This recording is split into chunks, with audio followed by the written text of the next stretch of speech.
The Necessary War. The Real Lesson of the Vietnam War. A lecture by Arend Heinlein. Today marks 2 years of Israel's Gaza War. It is already the longest war that the Jewish state has fought since its establishment in 1948. It isn't the bloodiest conflict Israel has been involved in, though it's getting up there. 6,300 Israelis were killed in the 1948 war. 2,600 died in the Yom Kippur War of 1973. Right now, the current war has taken the lives of just over 1,980 Israelis. Years ago, back in the 1990s, my friends and I used to ponder over the figure of 2,600 dead in 1973. It seemed outlandish, unreal almost, and we would ask ourselves whether Israeli society would be able to absorb such losses and continue functioning as needed. Now we know the answer. Whether or not the fighting is close to conclusion, the resilience of Israeli society, and its ability to come back from the brink of disaster, are apparently intact. What else can be learned from observation of the events of the last 2 years? The war that broke out in 2023 followed a long period of complacency and drift in Israel, and was to a great extent a product of it. The fighting began, of course, with the Hamas invasion and massacres of October 7, 2023. But the road that led to the situation in which a mere 767 IDF soldiers were present on the border on the morning of that day, when 5,000 jihadis appeared, was paved much earlier. The precise mechanisms of who said what and when await the inquiry which must follow any ceasefire. But the broad contours of faulty thinking and misjudgment, which affected the Israeli policy-making echelon in its entirety, can already be drawn. The core error was the assumption of pragmatism on the other side. That is, Israeli planners in the political, military and intelligence leaderships alike jointly assumed that the Hamas rulers of Gaza had no interest in conflict. And since there were pressing needs for resources elsewhere, most urgently in dealing with the threat posed by the Islamic Republic of Iran and its powerful Lebanese Hezbollah proxy, it was assumed that a calculated risk could be taken in diverting resources and attention from the seemingly minor Gaza front. Why did Israeli planners assume that Hamas was deterred and had no interest in conflict? Did this result from a particular misreading of the particular version of Sunni political Islam to which Hamas adheres? The available evidence suggests that it was nothing so complicated. The system had become overly reliant on technological means of intelligence gathering and generalist forms of analysis. No one of consequence within the system was studying Islamist ideologies and the modes of thinking they tend to produce. The prevailing assumption of Hamas pragmatism appears to have emerged as a result of non-consideration of the issue, rather than flawed consideration of it. That is, in the absence of any more rigorous process of study, those running the system appear to have followed the natural human tendency of asking what they would do if they were in the adversary's shoes, finding an answer that satisfied them on this question, and then planning and acting accordingly. A fascinating point to note is that the Israeli security system seems to have a habit of returning to precisely this error. The same lazy assumption that the enemy was thinking in the same way as US-led Israel to assume that Egypt would not attack in October 1973. Israel as a result failed to properly deploy in anticipation of the attack, at great cost. The same assumption led to the flawed Oslo peace process of the 1990s, when Israel decided that the Palestine Liberation Organization wanted an end to the conflict and tried to make a partner of it, a process which ended in the fire and blood of the Second Intifada, in the 2000 to 2004 period.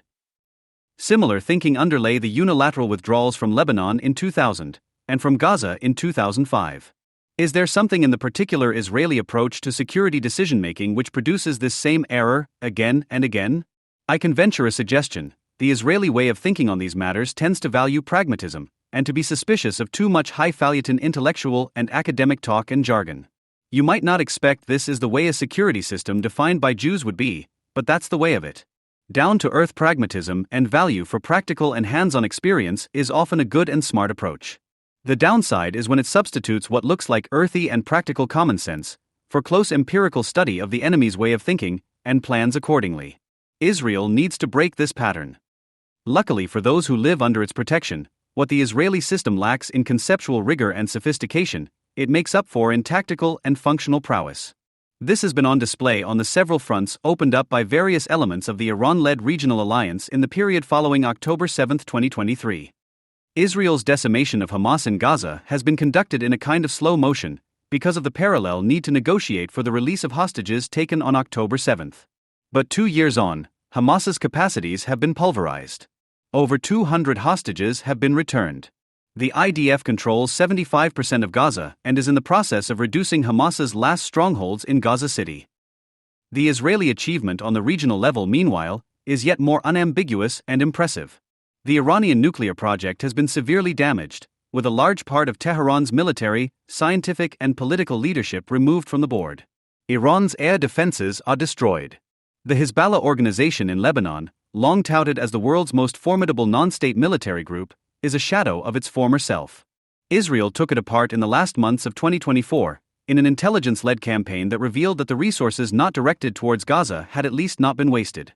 The Assad regime in Syria, a half-century-long enemy of the Jewish state, fell in December, largely because its Iran-linked allies lacked the capacity to come to its defense after Israel's decimation of them. The Iraqi Shia militias, who were once in the worst-case scenarios expected to come across Syria to join in battle against Israel, chose to sit out the war. Finally, the Yemeni Houthis have launched their missiles and drones at Israel, but to little effect. Israel, in return, has devastated their leadership and core infrastructure. These are the broad contours of the war that has been raging in the region over the last 2 years. As a reporter and researcher, I have followed its lines as best as I have been able, in repeated reporting trips into Gaza and beyond to Syria, Iraq, Yemen, and the Israel-Lebanon border area. I saw the devastation in the Gaza border on the morning of October 8, when there were corpses strewn along the roads, and groups of Hamas fighters still operated in the fields and orchards along the border fence. I witnessed the deserted communities of the north, with Hezbollah Katyusha and anti-tank missiles turning tens of thousands of Israelis into refugees, and the astonishing levels of destruction in Gaza, reduced to rubble as the IDF took on Hamas in the populated areas of the Strip. I traveled further afield, on the front lines with under-equipped fighters arrayed against the Houthis in Daily and Shabwa provinces in Yemen, and amid the crowds rejoicing in Damascus after the fall of the Assad regime.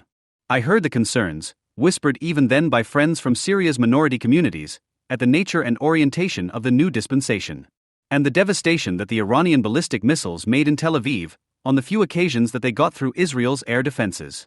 For better or for worse, in any case, we have been living history in the Middle East for the last 2 years. Nothing will ever be the same. As for now, in a war that when it reached its height in 2024 encompassed multiple fronts, only one is still really active: Gaza itself. The US peace proposal is currently being negotiated.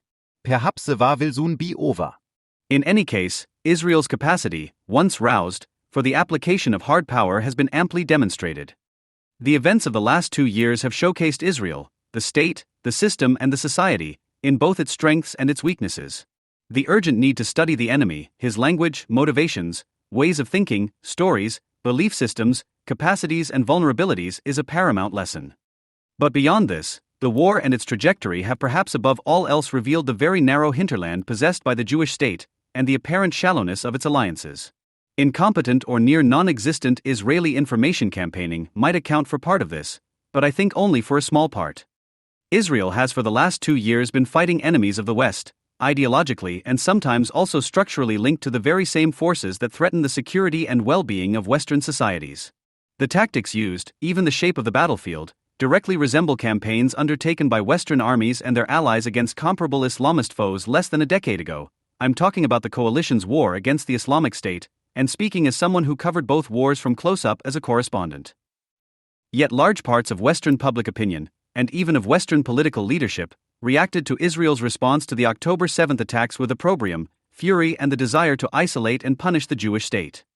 This solitude, alongside the tactical lessons to be pondered, is perhaps the most notable revelation of the last 2 years of war. Its meaning and its implications will be studied long after the guns in Gaza fall silent, whether that takes place imminently or in the months ahead. What's more, with a stronger and more prosperous Israel, for the first time in decades there is an opportunity to walk towards a new Middle East where peace and prosperity prevail.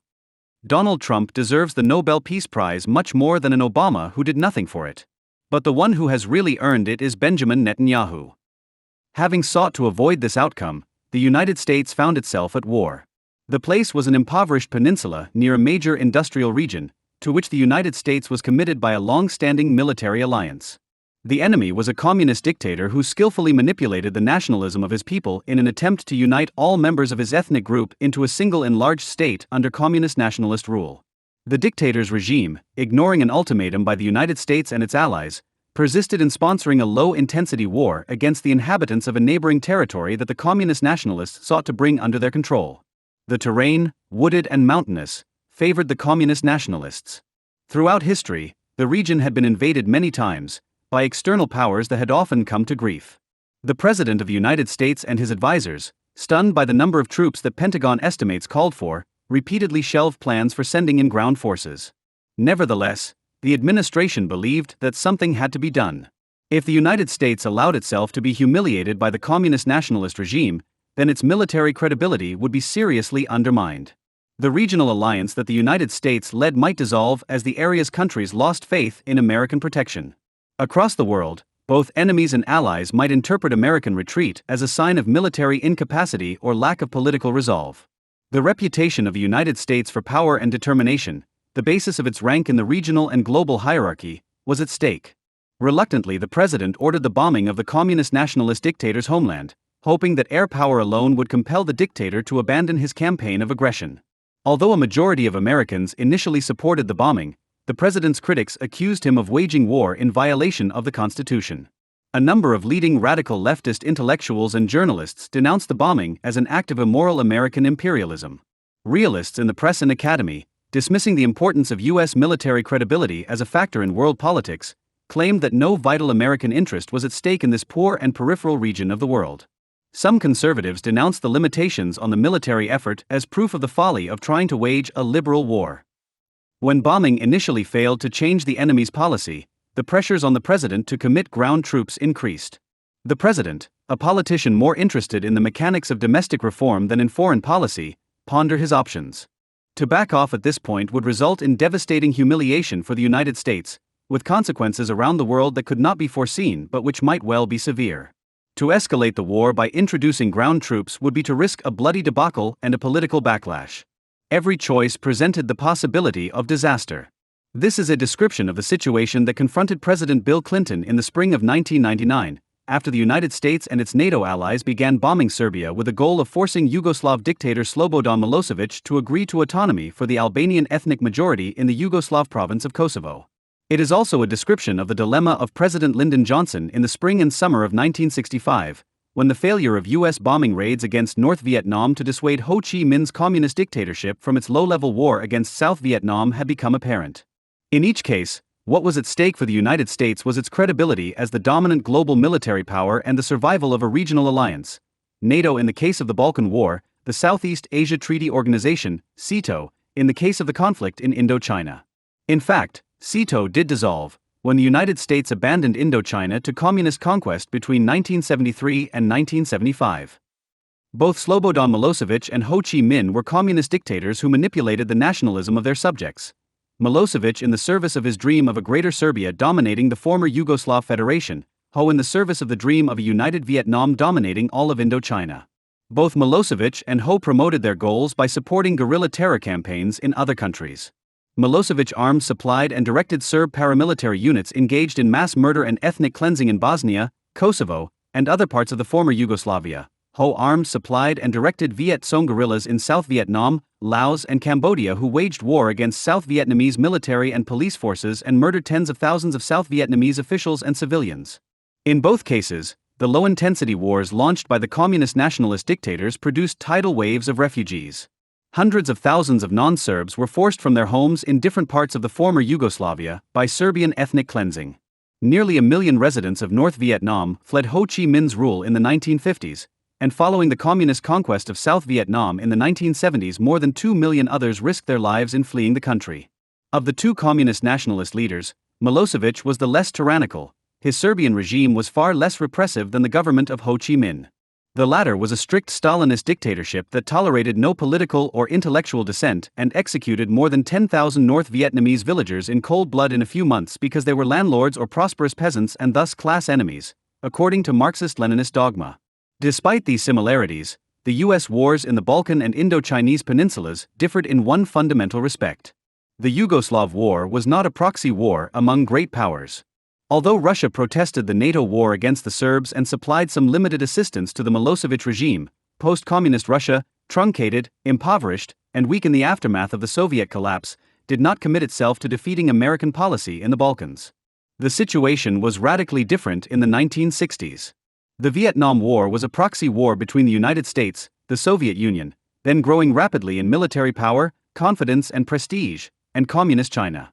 Despite their rivalry for leadership of the Communist bloc of nations, the Soviets and the Chinese collaborated to support North Vietnam's effort to destroy South Vietnam, to promote communist revolutions in Indochina and, if possible, Thailand, and to humiliate the United States. In the 1990s, Serbia was a third-rate military power lacking great power patrons. In the 1960s, North Vietnam was protected from an American invasion, and equipped with state-of-the-art weapons and air defenses, by the Soviet Union and China, the latter of which sent hundreds of thousands of troops to support Ho Chi Minh's war effort between 1965 and 1968.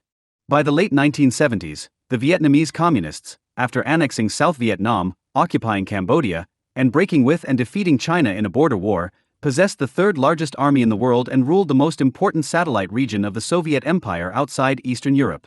At the time of the Vietnam War, the United States was engaged in a desperate worldwide struggle with two of the three most powerful and murderous totalitarian states in history.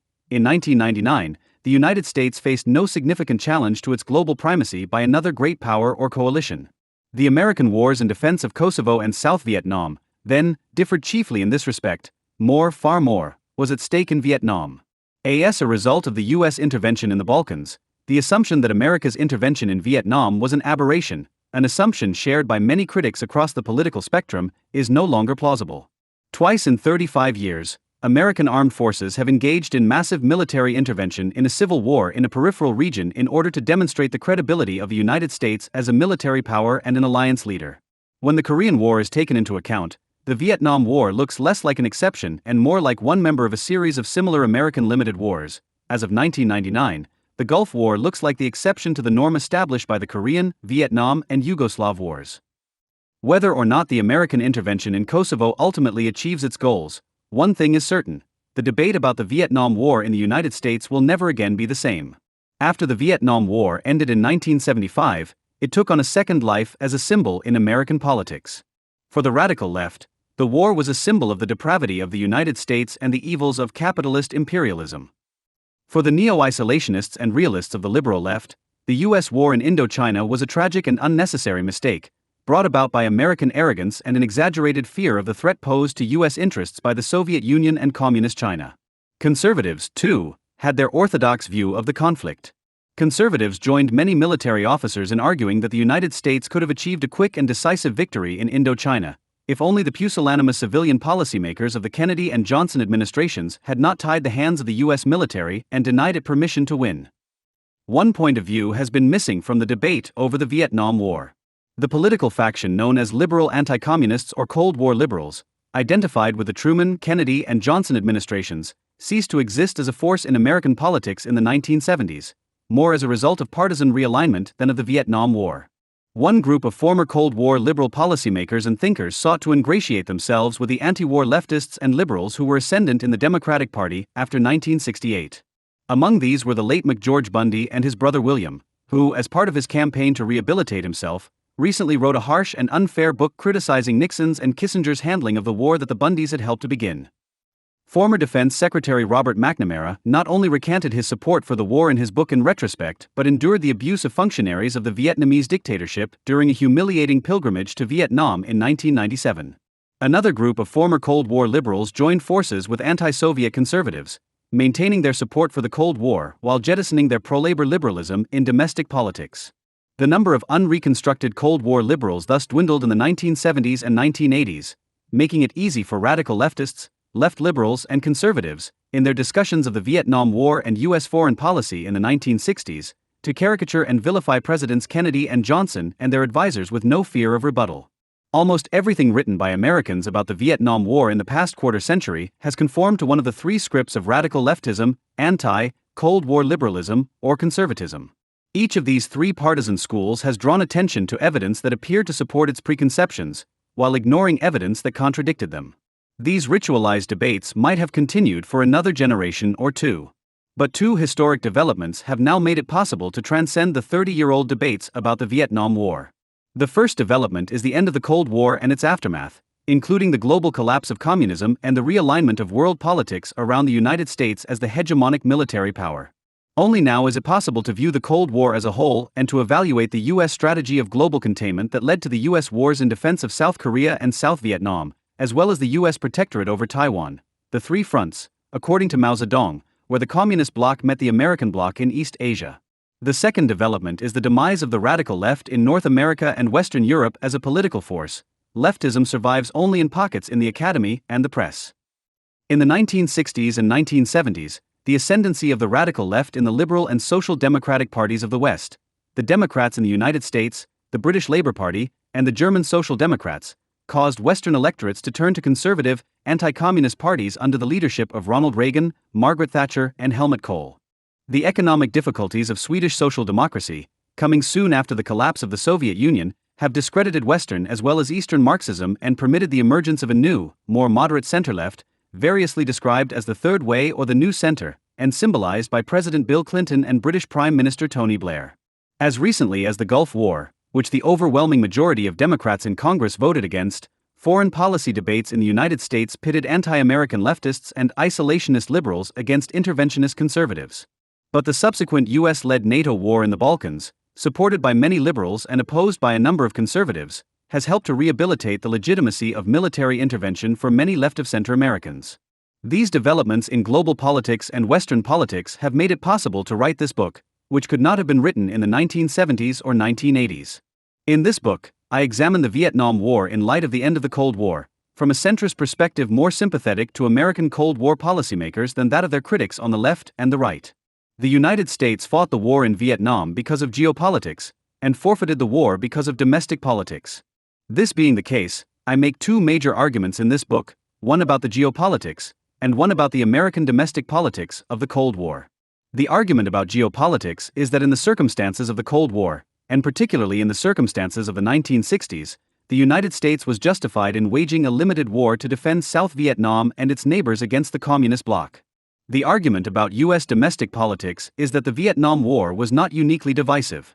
Rather, this particular Cold War proxy conflict exposed pre-existing regional, ethnic, and racial divisions in American attitudes about foreign policy, divisions familiar from previous American wars in the 19th and 20th centuries.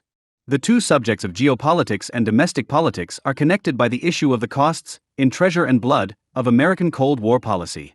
In both the Korean and Vietnam Wars, the balance of power between interventionists and isolationists in the U.S. Congress and the public at large was held by a swing vote sensitive to casualties. In the 1960s and 1970s, the United States could not afford to do too little in Indochina, for fear of a disastrous setback in the Cold War, a struggle that was as much a test of nerve as a test of strength. At the same time, the United States could not afford to do too much in Indochina, for fear of undermining American public support, first for the defense of the Indochina front, and then for U.S. Cold War strategy in general. The choice between global credibility and domestic consensus was forced on American leaders in the late 1960s and early 1970s by the costs of the war in Vietnam. Chiefly, the costs in American lives, though the costs in Indochinese lives and the costs to America's global military infrastructure and its financial hegemony were also important factors. This, then, is the story I have to tell about the Vietnam War. It was necessary for the United States to escalate the war in the mid-1960s in order to defend the credibility of the United States as a superpower, but it was necessary for the United States to forfeit the war after 1968, in order to preserve the American domestic political consensus in favor of the Cold War on other fronts. Indochina was worth a war, but only a limited war, and not the limited war that the United States actually fought. The argument set forth here differs fundamentally from a new and misguided consensus on the subject of the Vietnam War that has become influential in recent years. That argument holds that it was a mistake to intervene in Indochina at all, but that once the United States had intervened, it should have used unlimited force to quickly win an unqualified victory. The political appeal of this emerging consensus is obvious. While it offers nothing to the radical left, it makes concessions to realist left liberals, who are acknowledged to have been right about U.S. strategy, and to pro-military conservatives, who are acknowledged to have been right about U.S. tactics. As a rhetorical formula that can heal the wounds of Vietnam, this emergent synthesis has much to recommend it. Unfortunately, as an assessment of the Vietnam War it is wrong, and to the extent that it influences U.S. foreign policy it is dangerous. To a remarkable extent, anti-Vietnam War activists recycled both Marxist and isolationist propaganda from previous American anti-war movements. For example, much of the anti-DM and pro-Ho Chi Minh propaganda echoed the left's vilification of China's Chiang Kai-shek and South Korea's Syngman Rhee and its idealization of Mao Zedong, only the names of individuals and countries were changed. Various missed opportunity myths about US-Vietnam relations were first spread in the context of relations between the United States and Communist China in the 1940s. The influence of the generations-old isolationist tradition in the United States is clear in the arguments that Johnson and Nixon were treacherous tyrants whose foreign wars endangered the U.S. Constitution, arguments almost identical to those made against previous wartime presidents, including Polk, Wilson, Roosevelt, and Truman. The ease with which Francis Ford Coppola could turn Joseph Conrad's Heart of Darkness, a parable about European imperialism in Africa, into the movie Apocalypse now illustrates the extent to which much anti-Vietnam War literature and art has been generic anti-war propaganda that could be illustrated by imagery from any war in any country in any period. I demonstrate the extraordinary continuities between the anti-Vietnam War movement and other anti-war movements. Both earlier ones, like the movements opposing U.S. intervention in World Wars I and II, and subsequent ones, like the Nuclear Freeze campaign and the opposition to the Gulf War. Most remarkable of all is the continuity in regional attitudes toward U.S. foreign policy. The Democratic Party's abandonment of the Cold War liberalism of Truman, Kennedy, and Johnson for the neo-isolationism symbolized by George McGovern and Frank Church can be explained almost entirely in terms of the shift in the party's regional base from the pro-military, interventionist South to Greater New England, the region of the United States associated throughout American history with suspicion of the military and hostility to American wars. Let there be no doubt, there will be Vietnams in America's future, defined either as wars in which the goal of the United States is to prove its military credibility to enemies and allies, rather than to defend U.S. territory, or as wars in which the enemy refuses to use tactics that permit the U.S. military to benefit from its advantage in high-tech conventional warfare. The war in Kosovo fits both of these definitions. Preparing for the credibility wars and the unconventional wars of the 21st century will require both leaders and publics in the United States and allied countries to understand what the United States did wrong in Vietnam, and, no less important, to acknowledge what the United States did right. In the winter of 1950, Moscow was as cold as hell. On the evening of February 14, 1950, in a banquet hall in the Kremlin, three men whose plans would subject Indochina to a half-century of warfare, tyranny, and economic stagnation, and inspire political turmoil in the United States and Europe, stood side by side: Joseph Stalin, Mao Zedong, and Ho Chi Minh. In the 1960s, when the United States committed its own troops to battle in an effort to prevent clients of the Soviet Union and China from conquering Indochina, many opponents of the American intervention claimed that the North Vietnamese leader Ho Chi Minh's communism was superficial, compared to his nationalism. In reality, there was an international communist conspiracy, and Ho Chi Minh was a charter member of it. Beginning in the 1920s, Ho, a founding member of the French Communist Party, had been an agent of the Communist International, Comintern, a global network of agents and spies controlled with iron discipline by the Soviet dictatorship. In the 1930s, Ho had lived in the USSR, slavishly approving every twist and turn of Stalin's policy. In the 1940s, he had been a member of the Chinese Communist Party, then subordinated to Moscow. Ho Chi Minh owed not merely his prominence but his life to his career in the communist network outside of his homeland. Because he had been out of the country for so many years, he had survived when many other Vietnamese nationalists, non-communist and communist alike, had been imprisoned or executed by the French or by the Japanese during World War II. From the 1940s until the 1990s, the regime Ho founded would depend on military and economic support from one or both of the two great powers of the communist bloc. With the blessing of Stalin and the critical aid of Chinese arms and advisors, Ho's Viet Minh, Vietnamese Nationalist Front would drive the French from Indochina in the mid-1950s. With the help of Chinese logistics troops, Soviet and Chinese anti-aircraft personnel, and even Soviet fighter pilots, Ho's North Vietnam would withstand American bombing while guiding insurrection in South Vietnam in the mid-1960s. With Soviet and Chinese aid, Soviet arms and Soviet advisors, Ho's heirs in Hanoi in the mid-1970s would conquer South Vietnam and Laos, invade Cambodia, and convert Indochina into the largest Soviet satellite region in the world outside of Eastern Europe. Ho Chi Minh owed little to Vietnamese tradition, and almost everything to his foreign models, Lenin, Stalin, and Mao. Like Lenin and Stalin, Nguyen Ai Quoc had renamed himself. Ho Chi Minh means the enlightened one, or the seeker of enlightenment. Ho would be the center of a cult of personality, just as Lenin, Stalin, and Mao had been. Lenin had Leningrad, and Stalin had Stalingrad. Therefore Saigon, after the communist victory, would become Ho Chi Minh City. Ho's grim tomb in Hanoi would be modeled on Lenin's tomb in Moscow. In death, as in life, Ho Chi Minh would be a minor clone of the major communist tyrants. Even the smallest details of Ho's government would be borrowed from the Soviet Union or from Mao's imitation of Soviet examples. In the 1950s, Mao would copy Stalin's war on the Soviet peasantry, and Ho, with help from Chinese communist advisors dispatched by Mao, would similarly terrorize the North Vietnamese population into submission to the new totalitarian ruling class. In the decade that followed, the North Vietnamese communist oligarchy would persecute and purge North Vietnamese intellectuals, following the example of Mao's purges of Chinese intellectuals, itself modeled on Stalin's campaigns against dissident thinkers. The official culture of North Vietnam, and later of United Communist Vietnam, would be a crude copy of the official cultures of the Soviet Union, its satrapies in Eastern Europe, and its Chinese offspring and ultimate rival. The Vietnamese communists would model their re-education camps on Communist China's Laogai and the Soviet Gulag. Well into the 1980s, visitors to Communist Vietnam would see portraits of Ho's role model and mentor displayed on office walls, ex-Talon, as the name is transliterated in Vietnamese. Stalin. Three men could hardly be more unlike in personality than the conniving Stalin, the impulsive, extroverted Mao, and the quiet, stoic Ho, but all were devout adherents of the political religion of Marxism-Leninism, whose prophet Lenin looked down on them from a portrait in the Kremlin banquet hall. It was Lenin's sect of Marx's religion, not the foibles of its individual proponents, that would do the greatest harm to the suffering peoples of the Soviet Empire, China, North Korea, and Indochina. It was not Stalin's gangsterism or Mao's egomania, but Lenin's doctrines that produced the famines that killed millions in the Soviet Union in the 1930s and even more millions in China during the Great Leap Forward in 1958-62. The campaigns of government terror against the hapless villagers of North Vietnam in the mid-1950s and in Cambodia in the mid-1970s were not the results of Ho's or Pol Pot's personal ambitions or personal cruelty. The public denunciation, imprisonment, torture, and execution of landlords and rich peasants and middle peasants formed an integral part of the demented Marxist-Leninist program for atomizing existing societies in order to create a new socialist man. Stalin claimed to be the true heir of Lenin, and he was. As the historian Martin Malia has observed, thus the awful truth of the Soviet experiment in the integral Marxist project could be realized only by Leninist means, and the Leninist means could reach their socialist objective only by Stalinist methods.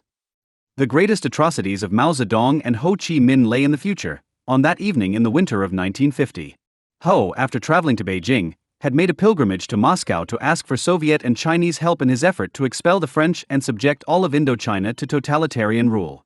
When Mao had arrived in Moscow 2 months earlier on December 16, 1949, he had been summoned to the Kremlin for an audience with Stalin. The meeting had been tense. Stalin had feared that Mao might prove to be as disloyal as Yugoslavia's Tito, whom Stalin had recently expelled from the communist camp for failure to follow Moscow's orders. For his part, Mao had wanted to replace the Sino-Soviet Treaty of 1945, which Stalin had negotiated with the deposed nationalist dictator Chiang Kai-shek, with a new treaty more favorable to what was now the world's most populous communist country. When Stalin had asked Mao what he wanted, Mao had answered evasively, saying that he wanted to send for his foreign minister, Zhou Enlai, a hint of his interest in a new treaty.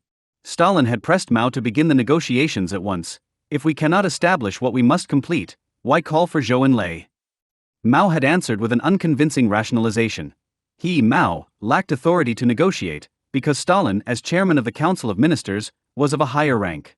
Stalin, who preferred to be the manipulator rather than the manipulated, had been offended by Mao's evasiveness. Eventually Zhou Enlai had arrived, and the revised treaty, along with secret protocols, had been signed earlier in the day on February 14. At the banquet in honor of his new Chinese allies, Stalin showed that he had not forgotten the incident of December 16. When Ho Chi Minh, seeking a Soviet-Vietnamese treaty comparable to the Sino-Soviet Treaty, gathered up the courage to approach the leader of the communist bloc and to ask for instructions, Stalin made sure that Mao and his interpreters were near enough to hear his reply. In a Georgian accent tinged with sarcasm, Stalin said to the President of the Democratic Republic of Vietnam, "How can you ask for my instructions? I am the chairman of the Council of Ministers, and you are the chairman of the state. Your rank is higher than mine, I have to ask for your instructions." Ho Chi Minh might have expected any number of responses to his petition for a treaty with the Soviet Union. But he could not have foreseen that his solemn request would give one of his heroes, Stalin, an occasion to mock his other patron Mao. The Cold War was the Third World War of the 20th century. It was a contest for global military and diplomatic primacy between the United States and the Soviet Union, which had emerged as the two strongest military powers after World War II. Because the threat of nuclear escalation prevented all-out conventional war between the two superpowers, the Soviet-American contest was fought in the form of arms races, covert action, ideological campaigns, economic embargoes, and proxy wars in peripheral areas. In three of these, Korea, Indochina, and Afghanistan, one of the two superpowers sent hundreds of thousands of its own troops into battle against clients of the other side. In the Third World War, Indochina was the most fought over territory on Earth. The region owed this undesirable honor not to its intrinsic importance but to the fact that in other places where the two superpowers confronted one another they were frozen in a stalemate that could not be broken without the risk of general war. The Soviet Union and the United States fought proxy wars in Indochina because they dared not engage in major tests of strength in Central Europe or Northeast Asia, after 1953, or even the Middle East. Indochina was strategic because it was peripheral. Throughout the Cold War, the bloody military struggles in the Indochina theater were shaped indirectly by the tense but bloodless diplomatic struggles in the European theater. By going to war in Korea and simultaneously extending an American military protectorate over Taiwan and French Indochina, the Truman administration signaled its resolve to defend its European allies. American officials swallowed their misgivings about French colonialism and paid for France's effort in its ongoing war in Indochina from 1950 until 1954, in the hope of winning French support for the rearmament of Germany. Khrushchev's humiliation of the United States in the Berlin crisis of 1961 persuaded the Kennedy administration that a show of American resolve on the Indochina front was all the more important. In 1968, concerned by members of the U.S. foreign policy elite that further escalation in Indochina would endanger America's other commitments, particularly in the European theater, was one of the factors that led the Johnson administration to begin the process of disengagement from the Vietnam War. The Eastern European revolutions of 1989, which led to the collapse of the Soviet Union itself in 1991, deprived communist Vietnam of its superpower protector and ideological model. Although Indochina was the site of the greatest number of proxy war battles, the greatest bloodletting in the Cold War, both in absolute numbers of war-related deaths and in intensity of combat, took place on the Korean peninsula between 1950 and 1953. However, among the regions in which proxy wars were fought, Indochina saw the greatest number of peacetime deaths as a result of state action, during the Khmer Rouge's radical campaign of collectivization in the mid-1970s, which was inspired by the Maoist version of Marxism-Leninism and foreshadowed on a smaller scale by the Chinese-influenced North Vietnamese terror of the mid-1950s. By the time Stalin met with Mao and Ho in Moscow in 1950, the Cold War had been underway for 4 years. In 1946, Stalin was tightening his grip on the countries in the Soviet sphere of influence in Eastern Europe. Defeated Germany was divided between Soviet and Western zones of occupation that eventually became separate states. Austria, too, was partitioned until the mid-1950s. At the same time, Korea was partitioned between Soviet and American zones. Japan was wholly under U.S. administration.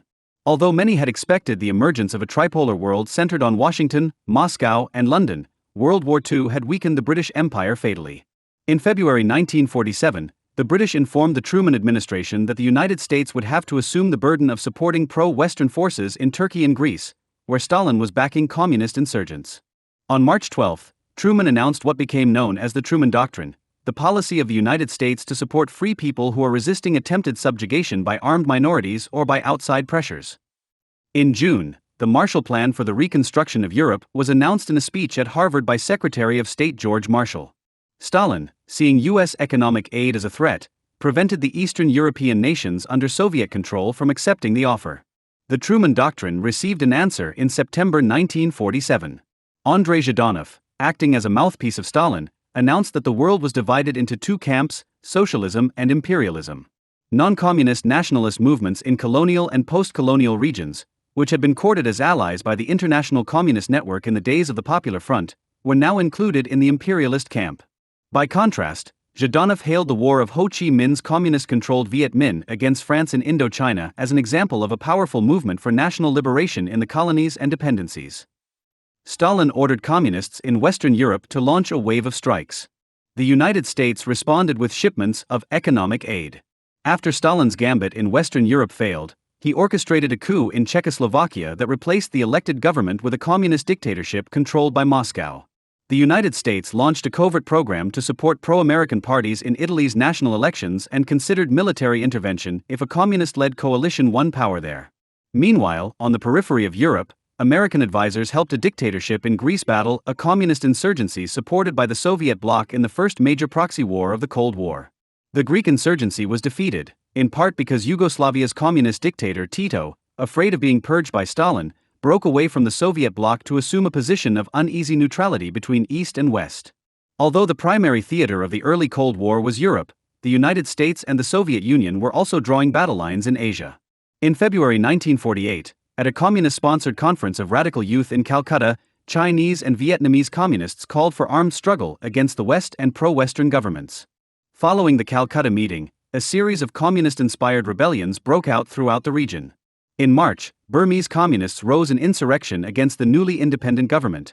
In June, the Malayan Communist Party took up arms, and in August, the communist-led Hikbalahap insurgents in the Philippines renewed their war against the pro-American Philippine government. In September 1948, Indonesian communists clashed with the Indonesian authorities, following the return from exile in the Soviet Union of Indonesian communist leader Musso, who had announced that his movement would follow the Gottwald Plan, a reference to the communist seizure of power in the recent Czechoslovakian coup. The Indonesian communist revolt was put down within a month, but the Burmese, Malayan and Philippine insurgencies burned on for years. In Indochina, Ho Chi Minh's Viet Minh, a communist-controlled front of nationalist parties, had seized power in August 1945, when the Japanese occupation of French Indochina had come to an end with the Second World War. To conceal his actual purposes, Ho pretended to disband the Indochinese Communist Party. In the summer of 1946, while Ho traveled to Paris in the hope of persuading the French to peacefully cede power to his regime, his chief deputy, Vong Nguyen Giap, supervised the systematic destruction of all political opposition by imprisoning, exiling, or murdering tens of thousands of non-communist Vietnamese nationalists and leftists. Following the failure of Ho's negotiations with France, hostilities began at the end of 1946. France dispatched troops in an effort to reimpose French authority over Indochina. Squeezed between French forces and the nationalist China of Chiang Kai-shek, who was by no means hostile to the effort to expel the French from the region, the Vietnamese communists managed to survive until Mao's Communist Party, with critical military aid and logistical support provided by the Soviet Union and North Korea, won the Chinese Civil War in 1949. In early 1950, Ho traveled to Moscow to join Mao and Stalin. In the Far East, former Red Army journalists General Oleg Sarin and Colonel Lev Dvoretsky have written, China, North Korea, and North Vietnam became Stalin's firm allies. In the latter two, Kim Il-sung and Ho Chi Minh were dictators with immense power who strictly toed the Kremlin's line and who in turn were heavily supported with Soviet arms, goods, and services. Stalin gave them both a great deal of thought and attention, constantly mulling over plans for unifying these two countries under the Red Banner and thus creating new opportunities for spreading Soviet communism further into Asia. Stalin was in an excellent position to fulfill the rest of his dreams. Stalin, who may have hoped that a coalition containing communists would come to power in Paris, was careful to keep the appearance of distance between his regimes and Ho's. He instructed Mao to assume responsibility for aiding the Indo-Chinese comrades. The Chinese Communist leadership viewed Indochina as one of three fronts contested with the American-led imperialist bloc. The other two fronts were Korea and Taiwan, where Chiang Kai-shek's nationalist regime, defeated on the mainland, still survived. Mao, expecting a conflict with the United States over Taiwan, was informed in the spring of 1950 that Stalin had given his North Korean client, Kim Il-sung, permission to reunify the divided Korean peninsula by force, following the failure of an attempt to do so by means of a guerrilla war that had cost around 100,000 Korean lives. With the backing of Stalin and Mao, Kim launched an invasion of South Korea on June 24, 1950. Viewing the crisis as a test of American credibility in the Cold War, the United States, along with Britain and dozens of allies, dispatched troops under the cover of the United Nations to rescue the South Korean regime of Syngman-rhee. With a daring amphibious landing at Incheon in September, General Douglas MacArthur reversed the current of the war in America's favor. Within weeks, the Korean communists were being pushed back toward the Chinese frontier on the Yalu River. At Stalin's urging, and against the advice of much of the Chinese communist military leadership, Mao committed China to the war. Chinese forces crossed the Yalu in large numbers in November. Soviet military personnel were also taking a limited part in the air war, a fact which the US government kept secret as part of its strategy for keeping the proxy war in Korea limited. The effect of the Korean War was to solidify the US commitment to denying Taiwan and Indochina, the other two fronts in East Asia, to the Sino-Soviet bloc. Truman sent the 7th Fleet to control the Taiwan Strait, and dispatched a military mission to help the French in Indochina. By 1954, the US was paying for most of the cost of the French effort to defeat Ho Chi Minh. China, too, considered the wars in Korea and Indochina to be part of a single East-West struggle. General Chen Gung, a leading Chinese military officer, helped organize the Viet Minh War against the French before leaving in November 1950 to take up a command in Korea. 6. The Korean War, like the later Vietnam War, caused political turmoil in the United States. During the Korean War, however, the radical opposition to the government came from the right. President Truman, accused by demagogic red baiters like Wisconsin Senator Joseph McCarthy of coddling communist traitors in the government, and vilified for his dismissal of General MacArthur for insubordination, chose not to run again for president. Dwight Eisenhower, elected president in 1952, threatened to use nuclear weapons against North Korea and China. These threats, combined with the death of Stalin on March 4, 1953, were followed by an armistice in Korea in July of that year. In Indochina, meanwhile, the war was going badly for the French and their American sponsors.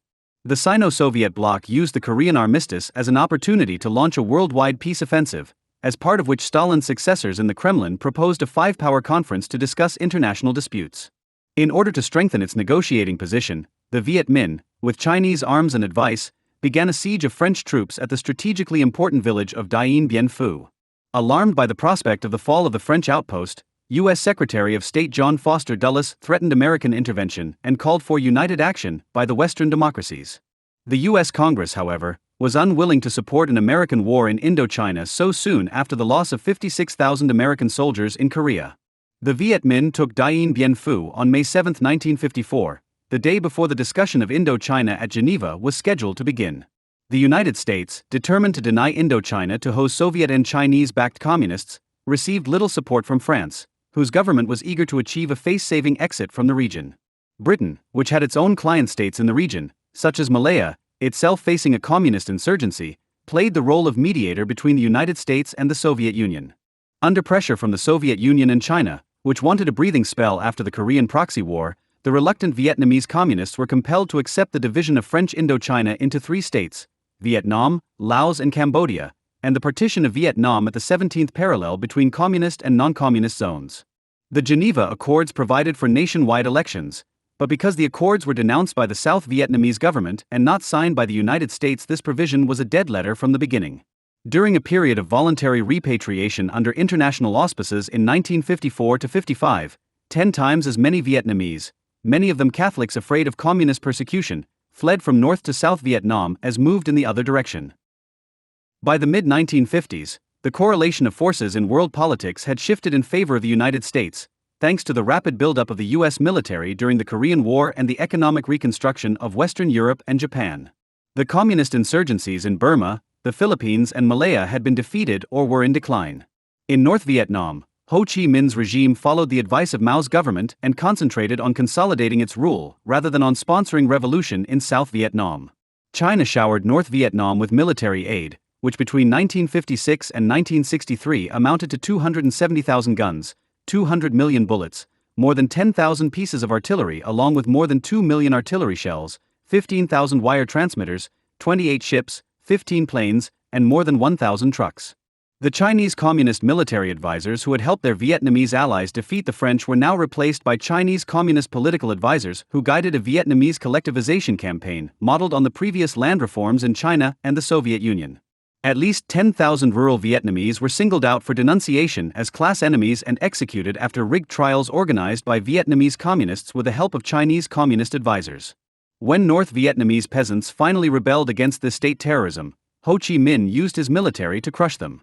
The Maoist rural terror in North Vietnam was followed in due course by a purge of North Vietnamese intellectuals modeled on an earlier purge in Communist China. While Ho was terrorizing the North Vietnamese population into docility, Ngo Dinh Diem was using force and fraud to cobble together a state in the southern half of Vietnam. Diem was a respected upper-class nationalist who had been untainted by collaboration with the French colonialists or the Japanese occupiers of his homeland. Ho had asked Diem to serve in the initial Viet Minh coalition government, but after Diem refused to be a token figure in a communist-dominated regime, Ho's government had executed one of Diem's brothers. Diem ousted the French-installed Emperor Bao Dai and made himself president of the government of Vietnam in a rigged plebiscite. In consolidating his dictatorship, Diem had the help of American advisors, including Colonel Edward G. Lansdale and Major Lucien Conein, both celebrated American covert action experts. In the latter half of the 1950s, Diem waged a savage war on the remnants of the communist-dominated Viet Minh in the south and also on the Chow Dai, Hoa Hoa, and Bin Shuyen paramilitary religious sects that resembled mafias.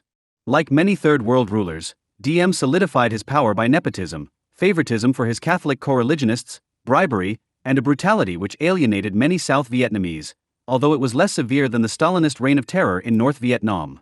By the late 1950s, the initiative in global politics was passing from the United States to the Soviet Union. President Eisenhower failed to devise a plausible military strategy for waging the Cold War.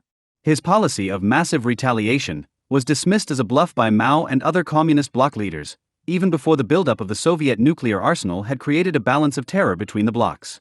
Eisenhower also relied ever more on covert action as an instrument of U.S. foreign policy. By the time he left office, a consensus had emerged among national security intellectuals and military dissidents that the conditions of the Cold War required flexible response, an ability to use American military force effectively in the spectrum of conflict between threats of nuclear war and covert action. While the United States drifted under Eisenhower, the rise to power of Nikita Khrushchev provided the Soviet Empire with a dynamic and flamboyant leader. In 1956, Khrushchev took advantage of the abortive British, French, and Israeli seizure of the Suez Canal from Egypt to invade Hungary. The launching of Sputnik the next year began the space race and gave the world the impression that the Soviet Union was a dynamic technological power. The dissolution of the European empires in Asia, Africa, and the Middle East created dozens of new, unstable states for whose allegiance the United States and the Soviet Union competed. In this competition, the anti-racist rhetoric of the Soviet Union, and the absence of a history of Russian colonialism outside of Eurasia, gave Moscow an advantage at a time when white resistance to the civil rights movement showed the world the evil side of American society. In Southeast Asia, conflict between the two blocs heated up again at the end of the 1950s. In Laos, an undeclared proxy war was fought by royalist forces backed by the United States and the Communist Pathet Lao, supported by the North Vietnamese military, with Soviet and Chinese encouragement. Meanwhile, Hanoi authorized a South Vietnamese communist insurgency against Diem's regime. In May 1959, Hanoi formed Group 559, charged with infiltrating troops and weapons into South Vietnam through the Ho Chi Minh Trail in Laos and Cambodia, and Group 759, in charge of infiltration by sea. Similar infiltration of South Korea was repeatedly attempted, without significant success, by the North Korean regime. Between 1959 and 1961, the number of South Vietnamese officials who were assassinated rose from 1,200 to 4,000 per year. As the South Vietnamese insurgency grew more powerful, the United States equipped Diem's military and provided several hundred advisors, who trained the South Vietnamese military in often inapplicable conventional war tactics. In a July 8, 1959, guerrilla raid on a South Vietnamese army headquarters in Bien Hoa near Saigon, along with several Vietnamese, the first American soldiers to die in Indochina, were killed. On January 6, 1961, 2 weeks before John F. Kennedy's inauguration as President of the United States, Khrushchev published a speech calling for Soviet support for wars of national liberation as an alternative to world-threatening nuclear war.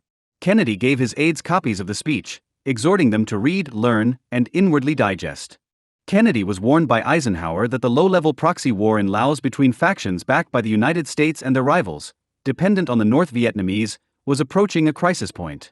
On March 9, Kennedy reviewed detailed plans for the introduction of U.S. forces into Laos. The world's attention was diverted from Indochina to the Caribbean on April 12, 1961, when American-backed Cuban exiles invaded Cuba at the Bay of Pigs.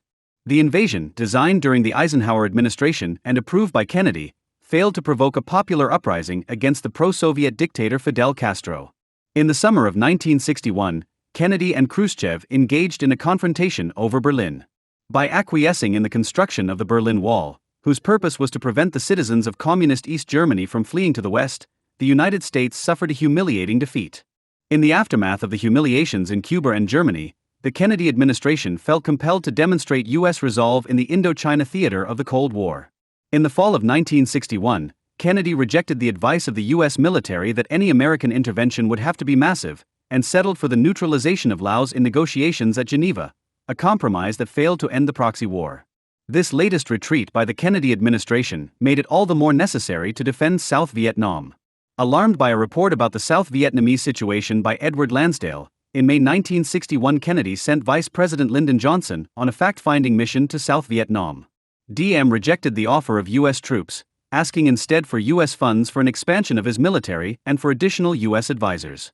In October 1961, General Maxwell Taylor, chairman of the Joint Chiefs of Staff, visited South Vietnam and suggested that the United States send troops. Kennedy rejected Taylor's advice, but established the Military Assistance Command, Vietnam, MACV, and drastically increased the number of U.S. military advisors in South Vietnam. Within the Communist bloc, the growing rift between Khrushchev's Soviet Union and Mao's China was creating a new hazard for the United States and its allies.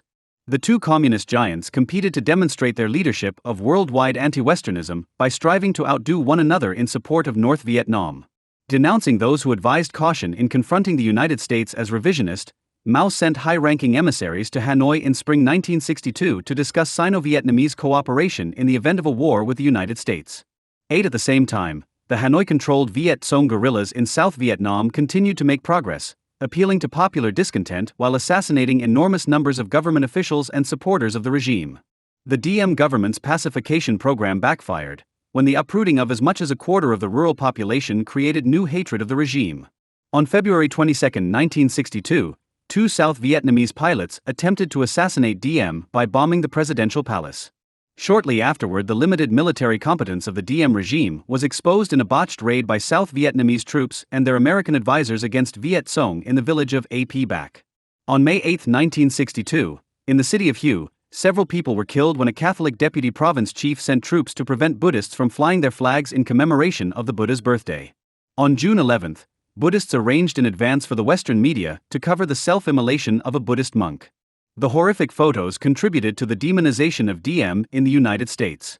Needless to say, Western journalists were not present to record protests and the far more severe government repression in North Vietnam. In the summer of 1962, Ho Chi Minh led a delegation to Beijing and succeeded in winning a Chinese offer to equip 230 new North Vietnamese battalions.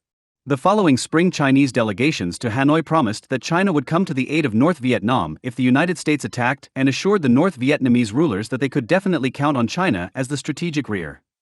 In Washington, the Kennedy administration was divided between those who urged cooperation with South Vietnamese generals plotting to depose President Diem, whose unpopularity and incompetence was hampering the war against the communist insurgency, and others opposed to such a move. Following the triumph of the pro-coup faction in Washington, on November 1, 1963, Diem was deposed by mutinous generals, who then murdered him and his brother No Din Nu after offering them safe conduct out of the country. The assassinations in Saigon were followed in a few weeks by the murder of President Kennedy in Dallas, Texas, by Lee Harvey Oswald, a former defector to the Soviet Union who idolized Castro. At the time of Kennedy's death, the United States was spending $500 million per year on South Vietnam. There were 15,000 American advisors in the country, and 50 American soldiers had been killed. Kennedy's successor, Lyndon Johnson, had opposed the overthrow of Diem. He was vindicated in the aftermath of the South Vietnamese coup, when a series of ephemeral governments formed and dissolved as South Vietnamese military officers competed for power. The political chaos gave the Hanoi-controlled insurgents the opportunity to make major gains. Before the coup against Diem, the Viet Cong had controlled less than 30% of the territory of South Vietnam. By March 1964, they controlled between 40 and 45%.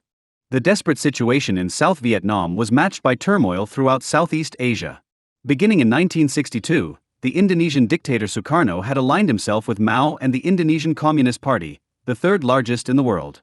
Having seized the formerly Dutch western part of New Guinea in 1962, Sukarno initiated a guerrilla war against Malaysia. To help the Malaysians fight Sukarno's forces and their Malaysian allies, the British dispatched elite Special Air Services (SAS) units. Nearby in Cambodia, Prince Norodom Sihanouk, expecting a communist victory in South Vietnam, permitted the Viet Cong and North Vietnamese regulars to use Cambodian territory to infiltrate South Vietnam. In early 1964, Sihanouk secretly agreed to let China use the Cambodian seaport of Sihanoukville to ship military supplies to the Viet Cong. Sihanouk had ordered mob attacks against the United States and British embassies already, and when Thailand's dictator, Marshal Sarit, died shortly after the murders of Diem and Kennedy, Sihanouk made a radio broadcast in which he celebrated the deaths of all three. In these circumstances, the Johnson administration decided to increase its own secret raids against North Vietnam.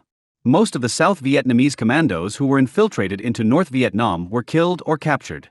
US and Thai pilots also began bombing North Vietnamese and allied Pathet Lao troops in Laos in Royal Lao Air Force planes. In addition, the United States began maritime intelligence patrols along the North Vietnamese coast.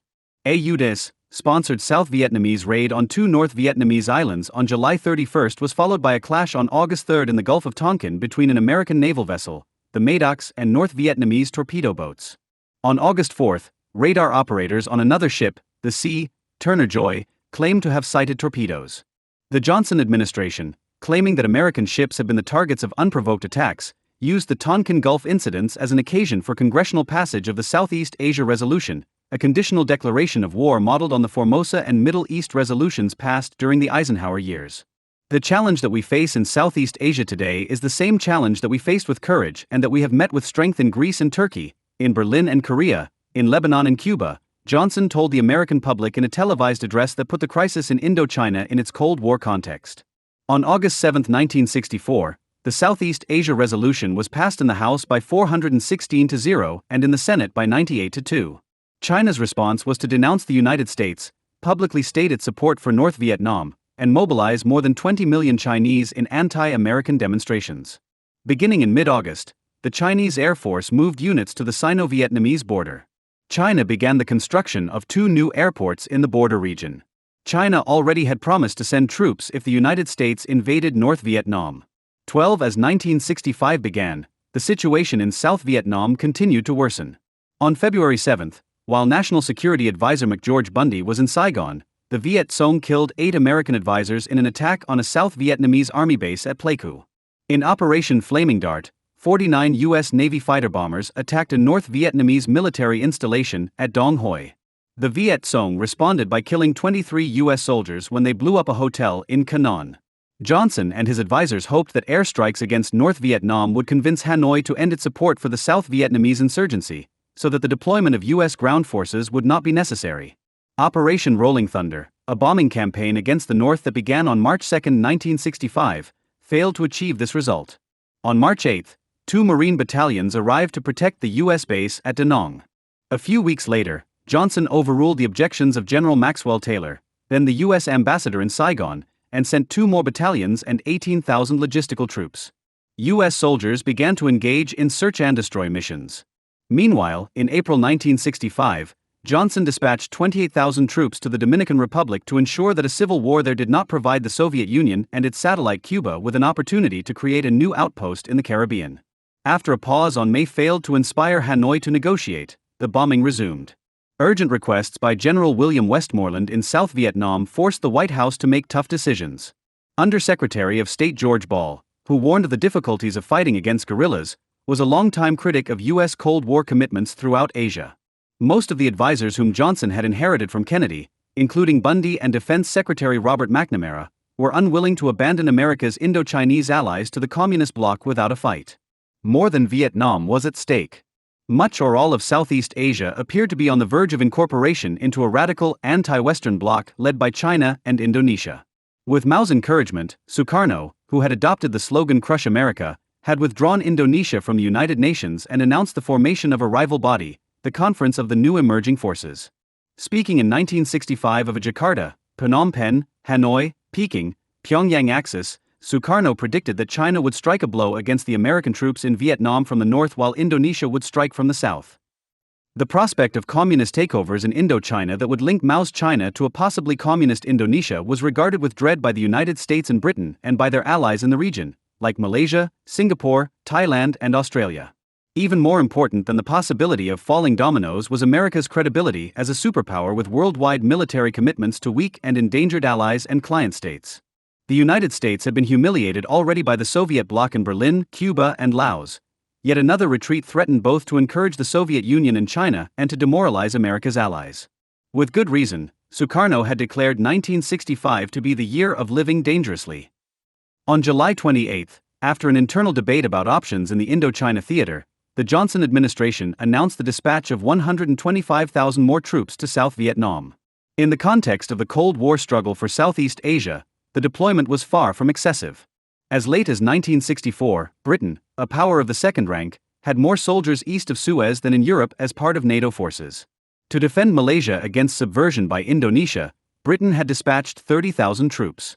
In 1964, Britain had 54,000 troops in Southeast Asia, more than the United States had in South Vietnam at the time. Sukarno's border war with Malaysia had led to the deployment of 80 ships from the British Commonwealth. U.S. ground forces began to engage in significant combat with Viet Cong units in the late summer and autumn of 1965. As U.S. troops poured into South Vietnam, the political turmoil in Saigon came to an end.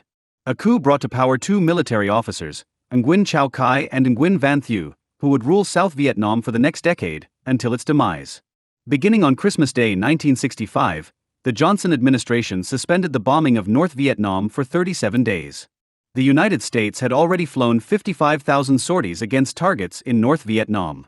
The debate within the administration and the U.S. military over strategy and tactics had been won by those emphasizing a conventional war approach, rather than by advocates of a strategy emphasizing pacification or counterinsurgency. The U.S. forces in Indochina were joined by contingents from America's regional allies, including South Korea, Australia, New Zealand, and the Philippines. In Indonesia, the 2 million-member Communist Party, evidently with the encouragement of Sukarno and Mao, launched a coup against anti-communist military leaders. A counter-coup by the military turned into a massacre in which somewhere between dozens and hundreds of thousands were butchered. Sukarno was stripped of power and replaced by Suharto, a general who ruled Indonesia until 1998. Under Suharto, Indonesia broke its ties with China and assumed a policy of neutrality tilted toward the United States. Mao's dream of a counter-UN and a Beijing-Jakarta axis had been thwarted. Now he turned inward, launching the Cultural Revolution, an extreme Stalin-style purge that reduced China to conditions resembling those of civil war. The year of living dangerously had been an annus horribilis for Beijing. The United States, China, and the Soviet Union were now engaged in the greatest proxy conflict in the Cold War since the Korean War.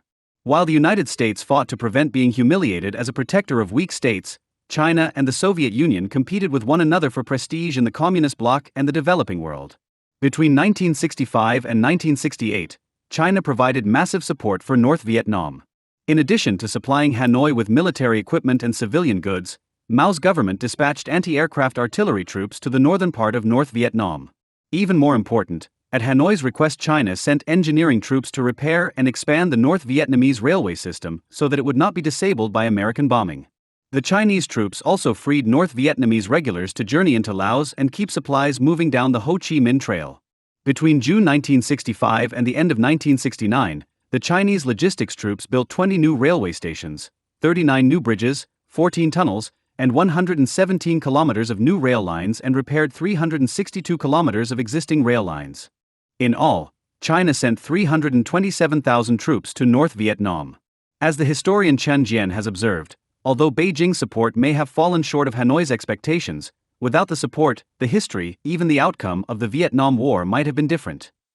In October and November 1966, the number 2 official in Ho Chi Minh's regime, Lu Duan, conferred with Chinese leaders in Beijing. Zhou Enlai urged the Vietnamese to continue the war at least until 1968.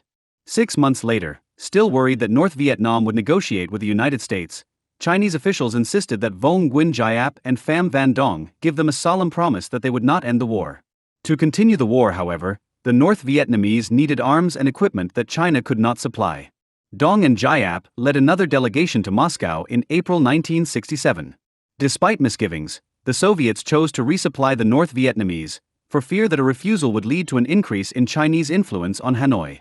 Indeed, the Soviet Union already had surpassed China as the largest supplier of military aid to North Vietnam. Between 1964 and 1974, aid to North Vietnam amounted to 50% of the Soviet Union's aid to communist satellite regimes. The rest was divided chiefly between Cuba and North Korea. As many as 3,000 Soviet advisors took part in the Vietnam War between 1965 and 1968. They instructed North Vietnamese soldiers in the use of Soviet-supplied equipment, manned the ground-based anti-aircraft system, and participated in combat actions against the Americans and South Vietnamese. The Soviet government carefully concealed the extent of Soviet involvement in Indochina, forbidding Soviet personnel and their families to discuss the destination of their units. Soldiers heading for Vietnam wore civilian clothes and, on arrival, donned Vietnamese uniforms. During the Korean War, Soviet pilots and other military volunteers had worn Chinese or Korean uniforms. The Americans knew only too well that Vietnamese planes of Soviet design were often flown by Soviet pilots, former Soviet Colonel Alexei Vinogradov has written. During the Vietnam War, as earlier during the Korean War, the U.S. government kept the degree of Soviet military participation secret in order that public pressure would not make it difficult to keep this proxy war limited. The war between Israel and its neighbors that erupted on June 5, 1967, increased U.S.-Soviet tensions still further. At a mini-summit in Glassboro, New Jersey, on June 23, 1967, Soviet Premier Alexei Kosygin passed along Hanoi's offer to return to the negotiating table if the bombing were stopped. Several U.S. diplomatic initiatives, labeled Mayflower, Marigold, and Sunflower, had already failed. Through the Soviets, Johnson replied that the United States would consider stopping the bombing, but would resume it if talks failed. By the autumn of 1967, public support for the Vietnam War in the United States was reaching dangerously low levels. The small anti-war movement, led by radical leftists and pacifists, had failed to convince the American public that the war was immoral. Indeed, the anti-American rhetoric of many anti-war activists was creating a backlash from which conservative politicians would profit for decades. Instead, support for the war had declined as a function of rising casualties at roughly the same rate that it had dwindled during the Korean War. Facing declining public support, and challenged by the left wing of the Democratic Party, President Johnson, in a speech in San Antonio on September 27, 1967, retreated from his earlier insistence that he would stop the bombing only in return for negotiations and from his demand that North Vietnam cease its infiltration of South Vietnam. But Hanoi already was planning an offensive and uprising in the South. The plan went against China's preference for a long-term, low-level guerrilla war, but the North Vietnamese succeeded in winning supplementary military aid and a declaration of support from Moscow. Historian Ilya V. Gayduk writes that for the first time since the start of full-scale Soviet assistance to Hanoi, a communiqué even specified what kind of military assistance was being provided. Such an open declaration of all-out support was unprecedented for Moscow in its relations with allies and proxies.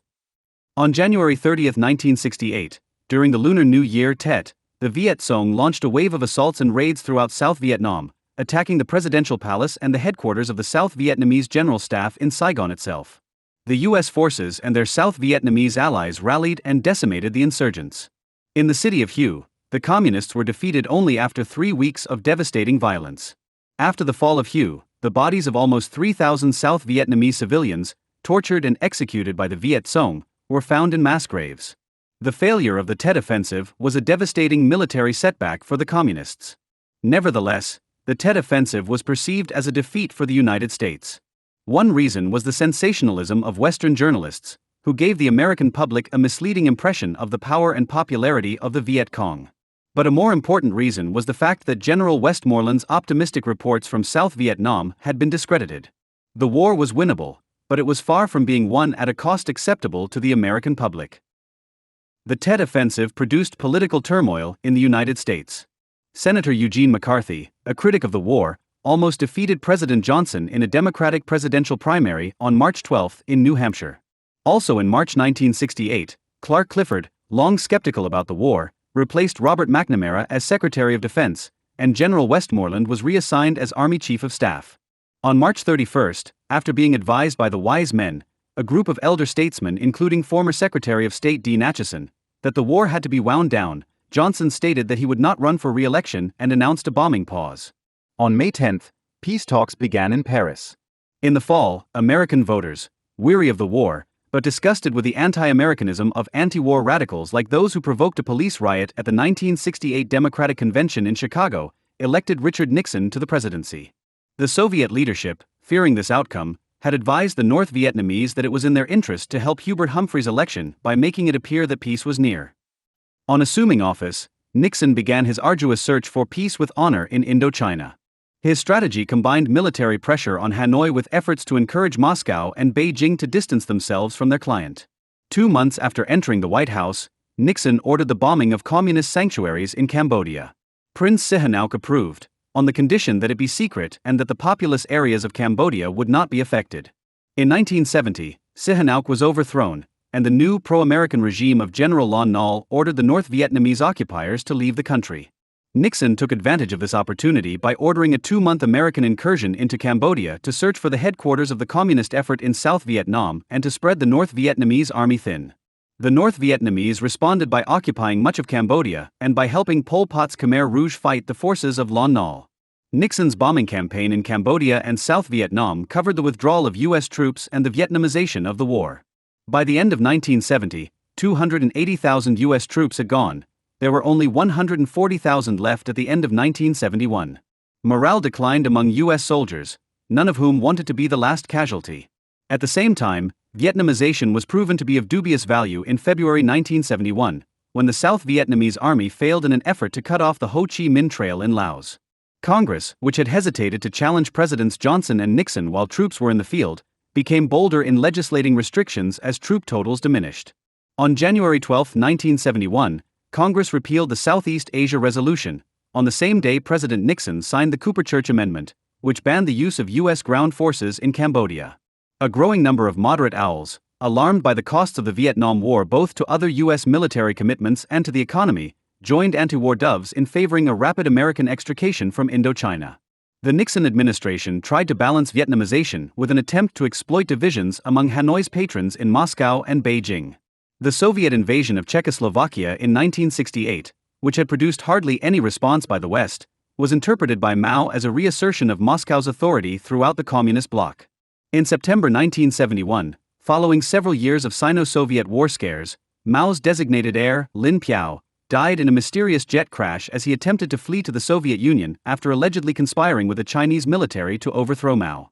These developments made possible Nixon's dramatic opening to China and trip to Beijing in February 1972. The Sino-American rapprochement, however, did not inspire China to end its support for North Vietnam. Nixon's courtship of the Soviet leadership also failed to produce results in the Indochina theater.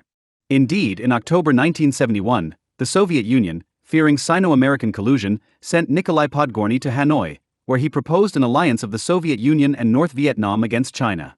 In the spring of 1972, Moscow increased its military aid, sending T-54 tanks and long-range artillery, among other arms, to North Vietnam via the port of Haiphong. A few months later, Soviet arms deliveries reached their second highest point during the war. The earlier peak was in 1967. Thus encouraged and armed by Moscow, North Vietnam launched its Easter offensive, capturing the South Vietnamese provincial capital of Quang Tri and menacing other key regions.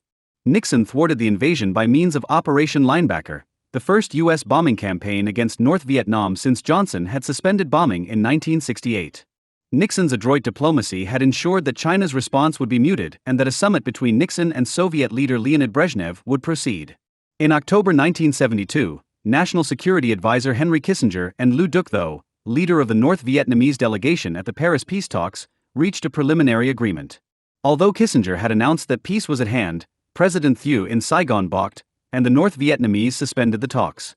Nixon unleashed 11 days of intense bombing of North Vietnam, which brought the North Vietnamese back to the table, but permitted Nixon's leftist and liberal opponents in the American press and Congress to portray him as a war criminal. On January 27, 1973, the peace agreement ending the war was signed in Paris. On March 29, 1973, the last American units left Vietnam. In the Second American Proxy War in Asia during the Cold War, the United States had lost roughly as many soldiers, 58,000, as had died in Korea, 56,000. But the United States had left tens of thousands of troops to guard South Korea from the Communist North. In contrast, the United States abandoned its weak South Vietnamese ally to defend itself. What Nixon called peace with honor turned out to be neither peaceful nor honorable. The Paris Accords were a thinly disguised capitulation to Hanoi. North Vietnamese regulars were allowed to remain in the sections of South Vietnam that they controlled. First weakened and then driven out of office by the Watergate scandal, Nixon was unable to fulfill his secret pledges to President Thieu that the United States would rescue the regime by using air power if necessary. While the Democratic majority in the U.S. Congress refused to provide the levels of aid requested by the Nixon and Ford administrations, the Soviet Union increased its aid to North Vietnam, supplying its proxies with superior weapons, including modern battle tanks and anti-aircraft guns. Toward the end of 1974, Hanoi began an attack intended to prepare the way for a final offensive. To Hanoi's surprise, resistance rapidly crumbled, and while President Thieu and other southern leaders ingloriously fled the country, the North Vietnamese army quickly overran the south. On April 17, 1975, the Khmer Rouge, beneficiaries of the North Vietnamese army's battle against the Cambodian military, came to power in Cambodia. 2 weeks later, on April 30, Saigon fell to the North Vietnamese military, as American personnel and desperate South Vietnamese took part in a panicked evacuation. South Vietnam, outmanned and outgunned, had fallen, not to a popular uprising, but to one of the largest and most experienced armies in the world, equipped by the two most powerful totalitarian states since Nazi Germany. America in retreat. The brutal Anschluss of South Vietnam was followed quickly by a totalitarian Gleichschaltung, coordination, of all aspects of political, cultural, and social life. Hundreds of thousands of South Vietnamese were rounded up and thrown in re-education camps. An unknown number were summarily executed. The southern members of the National Liberation Front found themselves shoved aside by communist functionaries from the north, who took over the villas and estates of the Saigon elite and set themselves up as a corrupt and despotic new ruling class. In Germany, China, Cuba, and other countries where communists came to power, thousands of citizens had voted with their feet by fleeing as refugees. The East German state had to wall itself in to prevent its own subjects from fleeing. In the 1950s, almost 1 million Vietnamese had fled Ho Chi Minh's repressive rule for the relative freedom of South Vietnam. Now, as Ho's successors consolidated their control over the entire nation, one of the most massive human exoduses in the late 20th century began. By the mid-1990s, more than 750,000 Vietnamese had fled to the US, and more than 1 million lived in other Western countries. Great numbers also escaped to China and other countries in the region. None of the wars of Indochina produced as many refugees abroad as did peace under communist rule. An even greater disaster occurred in Cambodia, where the Khmer Rouge, inspired by Mao's ultra-leftist version of Marxism-Leninism, carried out a brutal collectivization campaign in which between an eighth and a quarter of the Cambodian population was executed or starved to death. The victory of their Vietnamese proxies and the humiliation and paralysis of the United States in foreign policy that followed the fall of Saigon emboldened the Soviet leadership in its campaign for influence in Asia, Africa, the Middle East, and Latin America. Having inherited the former French Empire in Indochina, the Soviet Union now picked up the pieces of the former Portuguese Empire in Africa. By the end of the Carter administration, the Soviet Union had dispatched roughly 50,000 military advisors to Third World countries. In the 1960s, the only states outside of Eastern Europe and China with Marxist-Leninist vanguard parties had been Mongolia, North Vietnam, North Korea, and Cuba. By the 1980s, these regimes were joined by pro-Soviet Leninist governments in Afghanistan, Angola, Ethiopia, Mozambique, southern Yemen, Benin and Congo-Brazzaville, along with loosely affiliated regimes in Zaire, Guinea-Bissau, Cape Verde and Madagascar. In expanding their influence in the Third World, the Soviets relied on auxiliaries from their empire. The East German State Security Service helped pro-Soviet regimes such as Angola, Ethiopia, Libya, Mozambique, Zambia, and southern Yemen to establish internal security systems. 26 Cuban personnel trained the Praetorian Guards of dictators and internal security officers in a number of Third World countries, including Angola, Nicaragua, and Ethiopia. 27 Meanwhile, the Soviet military buildup that had begun after the Cuban Missile Crisis continued unabated. In the 1960s and 1970s, critics claimed that the CIA, which estimated that 12 to 16% of the gross domestic product (GDP) of the Soviet Union was devoted to the military, exaggerated the scale of the Soviet buildup. After the Cold War, it was learned that the CIA had underestimated Soviet military spending, which was as high as 25% of Soviet GDP. 28 By the mid-1970s, the U.S. position in the world had declined dramatically. The weakness of the United States, evident in its abandonment of Indochina, was further illustrated in October 1973, when all of America's European allies except for Portugal refused to allow the United States to use their airfields to resupply Israel during the Arab-Israeli War. The Bretton Woods system of fixed exchange rates was abandoned by the Nixon administration, which took the United States off the gold standard. The OPEC oil embargo, carried out without fear of U.S. punishment, harmed the economies of the United States and other industrial democracies. The Helsinki Treaties ratified the legitimacy of the Eastern European Empire that Stalin had created and that had been maintained only by Soviet invasions in 1953, 1956, and 1968. A pro-Soviet majority formed in the General Assembly of the United Nations. The Carter administration was divided among a minority of anti-Soviet hardliners, such as National Security Advisor Zbigniew Brzezinski, and a majority of anti-Cold War liberals, such as Secretary of State Cyrus Vance, who shrugged off Soviet imperialism by means of Cuban proxies in the Third World and resigned in protest when President Carter used force in a failed effort to rescue the American hostages in Iran. Carter's UN ambassador, Andrew Young, even described Moscow's Cuban auxiliaries in Africa as a stabilizing influence.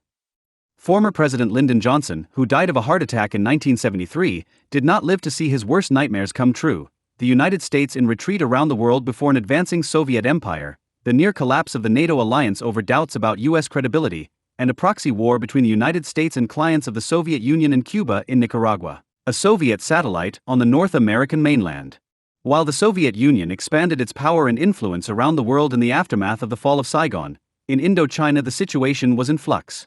China, having lost influence over the Vietnamese, sponsored the Khmer Rouge in their border conflicts with Vietnam. After a brief deterioration in relations, the Soviet-Vietnamese alliance was revitalized in meetings in Moscow in May and June of 1977. In early 1978, Giap traveled secretly to Laos, where he asked General G. Pavlovsky, the commander of Soviet ground forces in Indochina, what Vietnam should do about Cambodia. Pavlovsky suggested that Hanoi should do a Czechoslovakia.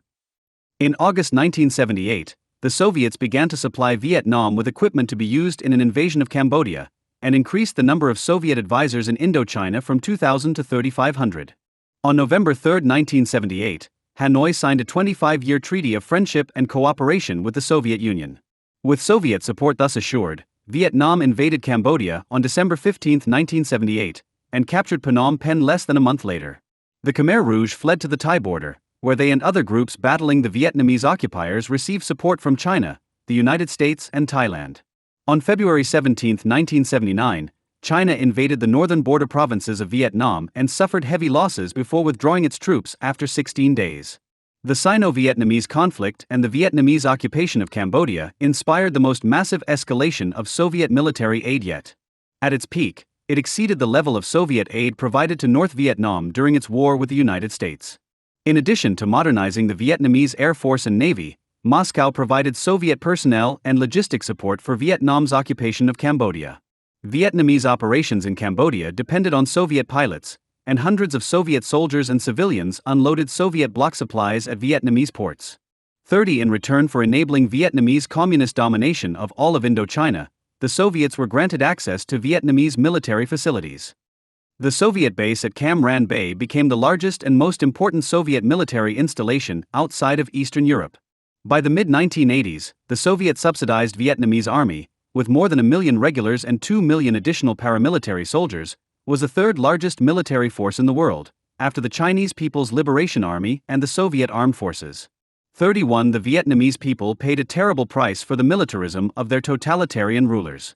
By the late 1970s, the socialist agricultural system of Vietnam was on the verge of collapse. Despite minor market-oriented reforms in 1979 and 1980, only massive Soviet aid prevented Vietnam from sinking into famine like two other Soviet client states, Mengistu's Marxist-Leninist Ethiopia in the 1980s and North Korea in the 1990s. In Afghanistan, a 1978 coup that brought a pro-Soviet regime to power was followed by a civil war and a Soviet invasion on December 27, 1979. The Soviet bloc was now at the height of its global power. While the Soviet Union was engaged in its first full-scale war outside of its Eastern European empire since 1945, its Vietnamese satraps were conquering Indochina and its Cuban proxies were fighting in Africa and encouraging insurgencies in Central America and the alignment of the Sandinista dictatorship in Nicaragua with the Soviet bloc. The invasion of Afghanistan, together with the crushing of the anti-communist labor movement Solidarity by a martial law regime in Poland in 1981, helped to solidify anti-Soviet sentiment in the West. Anti-communist conservatives came to power in the major countries of the Atlantic Community. Margaret Thatcher in Britain, 1979, Ronald Reagan in the United States, 1981, and Helmut Kohl in West Germany, 1983. In the face of mass opposition by leftists in their countries, the Western leaders, including France's socialist president François Mitterrand, deployed NATO missiles to counteract the intimidating threat of Soviet intermediate-range missiles. Under Reagan, the United States abandoned the détente of the Nixon-Kissinger era and Carter's policy of vacillation and appeasement, returning to something like the Truman-Kennedy-Johnson policy of militant global containment of the Soviet Union. Reagan's military buildup, support for anti-communist insurgents in Afghanistan, Nicaragua, Angola and elsewhere, and uncompromising ideological war, which included his much derided but accurate description of the Soviet Union as an evil empire, succeeded in taxing the Soviet system to a point at which the Soviet leaders had to choose between retreat and bankruptcy. The policy of retreat chosen by Soviet leader Mikhail Gorbachev in the 1980s was not enough to prevent the economic collapse of the Soviet Union. In 1989, pressured by Moscow, Hanoi announced its withdrawal from Cambodia. Horrified by the democratic revolutions sweeping Eastern Europe, the aging Stalinists in Hanoi cracked down on dissent in their own country. Vietnam, called the Asian Cuba by China in recognition of its dependence on Moscow, found itself cast adrift when the Soviet Union disintegrated in 1991. Marxist-Leninist rulers continued to hold power in Vietnam as well as in China, North Korea, Laos and Cuba. But communism, as a fighting faith, was moribund. And the Third World War was over at last. Who won and who lost in the Vietnam War? The only complete losers were the officials of South Vietnam, whose state was erased from the map. The North Vietnamese communists won, but at the cost of bankruptcy and isolation when their sponsor the Soviet Union collapsed. The Vietnamese people as a whole were losers. The loss of around 2 million Vietnamese on both sides, and the devastation of much of the landscape, was followed by extension of the brutal and irrational Stalinist system of North Vietnam throughout the entire country in 1975. All Vietnamese suffered from the communist victory, those who stayed, and the nearly 2 million who fled. The Laotian people suffered similarly. The greatest agony befell the Cambodian people, who endured mass murder and large-scale starvation under the rule of the Cambodian communists.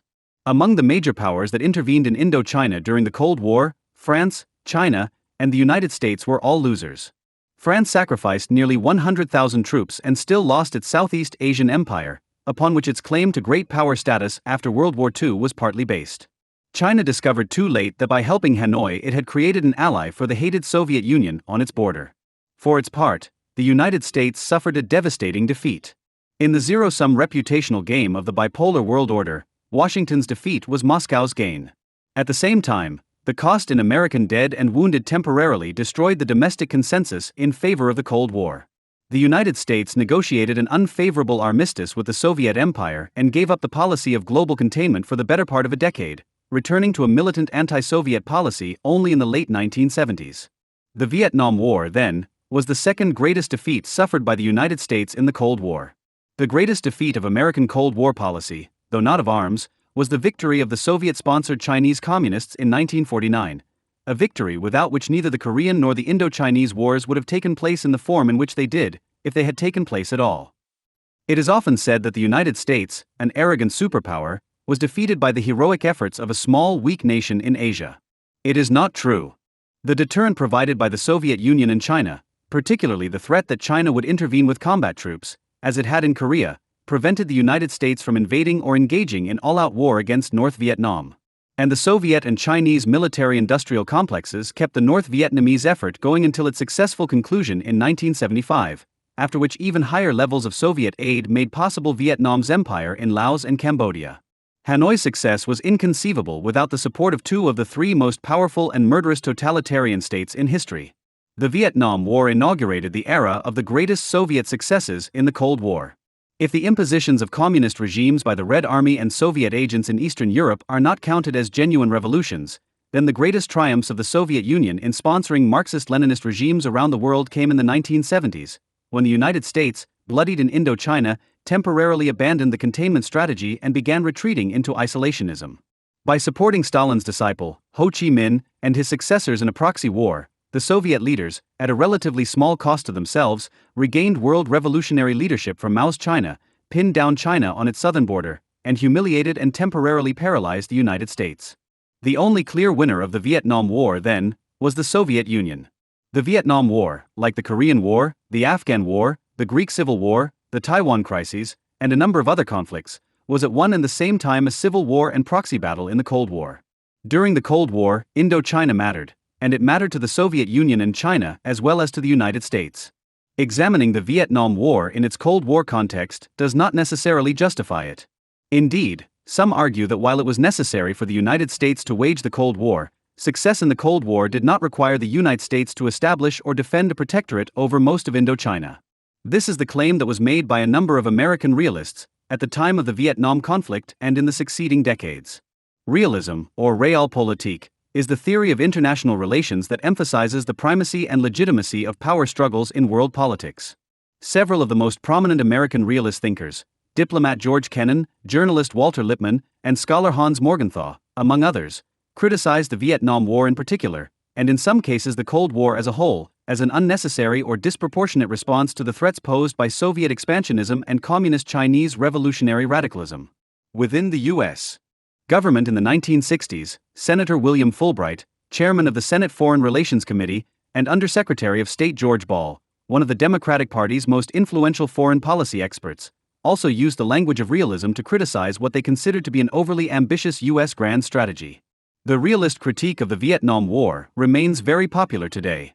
It permits aging veterans of the 60s left, embarrassed by their former support for Ho Chi Minh's vicious dictatorship and their denunciations of American presidents as war criminals or their avoidance of the draft, to claim that they were right to oppose the war, even if their rationale was mistaken. The realist critique permits former Maoists turned Metternichs to declare that the Vietnam War, even if it was not an immoral atrocity, was a strategic mistake. The realist critique of the Vietnam War also serves the purposes of many contemporary advocates of an assertive U.S. foreign policy, For them to say that the Vietnam War resulted from strategic folly denies a debating point to opponents who claim that a contemporary intervention that they favor threatens to become another Vietnam.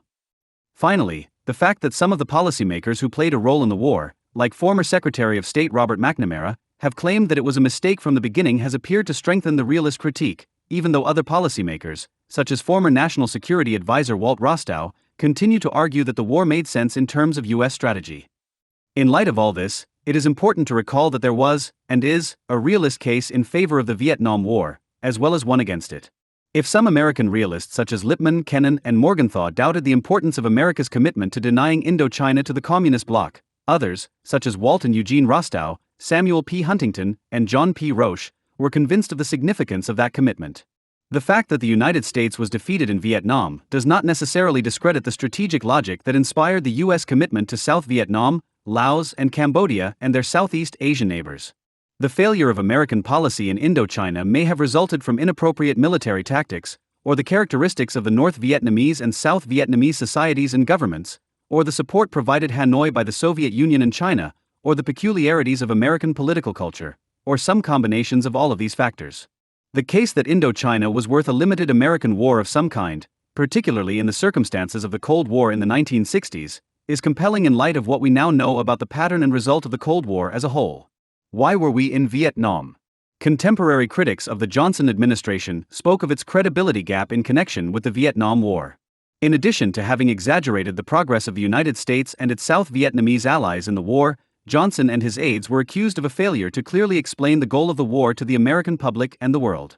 Typical of this line of criticism is a comment in 1968 by William R. Corson, a former Marine colonel in Vietnam, in his critique of the war, The Betrayal. The emergence of the credibility gap came from the ill-fated attempts of Secretary of State Dean Rusk to justify the war successively as, first, a defense of Vietnamese freedom, then a defense of our national interest, and finally the defense of the world from the Yellow Peril.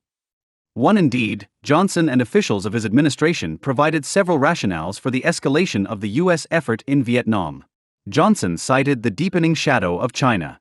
The rulers in Hanoi are urged on by Peking. On another occasion, he stressed the need to thwart guerrilla warfare as an instrument of communist expansion. Our strength imposes on us an obligation to assure that this type of aggression does not succeed. Secretary of State Dean Rusk stressed the potential effects of a defeat of U.S. policy in Southeast Asia on America's global alliance system, including our guarantees to Berlin. From today's perspective, the Johnson administration does not appear to have been more inconsistent or disingenuous in describing the aims of U.S. foreign policy than other U.S. wartime administrations. During World War II, the Roosevelt administration sometimes justified the U.S. effort in terms of the security of the United States, and at other times claimed that the defeat of the Axis powers would help promote a utopian world characterized by the four freedoms. In the run-up to the Gulf War, the Bush administration provided a number of rationales, including the atrocities committed by Saddam Hussein's regime, some of which were exaggerated, and the importance of Middle Eastern oil for American jobs. President Clinton and members of his administration explained the U.S.-led NATO war against Serbia in terms of a number of different rationales: the moral imperative of preventing or reversing the ethnic cleansing of Albanians in Kosovo by the Serbs, the need to demonstrate the military credibility of NATO and the United States, the economic importance of a stable Europe, and the danger that the conflict would expand and draw in Greece and Turkey. Government officials addressing different audiences on different occasions for different purposes may emphasize different goals of foreign policy. The apparent inconsistencies that result are not necessarily evidence of official duplicity or official confusion. Nor does the fact that some official goals were misguided or overemphasized mean that others were not sound. What is more, the notion of the credibility gap ignores the possibility that in escalating the Vietnam War the Johnson administration had several purposes, not just one. By successfully defending South Vietnam against subversion from North Vietnam, a client of the Soviet Union and China, the United States could deter the Soviets, reassure its allies, discourage the adoption of the Chinese and Vietnamese model of Revolutionary People's War by anti-Western insurgents in developing countries, and encourage the economic development and liberalization of South Vietnam as well as of South Korea and Taiwan, all at the same time. While the U.S. intervention in Vietnam served a number of complementary purposes, there was a hierarchy among U.S. goals. The administrations of Kennedy, Johnson, and Nixon may not have made that hierarchy as clear as intellectuals would like. Nevertheless, in hindsight, it is possible to identify the place assigned to different goals in the hierarchy of purposes by these three presidents and their aides. The chief purpose of the United States in Vietnam was to demonstrate America's credibility as a military power and a reliable ally to its enemies and its allies around the world. The danger was that if the United States were perceived to be lacking in military capacity, political resolve, or both, the Soviet Union and/or China and their proxies would act more aggressively, while U.S. allies, including important industrial democracies such as West Germany and Japan, would be inclined to appease the communist great powers. It was in this global geopolitical context that preventing falling dominoes, whether in Southeast Asia proper or in third world countries far from Vietnam, was important. Least important of all the U.S. purposes in intervening in Vietnam was promoting liberty, democracy, and prosperity in South Vietnam itself.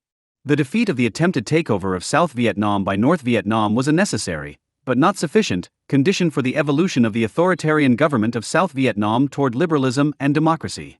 But America's political goals in South Vietnam were appropriately incidental and subordinate to America's goals in Southeast Asian power politics, which in turn were incidental and subordinate to America's global strategy in the Third World War. One of the myths about the Vietnam War is the claim that the chief rationale for U.S. intervention was the domino theory. This derived its name from a metaphor used by President Eisenhower to explain U.S. concern about the consequences of communist takeovers in Indochina. You have a row of dominoes set up, you knock over the first one, and what will happen to the last one is the certainty that it will go over very quickly.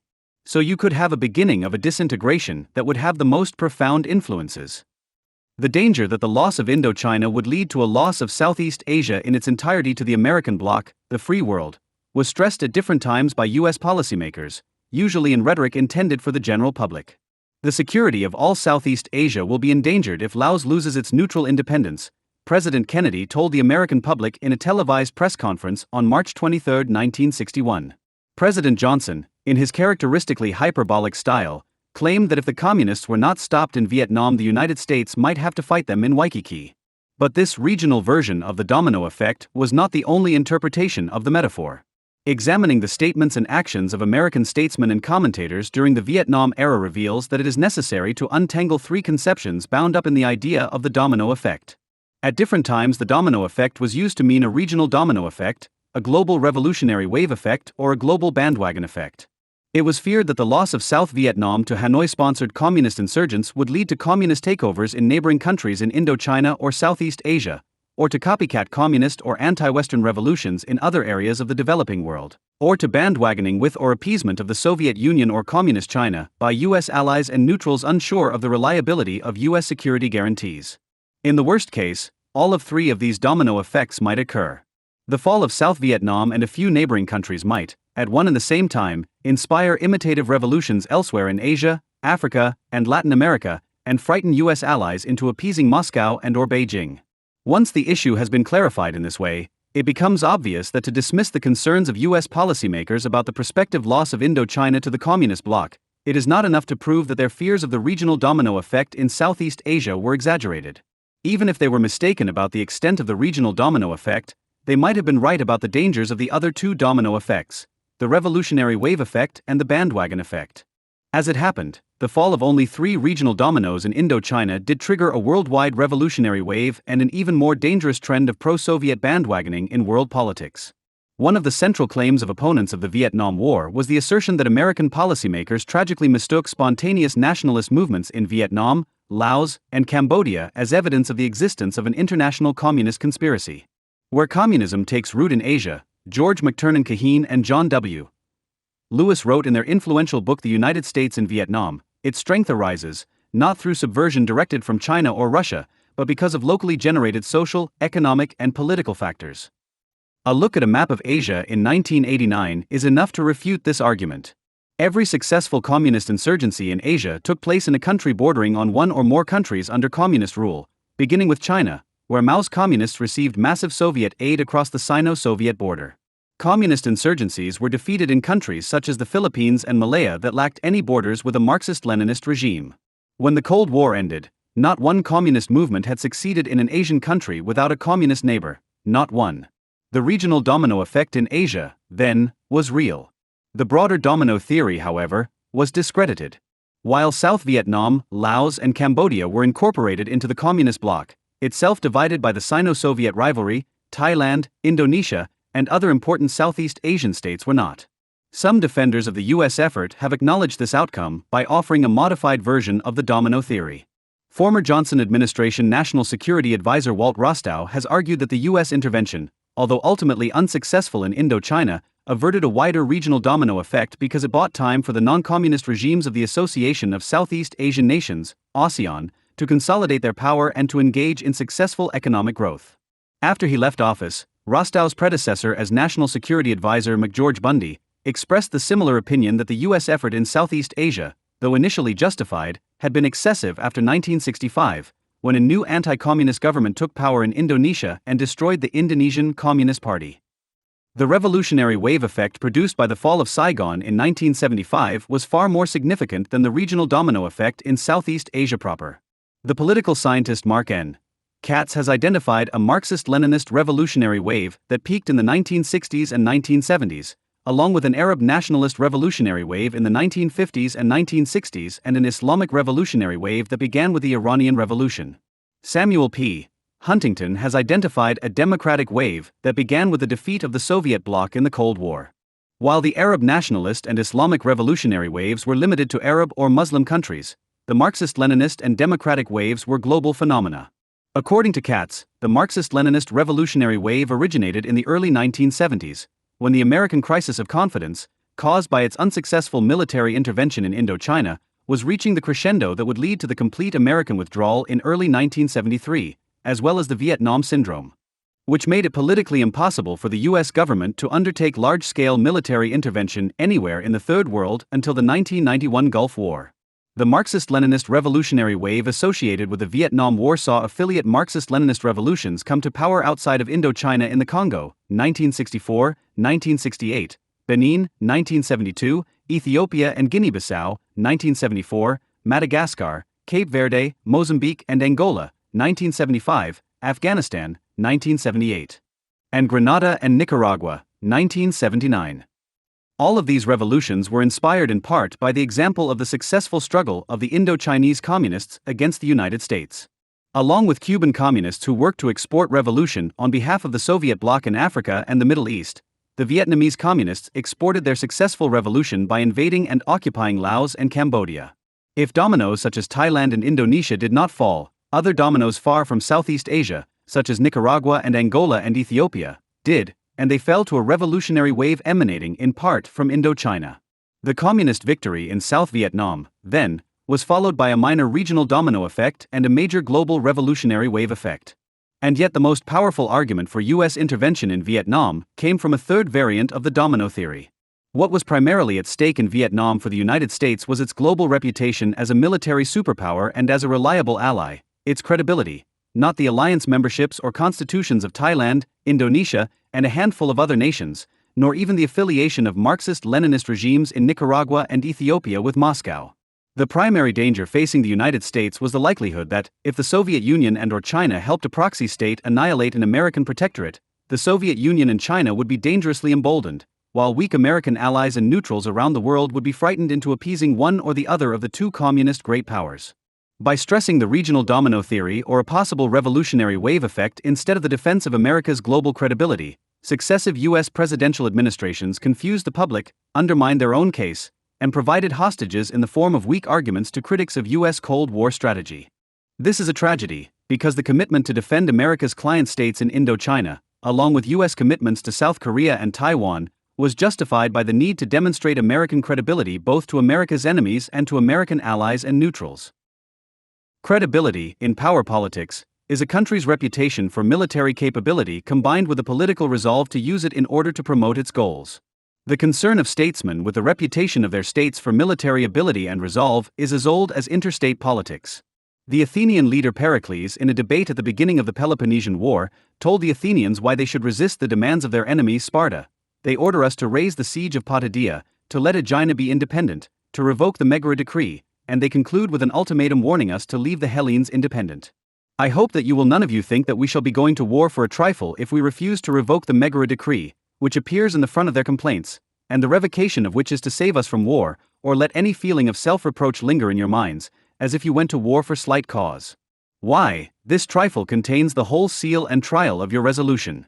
If you give way, you will instantly have to meet some greater demand, as having been frightened into obedience in the first instance, while a firm refusal will make them clearly understand that they must treat you more as equals. Make your decision therefore at once, either to submit before you are harmed, or if we are to go to war, as I for one think we ought, to do so without caring whether the ostensible cause be great or small, resolved against making concessions or consenting to a precarious tenure of our possessions. The natural concern of U.S. leaders with credibility was heightened into something like an obsession by the peculiar dynamics of the Cold War, a world war fought by means of sieges and duels. Unlike World Wars I and II, the third global conflict of the 20th century took the form of a half-century siege on the European front and duels or proxy wars in a number of other theaters. The forward deployment of U.S. troops in Central Europe, Japan, and South Korea following the Korean War, together with U.S. efforts to maintain conventional and nuclear superiority, made up the siege aspect of the Cold War. In the long run, the superior military-industrial capability of the United States and its affluent allies was bound to wear down the military-industrial base of the Soviet Empire, as long as two conditions were met. The first condition for Western success in the Cold War was alliance unity, the alliance of the United States, West Germany, Japan, Britain, France, and the other major democracies could not be split by a Soviet diplomatic strategy of divide and rule. Meeting this condition required periodic reaffirmations of alliance unity, like the deployment of the Euromissiles by NATO in the early 1980s in response to Soviet intimidation. In addition, the American bloc was required to match and surpass the Soviet imperium in the arms race. Because the goal was to spend the Soviet Union into bankruptcy, not merely to defend the Western Allies against an implausible threat of invasion, the American bloc could not accumulate a sufficiency of nuclear missiles and other weapons and then quit. The arms race was an auction that had to be continued until one side dropped out. The military-industrial siege of the Soviet Empire took far longer than early Cold War leaders such as Truman and Eisenhower and their advisors had expected. In the 1950s, Eisenhower hoped that U.S. troops might be withdrawn from Europe in the next decade. Instead, the siege lasted almost half a century. While manning the siege works in Europe and Northeast Asia, the United States also had to demonstrate its determination by threatening war, or if the threat failed, by waging limited war, with the Soviet Union and/or China and their proxies in regions on the periphery of the main theaters of Cold War competition. Sometimes the United States had to fight where it was challenged by its enemies, not where it would have preferred to fight.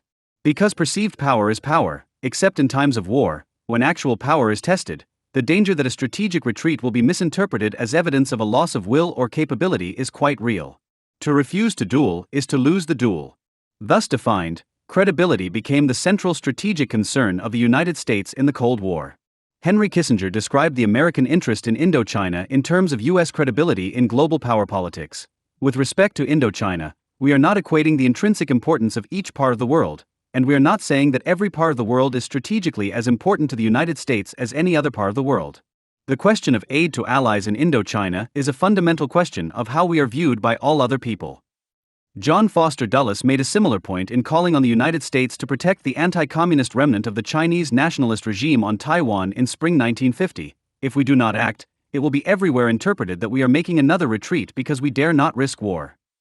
Who was the intended audience for American displays of credibility? Makers and defenders of U.S. Cold War strategy reasoned that the United States had to deter its enemies and reassure its allies at the same time. In a speech at Johns Hopkins University on April 7, 1965, President Johnson invoked these two reasons for demonstrations of credibility in the context of the war in Indochina.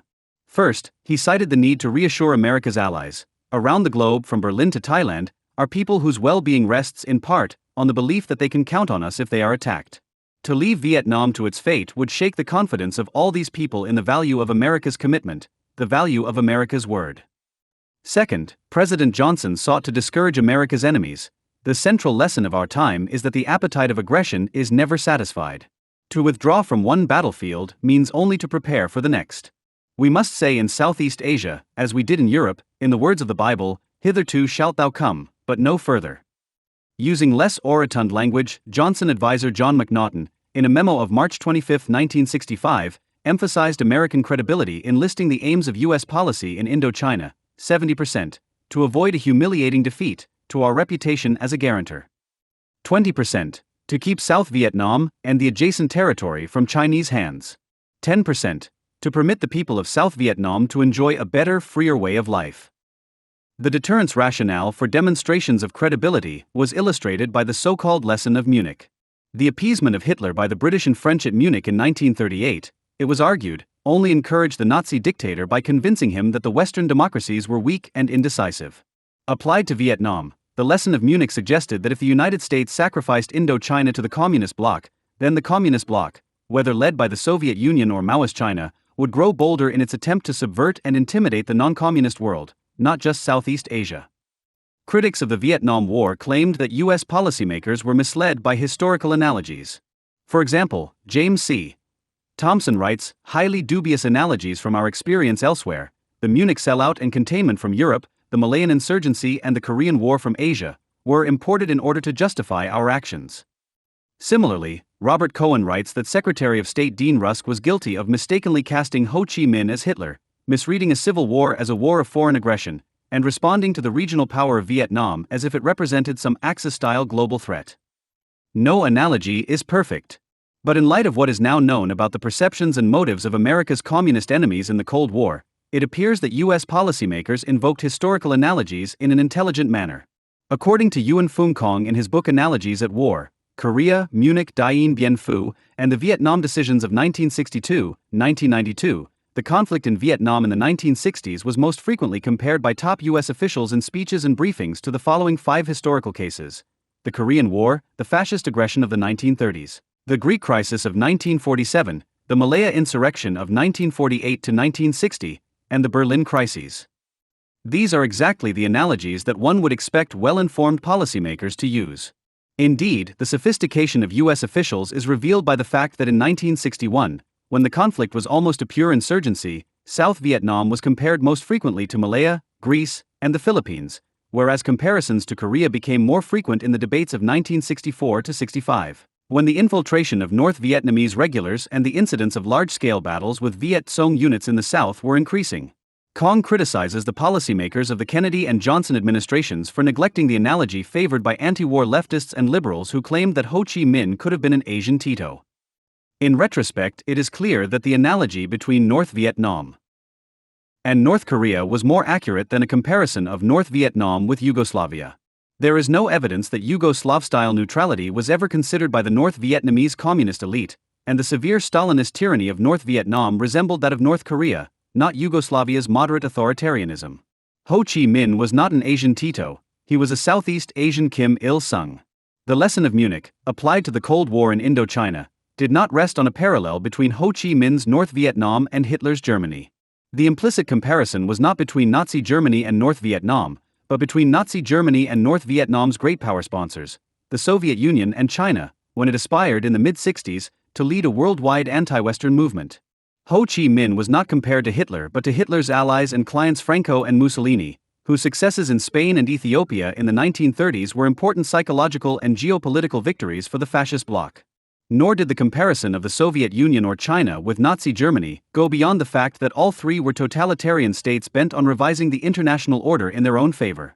As Secretary of State Rusk put it, using the metaphor of the United States as the world's policeman, there are those who object to analogies, that Mao Zedong is not a Hitler, that Ho Chi Minh is not a Mussolini. Of course, no one supposes they are. But one robber may be named John Doe, another robber may be named Richard Doe, there may be infinite differences between the two, but what they have in common, namely robbery, is what sends them both to prison. The lesson of Munich provides the answer to the argument that the rivalry between the Soviet Union and China in the 1960s rendered the U.S. policy of containing the communist bloc obsolete. In the early and mid-60s, the Kennedy-Johnson administration viewed Mao's anti-Western radicalism as a greater threat in Southeast Asia than the more moderate policy of the Soviet Union. By the second half of the 1960s, however, the Soviet Union had replaced China as the primary sponsor of North Vietnam, a role it would play until the end of the Cold War. Even if Vietnam had been nothing but a proxy war between the United States and China, the American defense of Indochina would have been justified by the logic of containing the Soviet Union in the world as a whole. Indeed, it might have been more damaging to America's reputation to be defeated in a proxy war by a military power of the second rank such as China than by the rival superpower. In the zero-sum game of the Cold War, the Soviet Union benefited when it humiliated the United States. It also benefited when China or OPEC or Iran humiliated the United States. This kind of reasoning does not depend on conditions like those of the Cold War, and it is valid for lesser powers as well as for superpowers. Countries that take a hard line toward weak enemies may be sending a signal to both strong enemies and weak allies. In the late 1930s, Oliver Harvey, a British Foreign Office official, wrote in his diary, We were weak with Franco, and as a direct consequence Japan is now bullying us. If we are weak again with Japan, we shall have Hitler and Mussolini beating us up. And above all, if we are weak in helping China, who is fighting our battle, we shall find our own little allies ratting on us. Why shouldn't they? The fear of American policymakers that communist bloc leaders, underestimating U.S. military capability and resolve, would be tempted to engage in a more assertive strategy, was vindicated repeatedly during the Cold War. In the late 1940s, Stalin was skeptical about the prospects for Kim Il-sung's success in the Korean peninsula. He remarked that the Americans would refuse to be driven out of Korea for fear of losing their reputation as a great power. After the United States failed to intervene to prevent a communist victory in China in 1949, however, Stalin and Mao, according to political scientist Douglas J. MacDonald, generalized from the particular U.S. failure in China and assumed that the United States would not react in the rest of the region. Stalin therefore authorized Kim Il-sung to launch his invasion of South Korea. The result was the Korean War. MacDonald concludes, the flat declarations of analysts such as Ted Hopf that there exists no evidence that decision-makers infer an opponent's irresoluteness and weakness from encounters in the periphery are incorrect in the Asian case in the early Cold War. Even the massive and unexpected U.S. effort in Korea was not enough to refute Stalin's perceptions of American weakness. America cannot defeat Little Korea, Stalin remarked to Zhou Enlai on August 20, 1952, in the middle of the war. Americans are merchants. Germans conquered France in 20 days. It's been already 2 years, and America has still not subdued Little Korea. Warming to his theme, Stalin mocked both the military capability and the collective resolve of the United States. No, Americans don't know how to fight. After the Korean War in particular, they have lost the capability to wage a large-scale war. They are pinning their hopes on the atom bomb and air power. But one cannot win a war with that. One needs infantry, and they don't have much infantry. The infantry they do have is weak. They are fighting Little Korea, and already people are weeping in the USA. What will happen if they start a large-scale war? Then, perhaps, everyone will weep. 19. It is instructive to compare Stalin's analysis of American capability and will with a similar analysis of U.S. capability and will in a telegram that Joachim von Ribbentrop, Foreign Minister of National Socialist Germany, sent from Berlin to Tokyo on August 25, 1941. In an effort to persuade Hitler's Japanese allies to disregard the prospect of American intervention in World War II and to proceed to attack Singapore and other outposts of the British Empire in the region, Ribbentrop argued that the threat of American intervention in Southeast Asia was not credible. The fact that the United States has reacted to Japan's occupation of Indochina only with economic sanction. The fact that the Roosevelt-Churchill meeting produced only words, and the fact that the United States has made the hopeless and almost desperate attempt to keep Japan out by means of insincere negotiations are clear signs of weakness on the part of the United States, proving that it will not risk any serious military action against Japan. This is no news to the military expert, for he has long known that the Army and the Air Force of the United States are not yet ready and that its Navy is still inferior to the Japanese Navy. Moreover, a large majority of the American people are opposed to war. Both Stalin and Ribbentrop, as experienced foreign policymakers, measured American credibility by assessing the military capability and the domestic consensus of the United States, in exactly the same order. First, U.S. military capability. One needs infantry, and they don't have much infantry. The infantry they do have is weak. Stalin. The Army and the Air Force of the United States are not yet ready and its Navy is still inferior to the Japanese Navy. Ribbentrop. The second factor that they considered was the will of the American people. Already people are weeping in the USA. Stalin. Moreover, a large majority of the American people are opposed to war. Ribbentrop. Defined narrowly as the importance of signaling adversaries of one's resolve, the lesson of Munich can find support from episodes in the Cold War involving Mao as well as Stalin. One is the Taiwan Straits Crisis of 1958. In July 1958, while the United States was diverted by its intervention in Lebanon, Mao saw an opportunity to test American credibility in East Asia on one of what he called the three fronts: Taiwan, Korea, and Indochina.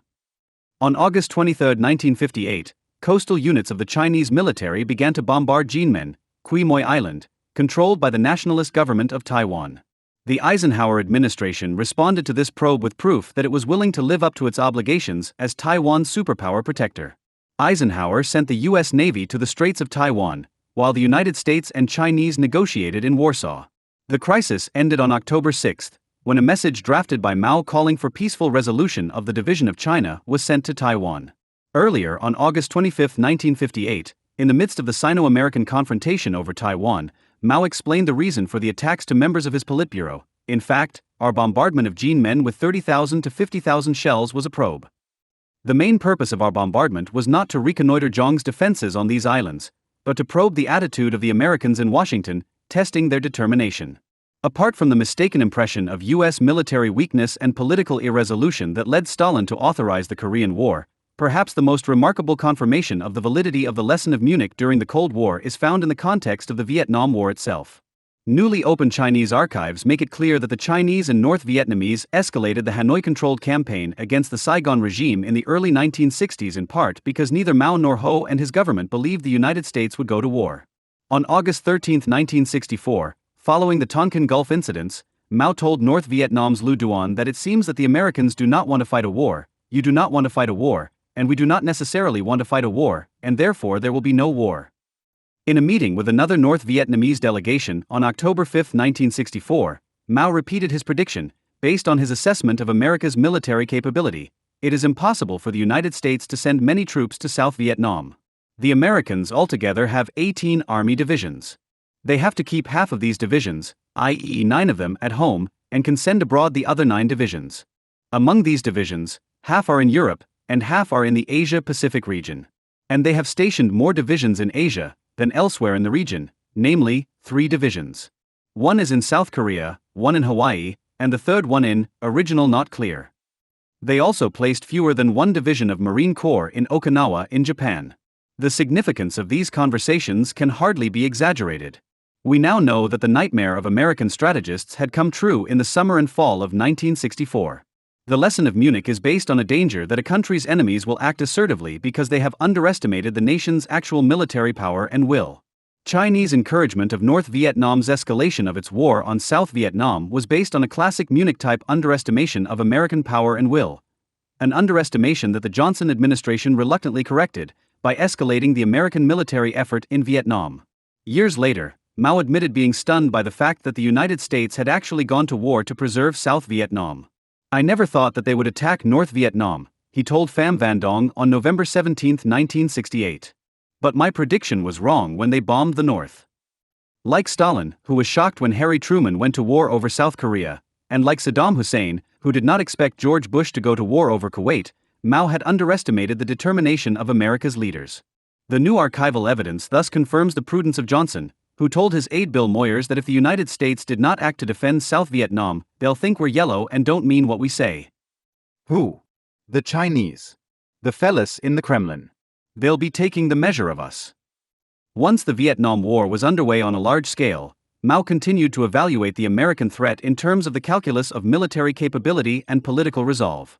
Again and again in conversations with his North Vietnamese allies and others, Mao stressed 2 points. American military forces were overextended, weakening U.S. credibility, and domestic divisions in American society weakened U.S. resolve. You call it a special war, a limited war, but for the U.S., they concentrate all their forces on it, Mao reminded Pham Van Dong in the November 17, 1968, conversation noted above. At present their allies in Europe are complaining a lot, saying that the U.S. reduces the number of its troops in Europe, and withdraws its experienced troops and good equipment from Europe, not to mention the troops withdrawn from South Korea and Hawaii.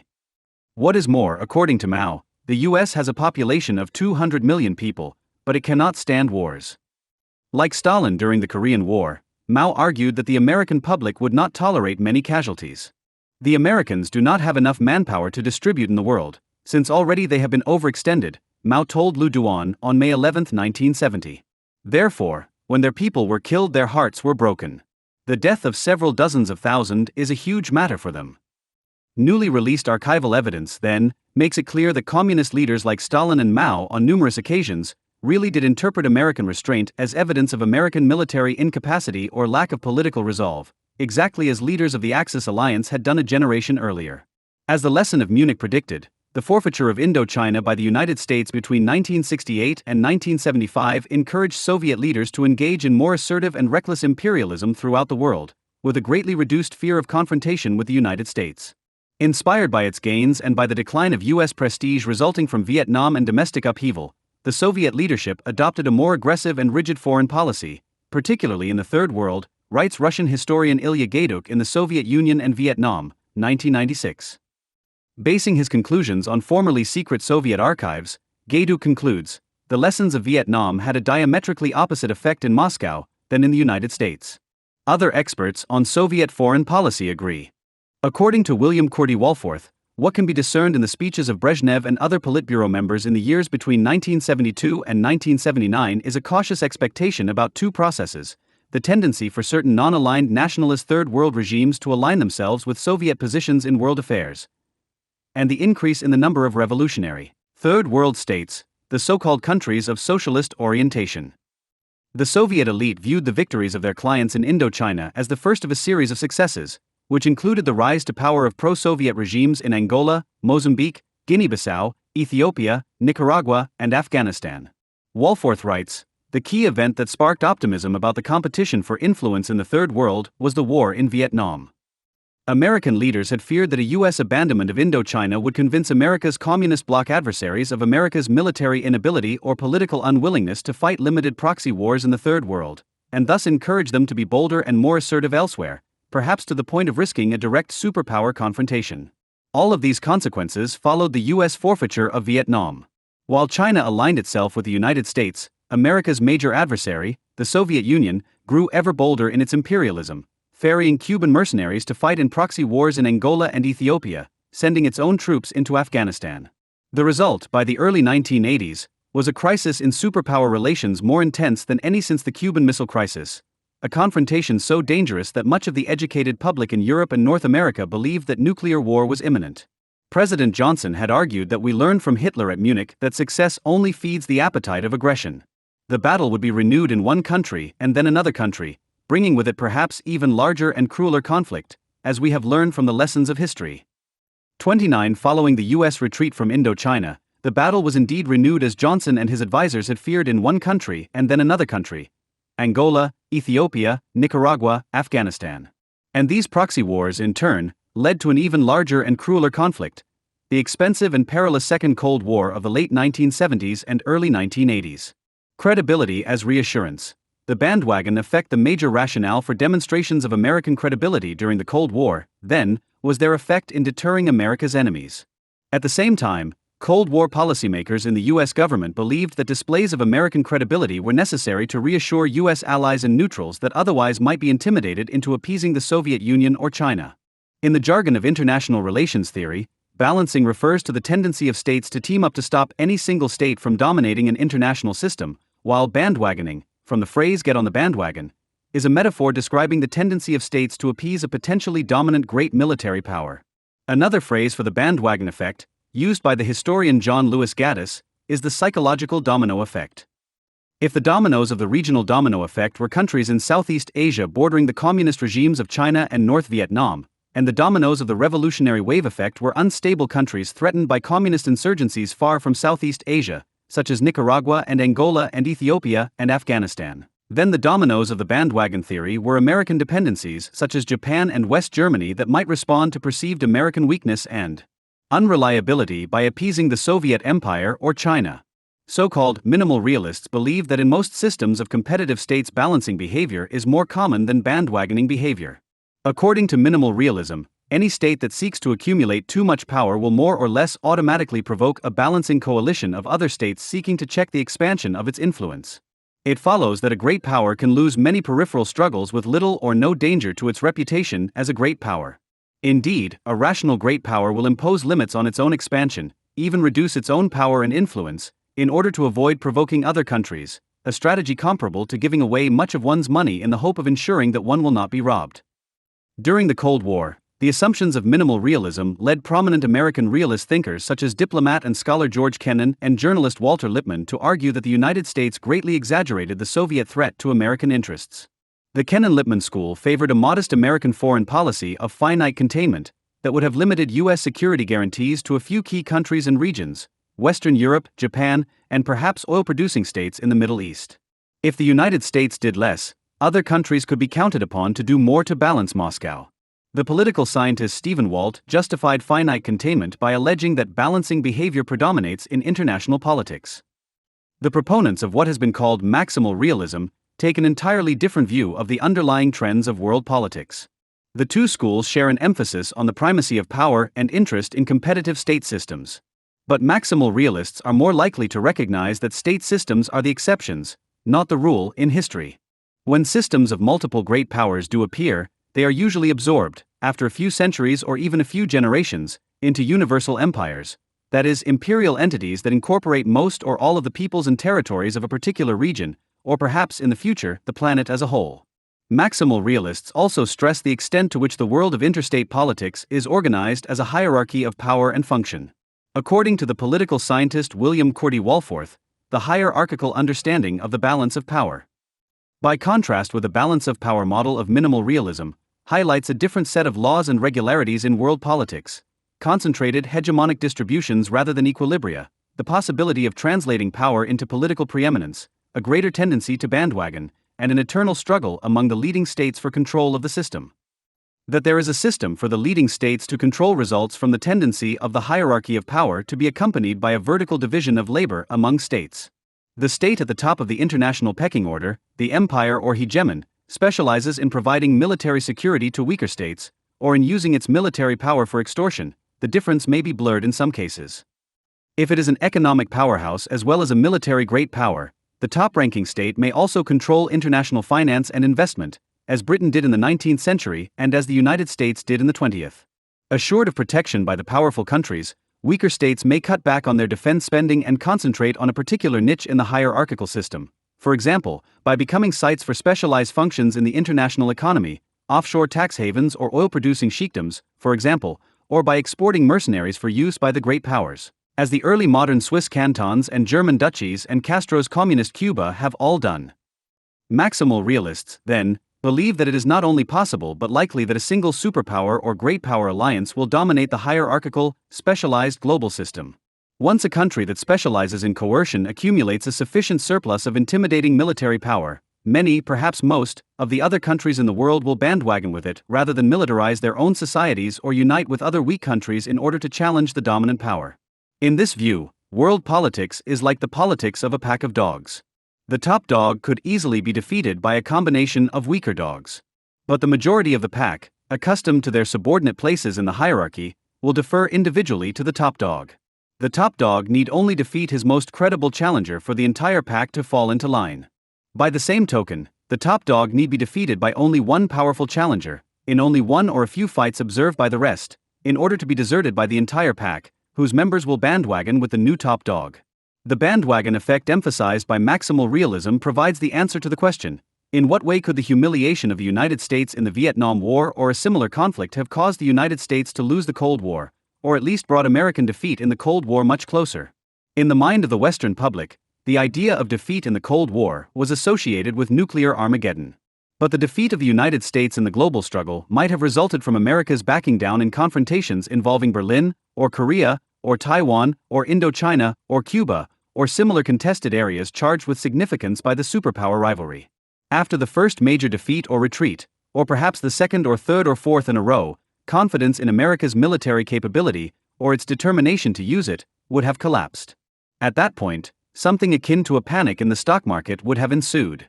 In a remarkably short period of time, a few years, perhaps even a few months, the worldwide American alliance system would have unraveled, as European, Asian, Middle Eastern, African, and Latin American states hurriedly made deals with Moscow. Thanks to runaway bandwagoning, the United States would have found itself marginalized in a world now aligned around the Soviet Union, there having been no other military power with global reach and global ambitions at the time. The Soviets might not have had to fire a shot in anger. There need not have been any additional communist revolutions. The same elites might even have remained in power in the same capitals around the world. Indeed, America's alliances such as NATO and the US-Japan alliance might have lasted formally for a few more years, though moribund. But Moscow would have displaced Washington at the apex of the global military hierarchy, and everybody would have known it. The bandwagon effect is the reason why it was a mistake to argue that the Soviet Empire was bound to collapse of overextension.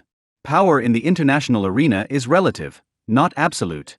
If the Soviet Union had managed, by means of military intimidation, to divide the alliance of the United States, Western Europe and Japan, or to frighten the United States into isolationism and appeasement, then it might have achieved and maintained a position as the world's leading military power in relative terms even while it reduced its expenditures on the military. In the same way, The abatement of the Soviet challenge permitted the United States to become relatively more powerful in world politics in the 1990s, even as it slashed its defense spending and overseas troop deployments. Having frightened the weak and divided industrial democracies into bandwagoning with it, a Soviet Union that had won the Cold War by intimidation would have had little trouble keeping its empire intact. In 1967, the leading minimal realist thinker George Kennan wrote that one must not be too frightened of those who aspire to world domination, because of the continued and undiminished relevance in the modern world of Gibbon's assertion that there is nothing more contrary to nature than the attempt to hold in obedience distant provinces. 33 In fact, conquest can be profitable, if the costs of repressing the conquered are outweighed by the additions to the resource base of the conqueror. In Does Conquest Pay? The Exploitation of Occupied Industrial Societies, 1996, the political scientist Peter Lieberman demonstrates that the economic benefit to the Soviet Union of its control of Eastern Europe from 1945 to 89 far outweighed the relatively low costs of repressing the Eastern Europeans in 1953, East Germany, 1956, Hungary, 1968, Czechoslovakia, and 1981, Poland. Without the resources of Eastern Europe, the Soviet Empire might have been bankrupted sooner by the military competition with the West, and without the ability to divert Western military spending to meet threats in Asia, the Middle East and Latin America, Moscow might have faced a much greater Western military challenge in its core region. In the case of Cuba, the Soviet Union gained a strategically valuable ally and a supply of mercenaries it could use in Africa. The victory of Moscow's Vietnamese clients gave the declining Soviet regime a boost in prestige and morale for much of a decade. Kennan himself admitted the legitimacy of concerns about bandwagoning in world politics and the possibility of Soviet primacy as a result of intimidation rather than of war. In the late 1940s, Kennan summed up the idea of the bandwagon effect with characteristic eloquence. One of the vital facts to be borne in mind about the international communist movement in the parts of Europe which are not yet under Soviet military and police control is the pronounced bandwagon character which that movement bears. By that I mean the fact that a given proportion of the adherents to the movement are drawn to it by no ideological enthusiasm, but primarily by the belief that it is the coming thing, the movement of the future. And that those who hope to survive, let alone thrive, in the coming days will be those who had the foresight to climb on the bandwagon when it was still the movement of the future. 34 In the 1970s, arguing against U.S. Cold War policy from his later self-described isolationist perspective, Kennan was honest enough to admit that a Soviet strategy of winning global primacy by intimidation short of war made sense. From Moscow's perspective, certainly, if all this could be achieved bloodlessly, without upsetting repercussions at home and increased responsibilities for the Soviet Union, the leadership of that country would no doubt be pleased, but only within limits, to see such things as abandonment of the Western position in Berlin, a clear Soviet military ascendancy all the way from the Atlantic to the Chinese frontier, and heightened Soviet prestige the world over. The Cold War, then, was most likely to end with a rapid and more or less bloodless global diplomatic realignment in favor of the superpower that was perceived to be the most militarily powerful and the most politically determined. We know that this is how the Cold War would have ended if the United States had lost, because this is how the Cold War ended when the Soviet Union lost. In 1961, Soviet Premier Nikita Khrushchev described the strategic nightmare of Soviet policymakers, a nightmare in which the failure of the Soviet Union to vindicate its credibility in a largely symbolic crisis at a largely symbolic flashpoint would lead to greater American pressure, the dissolution of Soviet alliances, and ultimately, the overthrow of communism. The question of access to West Berlin and the whole question of the peace treaty is for the Western powers only a pretext. If we abandoned our intention of concluding a peace treaty, they would take this as a strategic breakthrough and would in no time broaden the range of their demands. They would demand the abolition of the socialist system in the German Democratic Republic. And if the Western powers achieved all this, they would come forward with their principal demand, that the socialist system be abolished in all the countries of the socialist camp. Khrushchev's nightmare bore a remarkable resemblance to what actually happened to the Soviet bloc under his successor Mikhail Gorbachev. Throughout the Cold War, Moscow was as worried as Washington about the threat posed to its bloc by runaway bandwagoning. Fear of the bandwagon effect led the Soviet leadership to believe, perhaps correctly, that the overthrow of communism in Afghanistan would endanger Moscow's control over its Central Asian republics and weaken its overall credibility in the communist bloc and the world. The Soviets thwarted that threat by invading Afghanistan in 1979. However, Gorbachev's decision not to invade Eastern Europe in order to prop up communist rule there set in motion a chain of events that led to the disintegration not only of the external empire but of the USSR itself. Given what happened in 1989 to 91, it seems quite likely that the Soviet Empire in Europe, and perhaps the Soviet Union itself, might have unraveled in 1953, or 1956, or 1968, had the Soviets not promptly and ruthlessly crushed East Germany, Hungary, and Czechoslovakia. The evidence for the importance of the bandwagon effect in world politics is not limited to the single case of the dissolution of the Soviet Empire. The larger history of the Cold War supports it as well. The bandwagon theory predicts that weak states around the world would have been most likely to bandwagon with the Soviet Union as its power relative to the United States grew, and that they would have been likely to distance themselves from the Soviet Union as its relative power declined. This is exactly the pattern that an examination of the historical record reveals. In the mid-1950s and the late 1980s, when the Soviet Union was relatively weak, the Soviets had few allies. In the mid-70s, when Soviet military power reached its peak relative to that of the United States, the Soviet alliance system attained its greatest extent. This pattern contradicts the predictions of balance of power theory, but it accords perfectly with the predictions of bandwagoning theory. So does the fact that the United States had the greatest number of allies at the beginning of the Cold War, when the Soviet Union was still devastated by World War II, and at the end of the Cold War, when the Soviet Union's former satellites as well as former allies and neutrals were deserting Moscow to seek the favor of Washington. The General Assembly of the United Nations provides yet a third test of the theory of the bandwagon effect. When American military power was at its relative peak in the early 1950s, Third World states tilted toward the United States. As Soviet power rose, more became neutral. Finally, when Soviet military might peaked in the 1970s, there was a dramatic pro-Soviet tilt in the United Nations General Assembly. The United States was seen to be reeling back in compounded defeat, incapable of retaliation, unwilling even to contemplate retaliation, former U.S. Ambassador to the UN Daniel Patrick Moynihan recalled. According to Moynihan, in the mid-1970s UN assemblies were almost wholly given over to assaults on Western positions by combined Communist and Third World blocs. The fact that the Soviet Third World bloc was based on the perception, by weak states, of American decline and the rise of Soviet power, rather than on some other factor, like post-colonial radicalism or the appeal of the Soviet model, is clear from the astonishing reversal of Third World attitudes toward the United States in the United Nations that followed the demise of the Soviet Union. A reversal of foreign policy orientation by many of the same elites that had been pro-Soviet only a few years before. Even proponents of minimal realism concede that weak states tend to bandwagon with threatening great powers rather than attempt to balance them. Stephen M. Walt writes that in general, the weaker the state, the more likely it is to bandwagon rather than balance. If West Germany and Japan, despite their wealth, are considered to have been weak states during the Cold War, in which the only military superpowers were the United States and the Soviet Union, then minimal realist theory itself would predict that the West Germans and Japanese would be tempted to accommodate the Soviet Union if they believed they could not rely on the United States to protect not only their territories but their regional and world order interests. The fact that West German and Japanese leaders often complained that the Vietnam War was diverting resources and attention from their own defense merely demonstrates the degree of their anxiety about the Soviet threat and the shallowness of their confidence in American credibility. In the case of West Germany, the record demonstrates that the tendency to appease the Soviet Union flowed or ebbed more or less in sync with perceptions of U.S. credibility. When the Kennedy administration backed down during the Berlin crisis of August 1961, Chancellor Konrad Adenauer's hardline policy of requiring reunification of Germany as a precondition for German détente with the Soviet bloc collapsed. I said later that in August 1961 a curtain was drawn aside to reveal an empty stage, wrote the German Social Democratic leader Willy Brandt in 1976. East German dictator Walter Ulbricht had been allowed to take a swipe at the Western superpower, and the United States merely winced with annoyance. My political deliberations that followed were substantially influenced by this day's experience, and it was against this background that my so-called Ostpolitik, the beginning of détente, took shape. Convinced that the weakness and vacillation of their American protector made a West German policy of confrontation impossible, the West Germans hoped that the liberalization of the Soviet bloc might lead to German reunification. Even this cautious hope was crushed when the Soviet bloc invaded Czechoslovakia in 1968 to restore Soviet authority in Eastern Europe, including East Germany.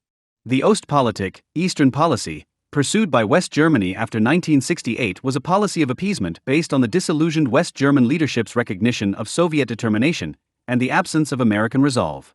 It is no coincidence that West Germany and the other Western European states legitimated the Soviet Empire in Eastern Europe by ratifying the Helsinki Accords at the very moment in the 1970s when Soviet military power reached its peak. West German Foreign Minister Egon Bahr candidly justified the German policy of détente with the Soviet bloc by describing it as a response to German doubts about the validity of the American alliance commitment. Would America answer with nuclear missiles if the Russians took Hamburg? The answer was no. So Detente was our only option.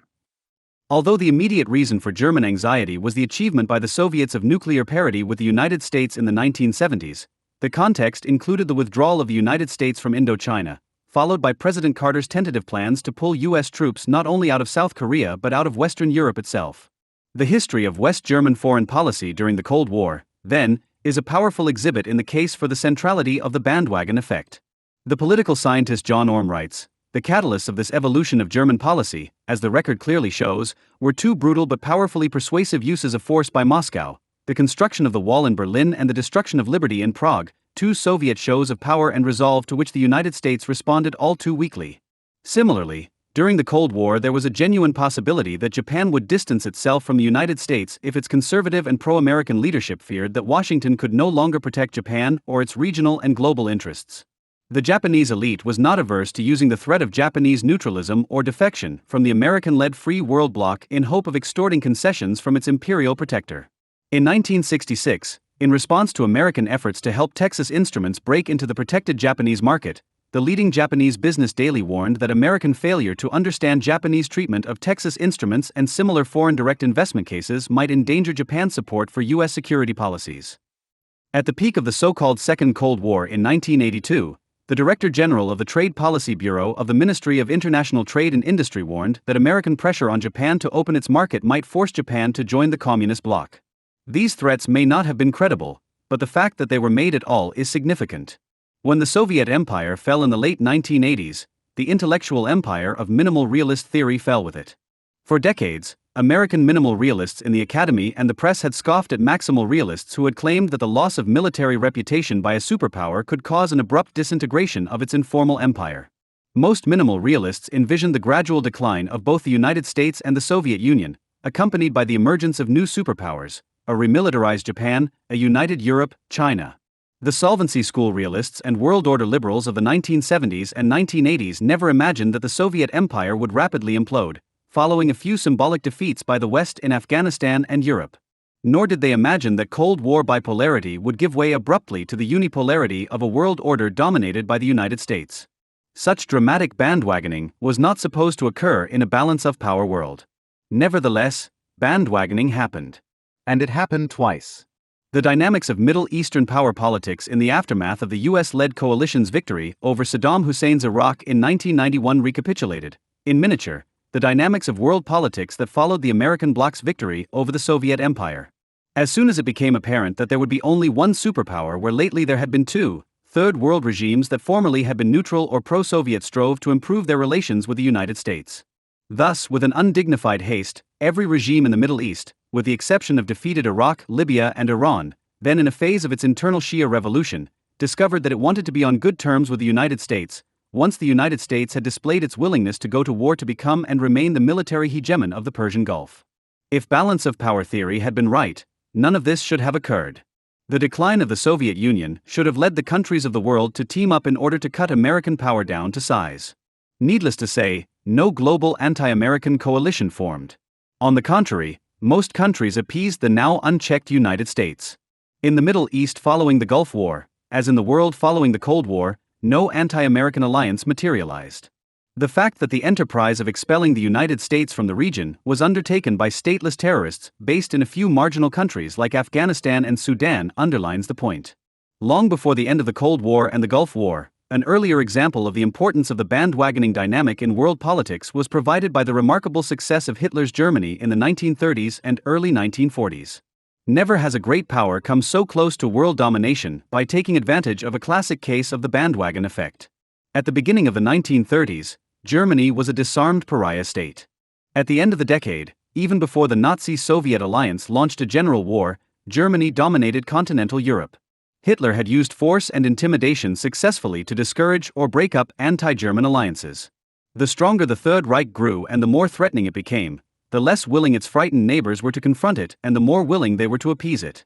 Instead of forming a coalition to contain Germany in the middle of the 1930s, Britain, France, and the Soviet Union competed to appease the aggressive and expansionist Nazi regime. Indeed, the Soviet Union sought to protect itself by entering into an alliance with Hitler in 1939.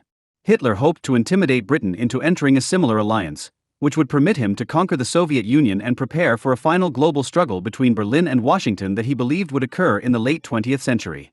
If Britain had appeased Germany or had gone down to defeat before the United States entered World War II, Hitler would have succeeded in using coercive diplomacy and a series of small wars, along with a Korea/Vietnam-style proxy war in Spain, to bandwagon his way to global hegemony by the early 1940s. Once the German and Japanese empires had been shattered in World War II, and the post-war weakness of Britain had become evident, the United States probably would have become the global hegemon by the late 1940s, if not for the Soviet challenge. The fact that few countries objected to the proposal that the United Nations be located either in New York or San Francisco speaks volumes. If the Soviet Union had been content with the status of a regional Eurasian power after 1945, the kind of unipolar world centered on Washington that emerged in the 1990s might have evolved by the 1950s, as a result of a pro-American global bandwagon effect. The replacement of the bipolar world order of the Cold War by a unipolar world order in the 1990s came as no surprise to maximal realists, who believe that power tends to be concentrated in a single alliance or state, in this case, the United States. If the world should become more decentralized in time as a result of the diffusion of wealth and military power to countries other than the United States, this will not prove that the balance of power model of minimal realism was correct after all. Balance of power theory is not to be confused with the law of uneven growth of national economies, or alterations in relative shares of world population resulting from different fertility rates. For balance of power theory to be correct, it is not enough that China and India should become relatively more important, and the United States relatively less important, as a result of unequal rates of growth in productivity or population. For balance of power theory to be vindicated, the United States must be consciously cut down to size by a coalition of other great powers that have united for that specific purpose. There are no signs of this happening at present. It is possible to argue that even if the Soviet Union and China considered the fate of Indochina to be important, the United States could have ceded the region to one or both of the communist great powers with little or no damage to its foreign policy. During the Cold War, minimal realists such as George Ball, George Kennan, and Walter Lippmann advocated a strategy of finite containment limited to the North Atlantic and North Pacific as an alternative to the policy of global containment that the United States actually pursued. Ball wrote that U.S. strategy should focus on the principal Atlantic nations. The only area of the non-European world of any importance, apart from Japan, was the Middle East, because of its oil reserves. The Vietnam War and presumably the Korean War was based on the mistaken equation of a commitment in the jungles and rice paddies of a small country on the edge of nowhere with our most important treaty commitments to defend our Western allies in the heart of Europe, the center of world power and hence the center of danger. 44 Like other minimal realists, Ball saw little reason for the United States to oppose Soviet imperial gains anywhere outside of an imaginary border that encircled North America, Western Europe, and the Middle East. Even the nearby nations of the Caribbean and Central America should be free to create their own versions of chaos. George Kennan advocated an even greater degree of American retrenchment. In The Cloud of Danger, 1977, Kennan suggested that the Europeans were imagining the Soviet threat. In this respect, we have to treat our European friends as a species of psychiatric patient with hallucinations. In an interview with George Urban in Encounter in September 1976, Kennan described himself as an isolationist. The difficulties involved in drawing a line around commitments have been noted by Edward Luttwak, in a critique of George Kennan's strategic views. If the necessity of an immediate circle of allies is recognized, as it is in Mr. Kennan's minimalist formula, the logic of collective security, the regional concerns of each primary ally, and the maintenance of a global balance of power will certainly require a further and wider sphere of secondary involvement. Even if the maximal realist premises that underpinned U.S. grand strategy during the Cold War were sound, the application of that strategy in Indochina, or for that matter Korea or Taiwan, might have been mistaken. It might be argued that the three fronts of Korea, Taiwan, and Indochina were not as important in Cold War power politics as American presidents from Truman to Nixon believed. The question of whether a given country or region is strategic or not can be approached by means of a simple question: do the great powers of a given era consider it worth fighting for? The importance that U.S. policymakers placed upon Indochina antedated the Cold War. Shortly before Pearl Harbor, Secretary of War Henry Stimson suggested to President Roosevelt that an attack without further warning against the Japanese Empire might be in America's interest if Japan moved toward Thailand. On December 6, 1941, FDR drafted a personal message to the Japanese Emperor, warning about the consequences of Japanese expansion in Indochina. 50 Even in advance of Pearl Harbor, then, the Roosevelt administration considered mainland Southeast Asia to be so important to America's overall Asian and global strategy that it had to be kept out of the control of the hostile Axis bloc. What is more, between 1946 and 1989, every major military power of the Cold War era, the United States, China, France, the Soviet Union, and the British Commonwealth, send at least some troops into combat in Indochina or nearby countries in Southeast Asia. If Indochina was a peripheral region of no strategic importance in world politics, it is curious that this fact escaped the attention of policymakers in Washington, Moscow, Beijing, Paris, and London. If Indochina was a key strategic region during the Cold War for which the two superpowers were willing to fight, directly or indirectly, why was it of strategic importance? The answer has less to do with sea lanes than with symbolism. The symbolic significance of Indochina in the global rivalry for world primacy between the American bloc and the Communist bloc, and in the simultaneous competition within the Communist bloc between the Soviet Union and China, arose from the fact that the Cold War was an ideological war as well as a power struggle. The interaction between ideology and power in the Cold War was misunderstood by two groups: conservative anti-communists and minimal realists. Anti-communist conservatives were mistaken when they interpreted the Cold War as a battle between communism and Western civilization. The Cold War began in 1946, not in 1917. Soviet efforts to spread communism in the world by means of subversion and proxy wars such as the Spanish Civil War during the years between the Bolshevik coup d'état in 1917 and World War II were miserable failures. The status of the Soviet Union as one of two military superpowers, the result of Germany's suicide in World War II, was the necessary condition for the political and military successes of Marxism-Leninism beyond the USSR and Outer Mongolia, beginning with a Soviet-assisted Chinese Communist victory in 1949. What is more, the Cold War ended with the collapse of the Soviet Union's ability and determination to challenge American global predominance, even though Marxist-Leninist regimes survived in China, North Korea, Indochina, and Cuba. If the anti-communist right exaggerated the ideological dimension of the Cold War, minimal realists tended to ignore that dimension altogether. The American academic Stephen Walt claimed in 1989 that as the history of international communism reveals, e.g. the quarrels between Stalin and Tito, Khrushchev and Mao, and the fratricidal conflict between Kampuchea, Vietnam and China, Marxist ideology has been a relatively weak motive for alignment. Many realists in the Cold War era, such as George Kennan, were in the habit of using Soviet and Russian interchangeably, as though the Soviet Union were Tsarist Russia beneath superficial Marxist-Leninist trappings. More sophisticated maximal realists took Marxism-Leninism seriously as a militant secular religion. Dean Acheson, reflecting on the late 1940s and early 1950s, wrote that the threat to Western Europe seemed to me singularly like that which Islam had posed several centuries before, with its combination of ideological zeal and fighting power. In the 1950s, the British political scientist Martin White made the same comparison: the Jacobins of the French Revolution, and the Communists, on a parallel with Islam, divided the world into Dar al-Islam and Dar al-Harb, that is, the abode of peace and the abode of war. Bertrand Russell, who became a bitter critic of the Cold War in his old age, had written as early as 1921, Bolshevism combines the characteristics of the French Revolution with those of the rise of Islam. Among religions, Bolshevism is to be reckoned with Mohammedanism rather than with Christianity and Buddhism. Christianity and Buddhism are primarily personal religions, with mystical doctrines and a love of contemplation. Mohammedanism and Bolshevism are practical, social, unspiritual, concerned to win the empire of this world. 54 In this connection, it is worth noting that the term Cold War Guerra Fria was first used in the 13th century in connection with a low-level border war in Spain between the rival religious civilizations of Latin Christendom and Islam. The dismissal of the ideological factor in the foreign policies of communist states was clearly an error. In the aftermath of World War II, a non-communist Russian regime might have sought a Russian sphere of influence in Eastern Europe, but would not have imposed a totalitarian social order on Poland, Czechoslovakia, or other countries. It is possible to argue that even if the Soviet Union and China considered the fate of Indochina to be important, the United States could have ceded the region to one or both of the communist great powers with little or no damage to its foreign policy. During the Cold War, minimal realists such as George Ball, George Kennan, and Walter Lippmann advocated a strategy of finite containment limited to the North Atlantic and North Pacific as an alternative to the policy of global containment that the United States actually pursued. Ball wrote that U.S. strategy should focus on the principal Atlantic nations. The only area of the non-European world of any importance, apart from Japan, was the Middle East, because of its oil reserves. The Vietnam War and presumably the Korean War was based on the mistaken equation of a commitment in the jungles and rice paddies of a small country on the edge of nowhere with our most important treaty commitments to defend our Western allies in the heart of Europe, the center of world power and hence the center of danger. Like other minimal realists, Ball saw little reason for the United States to oppose Soviet imperial gains anywhere outside of an imaginary border that encircled North America, Western Europe, and the Middle East.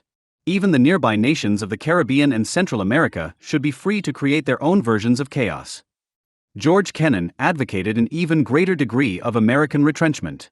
In The Cloud of Danger, 1977, Kennan suggested that the Europeans were imagining the Soviet threat. In this respect, we have to treat our European friends as a species of psychiatric patient with hallucinations.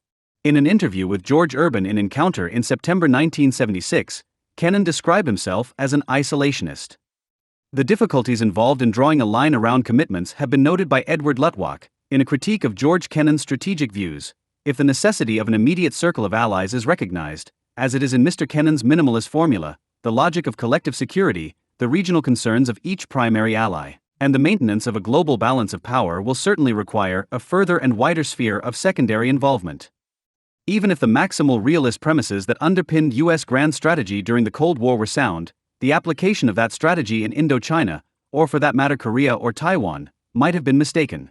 It might be argued that the three fronts of Korea, Taiwan, and Indochina were not as important in Cold War power politics as American presidents from Truman to Nixon believed.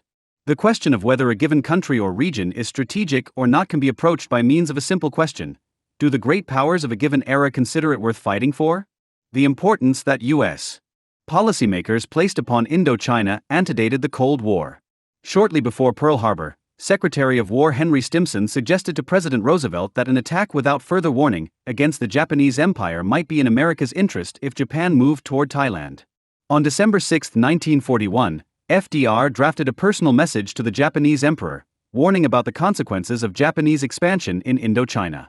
Even in advance of Pearl Harbor, then, the Roosevelt administration considered mainland Southeast Asia to be so important to America's overall Asian and global strategy that it had to be kept out of the control of the hostile Axis bloc. What is more, between 1946 and 1989, every major military power of the Cold War era, the United States, China, France, the Soviet Union, and the British Commonwealth, send at least some troops into combat in Indochina or nearby countries in Southeast Asia. If Indochina was a peripheral region of no strategic importance in world politics, it is curious that this fact escaped the attention of policymakers in Washington, Moscow, Beijing, Paris, and London. If Indochina was a key strategic region during the Cold War for which the two superpowers were willing to fight, directly or indirectly, why was it of strategic importance? The answer has less to do with sea lanes than with symbolism. The symbolic significance of Indochina in the global rivalry for world primacy between the American bloc and the Communist bloc, and in the simultaneous competition within the Communist bloc between the Soviet Union and China, arose from the fact that the Cold War was an ideological war as well as a power struggle. The interaction between ideology and power in the Cold War was misunderstood by two groups: conservative anti-communists and minimal realists. Anti-communist conservatives were mistaken when they interpreted the Cold War as a battle between communism and Western civilization. The Cold War began in 1946, not in 1917. Soviet efforts to spread communism in the world by means of subversion and proxy wars such as the Spanish Civil War during the years between the Bolshevik coup d'état in 1917 and World War II were miserable failures. The status of the Soviet Union as one of two military superpowers, the result of Germany's suicide in World War II, was the necessary condition for the political and military successes of Marxism-Leninism beyond the USSR and Outer Mongolia, beginning with the Soviet-assisted Chinese Communist victory in 1949. What is more, the Cold War ended with the collapse of the Soviet Union's ability and determination to challenge American global predominance, even though Marxist-Leninist regimes survived in China, North Korea, Indochina, and Cuba. If the anti-communist right exaggerated the ideological dimension of the Cold War, minimal realists tended to ignore that dimension altogether. The American academic Stephen Walt claimed in 1989 that as the history of international communism reveals, e.g. the quarrels between Stalin and Tito, Khrushchev and Mao, and the fratricidal conflict between Kampuchea, Vietnam and China, Marxist ideology has been a relatively weak motive for alignment. Many realists in the Cold War era, such as George Kennan, were in the habit of using Soviet and Russian interchangeably, as though the Soviet Union were Tsarist Russia beneath superficial Marxist-Leninist trappings. More sophisticated maximal realists took Marxism-Leninism seriously as a militant secular religion. Dean Acheson, reflecting on the late 1940s and early 1950s, wrote that the threat to Western Europe seemed to me singularly like that which Islam had posed several centuries before, with its combination of ideological zeal and fighting power.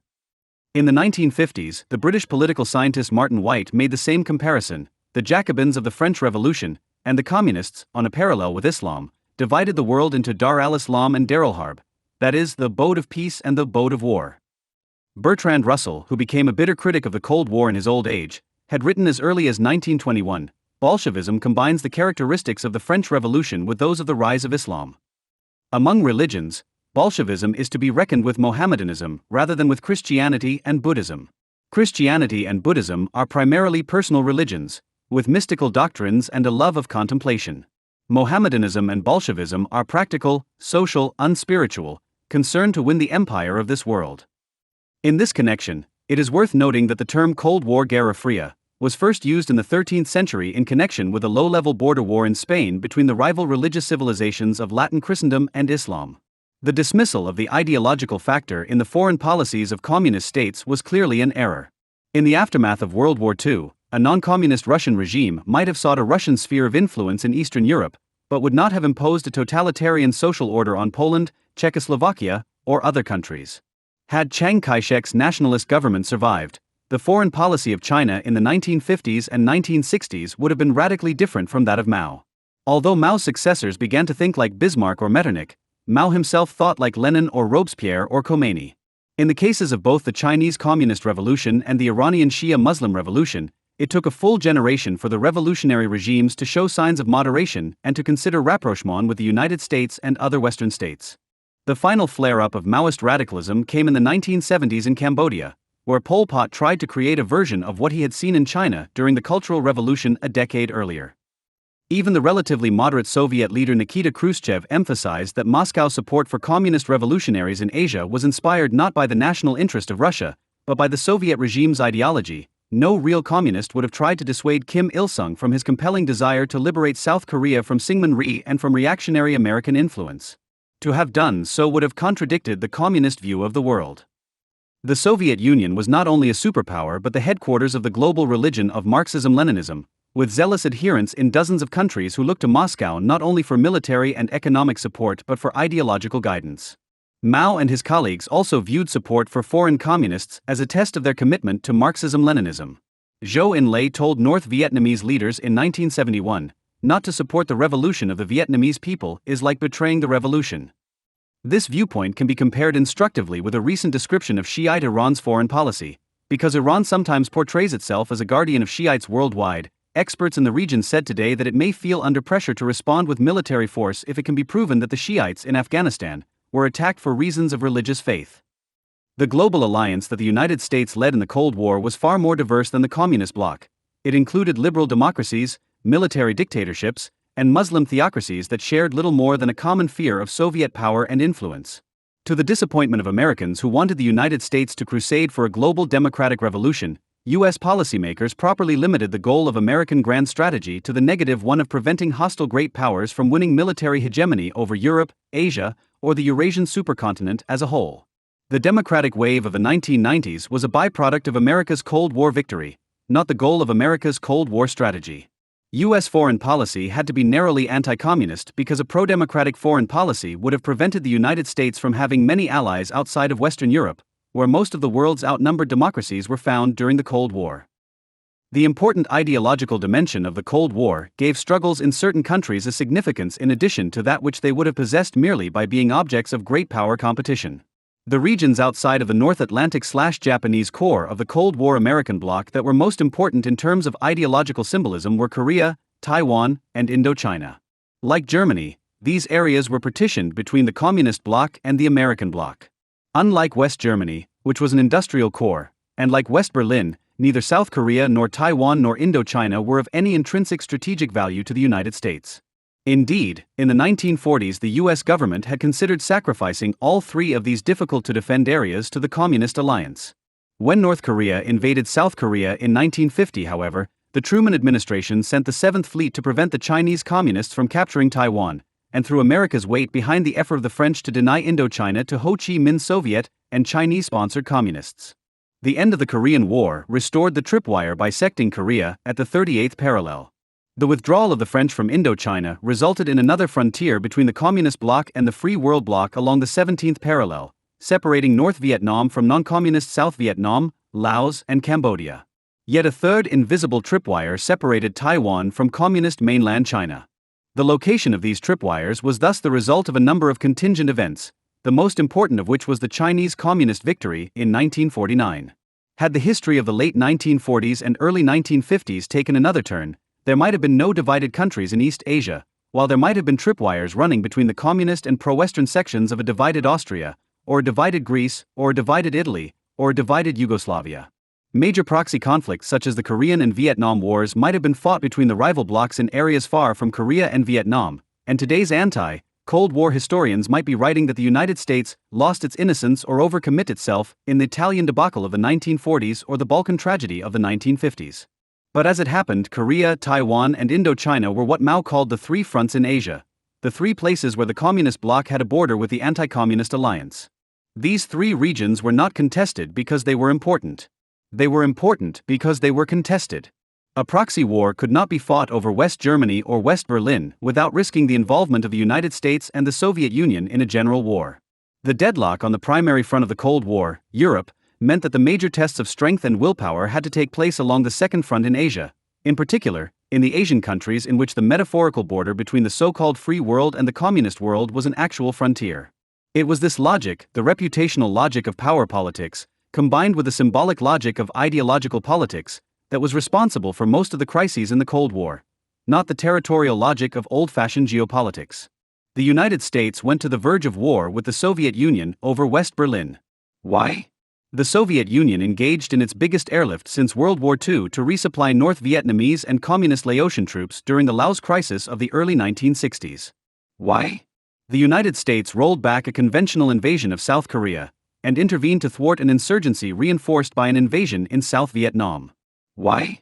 The Soviet Union and China supported the wars waged by North Korea and North Vietnam, deterred American escalation by threats, and even sent their own troops to take part in combat. Why? The Soviet Union went to war in Afghanistan to prop up a communist regime, while the United States and China armed its enemies. Why? Most if not all of these actions make little sense in terms of archaic geopolitical conceptions of spheres of influence and vital interests. But all of these campaigns on both sides are perfectly understandable in light of the dualists' logic of power politics and the crusaders' logic of ideological war. In essence, these struggles were battles of nerve along the symbolic border between the two Cold War blocs, a symbolic border that ran through the city of Berlin and down the middle of the Taiwan Strait and bisected the national territories of Korea and Vietnam. South Korea, Taiwan, and South Vietnam were as important to the informal American Cold War empire as, say, Puerto Rico and Guam and Hawaii had been to the American Maritime Empire of 1898 to 1941. It should be remembered that the U.S. participation in World War II began with Japan's attack on Hawaii and America's other Pacific territories that were as remote and unfamiliar to most Americans in 1941 as South Korea was in 1950 and South Vietnam was in 1965. To describe the Korean and Vietnam Wars, along with the confrontations over Taiwan, as mere contests for influence in the Third World is therefore inaccurate and misleading. South Vietnam, South Korea, and Taiwan were not just three developing countries among dozens. They were frontline states in a world war, and they were U.S. protectorates. The connection between the U.S. defense of Taiwan and the U.S. defense of Indochina was taken for granted by China's Zhou Enlai, who told Vietnamese officials in Beijing on May 16, 1965, because the Americans do not want to withdraw from Taiwan, it also means that they do not want to withdraw from South Vietnam. The people in Taiwan have not risen up as in South Vietnam. We have to render self-criticism to our shortcomings, not to lead them to rise up. Like Taiwan, South Korea was linked to South Vietnam in the same strategic chain. Many realist critics of the Vietnam War have sought to draw a distinction between Korea, a vital interest of the United States, and Indochina, which it is alleged was never a vital interest, despite the tragic belief of American policymakers to the contrary. Some of the realists who, in the 1960s and 1970s, contrasted strategic Korea with insignificant Vietnam had expressed quite different opinions during the Korean War.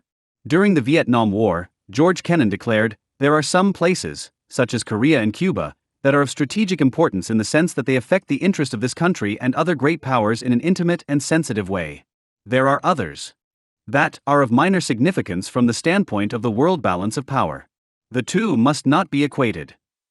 However, Kennan had not always been so impressed by Korea's intrinsic strategic significance. On August 21, 1950, a month before the American landing at Incheon reversed North Korea's conquest of South Korea, Kennan, then in the State Department's Policy Planning Unit, wrote a memorandum recommending that the United States abandon the entire Korean peninsula to the Soviet bloc. It is beyond our capabilities to keep Korea permanently out of the Soviet orbit. The Koreans cannot really maintain their own independence in the face of both Russian and Japanese pressures. From the standpoint of our own interests, it is preferable that Japan should dominate Korea than that Russia should do so. But Japan at the moment is too weak to compete.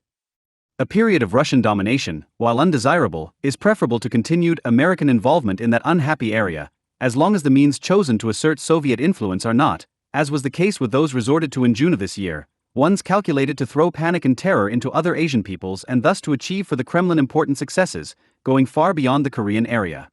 Not one of the histories that mentions Kennan's opposition to the Vietnam War points out that, at the beginning of the Korean War, Kennan had advised the Truman administration to abandon South Korea to the Soviet bloc. George Ball's reaction to the invasion of South Korea by North Korea was similar. Ball's first instinct was to oppose American intervention on the grounds that an American intervention would not only jeopardize the Schuman Plan for Franco-German economic cooperation, it would create serious problems for European unity. The fact that both George Ball and George Kennan had wanted the United States to cede South Korea to Stalin and his allies in 1950 casts an interesting light on their willingness to see the United States abandon South Vietnam, Laos, and Cambodia a little more than a decade later. The timing of the large-scale U.S. intervention in Indochina is another factor that American realists of the two rival schools would assess in different ways. Minimal realists have argued that the Soviet threat, narrowly defined as the threat of actual invasion of Western Europe or Japan, peaked in the late 1940s, when a still powerful Red Army menaced a ruined Western Europe and a defeated Japan. Once the Western European and Japanese economies had recovered, behind a wall of American military forces, the danger had passed. According to this view, by the 1970s, perhaps even by the 1960s, America's Cold War strategy was obsolete. The logic of maximal realism leads to a quite different conclusion. The danger was not that the Soviets would overrun and physically occupy Western Europe or Japan, but rather that the Western Europeans and Japanese, left to fend for themselves, would have been frightened by Moscow's military buildup and displays of belligerence into appeasing the Soviet Union. This was called Finlandization. After the way that Finland purchased its internal sovereignty after 1945 by appeasing the Soviet Union in foreign policy. Maximal realists are not as impressed as minimal realists by the post-war growth of the Western European and Japanese economies. GDP by itself does not translate into military power. Civilian, consumerist societies such as those of Western Europe and Japan and North America might opt for appeasing a relatively poor but militaristic empire such as the Soviet bloc rather than shift spending from consumption to defense. The Western Alliance easily might have spent the Soviet Union into bankruptcy a generation before 1989. This did not happen because of the constraints imposed by public opinion in the liberal democracies. The leaders of the Soviet bloc were far less restricted by the preferences of those whom they ruled. Maximal realism suggests that the greatest danger of Soviet global predominance came not in the late 1940s but in the 1960s and 1970s. At that time, Soviet military power was greatest relative to that of the United States, increasing the danger that weak states, including rich but militarily weak countries such as those of Western Europe and Japan, might be intimidated into effective neutrality or bandwagoning with Moscow.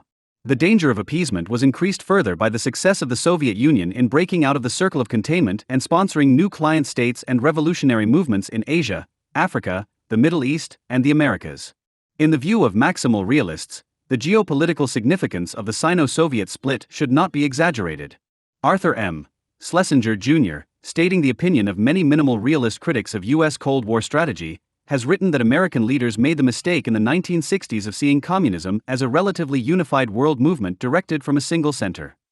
In fact, after a period of only a few years in the mid-60s in which China fought the Soviet Union for leadership of the Communist bloc and Third World anti-Western movements, Moscow resumed its role as the only significant patron and sponsor of communist insurgencies and governments throughout the world, and exercised that role from the late 1960s until the late 1980s. Apart from China, the communist regimes that broke with the Soviet Union, such as Yugoslavia and Albania, were of negligible weight in the scale of world politics. If the maximal realist analysis of the Cold War is correct, then, the 1960s were a truly perilous time for the United States and its alliance system. In the mid-60s, the United States was in retreat on all fronts. Khrushchev had humiliated the United States and intimidated its European allies by approving the construction of the Berlin Wall. The Cuban Missile Crisis, which apologists for the Kennedy administration have pretended was a U.S. victory, resulted in the final defeat of the United States to keep Cuba, the most strategically important country in the Caribbean, from becoming a Soviet satellite. The U.S. policy of preserving non-communist regimes in South Vietnam, Laos, and Cambodia, key links in America's Indochina-Taiwan-Korea perimeter on the Asian front of the Third World War, was on the verge of failure. According to William Bundy, Assistant Secretary of State for Southeast Asia, the decision to compromise in Laos made it essential to convey by word and deed that the United States would stand firm in South Vietnam and in the rest of Southeast Asia. In these circumstances, it was reasonable for the Johnson administration to decide that the escalation of the U.S. commitment to South Vietnam was the lesser of two evils, compared to abandonment of the entire region either to Chinese or Soviet domination. It is worth noting that Britain sent 50,000 troops to defend its clients in Malaysia against a communist insurgency sponsored by Indonesia in the early 1960s. Were South Vietnam, Laos, and Cambodia really worth a smaller U.S. commitment than Malaysia alone was worth to Britain, in the circumstances of 1965? The fall of Indochina in 1975 resulted in a geopolitical catastrophe for the United States, a worldwide Marxist-Leninist revolutionary wave, and discernible bandwagoning with the Soviet Union by frightened American allies and neutrals in the mid-1970s. As grave as these global consequences were, they might have been far greater had the United States abandoned Indochina without a fight in the mid-1960s, instead of fighting and then withdrawing in the early 1970s. In 1965, Mao was trying to renew the communist revolution at home and export it throughout Southeast Asia and the world. In 1975, Mao's last revolutionary spasm was a decade behind, and China was a de facto ally of the United States against the Soviet Union. In Southeast Asia, the bloody Indonesian coup had eliminated any possibility of a communist revolution in the region's largest nation, while the U.S. effort in Vietnam had bought time for the non-communist countries of the area to achieve a degree of political stability and rapid economic growth. As late as March 1971, Lu Duan told Zhou Enlai, "The Thai government is very much afraid of the Thai Communist Party's armed forces. It knows that weapons to the TCP armed forces are transported via Vietnam and Laos. It also knows that China has a road that runs to the Sino-Lao border. Therefore, Thailand faces the threat of the war expanding all over Southeast Asia." Lu Duan continued, "We want to smash the US-Japan alliance as well as the alliance between the US, Japan, and the regional bourgeois class. We have to establish a world front that will be built first by some core countries and later enlarged to include African and Latin American countries." Lu Duan proposed a conference of the world peoples in China to further isolate the US, weaken the US-Japan alliance and shake the Southeast Asian bourgeois class, thus contributing to the defeat of the US global strategy. 641 can only imagine what might have happened in Southeast Asia and elsewhere in the developing world, if in 1965 communists with these attitudes had come to power in Indochina, destabilizing neighboring countries by sending millions of refugees fleeing across borders and sponsoring communist insurrection in Thailand, at a time when the anti-Western Sukarno was still in power and Mao was presiding over the Cultural Revolution. As late as May 1970, Mao told Lu Duan, "In my opinion, Stalin is alive again. The main tendency in the world today is revolution, including the whole world." 65 It might be argued that the best time to have ceded Indochina to the Communist bloc was 1954, rather than 1965. But again, in the context of the global Cold War power struggle, such a cession would not have served either the interests of the United States or the global anti-communist alliance that it led. It would have made no sense for the United States, having lost 56,000 lives to prevent the Sino-Soviet bloc from incorporating the entire Korean peninsula, to have permitted the same enemy alliance to take over the contested Indochina peninsula. For an equivalent, one must imagine President George Bush, after having ousted Iraq from Kuwait, allowing Iraq to conquer a handful of other Persian Gulf emirates in compensation. The idea that the United States could simply cede whole continents and subcontinents to the Soviet or Chinese communists and their clients, without a devastating loss in prestige, shows a failure to understand the nature of the Cold War. This was not some 18th century competition between European dynasts, who could settle their differences amicably by carving up countries and exchanging territories. This was a world war, a hegemonic war, in which the future governance of the international system was at stake, and in which the great powers opposing the United States and its allies were the moral equivalents of Nazi Germany. Even in the absence of hegemonic struggles, great military powers are usually reluctant to cede territories to their adversaries. The danger that the voluntary cession of territory by one power or bloc to another will be interpreted, not as evidence of prudence, but rather as evidence of military weakness or lack of political resolve, is very real. Ralph Hawtrey observes, "Prestige is not entirely a matter of calculation, but partly of indirect inference. In a diplomatic conflict, the country which yields is likely to suffer in prestige because the fact of yielding is taken by the rest of the world to be evidence of conscious weakness. The visible components of power do not tell the whole story, and no one can judge better of the invisible components than the authorities governing the country itself. If they show want of confidence, people infer that there is some hidden source of weakness. Hautrey concludes, a decline of prestige is therefore an injury to be dreaded. But in the last resort, prestige means reputation for strength in war, and doubts on the subject can only be set at rest by war itself. 66. Believing that Korea was a vital interest and Indochina a peripheral interest may help Americans feel better about the American success in Korea and failure in Indochina. Nevertheless, it remains an after-the-fact rationalization. It is clear from the historical record that the United States went to war in Korea for exactly the same reason that it later went to war in Indochina, to preserve U.S. military and diplomatic credibility in the global Cold War. On April 29, 1947, the Joint Chiefs of Staff declared that the major reason for U.S. involvement in Korea was the fact that this is the one country in which we alone have for almost 2 years carried out ideological warfare in direct contact with our opponents, so that to lose this battle would be gravely detrimental to U.S. prestige, and therefore security, throughout the world. 67. In his memoirs, Harry Truman noted his agreement with the military that the Korean peninsula was of little or no intrinsic military value to the United States. Truman interpreted the Soviet-sponsored North Korean invasion as a repetition on a larger scale of what had happened in Berlin. The Reds were probing for weaknesses in our armor. It is striking that both the Korean and Vietnam Wars followed Soviet-American confrontations over divided Berlin. The political scientist and historian Robert A. Pape says flatly that the U.S. intervention in the Korean War was driven by reputational rather than strategic concerns. Although the circumstances of the Cold War magnified the importance of demonstrations of U.S. credibility in crises involving Berlin, South Korea, Taiwan, Cuba, and South Vietnam, the need for the United States to prove its credibility did not end when the Soviet challenge to American global hegemony collapsed. The Gulf War was justified not merely by the need for unrestricted access to Persian Gulf oil or the danger that Iraq would develop weapons of mass destruction, but also by the need for the United States to demonstrate to its allies and clients in Europe and East Asia that it was able and willing to go to war to protect the key resource on which the industrial nations depended. Credibility was even more important as a factor in the decision of the United States to go to war alongside its NATO allies against Yugoslavia in the spring of 1999. The columnist George Will observed that NATO went to war to defend two things: Kosovars and its own credibility. In addition to arguing that NATO intervention was needed to punish, if not prevent, Serbian atrocities in Kosovo, the Clinton administration claimed that the United States and NATO could not afford to lose face by backing down in their confrontation with the regime of Slobodan Milosevic. Secretary of State Madeleine K. Albright told the Senate Foreign Relations Committee that Belgrade's actions constitute a critical test of NATO, whose strength and credibility have defended freedom and ensured our security for 5 decades. Testifying before a House subcommittee on April 21, 1999, Secretary of Defense William Cohen declared, "Well, I'm not the Secretary of Defense who's going to give up the importance of our word. You ask the question, what's our word worth? A lot.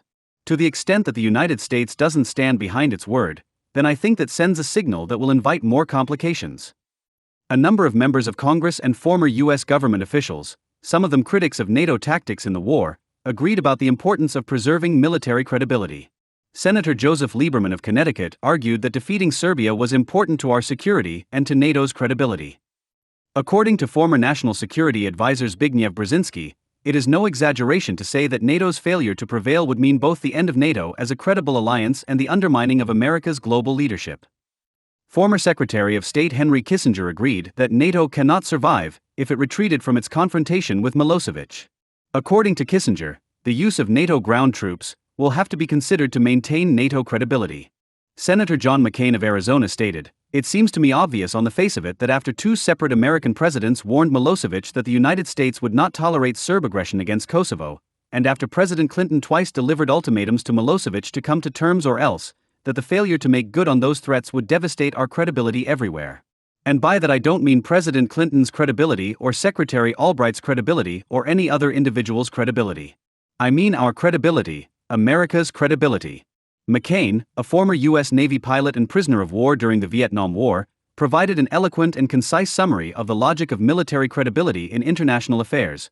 Friend and foe alike perceive a gap between a great power's rhetoric and its actions as weakness. Our enemies, of course, will soon test our resolve in other ways to determine how far they can exploit our debility. Our friends will seek new arrangements to compensate for what they perceive as our unreliability. Thus, whether we had a strategic interest in the Balkans or not, we acquired one the moment we threatened force. Credibility is a strategic asset of the highest order, and well worth fighting to maintain. In hindsight, America's Cold War tripwire strategy with respect to the three fronts in Asia was all of a piece. Once the tripwires had been laid down by the Truman and Eisenhower administrations, the imperatives of America's sensible and ultimately vindicated Cold War strategy of global containment required the United States to wage limited wars if necessary to prevent Taiwan, South Korea, and South Vietnam, along with Laos and Cambodia, from being incorporated by invasion or subversion into the communist bloc. The only surprising thing about the Cold War in Asia is the fact that it ended without an American war for Taiwan in addition to the American wars for South Korea and South Vietnam. The U.S. Cold War strategy of global containment of the communist bloc made it practically inevitable that the United States would engage in some major attempt to prevent communist takeovers in South Vietnam, Laos, and Cambodia in the mid-1960s. The tripwire strategy required the United States to go to war, if necessary, to prevent South Korea, Taiwan, or Indochina from being incorporated into the communist bloc by means of either invasion or subversion. The strategic significance of these three areas in Asia, like that of West Berlin, was almost entirely symbolic. By defending these three fronts, the United States demonstrated its credibility as a military superpower both to its communist enemies and to allies, clients, and neutrals. The strategic rationale for U.S. intervention was essentially the same in both the Korean and Vietnam Wars. Although the American interest in saving the non-communist regimes of Indochina was genuine, it was also limited in scope. To prevent paying terrible costs in terms of its reputation as an alliance leader and military protector, the United States could not afford to do too little in Indochina. At the same time, because of the need to prevent the erosion and collapse of American public support for the Cold War, the United States could not do too much. This may seem obvious, but the conclusion that it leads to is not. For the United States to achieve a partial success in its Indochina policy, it was not necessary for the United States to win the Vietnam War. Denying Indochina to the communist bloc was the preferred outcome, but if the cost of doing so was too high, then losing Indochina also should have been acceptable, on the condition that the loss could be managed in a way that preserved both America's external credibility and its domestic consensus. The United States failed to devise a military strategy that fulfilled both of these geopolitical and domestic political requirements. The strategy adopted by the U.S. military in Vietnam between 1965 and 1973 succeeded insofar as it prevented communist victories throughout Indochina, but it failed insofar as it reduced the support of the U.S. public for both the Vietnam War and the Cold War as a whole. The result of the decline in U.S. public support for the Cold War, in turn, was the erosion of America's global credibility, as the United States, paralyzed by the post-Vietnam isolationist backlash, failed to respond to ever bolder Soviet challenges around the world. What might have been a regional setback became a global rout for the United States that was not reversed until the Second Cold War of the 1980s. In the end, Indochina was not worth the limited war that the United States fought, but that does not mean that it was not worth any limited American war. The fact that the denial of Indochina to the communist bloc was not worth 58,000 American lives does not mean that it was not worth some substantial figure less than 58,000. If one rejects the false morality of pacifism, then such grim calculations are unavoidable. A war to defend a great power's military credibility might be compared to an art auction, which is, among other things, a competition among the rich for prestige. The fact that one stops bidding for a painting when its price reaches $9,000 does not mean that the painting was worthless all along. It merely means that one has reached the limit imposed by one's budget.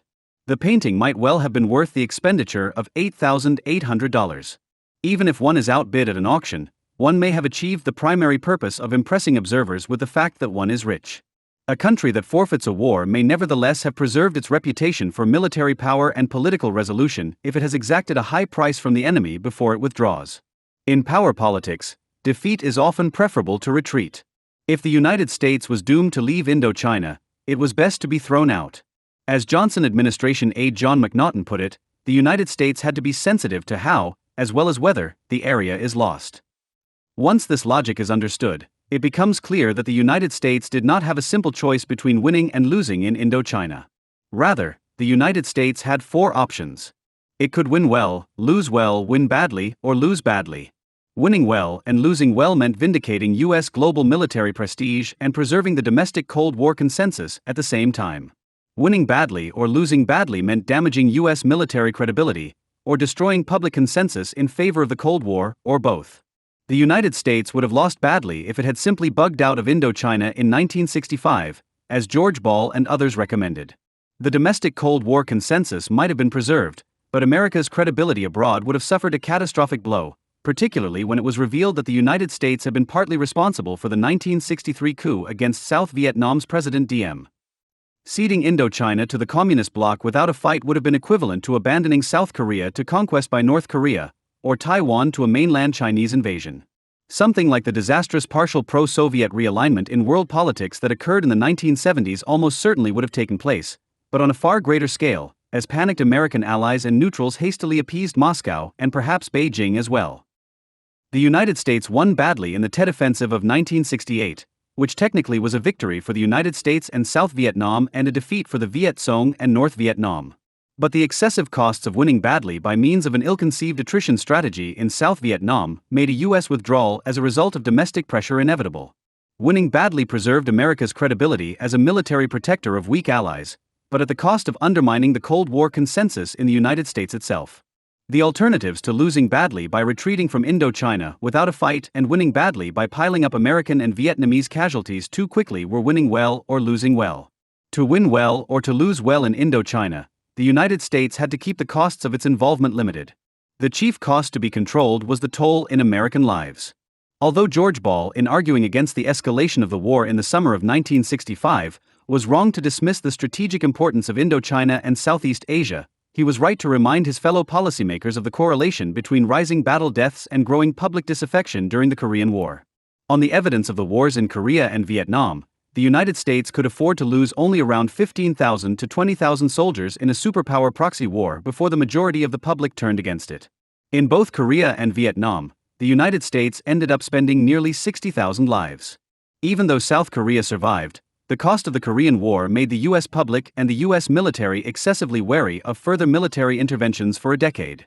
The Vietnam War, a failure rather than a stalemate like the Korean War, had the same effect. What this suggests is that the Vietnam War should have been waged in such a way that, whether it was won or lost, the American public would continue to support similar small wars elsewhere on behalf of the global containment strategy that required occasional duels as well as enduring sieges. For the United States to have won at too high a cost in Vietnam might have been as great a political disaster as losing.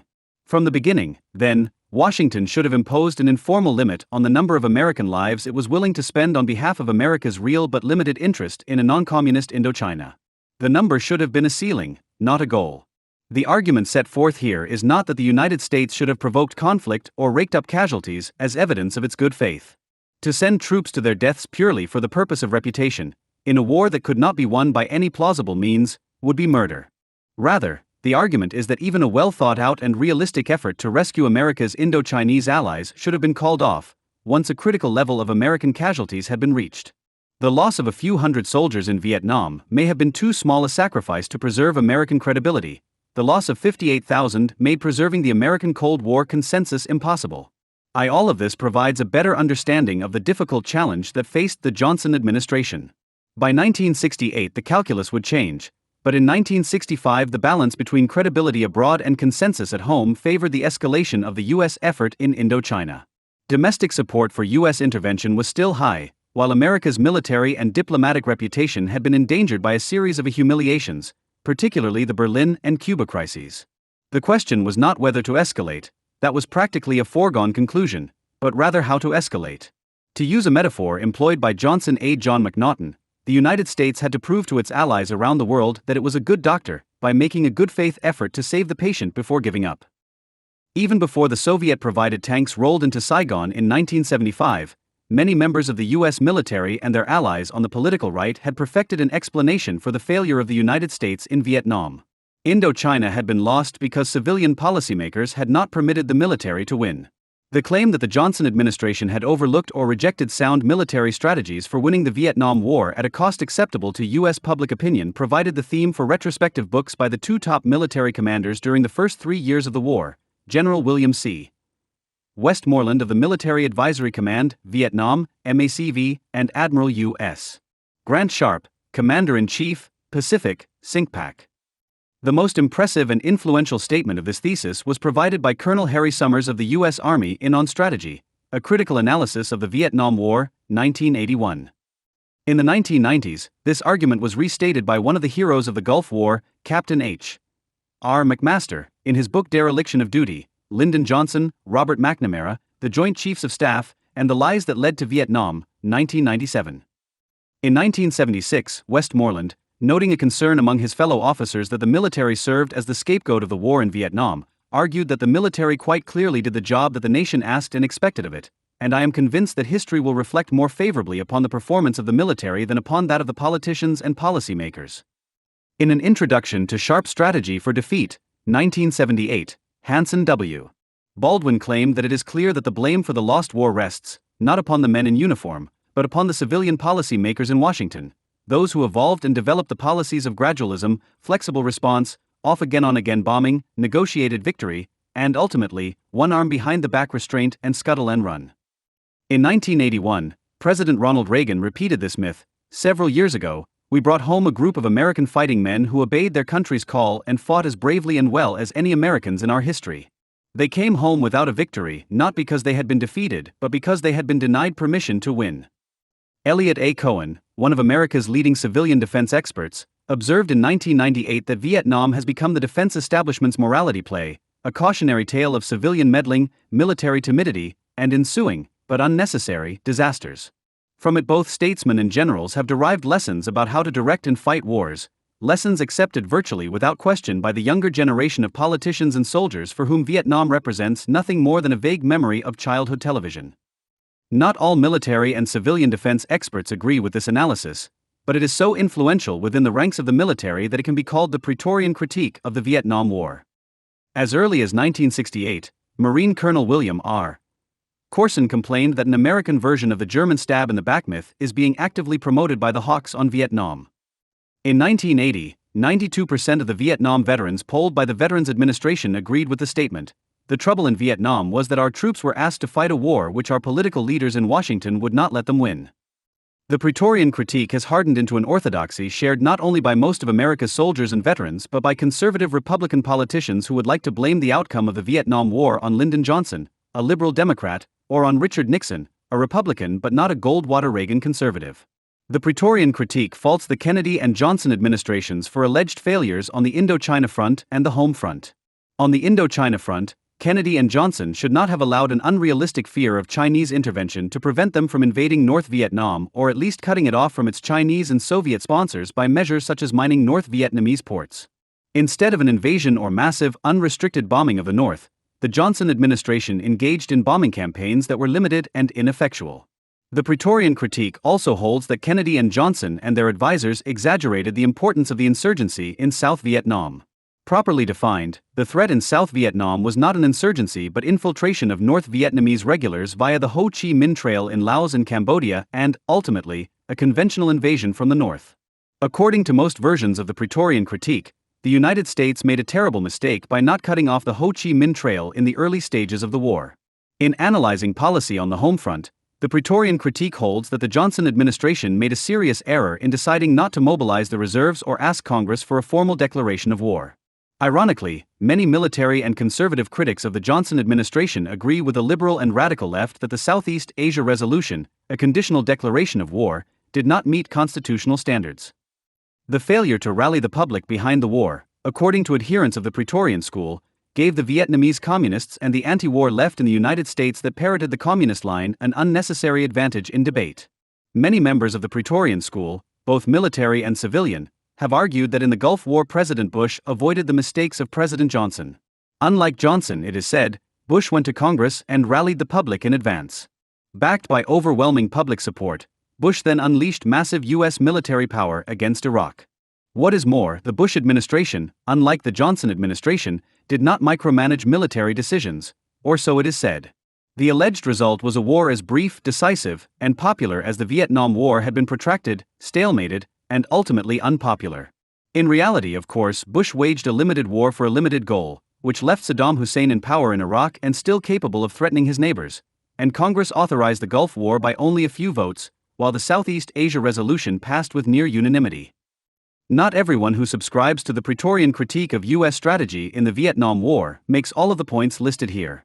To his credit, Colonel Harry Summers criticizes those who have blamed civilian policymakers for their interference. Such criticism is off the mark.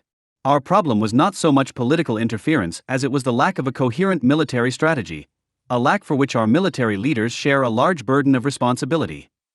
Still, the Praetorian theory of the Vietnam War is the new orthodoxy in the Pentagon, the Republican Party, and in conservative intellectual circles. Thanks to the majority status of the Republican Party and the deference that civilian policymakers today are expected to show to top military officials, the Praetorian critique is likely to inform America's military strategy in the early years of the 21st century. Unfortunately, the lessons of Vietnam that the U.S. military establishment and its political allies have learned are the wrong lessons. Widespread acceptance of the erroneous Praetorian critique of the Vietnam War will make it more, not less, likely that the military will repeat the mistakes of that war. In this chapter, one examine the flaws of the standard Praetorian critique of the war in Vietnam. In doing so, I rely heavily on the work of scholars who have also been soldiers, such as Colonel Andrew Krapinovich, as well as that of civilian participants in what Henry Cabot Lodge called the other war of counterinsurgency in Vietnam, such as the late Robert W. Comer and former Director of Central Intelligence William Colby. The retrospective debate over strategy in Vietnam is not one between military and civilian thinkers. It is just as much a debate within the military over appropriate responses to different kinds of war. Like any other war, the Vietnam War must be analyzed in terms of three levels of conflict: the strategic, the operational, and the tactical. At the strategic level, the anti-American alliance of convenience between the estranged Soviet Union and China between 1959 and 1975 provided North Vietnam with indispensable material and diplomatic support. At the operational theater level, the threat of direct confrontation between the United States and China or the Soviet Union effectively deterred the United States from pursuing certain military approaches, including the invasion or isolation of North Vietnam. The successful policy of deterrence by the communist great powers forced the United States to limit the geographic scope and intensity of its operations in the Indochina theater. As a result, at the tactical level, the United States was faced, in the first few years of its large-scale intervention, with a mixed war that was primarily, though not entirely, an externally directed local insurgency in South Vietnam. Curiously, military and conservative critics have had little to say about the strategic level of the Vietnam War, although it is obvious that North Vietnam's policy might have been frustrated had the United States persuaded the Soviet Union or China or both to cut Hanoi off. Nixon tried to alter the strategic variables by diplomacy, with only limited success. Instead, many members of the Praetorian School argue that the United States failed at the operational level, by taking seriously the threat of Chinese or Soviet intervention. Why were we not permitted to win? Admiral Sharp asked in 1978. In my view, it was partly because political and diplomatic circles in Washington were disproportionately concerned with the possibility of communist Chinese and Soviet intervention. Sharp wrote dismissively of the apparent specter of the mythical hordes of Chinese coming down from the north, or a supposed confrontation with the Soviet Union. Sharp's skepticism was shared by Westmoreland in 1976. Influencing many of the major decisions was an almost paranoid fear of nuclear confrontation with the Soviet Union and a corresponding anxiety over active participation by Chinese communist troops. On those matters, the president's advisors took undue counsel of their fears. In his influential Summons of the Trumpet, 1978, General Dave R. Palmer wrote, "The Johnson administration had already barricaded the one sure route to victory, to take the strategic offensive against the source of the war." Memories of Mao Zedong's reaction when North Korea was overrun by United Nations troops in 1950 haunted the White House. America's fear of war with Red China protected North Vietnam from invasion more surely than any instrument of war Hanoi could have fielded. Harry Summers agreed that the United States was foolish to allow fears of Chinese intervention to deter an invasion of North Vietnam. According to Summers, whether the Soviets or the Chinese ever intended intervention is a matter of conjecture. He faults the United States for allowing itself to be bluffed by China throughout most of the war. Until recently, the lack of detailed information about the Sino-Vietnamese relationship in the 1960s made it impossible for historians to judge whether the Johnson administration had been realistic in its fears of possible Chinese intervention or whether, as critics claimed, those fears had been exaggerated. In the 1990s, however, new archival evidence from China and Vietnam made it clear that the Johnson administration's fears were justified. The possibility that Mao would have sent combat troops to fight the United States in Vietnam had been quite real. It is now known that in late 1964 and early 1965, China clarified its commitment to North Vietnam. If the United States did not merely bomb North Vietnam but invaded it, China would send combat troops, as it had during the Korean War. Through various means, including diplomatic messages via other nations, Mao's government, hoping to deter the United States, sent signals of its determination to intervene if necessary to Washington. The same message was given to Hanoi. "We will go to Vietnam if Vietnam is in need, as we did in Korea," Zhou Enlai assured members of the South Vietnamese Communist National Liberation Front, NLF, in May 1965.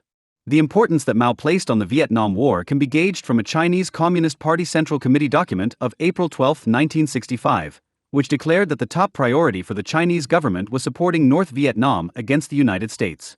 Also in April 1965, the North Vietnamese Communist leaders Giap Ap and Lu Duan secretly visited Beijing with a request for the dispatch of Chinese pilots to fight the American Air Force. Although the Chinese turned down that request, they agreed to Lu Duan's request for Chinese engineering troops that would build or repair railways, roads, and bridges, freeing North Vietnamese regulars to infiltrate South Vietnam. This meeting was followed up in May-June 1965 by a secret meeting in China between Ho Chi Minh and Mao. As a result of these clandestine discussions, the Chinese and North Vietnamese worked out plans for various contingencies. If the United States limited itself to bombing the North and fighting in the South, the Vietnamese communists would fight on their own, with China providing military, material, and diplomatic support. If the United States invaded North Vietnam, however, China would enter the war. If the actions recommended by Colonel Harry Summers had been taken by Washington in Vietnam, there would have been a real danger of a Sino-American war with dire consequences for the world, writes historian Chong Zhai in an analysis of the new documentary evidence. In retrospect, it appears that Johnson had drawn the correct lesson from the Korean War and had been prudent in his approach to the Vietnam conflict. Like the Truman and Eisenhower administrations during the Korean War, the Johnson administration minimized what it knew about Chinese and Soviet involvement in Vietnam. Hindsight suggests that this was a public relations blunder, because it permitted critics on the left as well as military and conservative critics to argue that the government exaggerated the roles of the communist great powers in Indochina. You will ask why in relation to Hanoi the Chinese and Russians did better. John Kenneth Galbraith wrote in the New York Times on July 12, 1975, after the Soviet-equipped North Vietnamese army invaded and conquered South Vietnam. One answer is that they were wiser. No Chinese or Russian troops were sent. No great body of advisors debauched. They were not thrown out because they were not there. Galbraith did not know what he was talking about. The Chinese and Russian troops had been there, and in the case of the Chinese, in great numbers.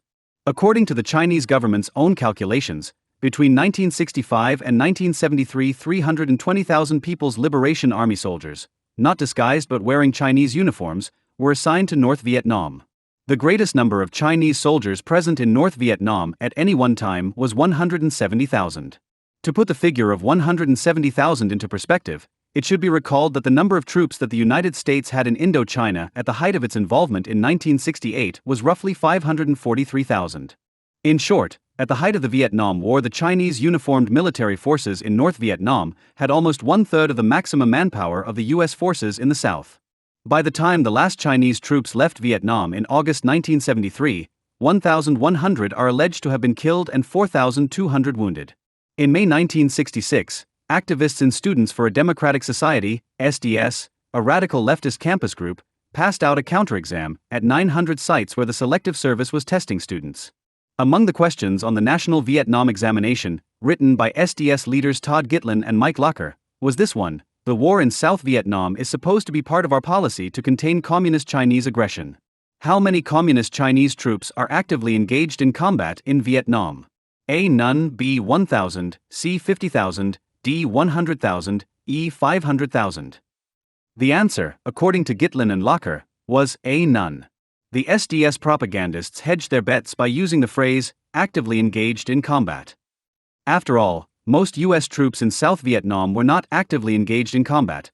Rather, they were involved in logistics operations in support of the American and South Vietnamese war effort. The best answer to the question asked by SDS, then, was 100,000, though 200,000 would have been a more accurate round number.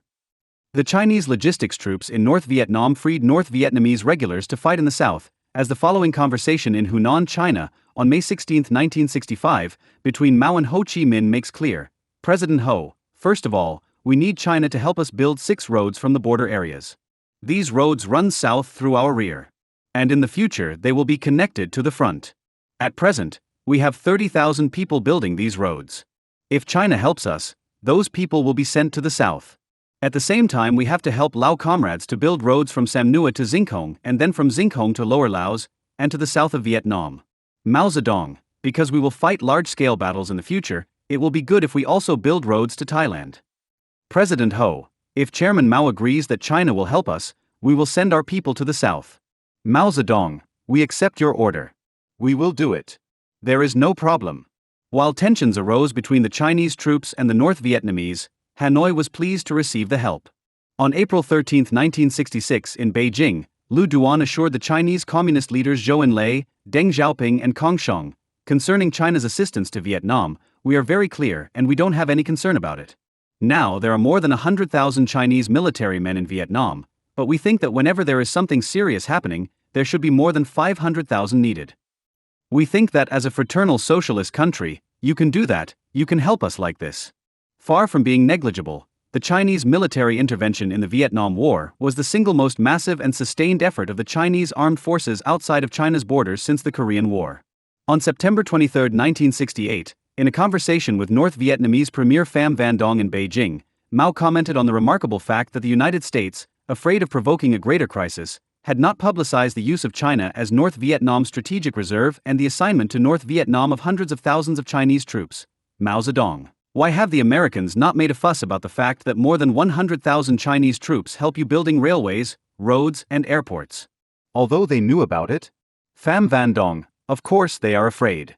Mao Zedong, they should have made a fuss about it. Also, their estimate of the number of Chinese troops in Vietnam is less than their real number. The Soviets were in Vietnam too.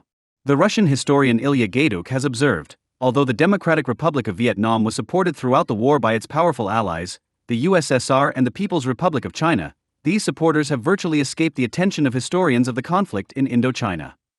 In his 1996 book The Soviet Union and the Vietnam War, Gaiduk shows how the Soviet Union competed with Mao's China for leadership of the Communist bloc and Third World radical movements, by, among other things, replacing China in the mid-1960s as the chief military sponsor of North Vietnam. In a 1970 memo to Moscow, the Soviet embassy in Hanoi wrote, "It is not excluded that Indochina may become for us a key to all Southeast Asia."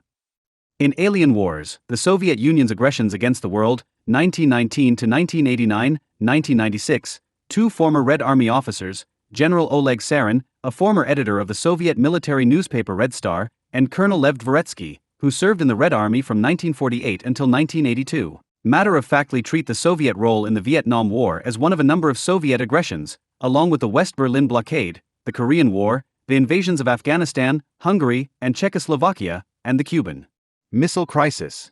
In Vietnam, the two Red Army journalists write, the Soviets not only were enlarging and strengthening the overall socialist group of countries, but were doing so in Asia, a long-desired objective. Additionally, successes in the Vietnamese jungle were a boost to the reputation of Soviet arms. Vietnam, like Korea, apart from political considerations, presented an obvious opportunity to be a kind of proving ground for the Soviet military-industrial complex. 25 The Vietnam War, then, was a proxy war between the United States, the Soviet Union and China, and sometimes more than that. According to Sarin and Dvoretsky, although the truth about the Vietnam War was being carefully concealed, the fact of Soviet military participation in this region was becoming more and more widely known. It became apparent that Soviet pilots were participating actively in flights of the Vietnamese Air Force in countering American raids into North Vietnam.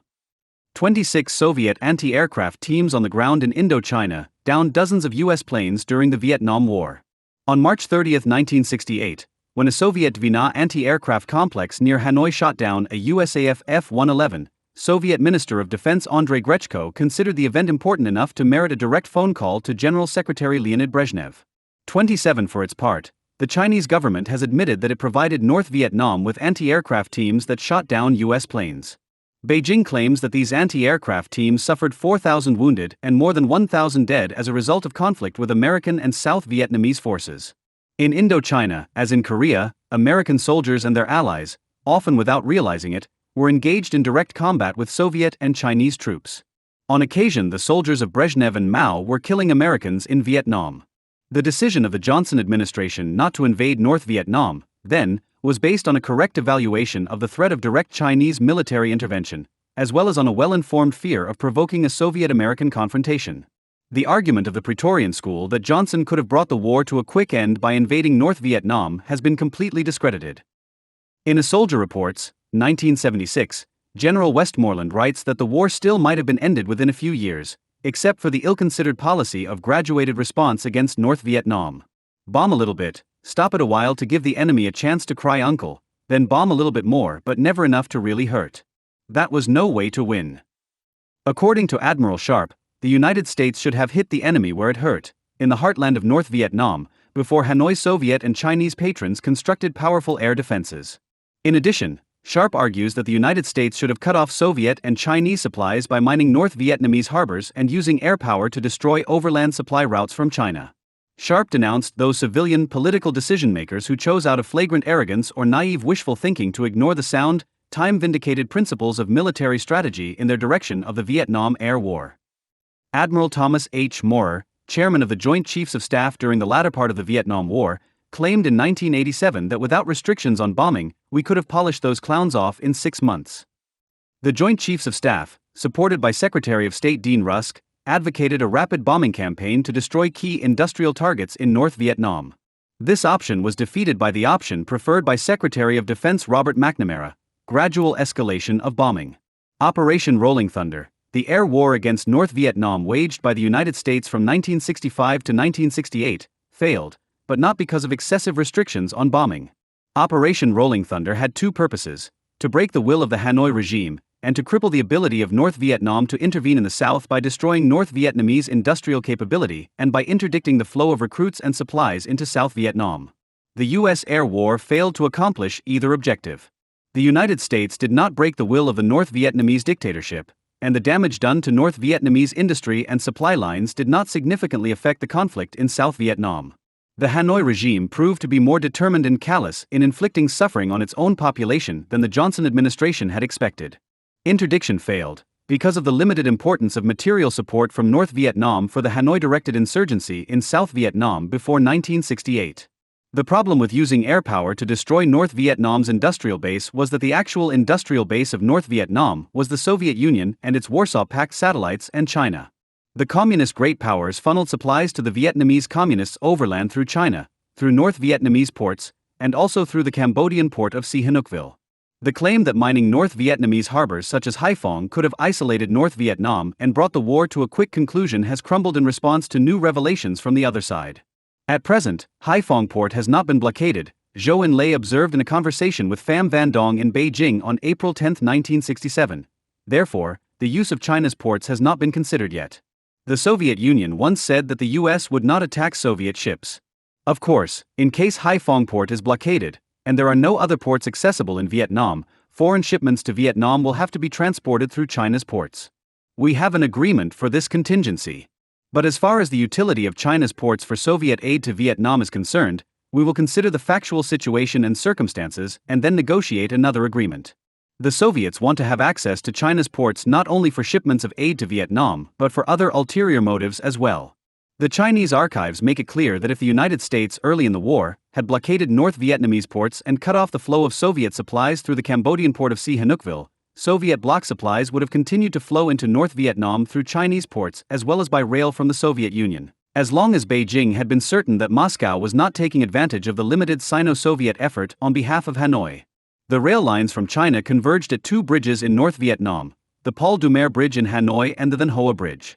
Destroying these two bridges would have crippled the ability of North Vietnam to resupply the southern insurgency, although, insofar as the insurgency depended chiefly on local supplies and recruits in the early years, the insurgency itself would not necessarily have been thwarted. If the United States had possessed the technology it had during the Gulf War, taking out these two bridges would have been relatively easy. Unfortunately, the technology of the time was not up to the task. Both bridges survived so many U.S. air attacks that the U.S. military abandoned strikes against the Doumer Bridge altogether in 1967.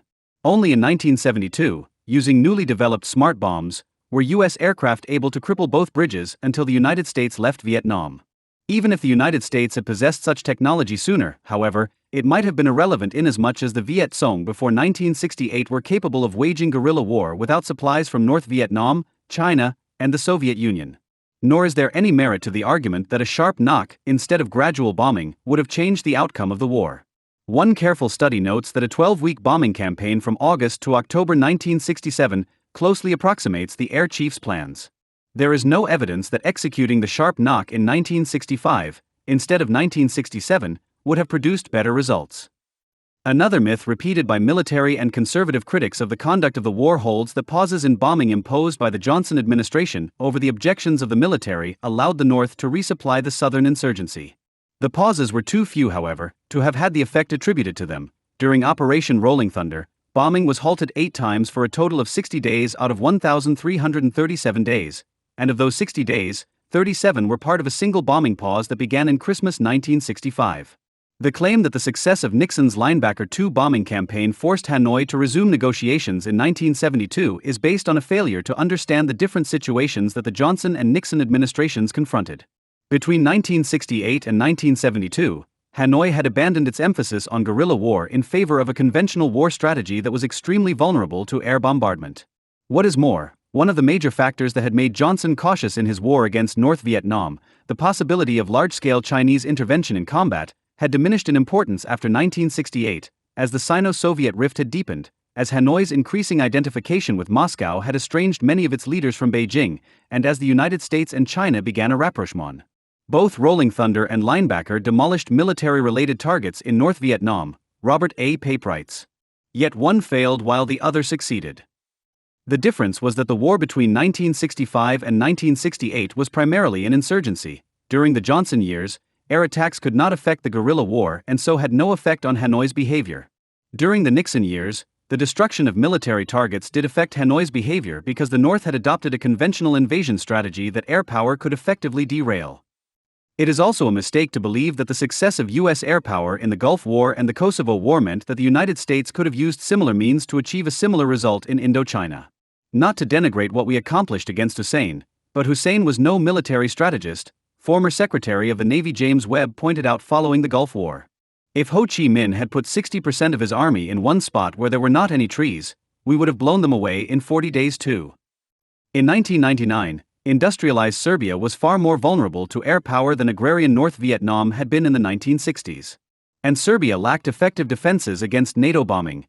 Not one NATO pilot was killed or even captured. Finally, there is no merit to the claim that President Johnson tied the hands of the military. After the early phase of the bombing, Johnson did not personally supervise the details of the war, something that was all but impossible in any event. Instead, following the advice of his military and civilian advisors, President Johnson set overall policy goals and left implementation to the military.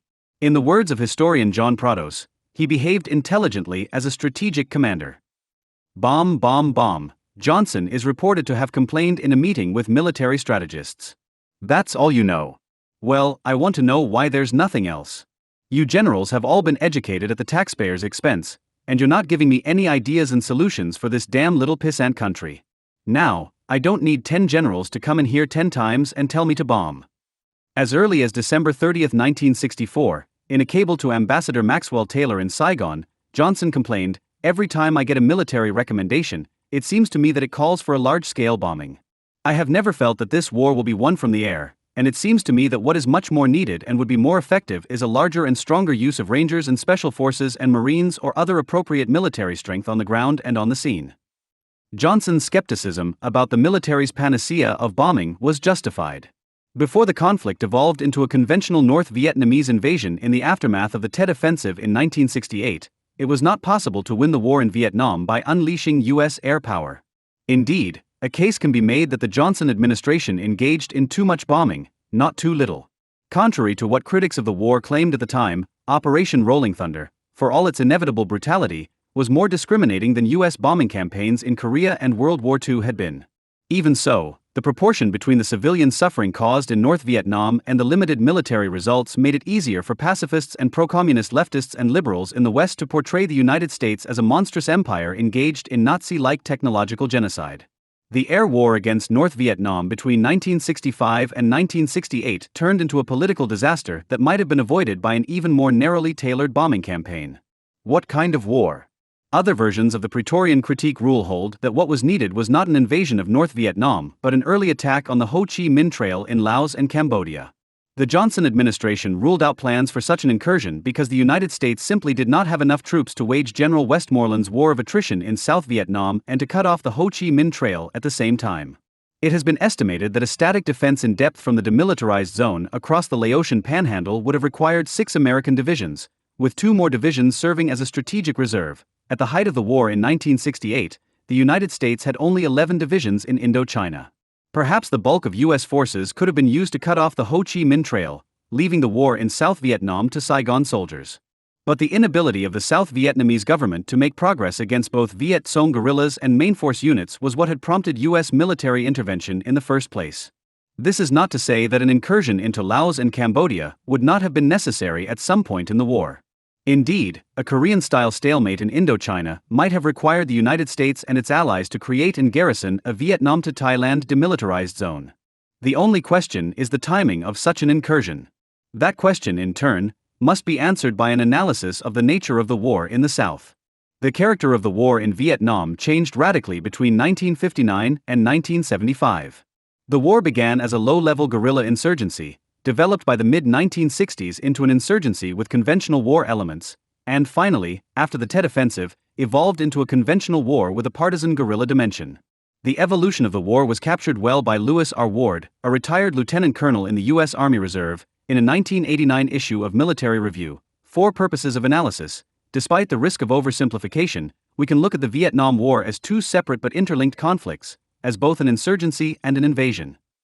The 2 conflicts had one manager, the Politburo in Hanoi, which merged and coordinated both conflicts very effectively into one war. The insurgency preceded the invasion. The invasion forces initially supported the insurgency and then took over. The insurgency and the invasion became interdependent after the United States entered the war with U.S. forces.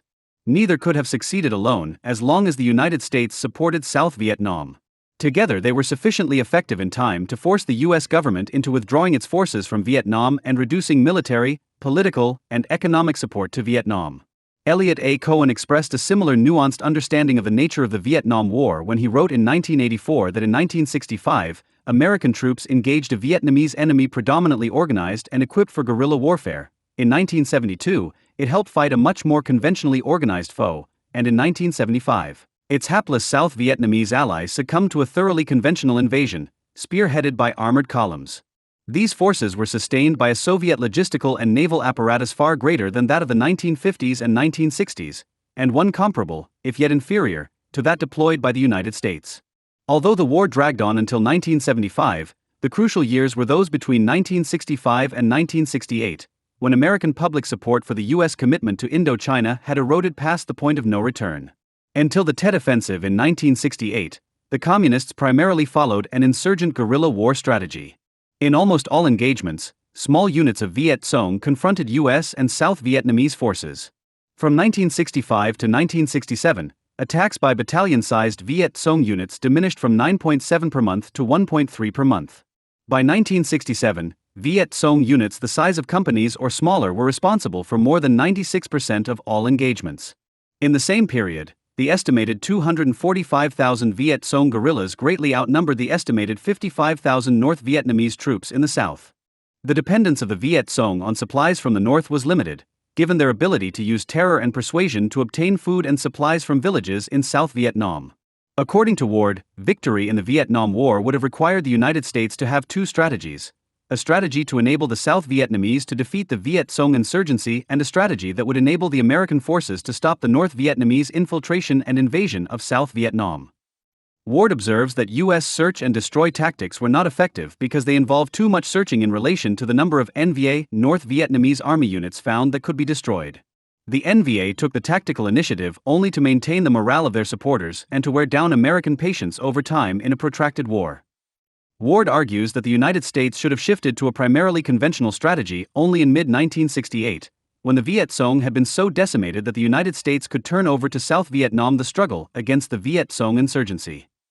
The U.S. military would then have been free to mine and blockade North Vietnam's harbors and to cut the Ho Chi Minh Trail, by placing U.S. troops across Laos and into North Vietnam, just north of the demilitarized zone. This understanding of how the Vietnam War changed its nature over time lends support to critics of General Westmoreland's strategy. Working within the constraints imposed by the Johnson administration, which included no invasion of North Vietnam and no major incursion into Laos and Cambodia, Westmoreland and his staff devised a plan in which the South Vietnamese military and police forces were primarily responsible for pacifying the populated regions of South Vietnam, while U.S. forces concentrated on a war of attrition against Viet Cong insurgents and North Vietnamese infiltrates in South Vietnam. In effect, we are fighting a war of attrition, Westmoreland explained in a speech at the Waldorf Astoria Hotel in New York City in 1967. The only alternative is a war of annihilation. Similarly, Westmoreland told President Johnson, in the final analysis, we are fighting a war of attrition in Southeast Asia. Progress in Westmoreland's war of attrition was measured, not by territory permanently retaken by the Saigon government, but by the controversial body count or count of Viet Cong guerrillas and North Vietnamese soldiers killed by United States and South Vietnamese forces. The U.S. continues to concentrate the bulk of resources and military might on controlling the terrain and looking for massed enemy formations, Carl Bernard, a former province senior advisor, wrote in 1969. The VC continues to concentrate its talents on controlling the people. Each succeeds. Advocates of a pacification or population security strategy have claimed that before 1968 the major task was cutting off the flow of recruits and supplies to the Viet Cong from the populated coastal areas and using a combination of military and police work to dismantle the secret communist political infrastructure in South Vietnam. In The Army in Vietnam, 1986, Andrew F. Krapinovich Jr., a former United States Army colonel, argues that the United States and the South Vietnamese military should have deployed small units along the densely populated South Vietnamese coastal plain to patrol villages on foot by day and to prevent Viet Cong movement in and out of villages at night. 48 Among other things, a pacification strategy, proponents argue, would have permitted a far more discriminating and less expensive approach to the use of firepower, while reducing American losses. If the United States lacked the manpower to cordon off the entire populous coastal region at first, then pacification could have proceeded in inkblot fashion, with an ever-growing area of South Vietnam freed from insurgency. If the Viet Cong, forced into the wilderness, attempted large-scale attacks, they would have been vulnerable to United States conventional forces. If Hanoi had decided to launch a conventional invasion, then its forces and infrastructure would have been vulnerable to U.S. air power, as they were during the Easter Offensive in 1972. At the time, the importance of pacification was recognized, within the U.S. military, chiefly by the Marine Corps, who had considerable success with their Combined Action Patrols, CAP, in patrolling Vietnamese villages and assisting South Vietnamese government counterinsurgency efforts. Unlike the other services, the Marines possessed an institutional memory of the early 20th century banana wars waged by the United States in the Caribbean and Central America. I was reminded of my early days as a young officer, learning the fundamentals of my profession from men who had fought Sandino in Nicaragua or Charlemagne in Haiti. Marine Corps General Lewis W. Walt, reflecting on the Vietnam War, wrote in 1970. The Caribbean campaigns had many lessons applicable to Vietnam 40 or 50 years later. Most of the United States military wanted to fight the war using conventional combat techniques. But the war in Vietnam is not a simple one in which we seek only to find, fix and destroy another uniformed force. Unfortunately, according to Walt, these seemed new ideas to this generation of American soldiers, with Dachau and Belsen, Hamburg and Coventry, Nagasaki and Hiroshima, Seoul and Pyongyang fresh in the history books. Walt and other Marines were rewarded for their insight with criticism from General Westmoreland, who thought that they should stop patrolling villages, as pacification theory required, and get out into the jungle to chase guerrillas. Looking back at the United States military effort in Vietnam, former Director of Central Intelligence William Colby, who had assisted the South Vietnamese government with pacification efforts, was puzzled. The American dismissal of the French experience in Indochina and Algeria, of the British in Malaya, and of the plain warnings of Mao Zedong, Khrushchev and Ho Chi Minh and his lieutenants that Vietnam would be a different kind of war than the Americans contemplated on the North German plain, or experienced in Korea, is difficult to understand. After all, Colby pointed out, the United States military had prior experience in the pacification of such disparate hostile forces as American Indian tribes, Aguinaldo's guerrillas in the Philippines, and Sandino in Nicaragua. But that had been the prior experience chiefly of the Marines. The collective memory of the Army and Air Forces, the services that dominated the Pentagon, was shaped by the experience of using firepower to pulverize the conventional forces and infrastructure of Germans, Japanese, North Koreans, and Chinese. Advocates of the pacification strategy do not claim that pacification should have been the sole task of the United States military before 1968.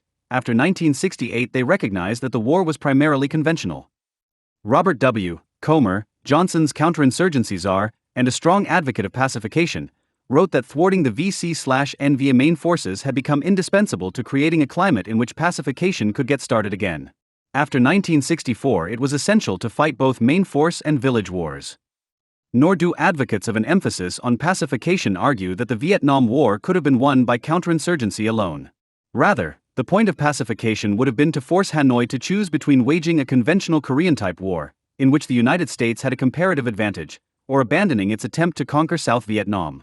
The suggestion that a greater emphasis on pacification rather than on attrition in the mid-1960s might have altered the outcome of the Vietnam War has been criticized on several grounds. Harry Summers approvingly quotes former State Department officer Norman Hanna, "In South Vietnam we responded mainly to Hanoi's simulated insurgency rather than to its real but controlled aggression, as a bull charges the Toreador's cape, not the Toreador." But between 1965 and 1968, the Hanoi-controlled Viet Cong insurgency in the South was not the Cape but the Toreador. Summers writes that the United States had substituted the negative aim of counterinsurgency for the positive aim of isolation of the battlefield. But the goal of a counterinsurgency strategy was to isolate the battlefield, not from the Ho Chi Minh Trail, but from the South Vietnamese population. The insurgency would have withered if United States and South Vietnamese forces had cut off the recruits and supplies flowing to the Viet Cong from the villages in South Vietnam's densely populated coastal rim. The claim that pacification could not have succeeded in Vietnam because American-sponsored pacification programs everywhere were failures has been made by the political scientist D. Michael Schaefer. In instances in which United States-backed counterinsurgency efforts appear to have succeeded, as in Greece and the Philippines, Schaefer argues that the victories were due to factors other than pacification. As James Wirt skeptically observes, Schaefer then leaves it up to the reader to explain the fantastic coincidence that led Philippine leader Ramon Magsaysay to conceive independently policies that were the same as those advocated by his American advisors. The claim that insurgencies are almost impossible to defeat is the opposite of the truth. Most of the communist or leftist insurgencies during the Cold War, including those in Greece, the Philippines, Malaya, Guatemala, Salvador, and Peru, were defeated by embattled governments, sometimes, as in Guatemala, at enormous cost in innocent life. In the alternative, some have argued that the pacification effort in South Vietnam was doomed from the beginning because the Saigon regime was illegitimate from the beginning, or perhaps after the assassination of Diem, who had possessed some legitimacy as a nationalist leader. The presence of an insurgency in the South rather than the North, however, may indicate merely that the North Vietnamese communists were more brutal than the South Vietnamese authoritarians. The flight of almost 2 million refugees from communist rule after unification in 1975, and the exodus of almost 1 million from communist North Vietnam in the mid-1950s, casts doubt on the claim that the Vietnamese population was overwhelmingly in support of Ho Chi Minh and his successors. The evidence suggests that most Vietnamese watched fearfully as two armed minorities, each supported by outside great powers, the Hanoi regime and the Saigon regime, battled for control of territories and populations.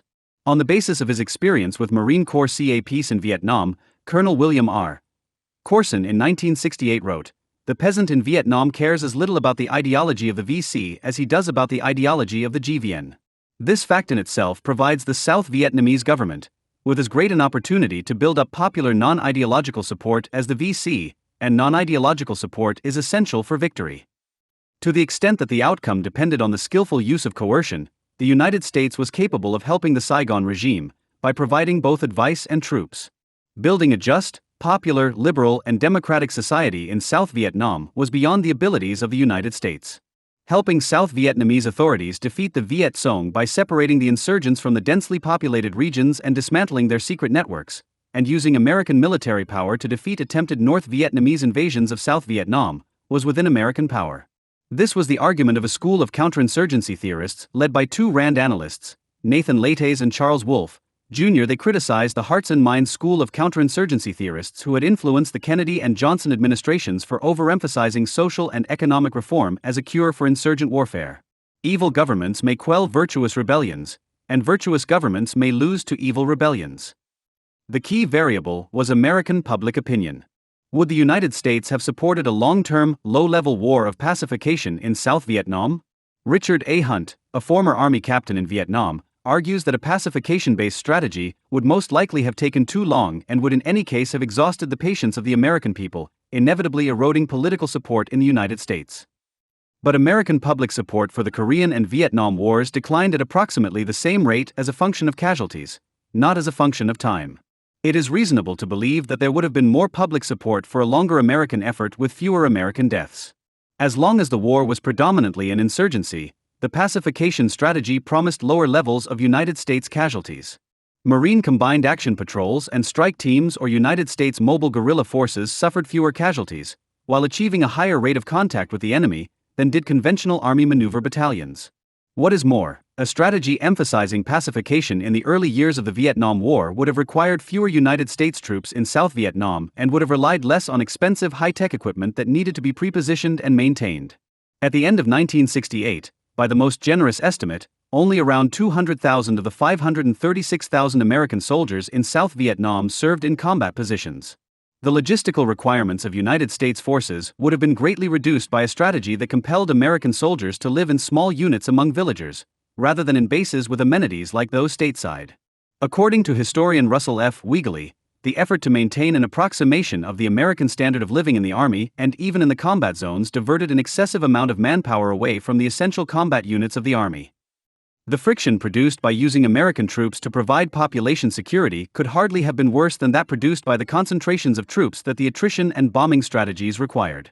If pacification had succeeded, the result might not have been peace, but a wider war, a United States incursion into Cambodia and Laos to cut off the Ho Chi Minh Trail, a conventional invasion by the North. Eventually, the crossover point in American public opinion might have been reached, albeit in different circumstances, and perhaps at a later date.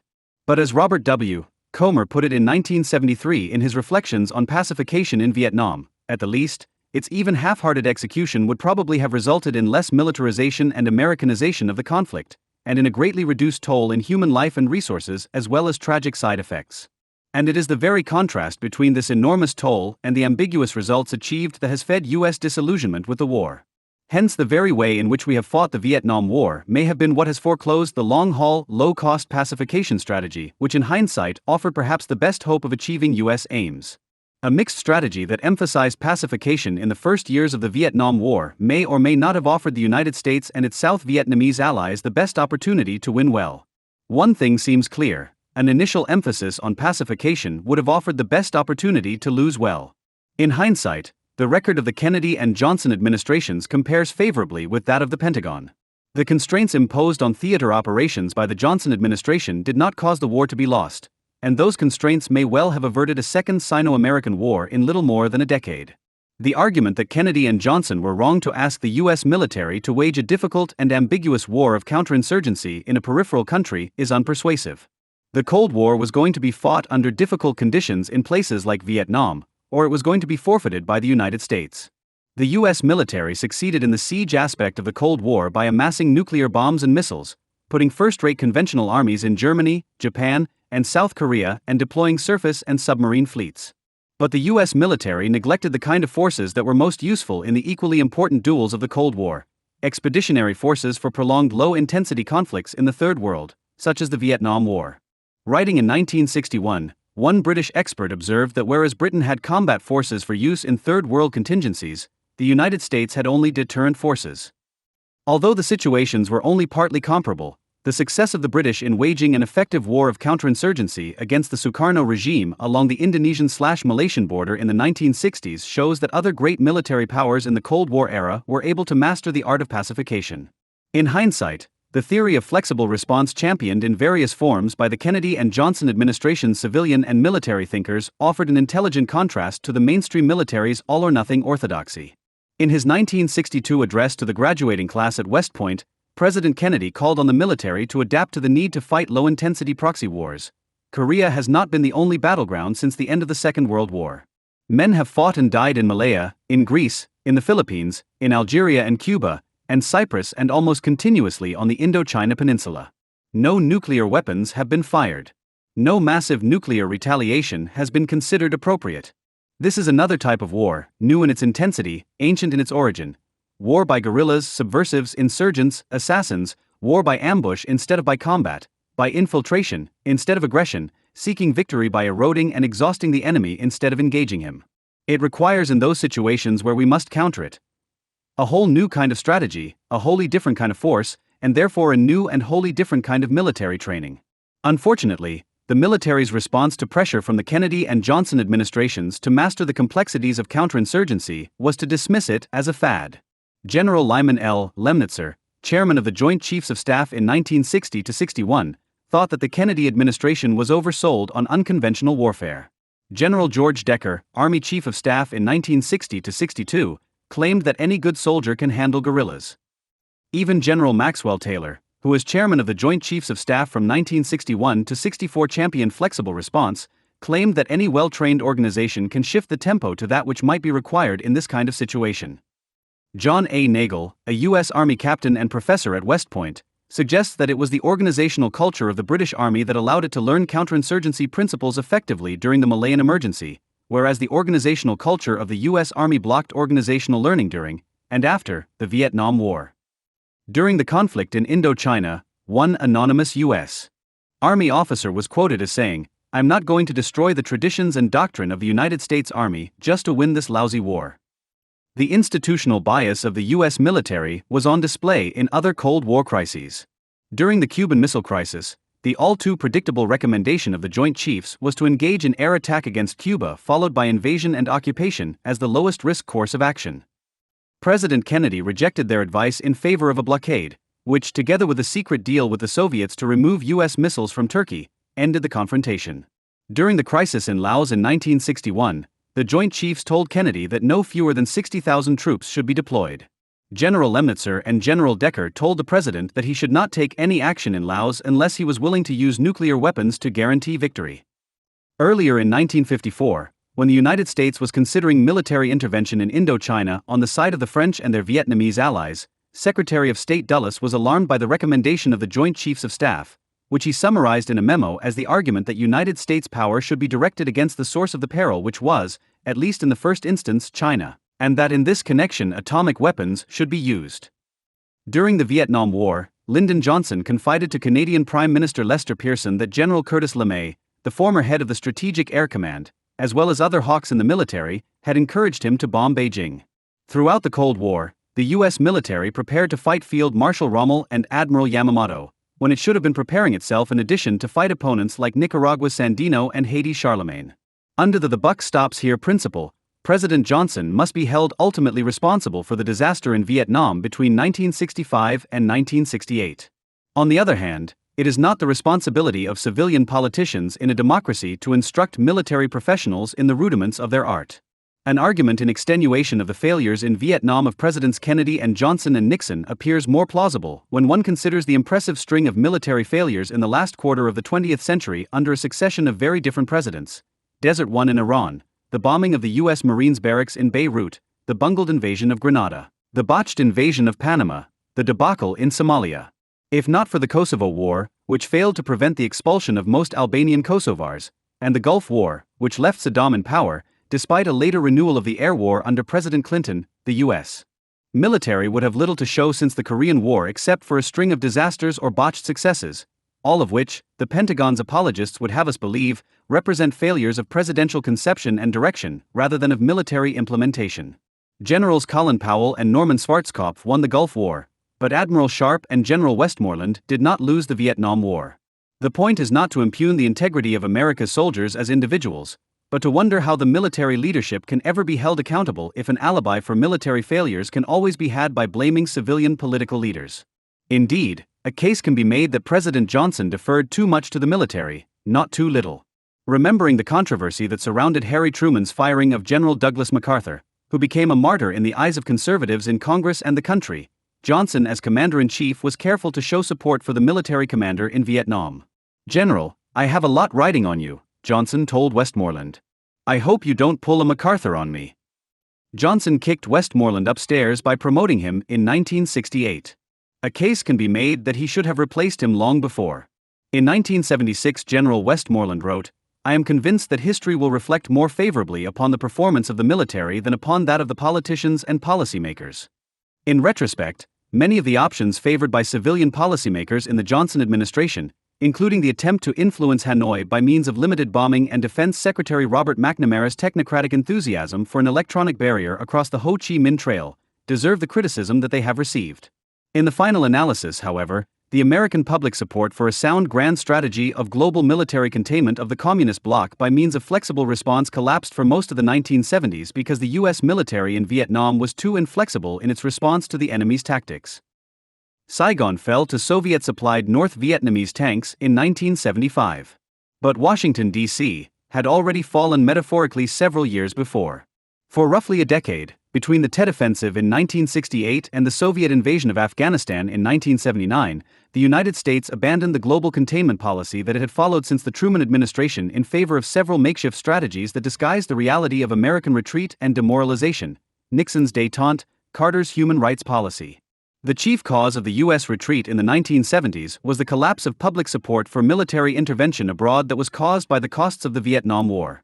By 1968, the high number of U.S. casualties had eroded U.S. public support for the American effort in Indochina. The challenge to Richard Nixon, who took office in 1969, was to reduce the U.S. involvement in Indochina in a manner that preserved domestic support for the Cold War in other theaters. Unfortunately, Nixon, emphasizing U.S. geopolitical credibility too much and paying too little attention to the endangered domestic political consensus in favor of the Cold War, inadvertently helped to provoke a neo-isolationist backlash by pursuing a prolonged strategy of extrication that added 24,000 more American dead to the total killed in the Johnson years.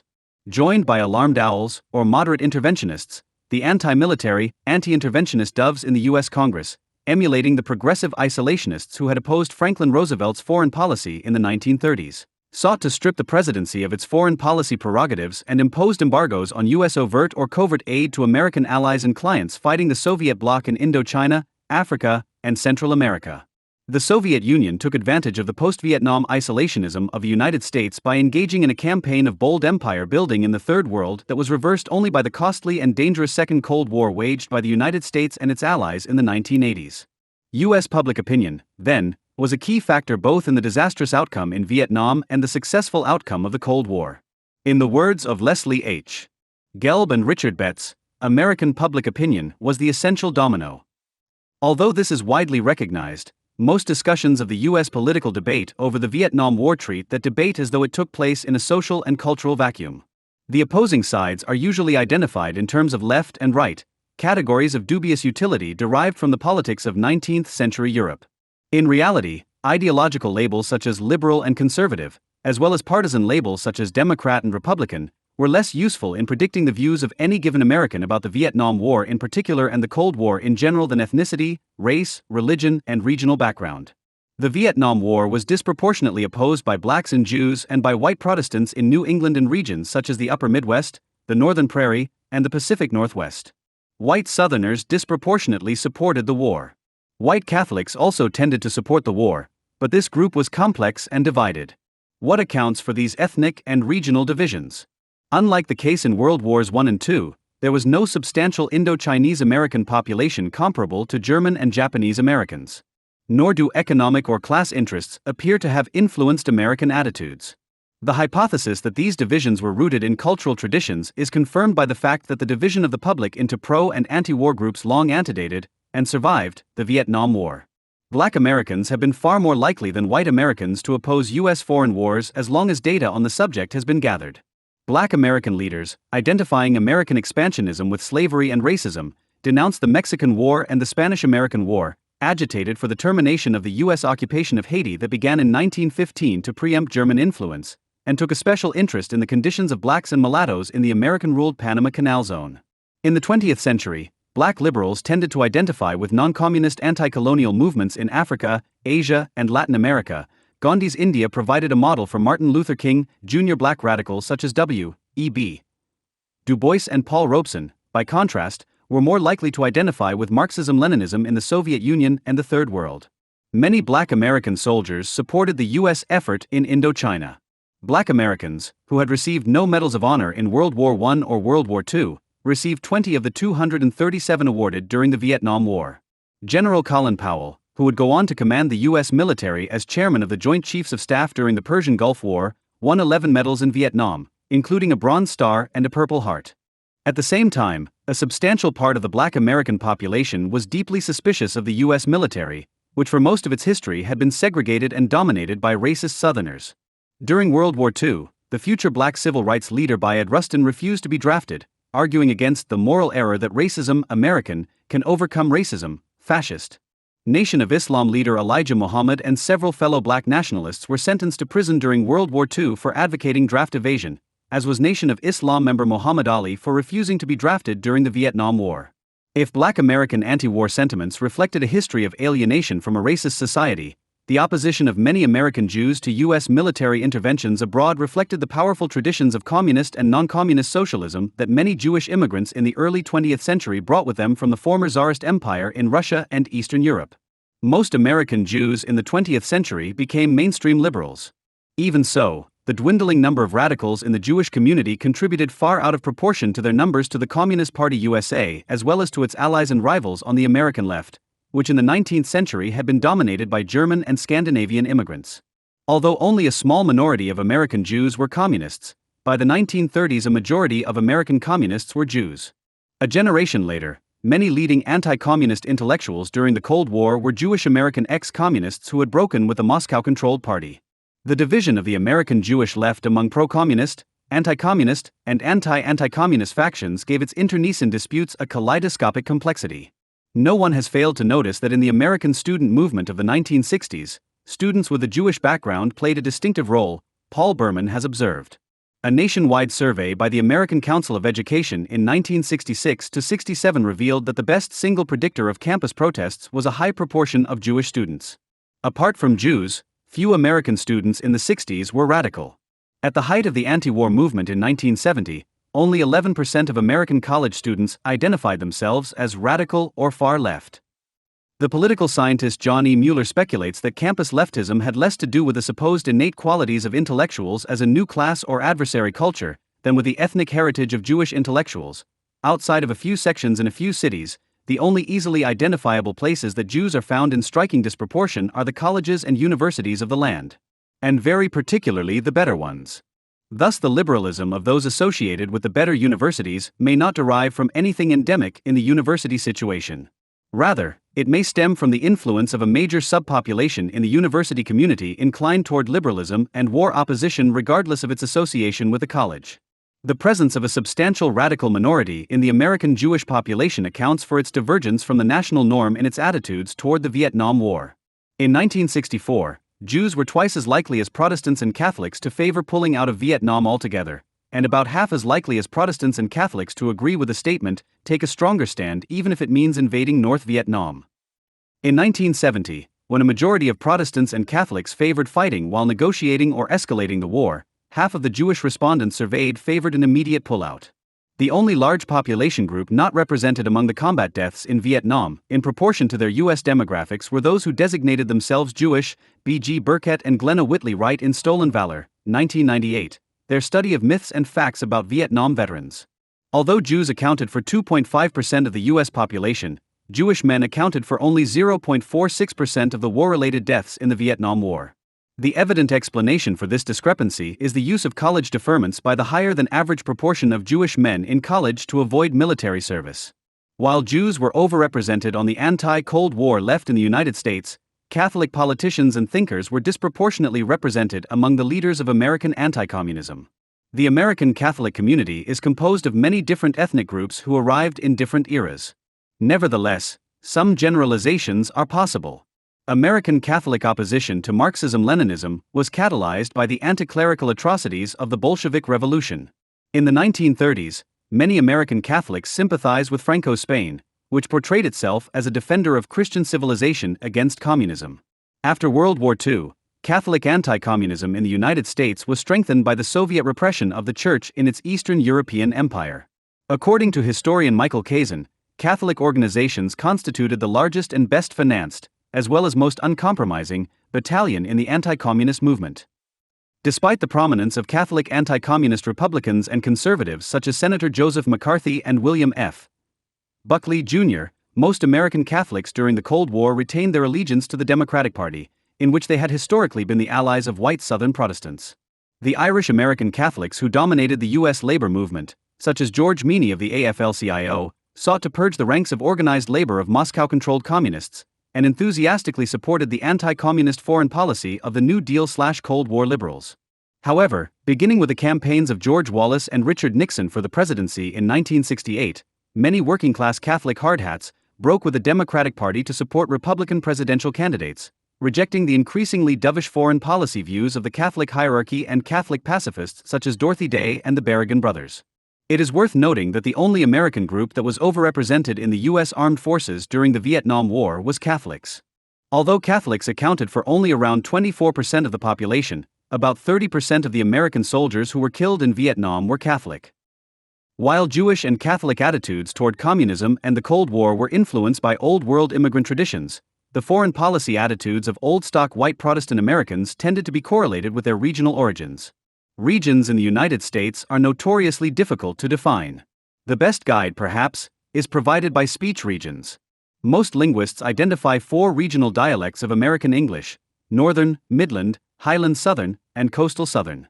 The Greater New England or Northern Speech Region, according to historian David Hackett-Fisher, includes New England, upstate New York, northern Ohio and Indiana, much of Michigan and Wisconsin, the Northern Plains, and the Pacific Northwest, together with islands of urban speech at Denver, Salt Lake City, and San Francisco. Since the late 1700s, this area has been the heartland of opposition to foreign wars and the U.S. military establishment. Pro-war, pro-military attitudes have been strongest in the areas identified with the coastal southern speech region, the Tidewater South, and, to a lesser degree, in the Highlands South from West Virginia through Tennessee to Texas. The pattern of Greater New England opposition to foreign war, and the opposite tendency of the South, especially the Tidewater South, to be strongly interventionist, manifested itself in the earliest years of the American Union. In the War of 1812, the war hawks tended to be Southerners such as Henry Clay of Kentucky and John C. Calhoun of South Carolina. The vote on the war followed sectional lines, not partisan lines. In the House, the Federalist Party, with 31 representatives from the northern and mid-Atlantic states and only 9 Southerners, all from the Highland South, voted unanimously against the war. The Southerners who controlled the Republican Party were solidly in favor of the war. Of the 22 Republicans who voted against the war, 18 came from the northern and mid-Atlantic states. This pattern re-emerged in subsequent conflicts. Southerners generally favored the western expansion of the United States at the expense of Indian nations and Spain/Mexico. Northerners disproportionately opposed it. In the 1830s, the most extreme American pacifists broke away from the American Peace Society and formed their own organization, which forswore the use of force even in self-defense. Its name tells the story: the New England Non-Resistance League. Another example of the extreme anti-militarism of New Englanders is provided by Charles Sumner, 1811-74, the powerful Massachusetts senator who was chairman of the Senate Foreign Relations Committee between 1861 and 1871. Sumner's first major public speech was an 1845 Fourth of July oration in Boston, in which he horrified the veterans in the audience by blaming war on arms manufacturers, calling West Point a seminary of idleness and vice, and describing soldiers as wild beasts who rejoice in blood. His speech culminated in the declaration, "In our age there can be no peace that is not honorable, there can be no war that is not dishonorable."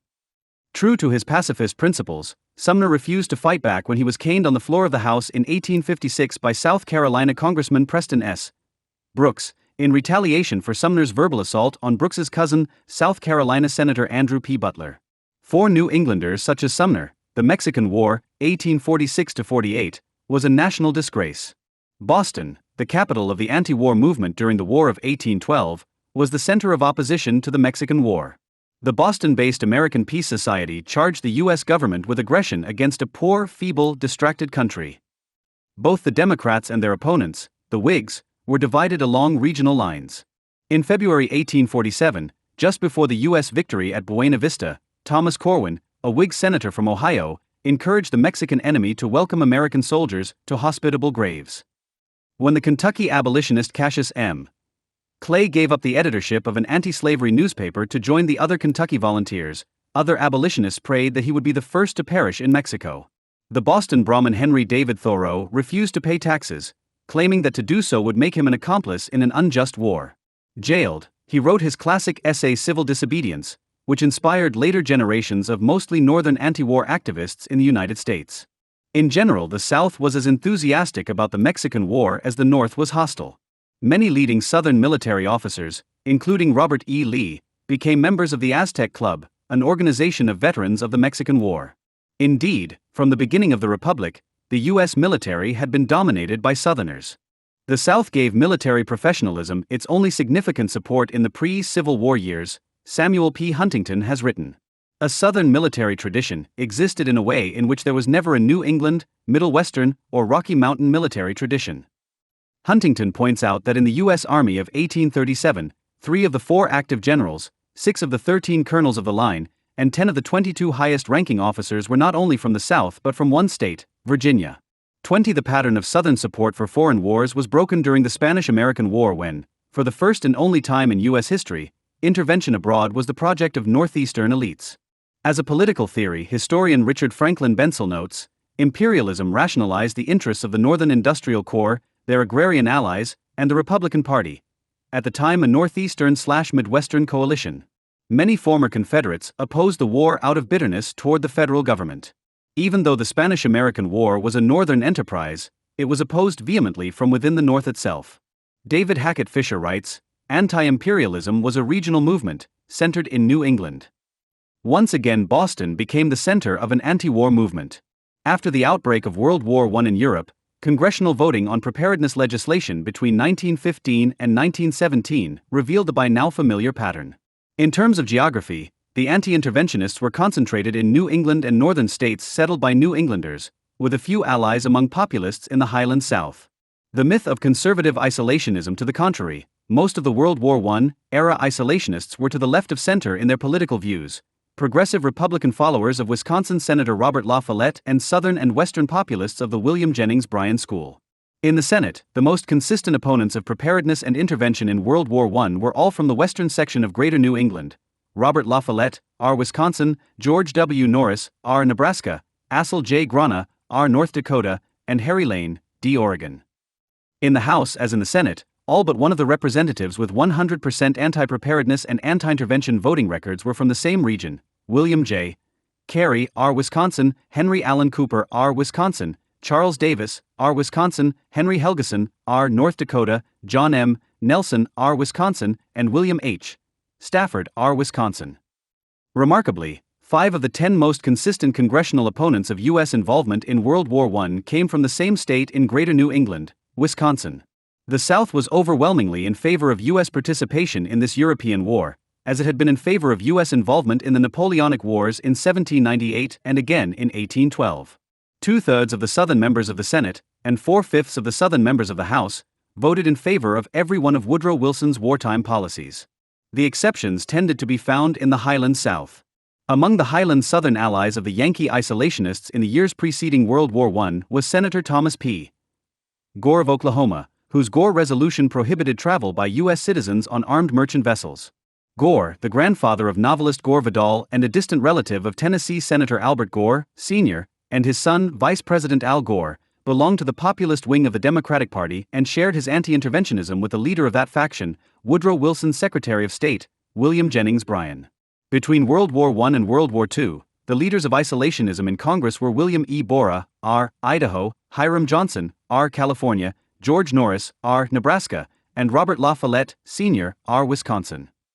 These individuals, often described as Midwestern conservative isolationists, were in reality Greater New England progressives, usually to the left of center in domestic policy. North Dakota Senator Gerald P. Nye, elected in 1925, became an important progressive anti-interventionist. In 1934-35, Nye chaired the Nye Committee, which investigated allegations that the munitions industry and international finance had drawn the United States into World War I. According to historian Thomas N.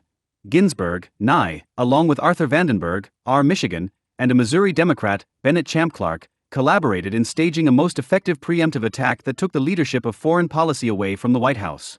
25 The preemptive attack took the form of neutrality laws similar to those of the years preceding World War I, and also similar to legislation passed by the Northern-dominated Democrats in Congress during their later attack on presidential foreign policy prerogatives in the 1970s and 1980s. As war with Hitler and his Axis allies appeared imminent, the American political elite was divided along regional rather than partisan or ideological lines. One historian describes the regional basis of opposition to U.S. intervention in World War II. If members of the House of Representatives at all reflect their constituency, one can point to a substantial cadre of anti-interventionist sentiment, based in particular in the Old Northwest and Great Plains states, but extending as well to the border states, Pacific Coast, rural Northeast, and even sections of northern cities. Southern Democrats such as Senators Harry Byrd and Carter Glass of Virginia supported FDR's military policy, even though they bitterly opposed his liberalism in domestic matters. As war with the Axis approached, Alabama Congressman Luther Patrick joked that they had to start selective service to keep our boys from filling up the army as volunteers. The isolationist America First Committee was least successful in the South. At the same time, many Northerners, both Democrats and progressive Republicans such as Wisconsin Senator Robert La Follette, Jr., endorsed the New Deal while opposing FDR's military measures. In exactly the same way many Northern Democrats and liberal Republicans later supported the civil rights and welfare programs of Harry Truman and Lyndon Johnson, while opposing their anti-Soviet foreign policies. The New Dealer Rexford Tugwell pointed out that the Prairie and Pacific West supported FDR's progressive domestic policy but not his interventionist foreign policy, while the South supported an interventionist foreign policy but not a progressive domestic policy. 29 In a vote to discharge a war referendum law from committee in 1941, 100% of the representatives from Wisconsin, the Dakotas and Kansas supported the measure, as did all but one from Minnesota and Nebraska. Only 17% of Southern congressmen favored the anti-war measure. In August 1941, a few months before Pearl Harbor, interventionist Southern Democrats provided the votes without which the extension of the draft law would have gone down to defeat. In the fall came the vote on the revision of the Neutrality Act, which FDR signed into law on November 17, 1941. 7 Southern states cast all of their votes in favor of revising neutrality to permit the United States to aid Britain in its struggle with Hitler. 4 Greater New England states, Iowa, North Dakota, South Dakota, and Idaho, cast all of their votes against the measure. It is no exaggeration to say that Southern interventionist congressmen, by providing Franklin D. Roosevelt with a narrow margin of victory on preparedness measures, played a key role in defeating Nazi Germany. The pattern of Northern isolationism and Southern interventionism continued into the Cold War. Ohio Senator Robert A. Taft voted against both the Marshall Plan and NATO. The legacy of Greater New England isolationism explains the curious fact that William Langer, a progressive Republican senator from North Dakota, opposed the censure of Wisconsin Senator Joseph McCarthy, and the fact that McCarthy was admired by Robert La Follette's son Philip. Although McCarthy's demagogy is usually attributed to his Irish Catholic background, his hatred and suspicion of U.S. national security agencies resonated with many left-of-center progressive isolationists in Wisconsin and surrounding states. Indeed, it is no accident that the same region produced both Wisconsin Senator Joseph McCarthy, determined to expose alleged communist subversion of American national security agencies in the 1950s, and Idaho Senator Frank Church, determined to expose the immorality of the CIA in the 1970s. Both McCarthy and Church must be placed in the context of 2 centuries of Greater New England opposition to standing armies and the national security state. Nor is it an accident that it was the Wisconsinian McCarthy's attack on the Virginia-bred General George Marshall and the largely Southern U.S. Army that finally led to his downfall at the hands of the Southern-dominated U.S. Congress. The regional continuities in American foreign policy during the Cold War are clear in spite of the political realignment of 1964 to 94, in which the 2 parties exchanged their constituencies. As the right-wing Goldwater movement, based in the South and the West, became more powerful in the GOP, growing numbers of progressive and liberal Republicans from New England and Yankee states such as Ohio, Michigan, Wisconsin, the Dakotas, and Oregon joined the Democratic Party.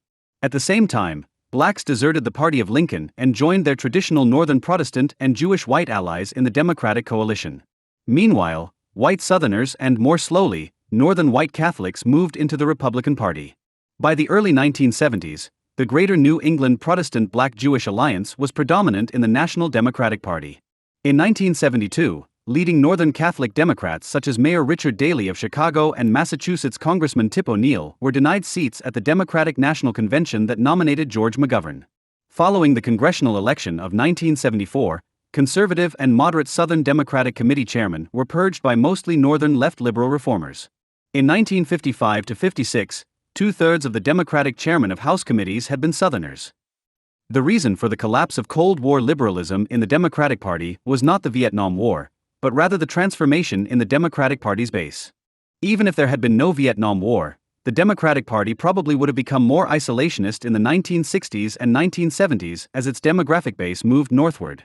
Lyndon Johnson, a product of the old Southern/Northern Catholic New Deal coalition, found himself presiding over a party increasingly identified with anti-military Northern Protestants and Jews.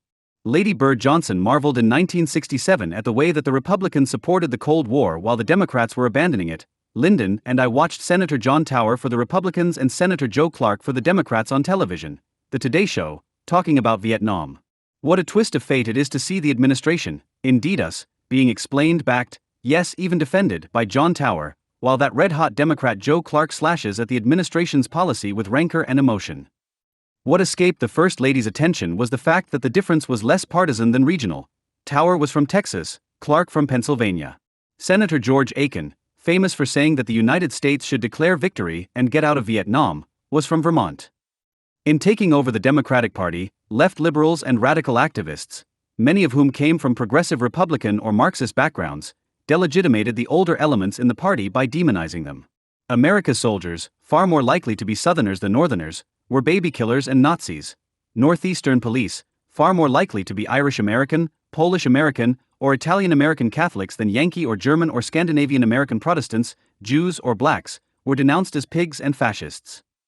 Pro-Cold War labor leaders, disproportionately Irish Catholic, were labor fascists. In the 1960s and 1970s, the institutions in which the Northern Protestant/Jewish Left Liberal Alliance was overrepresented, the press, universities, and the federal courts, were identified by the media and Hollywood with liberty and justice, while the institutions that the Southern white/Northern Catholic New Deal Democrats dominated, the urban political machines, the U.S. military, the police, the U.S. Congress, and the state legislatures, were vilified as tyrannical and corrupt. The battles within the Democratic Party during the Vietnam era were only superficially about ideology. They were really about regional subculture, ethnicity, and race. Similarly, the divisions within the Republican Party over Vietnam and the Cold War followed the geographic fault lines familiar in earlier American wars. Northern Republicans tended to be more dovish than Southern Democrats. At a 1965 Republican Governors Conference, the only two governors who refused to sign a resolution of support for the war were two politicians from the Greater New England anti-interventionist belt, George Romney of Michigan and Mark Hatfield, then governor of Oregon. In spring 1967, three Republican senators from Greater New England, Jacob Javits of New York, Charles Percy of Illinois, and Margaret Chase Smith of Maine, met to promote a more dovish line for the GOP. Mark Hatfield, elected senator, began calling for the Republican Party to be the Peace Party in 1968. The drift of Greater New England Republicans into the Democratic Party was symbolized by the conversion of Senator Floyd Haskell of Colorado, an anti-war Republican.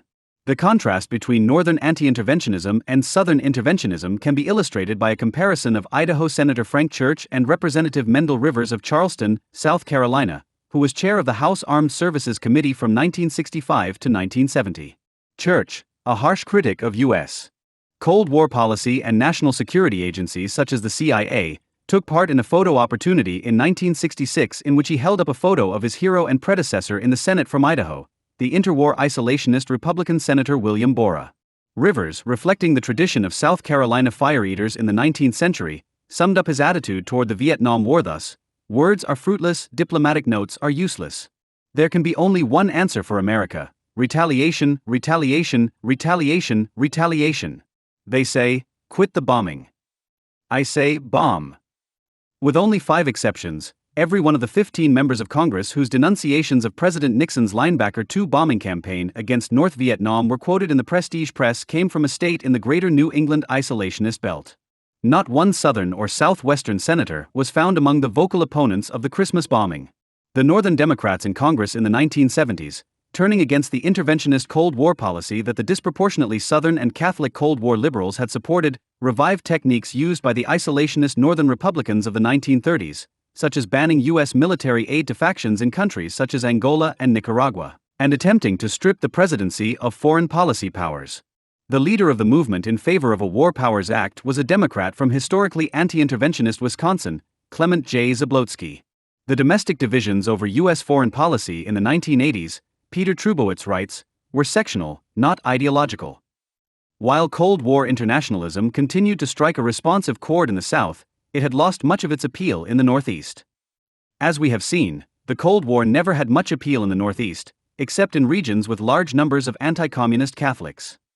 According to Trubowitz, most of the so-called doves were liberal Democrats and Republicans from the Northeast, while by contrast, the Hawks were a group made up of conservative Democrats from the South and Republicans from the West. The Greater New England anti-interventionist bloc coalesced once more in the 1980s behind the nuclear freeze movement, which won the endorsement of 446 New England town meetings. The sponsors of the first resolution in favor of the nuclear freeze in Congress came from Massachusetts, Senator Edward Kennedy and Representative Edward J. Markey, and Oregon, Senator Mark Hatfield. 3 out of 4 voters in Massachusetts supported the nuclear freeze. Cambridge, Massachusetts and Ashland, Oregon, among other cities in the New England to Oregon isolationist belt, declared themselves nuclear-free zones.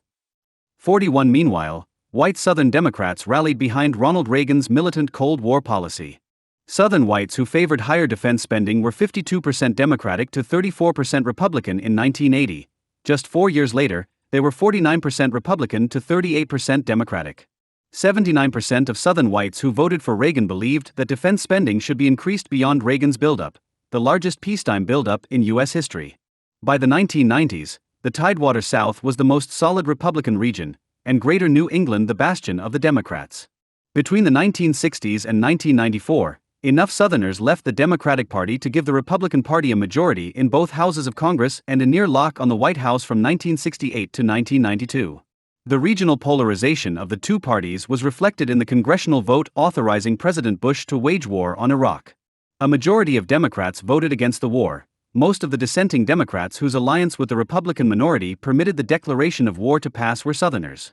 The familiar regional division in attitudes toward war manifested itself yet again in the controversy over the NATO war against Serbia in the spring of 1999.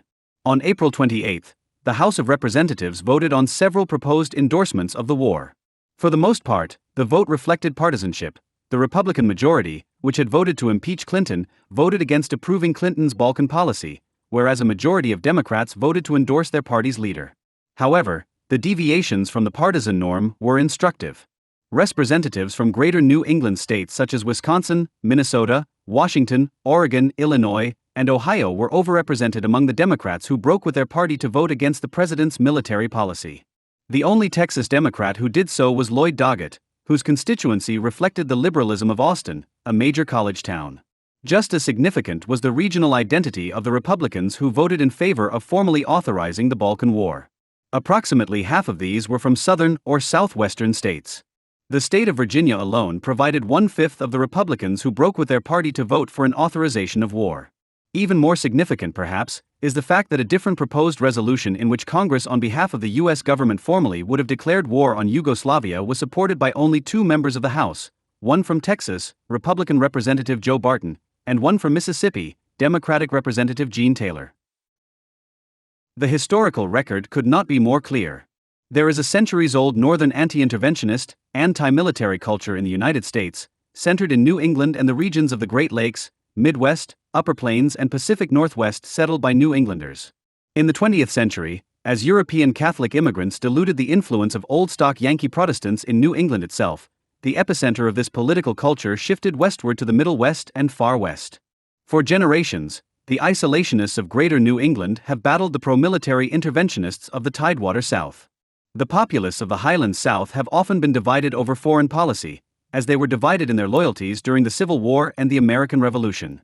The pedigree of Yankee isolationism runs from the New England Federalists through the Northern Whigs and Northern Democrats who opposed the Mexican War to the New England anti-imperialists of the late 19th century, the liberal Republican anti-interventionists of the first half of the 20th century, and the anti-Cold War Northern liberal Democrats of the second half. Today's pro-military interventionist Republicans, for their part, are the political heirs of the pro-military interventionist Roosevelt and Wilson Democrats as well as of the expansionist Democrats of the early 19th century and their predecessors, the Jeffersonian Republicans who favored the War of 1812. What accounts for this remarkably persistent pattern of North-South disagreement about the necessity and legitimacy of U.S. military intervention abroad? Traditional accounts of U.S. interventionism and isolationism have explained these phenomena in terms of the ties between immigrant groups and Old World countries. This explanation has some validity in the case of the opposition of German Americans and anti-British Irish Americans to U.S. intervention in World Wars I and II. But political scientists such as Samuel Lubell, who attributed interwar American isolationism chiefly to the influence of German and Irish American voters, were mistaken. Isolationist sentiment in the period from 1914 to 41 was strong in many northern states in which the German and Irish populations were negligible. Quasi-Marxist economic determinist explanations are no more convincing. In defining the national interest, 1998, the political scientist Peter Trubowitz attributes the persisting sectional divisions between the interventionist South and the anti-interventionist North to different regional economic strategies. In light of the South's enthusiasm for other American wars, it is not necessary to explain the Southern hostility to Hitler and his allies, as Trubowitz does, in terms of a Southern strategy of defending overseas markets for cotton exports. The agrarian explanation of Greater New England isolationism is no more convincing. The historian Paul Michael Rogan speculates that the opposition to the Vietnam War of South Dakota Senators Quinton Burdick and George McGovern owes something to the radical agrarian heritage. Agrarianism cannot be invoked to explain both the anti-interventionism of the North and the interventionism of the South. The real reason for the persistence of sectionalism in U.S. foreign policy can be found in the ethno-regional theory of American politics, which has been developed by the historians David Hackett Fisher, Daniel Elazar, D.W. Meinig, Kevin Phillips, and others. The ethno-regional theory holds that in the United States powerful ethnic and regional subcultures are more important and enduring than political parties or ideologies. The labels Democrat and Republican differ in their meaning from generation to generation. Regional subcultures such as those of New England and the Tidewater South change far more slowly. The greatest insight of ethno-regional theorists is that immigrants in the United States do not assimilate to a uniform American national culture. Rather, they assimilate to one of a small number of pre-existing regional cultures. The historian Wilbur Zielinski has defined a thesis he calls the doctrine of effective first settlement that holds, whenever an empty territory undergoes settlement, or an earlier population is dislodged by invaders, the specific characteristics of the first group able to effect a viable, self-perpetuating society are of crucial significance for the later social and cultural geography of the area, no matter how tiny the initial band of settlers may have been. According to Zielinski, in terms of lasting impact, the activities of a few hundred, or even a few score, initial colonizers can mean much more for the cultural geography of a place than the contributions of tens of thousands of new immigrants a few generations later. Another historian, John Porter, has used the term charter group for the first ethnic group to come into a previously unoccupied territory, and says that this group, as the effective possessor, has the most to say. Historians differ on the question of how many of these enduring regional cultures there are in the United States. Most agree on three: a Yankee culture that spread westward overland from New England, a Quaker culture originating in Pennsylvania, and a Cavalier culture originating in the coastal South. Most, but not all, identify a fourth regional culture, that of the Scots-Irish Highlands south from Appalachia to the Ozarks and Texas. In his magisterial Albion Seed, Four British Folkways in America, 1989, David Hackett Fisher argues persuasively that these four hearth cultures originated in different regions of early modern Britain and were transplanted to North America by four waves of immigrants. In the first wave, 1629 to 40, Puritans from the eastern counties of England settled New England. The second wave, 1642 to 75, brought anti-Puritan, Royalist Cavaliers from the south of England to Virginia. Quakers from the North Midlands of England colonized Pennsylvania and the Delaware Valley after emigrating during the third wave, 1675 to 1715. The fourth and final major Anglo-American migration, which lasted from 1717 to 1775, transplanted so-called Scots-Irish from northern England, lowland Scotland, and the north of Ireland, Ulster. In addition to having distinctive folkways and dialects of English, these four groups of British American immigrants had their own unique variants of a common individualistic and liberal British political culture. Fisher describes the New England Puritan ideal as ordered freedom, the Quaker ideal as reciprocal freedom, the Scots-Irish ideal as natural freedom, and the coastal Southern ideal as hegemonic freedom, deference to traditional elites.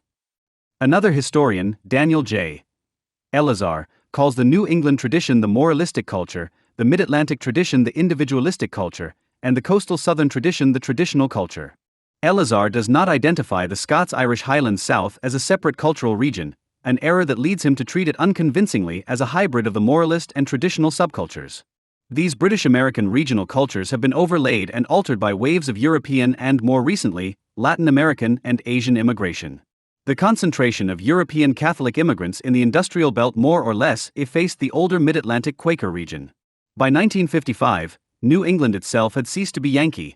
Thanks to European immigration, fewer than 30% of the inhabitants of Connecticut had ancestors who had lived in New England for more than 2 generations. The Yankee tradition therefore lived on chiefly in the Great Lakes region, the Upper Prairie, and the Pacific Northwest. Along with the Scots-Irish Highlands South and the Anglo-American Tidewater South, the western section of Greater New England has been little affected by large-scale immigration, other than that of German and Scandinavian Americans whose cultures have tended to reinforce Yankee norms.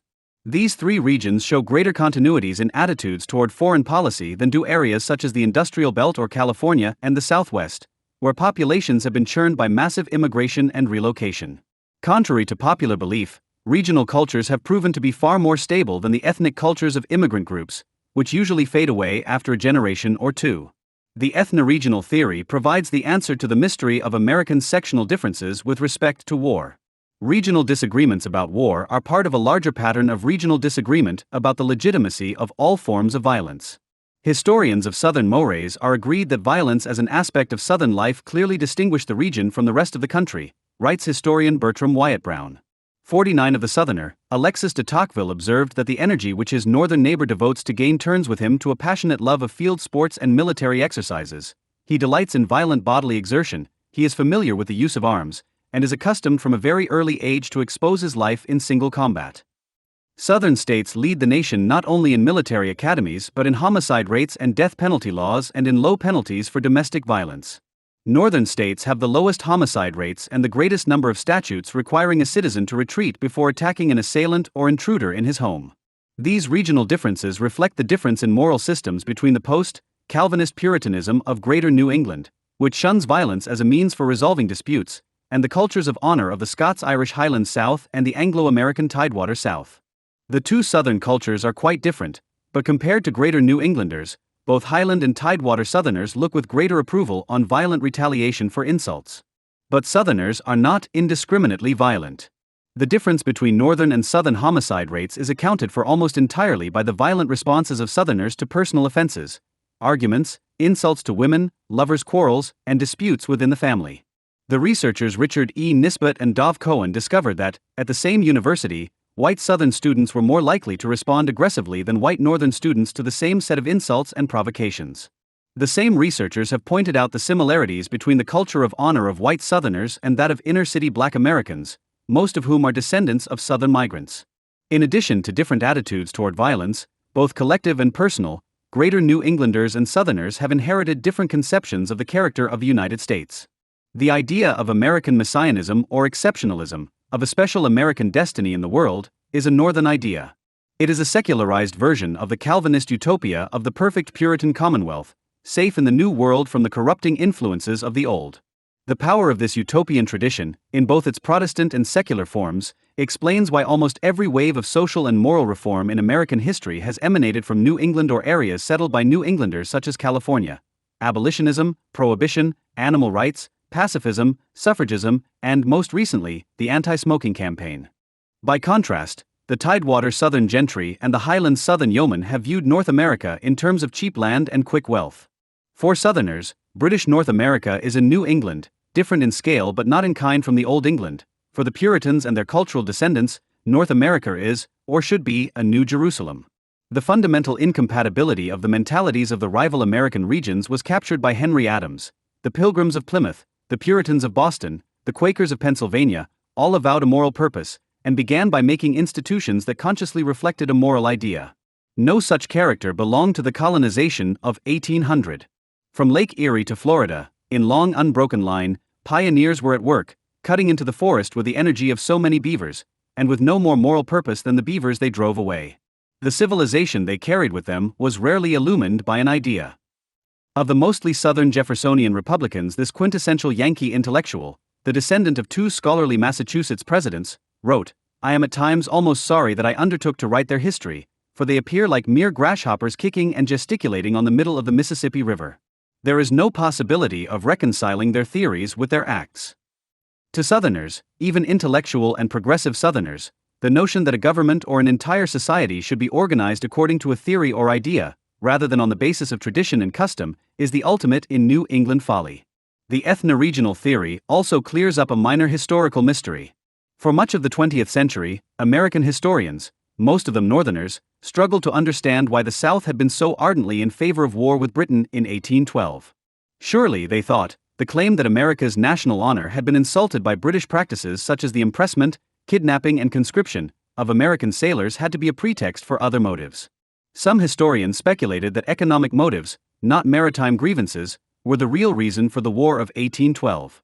In recent decades, however, a number of historians have argued that national honor as a motive for the War of 1812 must be taken seriously. Unlike New England Puritans, Pennsylvania Quakers, and Germanic Protestants, Southerners based their way of life on the violent defense of honor: personal honor, family honor, communal honor, and national honor. David Hackett Fisher notes that the only time the Federalist Party, based in New England, gained the support of Tidewater Southerners and Highland Southerners was during the Quasi-War with France in 1798-99. This suggests that Southerners were motivated by cultural attitudes rather than by strategy during the Napoleonic Wars. Southerners were just as enthusiastic about fighting France and helping Britain in 1798-99 as they were about fighting Britain and helping France in 1812-14. There was a world war on, and Southerners wanted to fight. Choosing whom to fight was a secondary matter.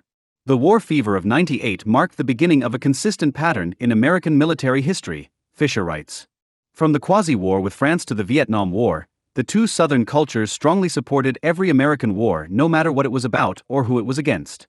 Southern ideas of honor and the warrior ethic combined to create regional war fevers of great intensity in 1798, 1812, 1846, 1861, 1898, 1917, 1941, 1950, and 1965.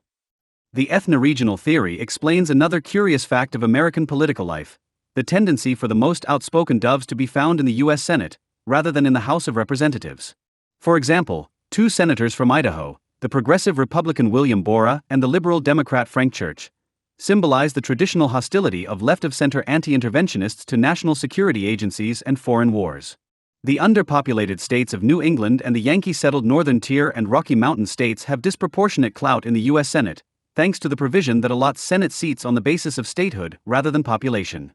Throughout American history, the House has usually been more hawkish than the Senate because the nation as a whole has been more hawkish than the overrepresented inhabitants of Greater New England.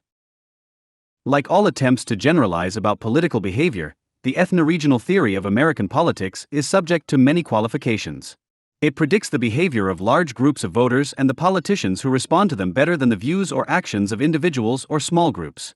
But though it should not be pressed too far, the ethno-regional theory is strikingly successful in explaining the pattern of opposition and support for the Vietnam War among intellectuals as well as in partisan politics.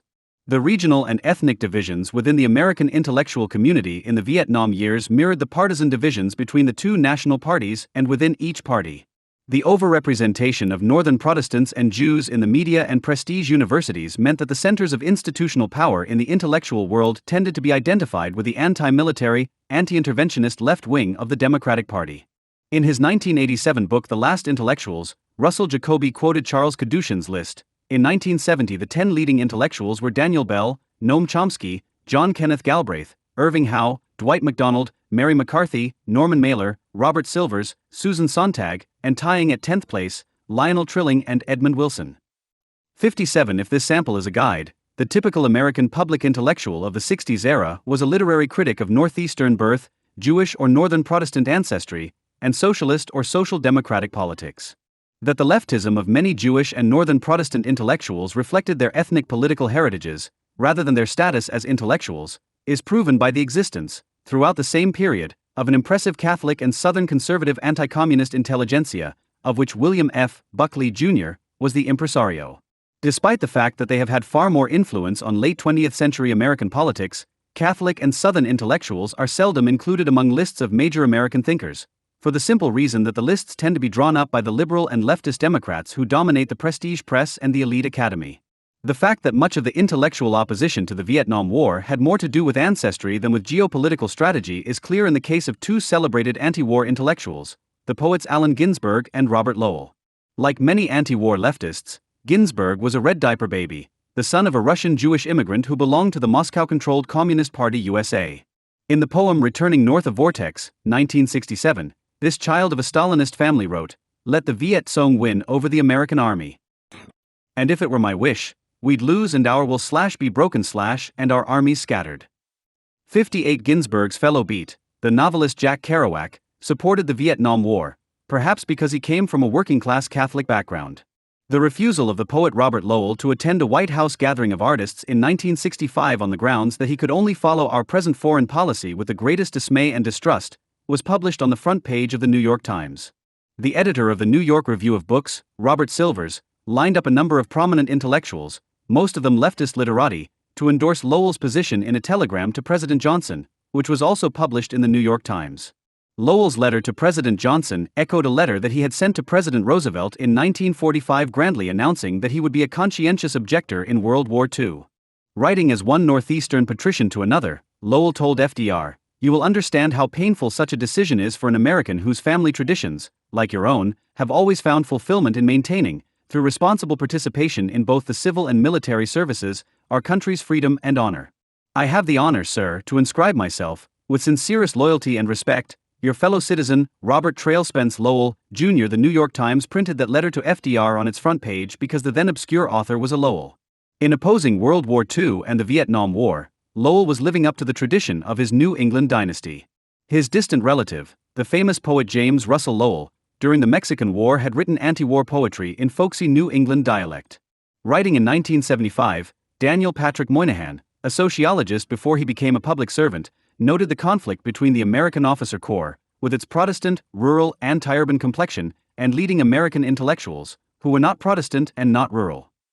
The validity of Moynihan's observation was unwittingly illustrated by Mary McCarthy, a member of the Northeastern leftist New York Review Circle, who began a 1967 report from South Vietnam with the admission, "I confess that when I went to Vietnam early last February I was looking for material damaging to the American interest." McCarthy complained that the majority of the Americans I met in the field in Vietnam were WASPs from Southern California. Most of the others were from the rural South. Those bêtes noires of the Northeastern left, Richard Nixon and Lyndon Johnson, were, respectively, from Southern California and the rural South. McCarthy complained, "As we drove into downtown Saigon, I had the fresh shock of being in what looked like an American city, a very shoddy West Coast one." McCarthy praised New England Yankee abolitionism as the nearest thing to a resistance movement the Republic has ever had. If the U.S. Cold War left had an intellectual center of gravity outside of New York City and Cambridge, Massachusetts, it was Madison, Wisconsin. This is where the far-left anti-Cold War Wisconsin School of American Historical Scholarship was born, and where the influential radical journals The Progressive and Studies on the Left were founded. The progressive tradition associated with the University of Wisconsin at Madison had attracted leftist members of the Russian/Eastern European Jewish diaspora in the United States. I am struck by the lack of Wisconsin-born people at Madison, and the massive preponderance of New York Jews, one member of SDS at the University of Wisconsin wrote in the 1960s.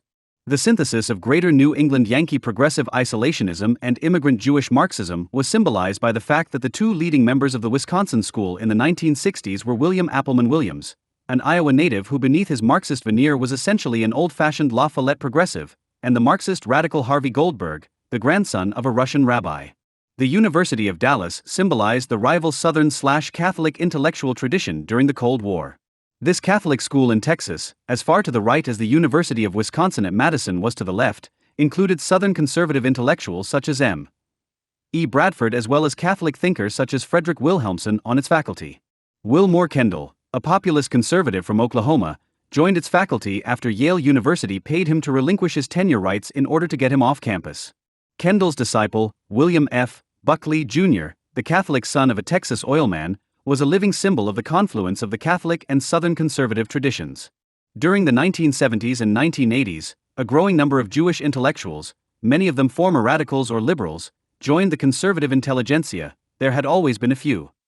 The philosopher with the greatest influence on the American right was the German Jewish émigré Leo Strauss, whose defense of ancient wisdom against modern thought appealed to Americans in the Catholic and Southern conservative traditions. While most of the prestigious intellectuals of the 1960s opposed the Vietnam War, a number of leading American writers and thinkers supported the U.S. effort. The black writers Ralph Ellison and Albert Murray refused to join Martin Luther King, Jr., and black radicals in opposing the war. Ex-leftists such as John Steinbeck, John Dos Passos, and James T. Farrell supported the U.S. effort in Vietnam because of their opposition to communism. The novelist John Updike no doubt spoke for most of the pro-war intellectuals when he wrote in 1966, "I do not believe that the Viet Cong and Ho Chi Minh have a moral edge over us, nor do I believe that great powers can always avoid using their power." The ethno-regional theory of American politics makes it possible to put the presidency of Richard Nixon into perspective.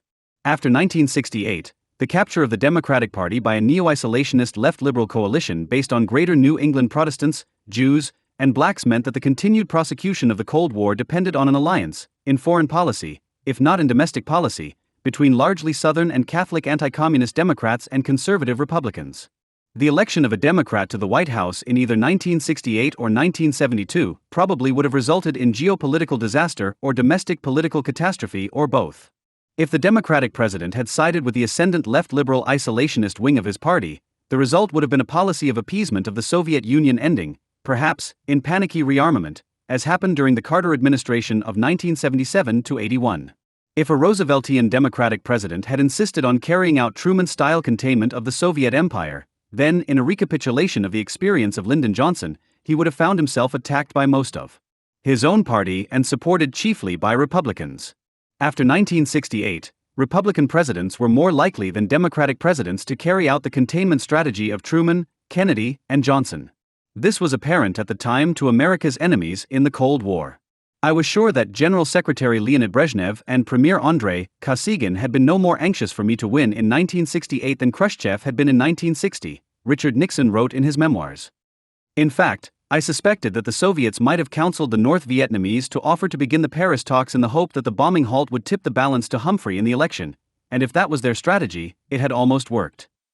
Nixon's suspicions have since been confirmed by declassified Soviet records. In the fall of 1968, Brezhnev and Kosygin told North Vietnamese Premier Pham Van Dong that it was in North Vietnam's interest to assist the election of the Democratic candidate Hubert Humphrey to the U.S. presidency by making it appear that peace was near. To pressure the North Vietnamese even more, Boris Ponomarev, the secretary of the Central Committee and chief of the International Department, proposed sending Hanoi an assessment of the adverse consequences of a Nixon victory. Truong Van Thursday, a member of the Viet Cong who became a high-ranking officer after 1975, wrote later that one of 1968's major events was less encouraging. On November 7, Richard Nixon was elected president. As far as we were concerned, there was no question that Nixon would prove an obdurate opponent, who would bend every muscle to achieve a military resolution. The claim that Robert Kennedy, if he had not been assassinated and had won the Democratic nomination and the presidency in 1968, might have extricated the United States from Indochina at a minimal cost to America's reputation abroad and with minimal turmoil at home does not withstand analysis. The centerpiece of Kennedy's Vietnam strategy in 1968 was the call for a coalition government in South Vietnam. The North Vietnamese after 1975 admitted what intelligent observers knew all along. The proposal for a coalition government in the South was merely a ruse to facilitate Hanoi's takeover of South Vietnam. In a then-secret conversation with Zhou Enlai in Beijing on September 17, 1970, Pham Van Dong admitted that the Vietnamese communist proposals combining the withdrawal of U.S. troops with a coalition government were merely ploys, but the reason we focus on them is that we want further to corner Nixon by influencing public opinion in the U.S. and the rest of the world. These points are also aimed at supporting the military and political struggles in the South. We do not have any illusion that they will bring about any results. A few months earlier, on July 7, 1970, Mao had reminded Kason Phomvihane, the General Secretary of the Laotian Communist Party, the purpose of organizing a coalition government is to destroy the coalition government. When Phomvihane replied, "That is correct," Mao repeated himself, "a permanent coalition government. There is no reason to believe in it." If Kennedy sincerely believed Vietnamese communist propaganda about a coalition government, then he was too naive to be commander-in-chief. If, as seems more likely, Kennedy did not believe his own campaign rhetoric about a coalition government in South Vietnam, then he cynically and deliberately lied to the American electorate, and did so in a manner that undermined the bargaining ability of the United States and its South Vietnamese client state. In contrast, Richard Nixon, during his presidential campaign, was appropriately reticent about his secret plan for dealing with the situation in Indochina. If Kennedy had been elected in 1968, he would have been forced to make choices certain to alienate one or another segment of the Democratic Party and the American public. If he had leaned too far to the left, the result might have been the defection of anti-communist Democrats to the Republican Party in 1972. If John F. Kennedy's indirect role in the assassination of DM had been revealed, then the Republican Party could have claimed that one Kennedy brother had thrown South Vietnam into chaos by encouraging the overthrow, followed by the murder of an American ally, after which another Kennedy abandoned the country and its neighbors Laos and Cambodia to communist conquest.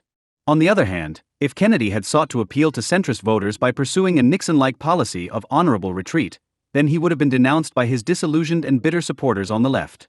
This discussion would not be complete without mention of the troubling questions raised by post-Cold War revelations about Robert Kennedy's clandestine dealings with the Soviet leadership in the 1960s.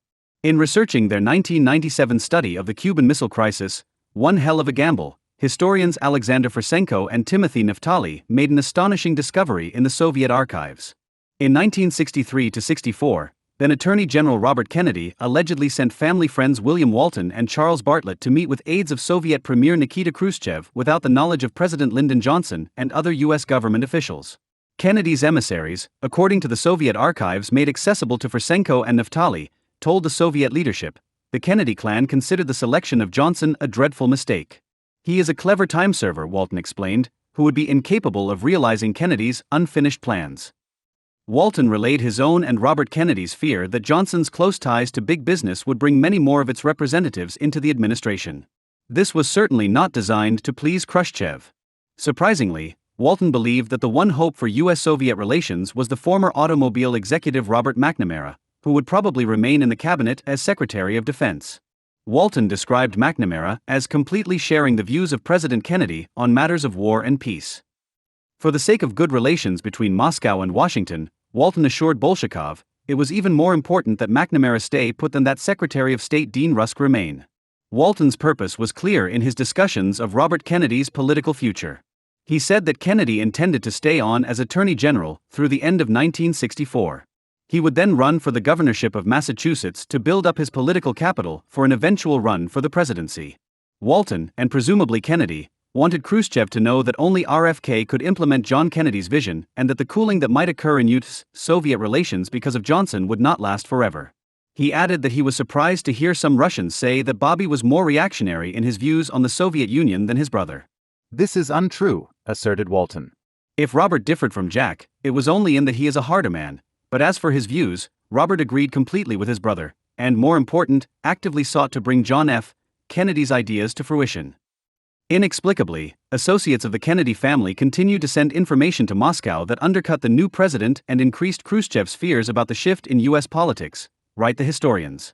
In January 1964, Charles Bartlett, a former Kennedy confidant, approached a KGB source in New York.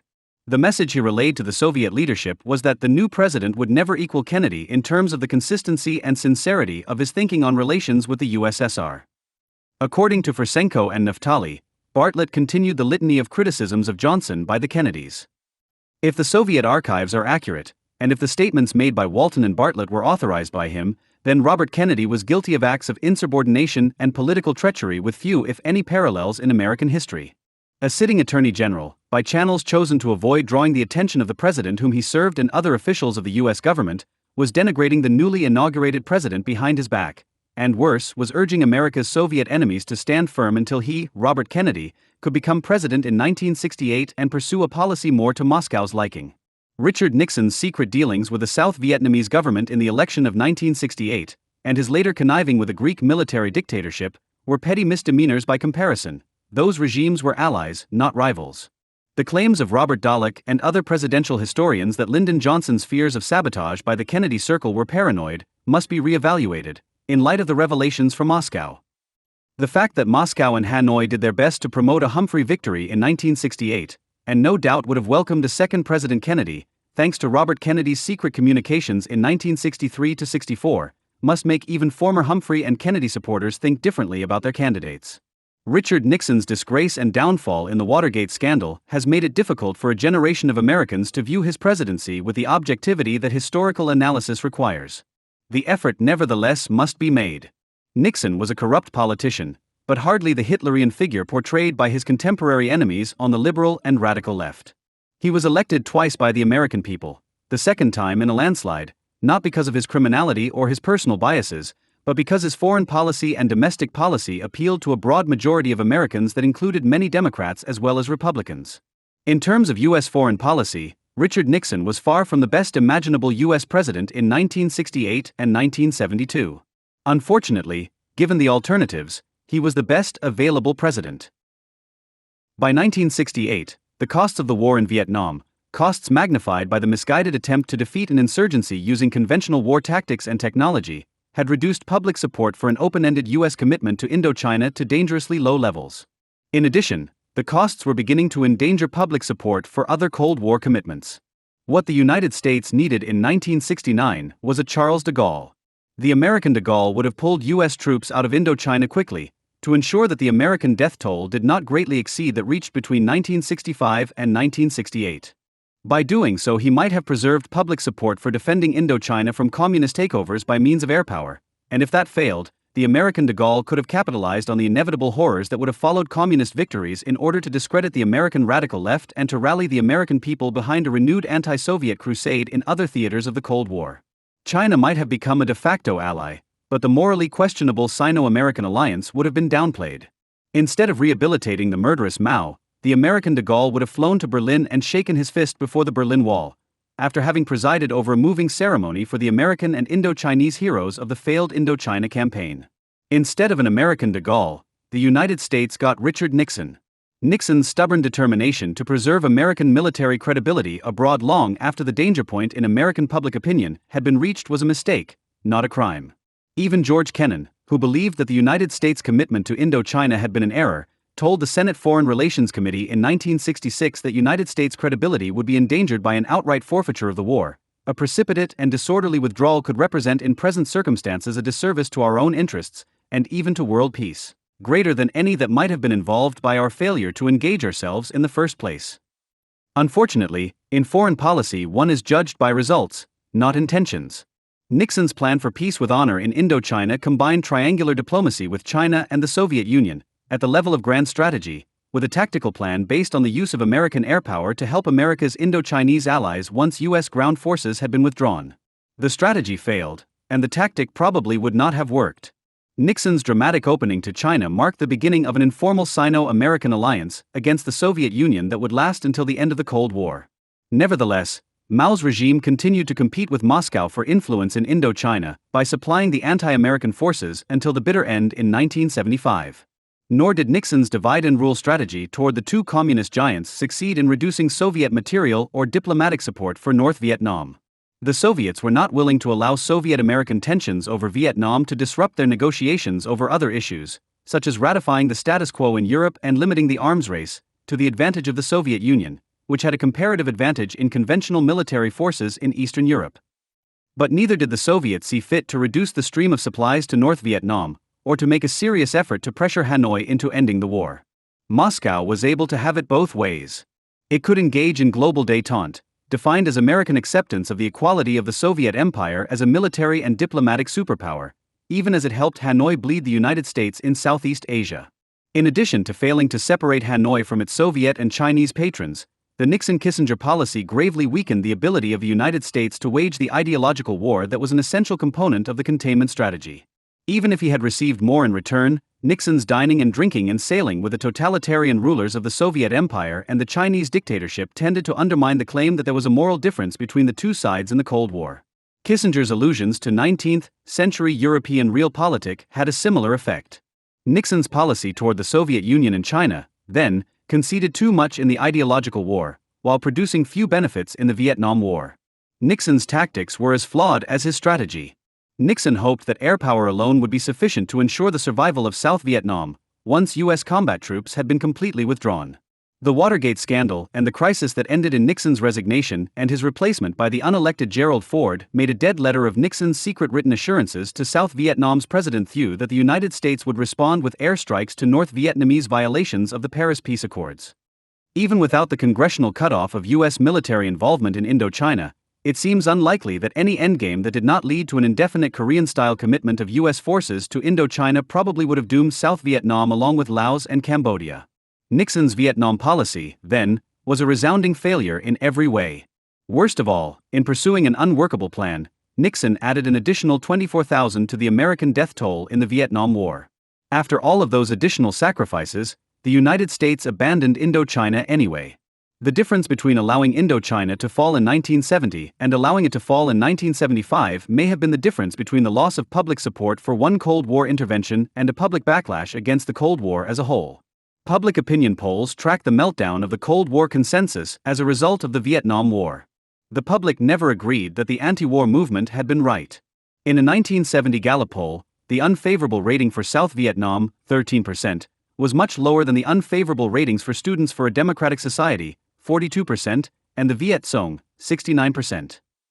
After the police riot that leftist agitators provoked during the 1968 Democratic Convention in Chicago, the American public overwhelmingly sided with the police against the protesters. A statement by an old Boston Irish politician summed up the attitude of many, if not most Americans at the time: "My people want to end the war, and shoot the draft dodgers." The claim that young people overwhelmingly opposed the war is false. Indeed, according to a Gallup poll taken as late as May 1970, the number of those who thought that the government should withdraw all troops from Vietnam immediately increased with age, while remaining a minority: 21 to 29-year-olds, 23%, and 30 to 49-year-olds, 22%, were less likely to agree with the statement than respondents over 50, 25%. 76. The chief result of the anti-war movement was to elect Nixon to the presidency and to inspire the public to distrust the ability of the neo-isolationist Democratic Party to conduct foreign affairs. Most white baby boomers became Republicans. The American public turned against the Vietnam War not because it was persuaded by the radical and liberal left that it was unjust, but out of sensitivity to its rising costs. According to polling data, there was higher public support for the Vietnam War than there had been for the Korean War when comparable numbers of casualties had been reached. 77. In both Asian proxy wars, support declined as body counts rose. In 1965, only 25% of the American public thought that it was a mistake to send troops to Vietnam. The number rose to 31% in November 1966 and to 46% in October 1967. By June 1968, more than 50% agreed that dispatching troops to Indochina had been a mistake. 78. In the next few years, opposition to the Vietnam War metastasized into opposition to Cold War interventions anywhere. According to one poll, in 1975 a majority of Americans surveyed opposed sending U.S. troops to defend any ally from invasion, with the sole exception of Canada. 79. Note that a quarter of the U.S. public was opposed to the Vietnam War from the beginning. For support for the war to collapse under 50%, no more than a quarter of the public, the Owls, as distinguished from the Hawks and Doves, needed to move into opposition. To prosecute the Cold War, a president had to put together or preserve an alliance of Owls and Hawks that marginalized the Doves in Congress. This meant reassuring the Owls, who were far more sensitive than largely Southern Hawks to the costs of U.S. military engagements and far less likely to support a U.S. military campaign to the bitter end. An able tactician in foreign affairs, Nixon failed at this essential domestic political task. The chain of causation is clear. The cost in American lives of Nixon's prolonged withdrawal from Indochina caused many formerly supportive moderate Cold Warriors to join left liberals and leftists in a new isolationist majority in Congress. This new voting bloc did not eliminate or reduce America's existing military commitments to NATO, Japan, and South Korea, but it did, inconsistently, seek to ban new U.S. efforts to prevent the expansion of Soviet bloc influence in countries such as Angola and Ethiopia and Nicaragua and El Salvador. The congressionally imposed limits on U.S. foreign policy in turn inspired the Soviets to act more boldly than they might otherwise have done. Increasing Soviet adventurism, culminating in the invasion of Afghanistan, then produced a backlash against the Soviets in the West, discrediting mid-70s isolationism and rehabilitating Cold War interventionism in the second half of the Carter administration and in Reagan's first term. One of the ironies of the Vietnam era is that the moderate Cold Warriors who broke with Nixon in order to unite with the Doves in voting against Nixon's Vietnam policy may have laid the groundwork for rebuilding public support for the successful policies of the United States in the Second Cold War of the 1980s. The leading example is Washington Senator Henry M. Scoop Jackson, an anti-communist liberal Democrat in the Roosevelt-Truman-Johnson tradition, who declared that he was neither a hawk nor a dove, but a wise owl. By the early 1970s, Jackson, a former supporter of the Vietnam War, believed that the United States should withdraw rapidly from Indochina. His nuanced understanding of the issues at stake is shown by the fact that he voted for the Cooper-Church Amendment, which prohibited widening the war, and yet opposed the McGovern-Hatfield Amendment, which would have reduced U.S. leverage in negotiations by imposing an arbitrary deadline for U.S. withdrawal. 80. This was strategic thinking of a high order. In the final analysis, it may have been the owls like Jackson who stopped the Vietnam-induced hemorrhaging of public support for the Cold War, saved the American commitments to Western Europe, Japan, and South Korea from being revoked by isolationists in Congress, and made it possible for President Reagan to wage the Second Cold War in the 1980s. By temporarily teaming up with the Doves for tactical reasons, the Owls managed to prevent the Doves from doing more harm. The Owls saw to it that the War Powers Act was passed only in a watered-down form. And while collaborating with the Doves to prevent new American commitments, the Owls managed to thwart the dovish attempt to reduce existing U.S. commitments to allies outside of Indochina. The Owls were much more Machiavellian than Nixon the Hawk. But then owls as well as hawks are birds of prey, and it is owls, not hawks, that have a reputation for being wise. Between the beginning and the end of the Vietnam War, the Democratic Party repudiated the foreign policy of global military containment that Harry Truman had bequeathed to John F. Kennedy and Lyndon Johnson. The Democrats, who had been more interventionist than the Republicans in the 1950s, turned toward isolationism in the 1970s and 1980s under leaders such as George McGovern and Jimmy Carter. At the same time, many Cold War liberal Democrats joined forces with Republican conservatives to revive containment in the aftermath of the Vietnam disaster and détente. In the Second Cold War of the 1980s, the anti-Soviet strategy of the Truman to Johnson Cold War liberals was applied with successful results by a former New Deal Democrat and labor leader who had voted 4 times for Franklin Roosevelt, Ronald Reagan. It is often claimed that the Vietnam debacle destroyed widespread support among Democrats for an anti-Soviet foreign policy. However, as I demonstrated in the previous chapter, the real cause of the neo-isolationism of the Democratic Party between the late 1960s and the present was the transformation of the party's ethno-regional base. As white Southerners and white Northern Catholics filtered out of the Democratic Party into the Republican Party, the core constituencies of the Democratic Party became Greater New England Protestants, Jews, and blacks. For generations, all 3 of these subcultures had been disproportionately likely to oppose American wars and coercive diplomacy. The Greater New Englanders because of a secularized New England Puritan and Teutonic progressive opposition to all things military, Jewish leftists and liberals because of the residues of Eastern European immigrant socialist traditions, and blacks because of their historic alienation from American society. For the most part, the academics, journalists, editors, and producers who opposed the Vietnam War came from the core constituencies of the post-60s Democratic Party. As a result, the consensus story that the liberal left told about the Vietnam War in particular and the Cold War in general combined themes from both the Northern Protestant progressive tradition and the radical leftist mythology. Earlier in the 20th century, leftists and their progressive allies had argued that foolish and indiscriminate anti-communism had caused the United States to miss an opportunity to be friendly with Lenin, Stalin, Mao, and Castro. The same argument was made in the 1960s and 1970s in the case of North Vietnam's Ho Chi Minh. Presidents Johnson and Nixon were accused of waging unconstitutional presidential wars and tricking the electorate into voting for them as peace candidates, crimes of which Presidents Roosevelt and Truman earlier had been accused by anti-interventionist progressives. The claim that Woodrow Wilson's foreign policy was turning the United States into a garrison state, recycled by progressive and radical leftist opponents of Roosevelt, Truman, and Eisenhower, was revived yet again by opponents of the Vietnam War. In fact, the only original contribution that the anti-Vietnam War movement added to the inherited progressive/leftist anti-war script was the absurd claim that the Nixon administration was to blame for the Stalinist-Maoist class genocide committed by the Cambodian communists after they came to power in the wake of the U.S. abandonment of Indochina. This was the equivalent of blaming the executions and mass famine in the Ukraine that accompanied Stalin's collectivization of agriculture in the Soviet Union in the 1930s on the anti-Bolshevik policy of Woodrow Wilson following World War I. With its elements disseminated by leftist journals such as The Nation, The New York Review of Books, and Ramparts, as well as by countless polemical and academic books, this synthesis of progressive and leftist myths became the conventional wisdom about the Vietnam War for several decades following the conflict. Today it is at once possible and necessary for a new generation of both centrist liberals and conservatives to disentangle fact from fiction about the Vietnam War. The notion that the United States had missed an opportunity to be on good terms with this, or that Marxist-Leninist tyrant was one of the familiar folklore motifs in the composite mythology of the American left from 1917 to 1989. All of the later missed opportunity fables were modeled on the original myth of America's failure to befriend the Soviet Union in the years following World War I. As the tale went, the United States missed a chance for a constructive relationship with Lenin and his fellow Bolsheviks when President Wilson sent U.S. troops to Siberia in a misguided effort to help the White Russian armies defeat the Communists. In fact, the chief task of the U.S. contingent in the Russian Far East was to protect the territorial integrity of Russia against a possible threat from Japan, at the time a nominal U.S. ally. This was understood by Lenin, who in May 1918 told the Central Executive Committee that an inevitable conflict will arise between Japan and America for the supremacy of the Pacific and its coasts. The conflicting interests of the two imperialistic countries, now screened by an alliance against Germany, checked the movement of Japanese imperialism against Russia. Throughout the 1960s and early 1970s, the missed opportunity theme was recycled by apologists for the Chinese communists such as the American historian Barbara Tuchman.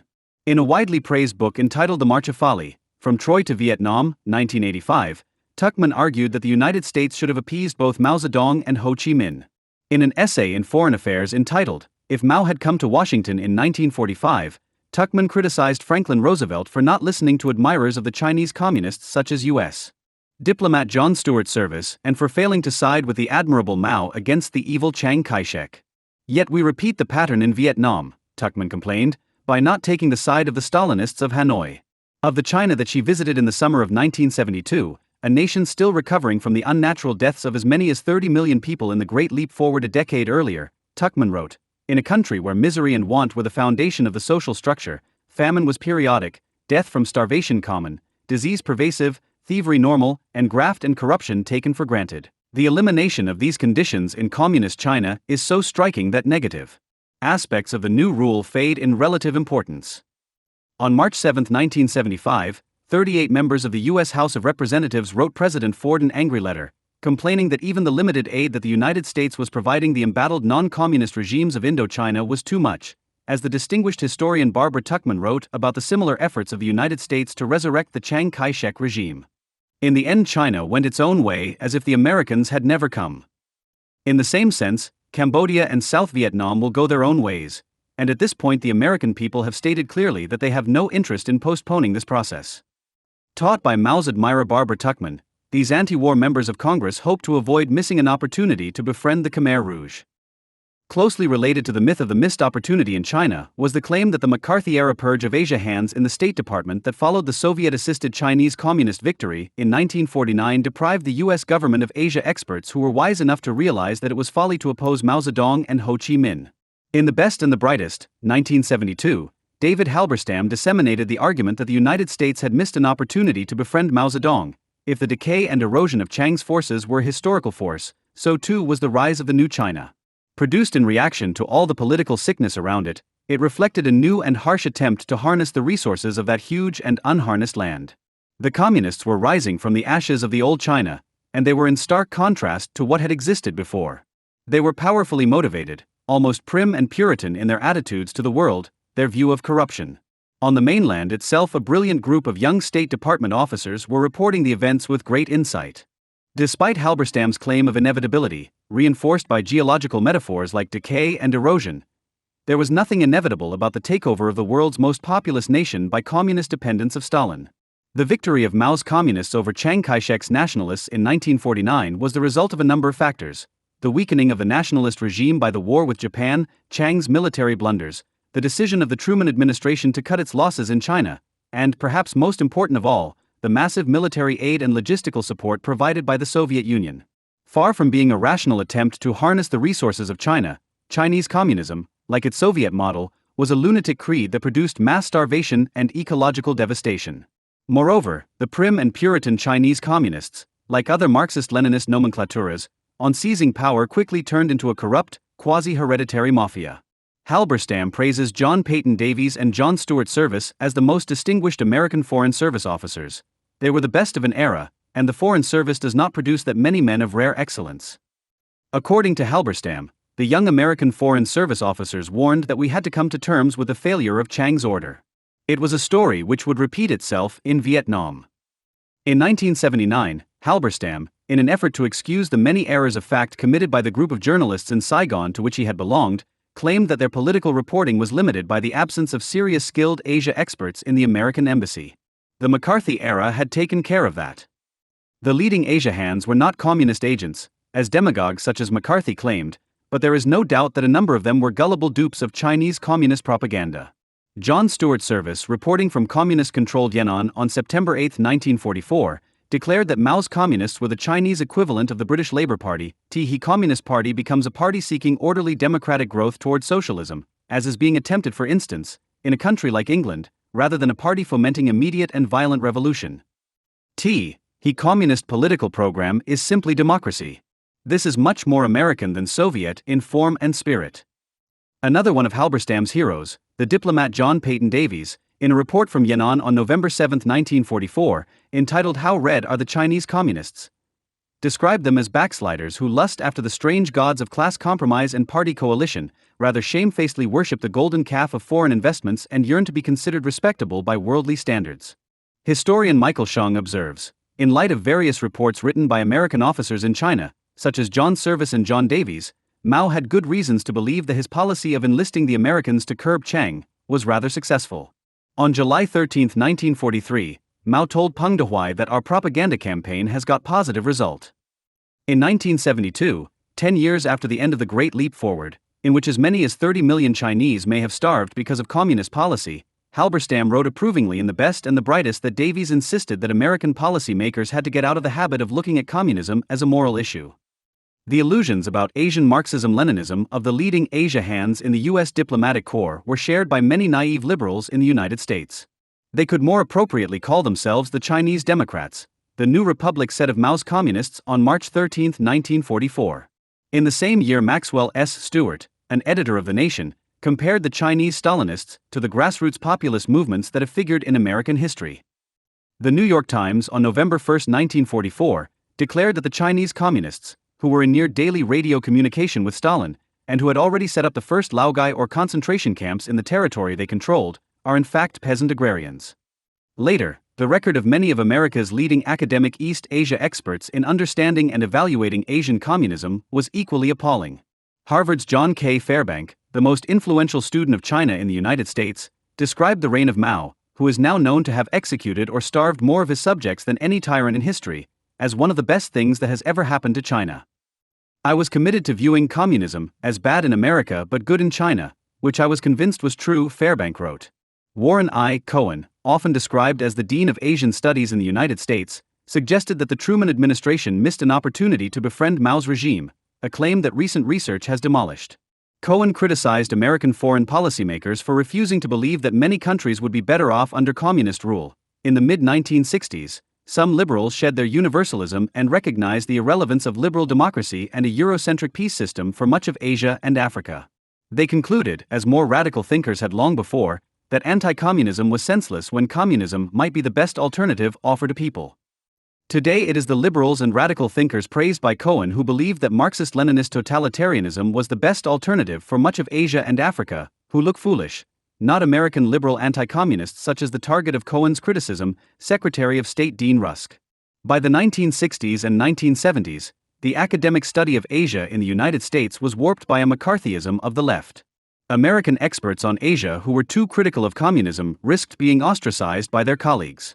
From today's vantage point, it is clear that many of the pro-communist Asia hands and their admirers and allies in the American Academy and press displayed clientitis, the syndrome that affects foreign policy experts who come to identify emotionally with a faction in the nation they study.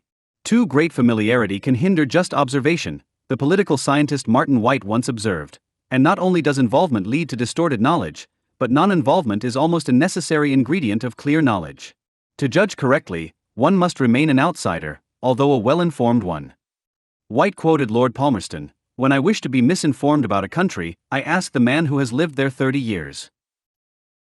During the Vietnam War, the Western left recycled the myth of the missed opportunity yet again by substituting Ho Chi Minh for Mao Zedong and Vietnamese communism for Chinese communism. Just as the United States was alleged to have missed an opportunity to befriend Mao, so it was said to have missed a chance to befriend Ho. The fact that the United States cooperated with Ho Chi Minh during World War II was taken as evidence of Ho's unrequited desire for a good relationship with the United States. Those who made this argument usually ignored the fact that Ho's patrons Stalin and Mao had been allies of the United States during World War II as well.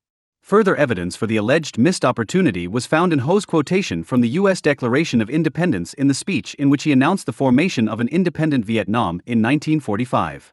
The fact that all Marxist-Leninist dictatorships had formal constitutions that were as liberal and democratic as those of the United States and its democratic allies should have been sufficient to cast doubt on this assertion.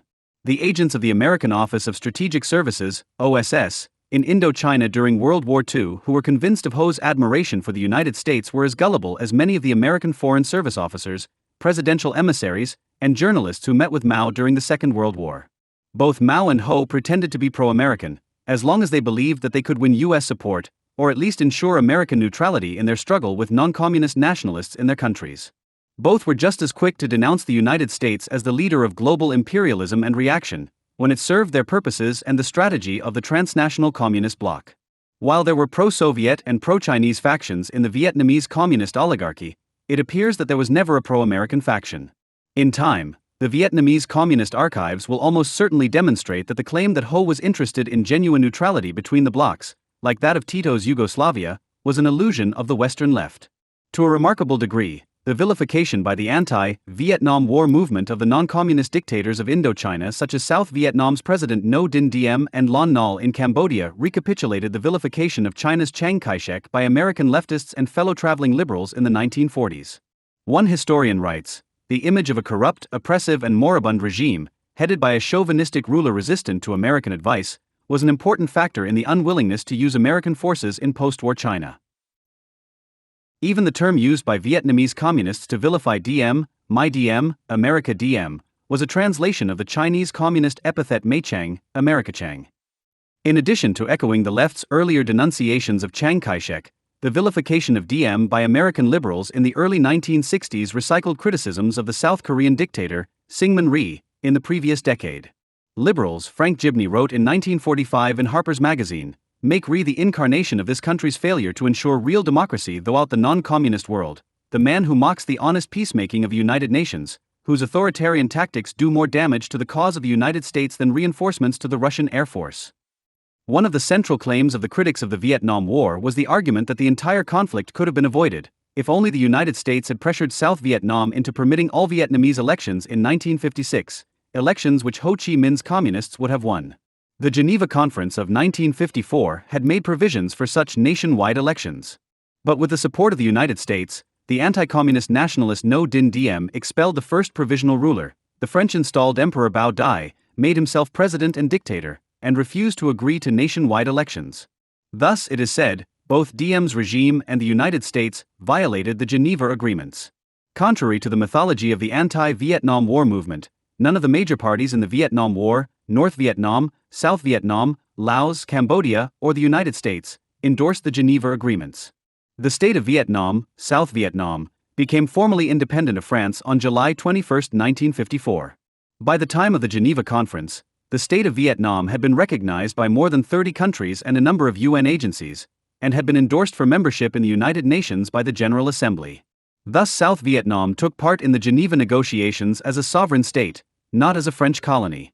If the de facto dependence of South Vietnam on France and the United States is thought to detract from its de jure sovereignty, then by the same standard North Vietnam must be treated as a de facto colony of China and the Soviet Union.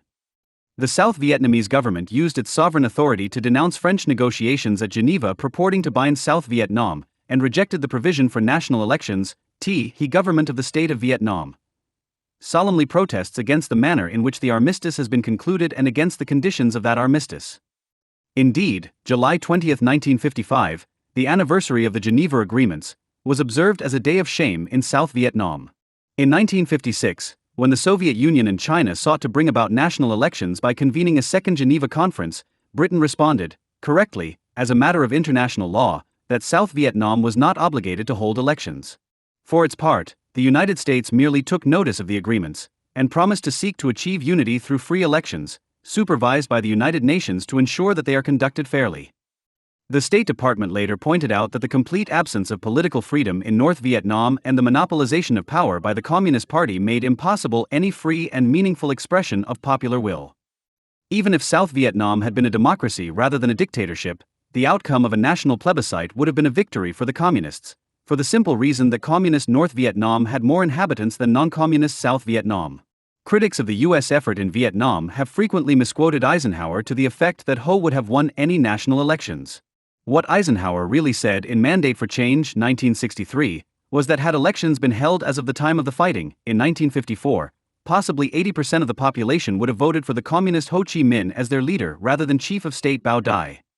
There is no evidence to support the contention that a majority of South Vietnamese in the mid-1950s or 1960s wanted Stalinist rule, notwithstanding the presence of a large communist minority in the South.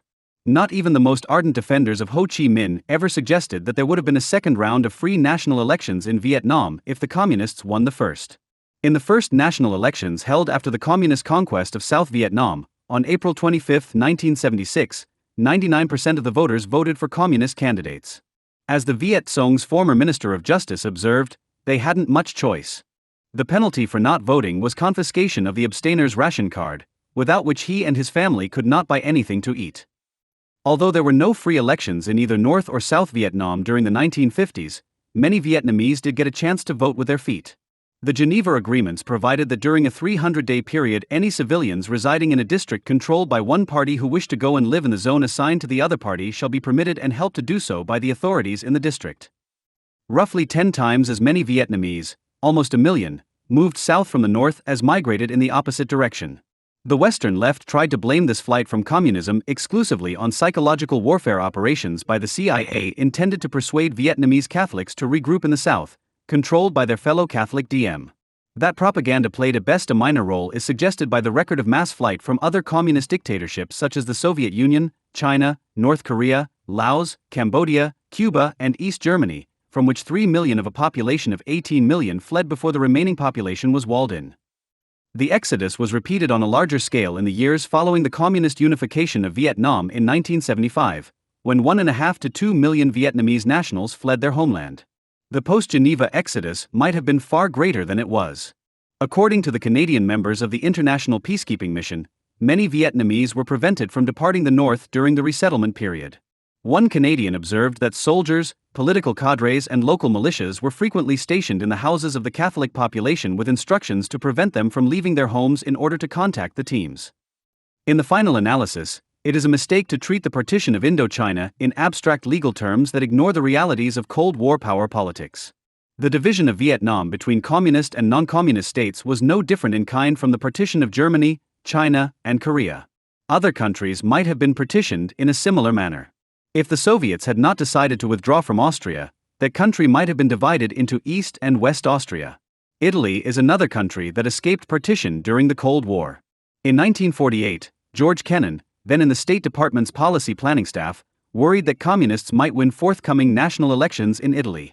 He suggested that the Italian government outlaw the Communist Party. This would admittedly result in much violence and probably a military division of Italy, but we are getting close to the deadline, and I think it might well be preferable to a bloodless election victory, unopposed by ourselves, which would give the communists the entire peninsula at one coup and send waves of panic to all surrounding areas. It is only necessary to substitute Vietnam for Italy, to have an explanation of the strategic logic that inspired U.S. policymakers to oppose the unification of Vietnam under communist rule, not only by means of war but by means of an election. The attempt to minimize or explain away the mass murder in North Vietnam that accompanied land reform in the 1950s constitutes one of the most shameful chapters in the sorry history of the American intellectual left.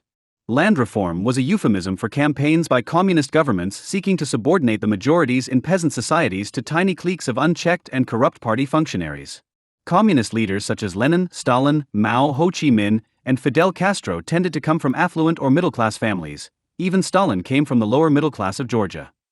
As a rule, they despised the backward values of the peasant majorities in the countries in which they seized power.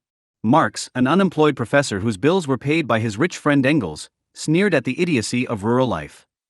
Lenin, the heir of an aristocratic family, informed H.G. Wells of the importance of defeating the Russian peasant en masse. In 1930, Stalin complained of the peasant farmer's slavish attachment to his little plot of land. Communist leaders, ignorant of genuine economics, tended to assume that a big farm was inherently more productive than a small farm, and that people motivated by ideology, or if that failed by terror, would work as hard as those motivated by a desire for personal and family profit. When Marxist ideology collided with expertise, it was the 19th century European pseudoscience that won. Who should manage a farm? Fidel Castro asked, then answered, a revolutionary. What are his prerequisites? That he be a revolutionary. Communist agriculture could not produce good harvests, but it repeatedly produced bumper crops of the dead. In the Soviet Union, 6.5 million are thought to have died as a result of collectivization, an additional 8 million died of famine in Ukraine and Kazakhstan. With astonishing candor, Stalin told Churchill that collectivization had been worse than World War II. 26 During collectivization in the areas of China under communist rule between 1946 and 1957, the death tolls have been estimated at anywhere between 250,000 to 5 million. Most historians now agree that 25 to 30 million Chinese starved to death during the famine caused by Mao's Great Leap Forward of 1958 to 61. 27 The North Vietnamese land reform of the 1950s was an atrocity comparable to those in the Soviet Union and China, if not quite as disastrous as Pol Pot's collectivization campaign in Cambodia in the 1970s.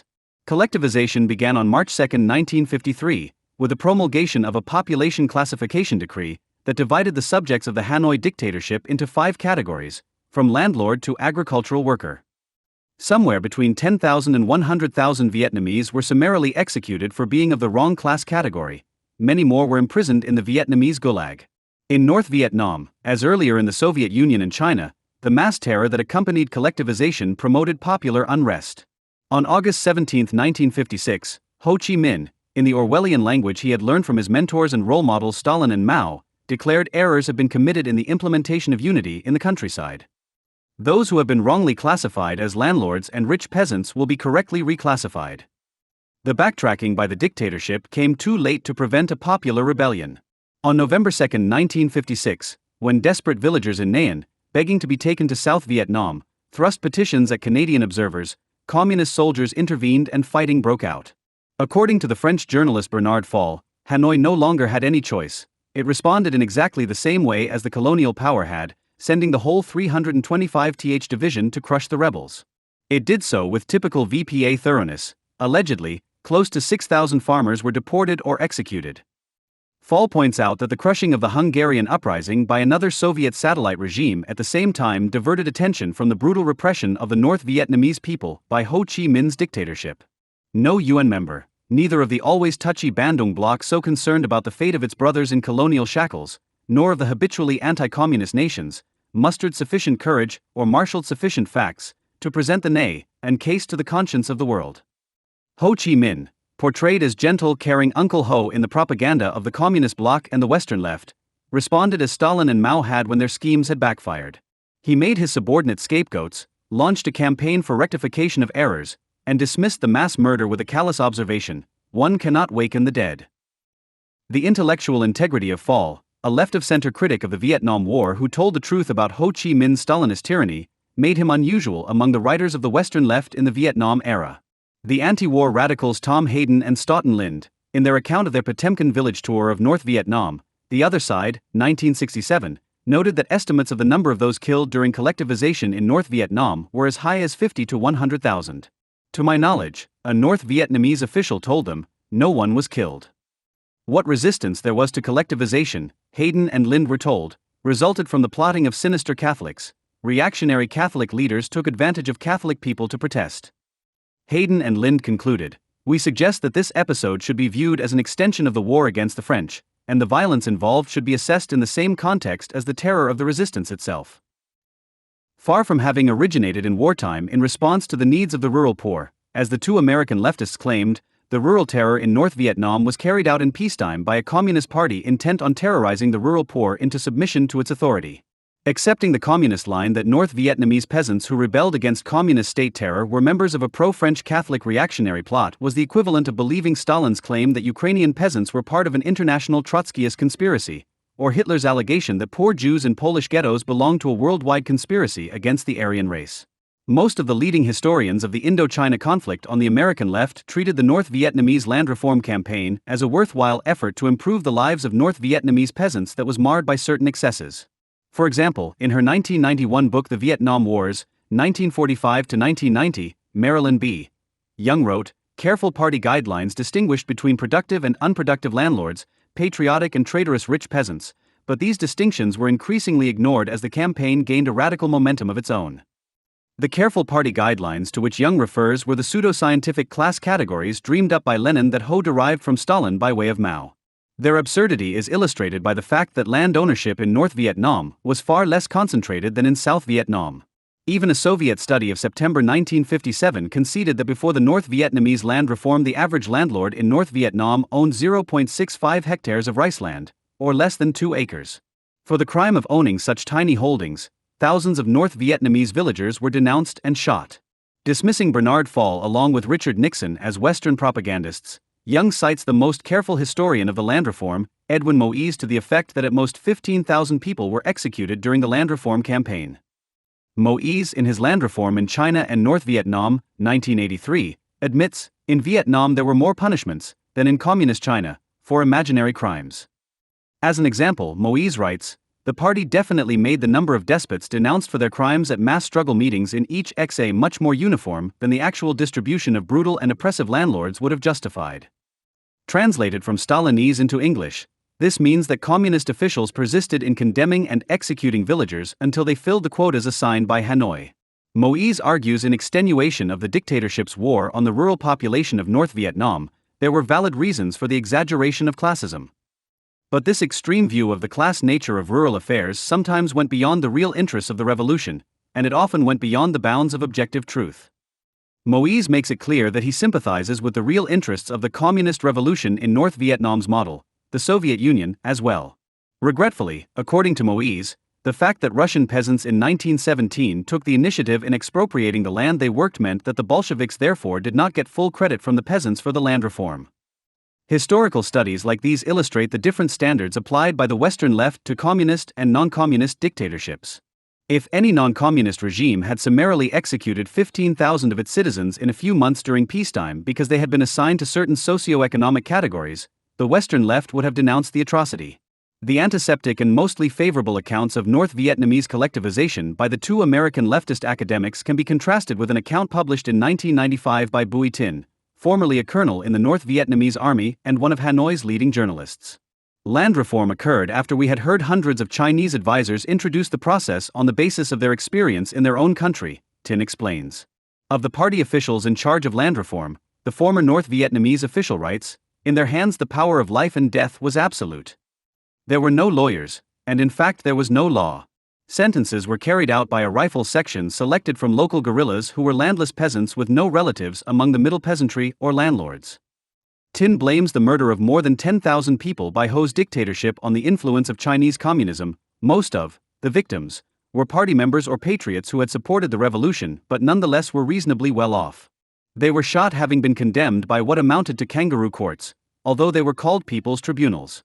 This was the result of the mechanistic application of Chinese experience imposed by their advisors.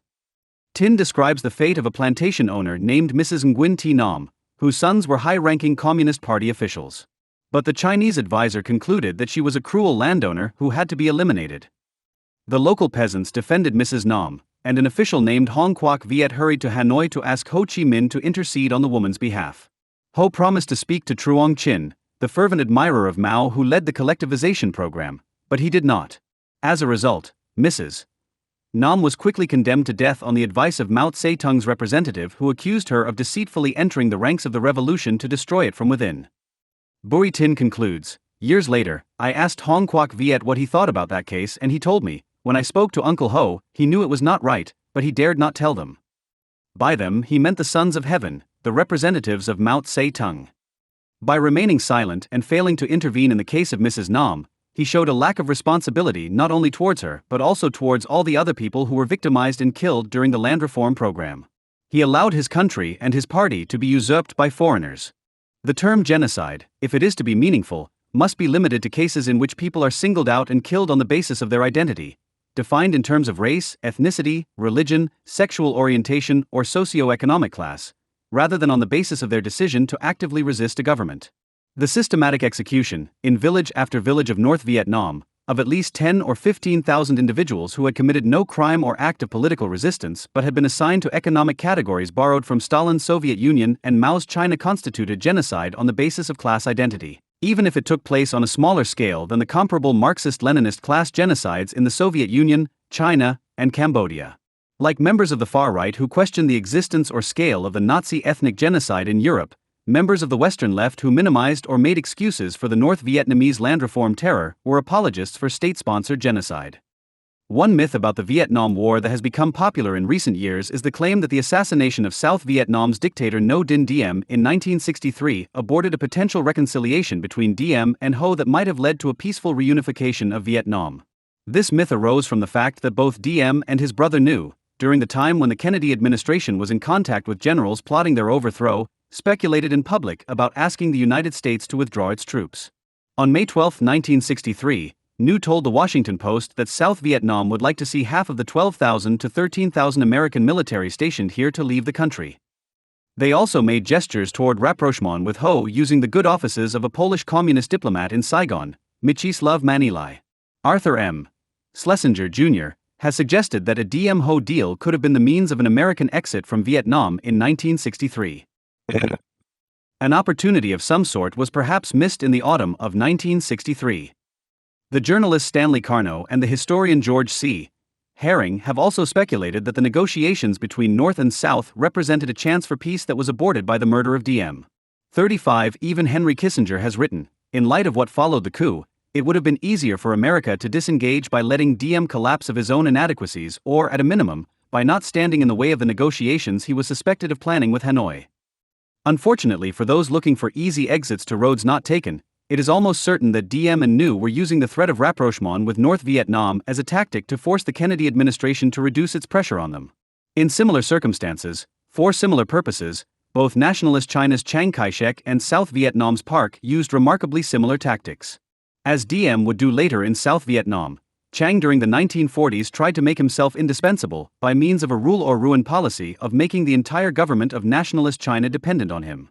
Nevertheless, in a striking parallel with the situation in South Vietnam a decade and a half later, there was considerable discussion in Washington about finding a replacement for Chiang who would better be able to unite China against Mao's communist insurgency.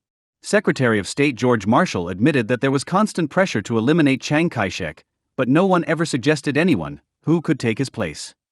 Aware that the United States was contemplating his ouster, Chiang had his government declare in November 1947 that while it would appreciate the dispatch of U.S. personnel, it insisted on controlling the employment of these personnel. 2 months earlier, Chiang had told the Kuomintang Central Executive Committee that China, while maintaining its alliance with the United States, should strengthen its ties with the Soviet Union. The U.S. ambassador to China told Secretary of State Marshall on September 20, 1947, that Chiang made this statement primarily for its effect on the United States. Indeed, it has been suggested to the ambassador that the Soviet ambassador to China might be asked to mediate the civil war and that he would be glad to accept.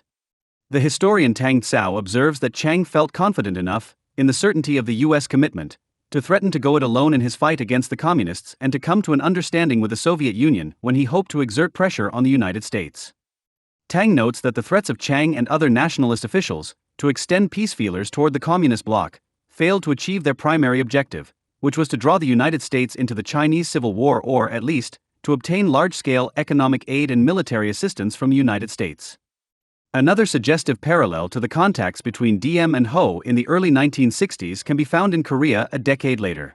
In the spring of 1972, South Korean President Park Chung-hee, a dictator who had come to power in a military coup in 1961, sent the number 2 official in his regime, Korean CIA head Lee Hoo-rak, on a secret mission to North Korea to meet with its communist dictator, Kim Il-sung. Following other contacts, the two regimes issued a joint statement on July 4, 1972, declaring that the unification of the Korean peninsula will be achieved through independent efforts without being subject to external imposition or interference, and that a great national unity, as a homogeneous people, shall be sought first, transcending differences in ideas, ideologies, and systems. In 1979, President Park was assassinated by the then director of the KCIA, Kim Jae-kyu. If Park had been assassinated in 1972 or 1973, soon after his negotiations with Kim, there might have grown up a myth that the tragic murder of the South Korean dictator had aborted the imminent reunification of North and South Korea. Evidence for the alleged North-South reconciliation might have been found in notes of conversations between KCIA Director Lee and North Korean dictator Kim. Lee, I'd like to tell that President Park is a person who detests foreign interference most. Kim, big powers and imperialism prefer to divide a nation into several nations. In fact, neither side in Korea was serious about peaceful reunification. The communist regime in the north explained to the Politburo of the East German Communist Party that the purpose of its peace offensive was to accelerate the withdrawal of U.S. troops from South Korea. The policy undermined the attempts of the U.S. imperialism to retain its troops in Korea, as well as the attempts of the Japanese imperialists. The Park Chung-hee clique will capitulate to this peace offensive. One of Park's aides explained later that the South Korean dictator, for his part, saw the communications as nothing more than a tactic in an ongoing struggle. Park reportedly said, "As long as you can touch an opponent with at least one hand, you can tell whether he will attack." The most plausible explanation of the tactics of Diem and Nhu in publicizing the feelers they extended to Hanoi, then, is that they were trying to frighten the Kennedy administration into abandoning its collaboration with the No Family's enemies among South Vietnam's discontented generals. Diem, like Chiang earlier and Park later, wanted American military and economic aid without strings attached, and without a noose attached. Throughout the Vietnam War, many American leftists and liberals claimed that the goal of the National Liberation Front, the political wing of the Viet Cong, was a neutral South Vietnam with a multi-party government representing all elements in South Vietnamese society. In their influential anti-war polemic The United States in Vietnam, 1967, George McTernan Kaheen and John W. Lewis wrote, providing for minority representation in the post-election government, the NLF asserts, will ensure an ultimate national concord consistent with the pluralistic nature of South Vietnamese society. This article of communist propaganda was taken at face value by many liberal critics of American participation in the war, among them, former Attorney General Robert F. Kennedy. On March 2, 1967, Kennedy, then a senator from New York, proposed that multinational forces, replacing U.S. troops, would supervise elections including all political factions in South Vietnam. Kennedy, opportunistically trying to appeal to anti-war Democrats in advance of his run for the presidency, did not explain why multi-party elections would not also be required in North Vietnam, where Ho Chi Minh's regime had never held a free election and had murdered, exiled, or imprisoned the political opposition. Earlier, in an April 21, 1965, memorandum opposing the escalation of the U.S. military involvement in Vietnam, Johnson administration advisor George Ball had proven himself equally naive or disingenuous. Ball suggested that Hanoi might be satisfied with a compromise that included an end to hostilities, international supervision of a ceasefire, and a fixed date for internationally supervised elections in which the NLF would participate. What those who have praised Ball's realism have failed to point out, writes historian R.B. Smith, is that almost exactly the same terms as he proposed in 1965 were actually offered to Hanoi by President Nixon in May 1969, and that they were rejected even then, at a time when communist forces in the South were in a relatively much weaker position than had been the case 4 years earlier.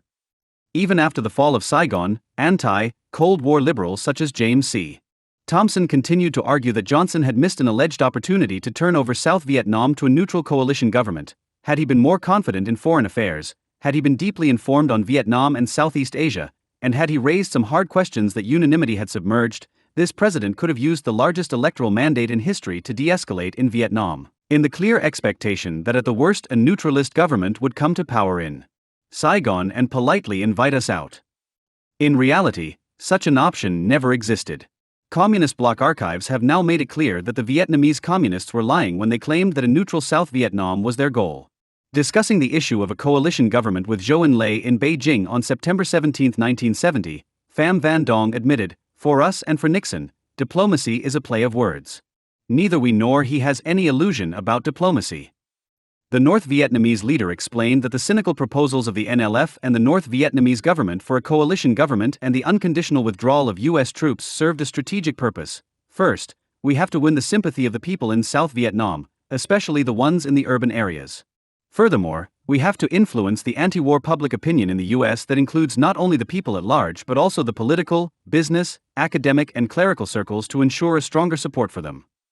The claim that Hanoi would be satisfied by the inclusion of South Vietnamese communists in a coalition government was another bit of propaganda recycled from apologists for Mao's Chinese communist insurgents. In November 1944, the American diplomat John Peyton Davies told Washington, "A coalition Chinese government in which the communists find a satisfactory place is the solution of this impasse, the Chinese Civil War, most desirable to us. It provides our greatest assurance of a strong, united, democratic and friendly China." Earlier in September 1944, John Stuart Service had claimed that Mao's communists would be content to share power with Chiang's nationalists in a coalition government for an indefinite period. They have no illusions that China can hope to build a proletarian state in anything like the near future. During the Chinese Civil War, as in the Vietnamese Civil War, talk of a coalition government including communists was a ruse designed to fool Western liberals. The conquest of South Vietnam by the North Vietnamese military in 1975 proved that the promise of a neutral coalition government had been a hoax all along, even if some dissidents in the South had believed it. Claims that the North did not intend to impose Marxism-Leninism on the South by force had been discarded like trash within months of victory, former Viet Cong Minister of Justice Truong Nhu Tang wrote in 1985. By then it was clear that there was no further need for subterfuge, either toward the Western media or anti-war movements, or toward the Southern Revolution itself. During the 1972 U.S. presidential campaign, Democratic nominee George McGovern invited Ngo Trong Duc, a member of the National Socialist Party in South Vietnam and an opponent of the Thieu regime, to join him in a tour of the United States denouncing the war. After the communist conquest, Ngo Trong Duc co-edited the only private newspaper in Vietnam, which was shut down by the regime in 1980. The communist government rewarded the leader of the National Socialist Party, Tran Van Thuan, for his earlier opposition to the Thieu dictatorship by throwing him in prison, where he died. One of the most frequently repeated assertions in the anti-Vietnam War literature is that the depth of historic Vietnamese hostility to China meant that U.S. leaders could have expected a falling out between the Chinese and Vietnamese communists. If this were indeed true, then Vietnam would be an exception to the rule that international alignments usually result from the short-term calculations of the elites who control states, rather than from popular prejudices against or in favor of other nations. Countries with a history of mutual enmity are often reconciled when geopolitical conditions or regimes undergo change. Germany and France, archenemies for a century and a half, are partners today in the European Union. Following the end of the Cold War, the government of Mexico, for strategic reasons, sought a closer relationship with the now unchecked United States, despite the distrust and resentment of the United States shared by many Mexicans. The record shows that Sino-Vietnamese relations have been influenced more by ideological and strategic factors than by alleged national hatreds dating to the Middle Ages. Opponents of the Vietnam War were fond of quoting Ho Chi Minh's statement to his comrades in 1946, "Better to sniff French shit for a while than eat Chinese shit for the rest of our lives." But as Nguyen Vu Tung of the Vietnamese Ministry of Foreign Affairs conceded in 1998, Ho was, of course, referring to China under Chiang Kai-shek's Chiang Kai-shek's Kuomintang. From the moment Mao's communists triumphed in China in 1949 until the early 1970s, the Chinese and Vietnamese communists, despite occasional differences, were closely allied. Indeed, as I observed above, Ho and his colleagues modeled their regime on Mao's, going so far as to invite Chinese communist advisors who sometimes helped Vietnamese communist cadres to decide which Vietnamese landlords and peasants should be executed during the Maoist land reform terror of the 1950s. The important pro-Chinese faction in the Vietnamese communist elite included Truong Trinh, whose adopted name is a Vietnamese translation of Long March, one of the episodes in the Chinese Communist Revolution. Hong Van Hoen, a member of the Politburo, defected to China at the time of the Sino-Vietnamese War. He wrote a book to counter the minimization of China's contribution to the Vietnam War in Hanoi's official histories. The Sino-Vietnamese War of 1979 itself reflected, not ancient Sino-Vietnamese hatreds, but the split between the Soviet Union, which by then was Vietnam's sole protector, and China, allied with the Cambodian Khmer Rouge. Nor can the Sino-Soviet split be interpreted as the result of ancient Sino-Russian hatreds, for there were pro-Soviet Chinese communists such as Lin Piao who lost their struggle with Mao in the 1960s. The problem with explanations of a country's foreign policy in terms of traditions of national enmity is obvious. It can explain episodes of hostility, but not periods of cooperation and solidarity. Even if ancient and irrepressible Vietnamese Sinophobia had made an alliance of the Vietnamese and Chinese communists unsustainable, it does not follow that the United States inevitably would have benefited from Sino-Vietnamese divorce. As long as the Soviet Union existed, the Vietnamese communists could gain both legitimacy and protection by belonging to the Soviet bloc. An alliance with the United States or uneasy neutrality would have been less attractive to the communist rulers in Hanoi. Only after the Soviet Union collapsed and Marxism-Leninism was discredited worldwide did the Vietnamese dictatorship cautiously seek a rapprochement with the United States. Today the argument that the Vietnamese communists were anti-Chinese nationalists all along serves the purposes of two groups: the communist leaders in Hanoi, who seek to minimize the record of Sino-Vietnamese cooperation in the early Cold War in order to gain American support against China, and Western leftists, liberals, and realists still defending the simplistic claim of the 60s anti-war movement that the Vietnam War was essentially an anti-colonial struggle rather than a proxy war in the Cold War like the wars in Korea and Afghanistan. The most sustained, if unconvincing, attempt to argue that there were a number of missed opportunities for peace and good relations between the United States and North Vietnam was published in 1999 by former Secretary of Defense Robert McNamara in collaboration with four American academic historians, James G. Blight, Robert K. Brigham, Thomas J. Bierstecker, and Herbert Y. Chandler. In Argument Without End, in search of answers to the Vietnam tragedy, McNamara and his fellow authors list half a dozen alleged missed opportunities for cooperation between the United States and Ho Chi Minh's regime between 1945 and 1968. Most of the missed opportunities that they cite are familiar from the left liberal orthodoxy of the 1960s, 1990s, including the alleged mistake of the Truman administration in supporting France in Indochina rather than befriending the Vietnamese communists and the alleged missed opportunity in the early 1960s for a neutral coalition government in South Vietnam. The authors claim that new revelations from Vietnamese government officials and archives prove that these various missed opportunities had been real. If this were true, then our understanding of the Vietnam War would be revolutionized. On close examination, however, the alleged revelations dissolve into word games or assertions resting on flimsy or non-existent evidence.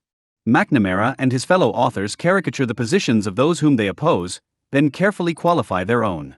For example, in the section entitled Enemies, Washington's and Hanoi's mindsets at the beginning of the Kennedy administration, they described the received wisdom in the West as follows. By January 1961, Vietnamese communists constituted a unified movement, directed and controlled from Moscow and Beijing, whose objective was undermining U.S. security interests, that is, knocking over the dominoes in Southeast Asia. As a sentence in a left isolationist polemic, this might pass muster. As a description of the actual views of members of the Kennedy and Johnson administrations in which McNamara served, it is a grotesque caricature. No American policymakers believed that Moscow or Beijing literally dictated the policies of Hanoi, or failed to recognize the rivalry between the Soviet Union and China. At the same time, communist elites in all three countries, for reasons of national interest as well as of ideological solidarity, collaborated in the effort to help communist insurgents in Indochina defeat the clients of the United States. By the standards of McNamara and his fellow authors, the Axis alliance against the United States and its allies must have been an illusion, inasmuch as there were conflicts of interest between Nazi Germany, Fascist Italy, and Imperial Japan. In presenting their own proposed emendations to the historical record, the authors of Argument Without End parse their words as carefully as lawyers or the authors of a diplomatic communique. A Washington-Hanoi confrontation need not have occurred if the Kennedy administration had understood Vietnamese nationalism and the Hanoi leadership had understood U.S. motives in Southeast Asia. The confrontation leading to war between Washington and Hanoi need not have occurred if each had correctly understood the other's perception of the evolution of the Cold War in Asia and the other's role in that evolution. A neutral solution in Saigon, with a coalition government in place, was possible at any point between 1961 and 1964, if only Washington and Hanoi had understood the concerns and objectives of the other. Escalation from confrontation to war between Hanoi and Washington was not inevitable, if only each had accurately understood the capabilities, intentions, and decision-making process of the other. The other assertions are similar. The banality of the language should not be permitted to obscure the breathtaking boldness of the claim. Taken at face value, the statements imply that the genuine interests of both North Vietnam and the United States consistently were misconceived by their governments for a quarter century. Even though both the true North Vietnamese communist interest and the true American interest are obvious, in retrospect, to a retired and repentant former U.S. Secretary of Defense and 4 American professors. The major participants in the Vietnam War, not just the United States and North Vietnam, but also the regimes of South Vietnam, the Soviet Union and China, which the authors ignore, were not perfectly informed, but they were adequately informed. Some of the strategies and tactics used by one or another participant might have been different, had this or that elite possessed better knowledge of another. North Vietnam and China underestimated the willingness of the United States to go to war to rescue South Vietnam. The United States underestimated the willingness of the North Vietnamese communists to impose horrendous costs on their unfree subjects in order to achieve their goals. Even so, the participants in the Vietnam War correctly perceived both the goals of the other major players and their incompatibility. The war began and was prolonged and widened by the intervention of the United States, China, and the Soviet Union, not because the rivals misunderstood one another's goals, but because they understood perfectly well that their goals could be realized only if the efforts of their adversaries were thwarted. Ho Chi Minh, a communist and a nationalist, hoped to win a victory for Marxism-Leninism as well as to achieve national unity by annexing South Vietnam. The United States understood that this outcome was incompatible with its own goal of demonstrating its credibility as the leader of the global anti-communist alliance by protecting its non-communist South Vietnamese client state from subversion or invasion. By helping the North Vietnamese, the Chinese and the Soviets hoped to win prestige in the communist world and among anti-Western forces in the Third World at the expense of the United States and its allies. A Soviet victory in this competition would hurt Mao's regime, just as a rise in the prestige of China as a sponsor of revolutions would be a defeat for Moscow. If elites in Washington, Moscow, Beijing, Hanoi, and Saigon did not believe their interests were compatible, this is not evidence that they were obtuse. Rather, it is proof that they had gauged their own interests and those of their enemies and allies correctly. In addition to making the implausible argument that Hanoi and Washington somehow overlooked the true harmony of Vietnamese communist and American interests for 30 years, McNamara and the 4 historians assert that Hanoi would have permitted a neutral, non-communist coalition government in South Vietnam to exist indefinitely. On close examination, this radical assertion is not proved by the evidence that the authors adduce in its support. The evidence consists of claims made by functionaries of the Vietnamese communist dictatorship at a staged meeting in Hanoi with former U.S. officials and scholars in February 1998. McNamara admits that the Vietnamese government had established limits to the candor of its participants. Nevertheless, McNamara asserts that some of the Vietnamese participants could be trusted because they volunteered information in private conversations. He does not explain why the statements of academics and other officials of a totalitarian state, subject no doubt to close surveillance by internal security forces, should be taken at face value. Indeed, McNamara carefully qualifies his claim about the missed opportunity for a coalition government.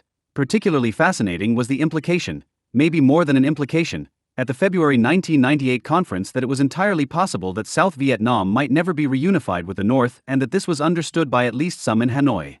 He implication, maybe more than an implication, it was entirely possible, might, at least some.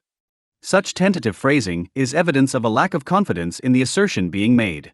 Why would McNamara lend his name to a book as dubious as Argument Without End? In his introduction, McNamara claims that his larger purpose in arguing that the Vietnam War was a mistake based on mutual misunderstanding is to persuade his fellow Americans to abandon the logic of power political realism in the 21st century and to work for a utopian world order based on interdependence and idealism.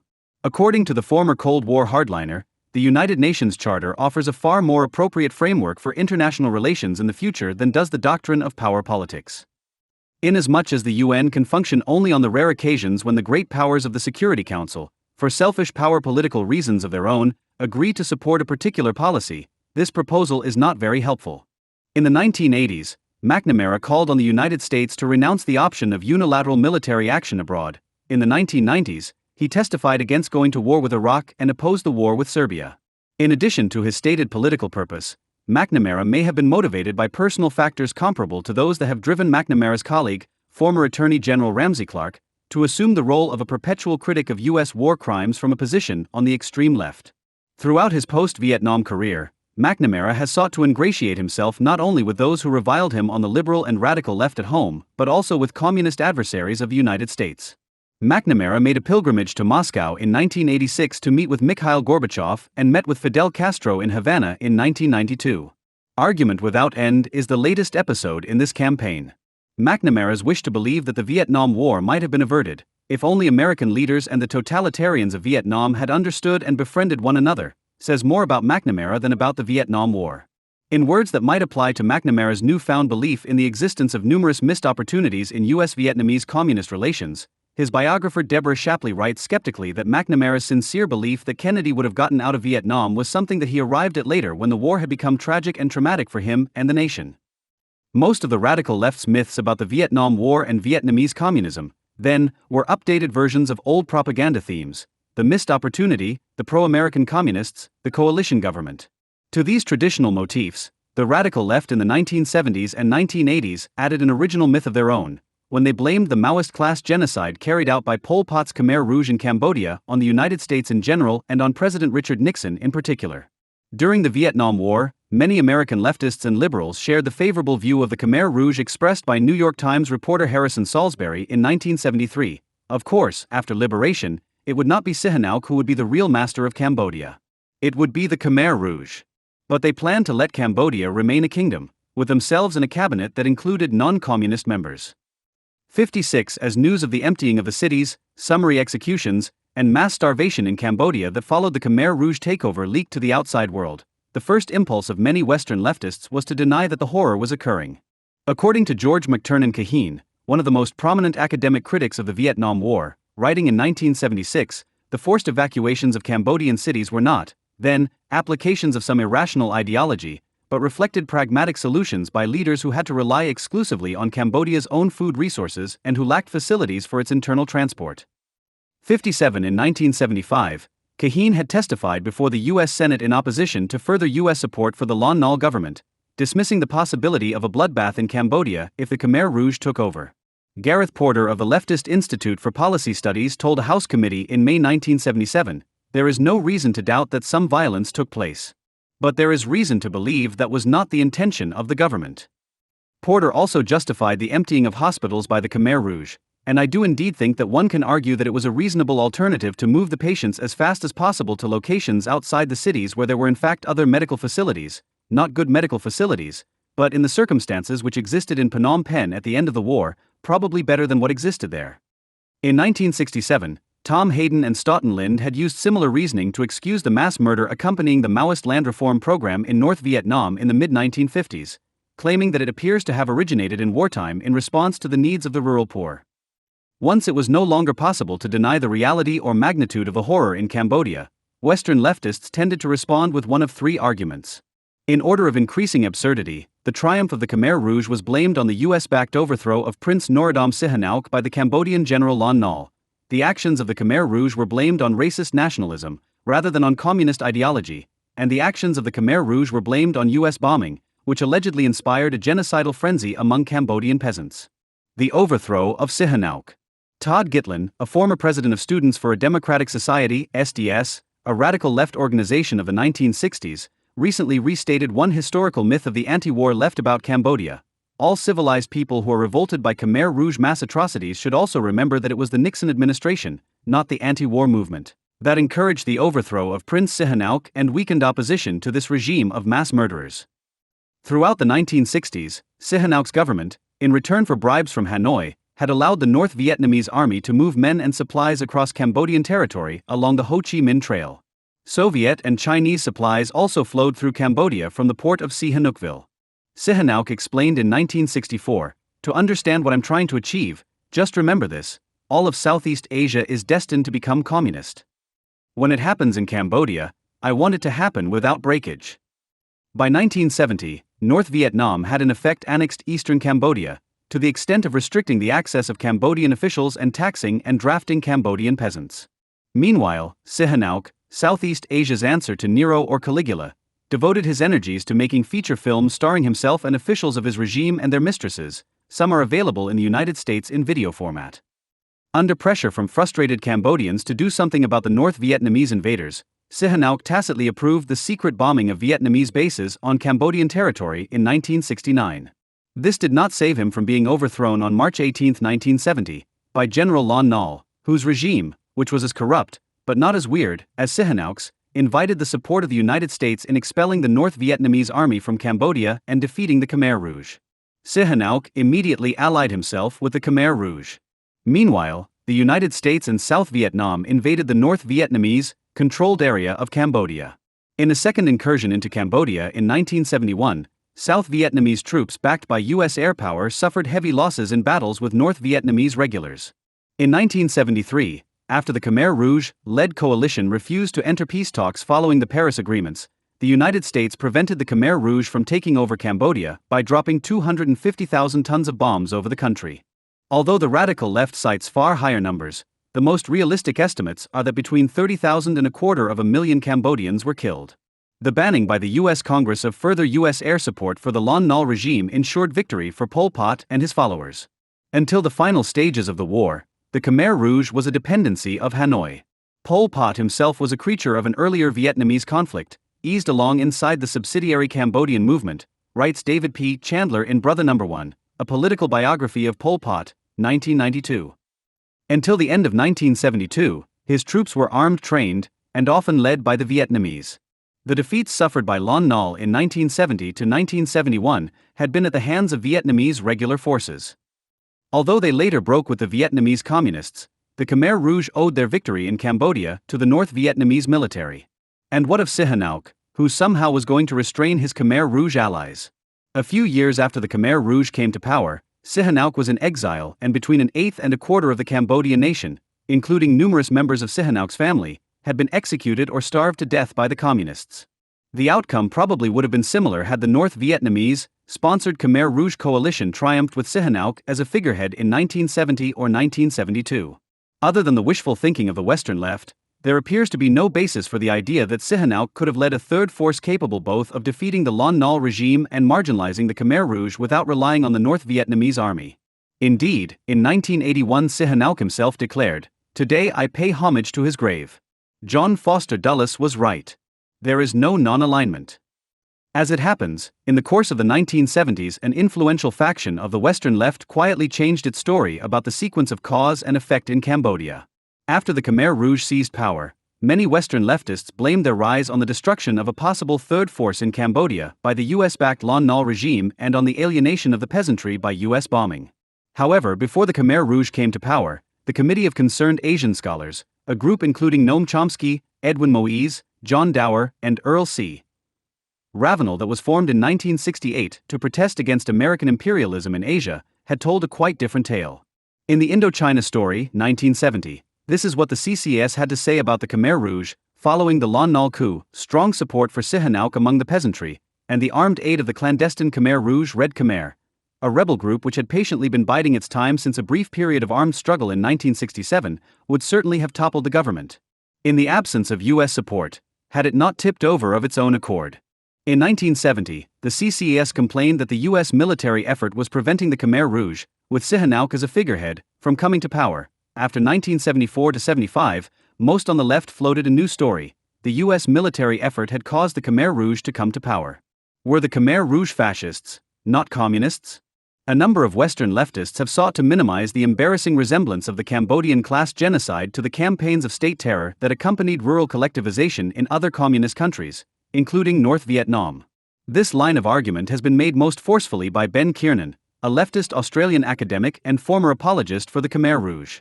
In 1977, Kiernan declared, "There is ample evidence in Cambodian and other sources that the Khmer Rouge is not the monster that the press have recently made it out to be."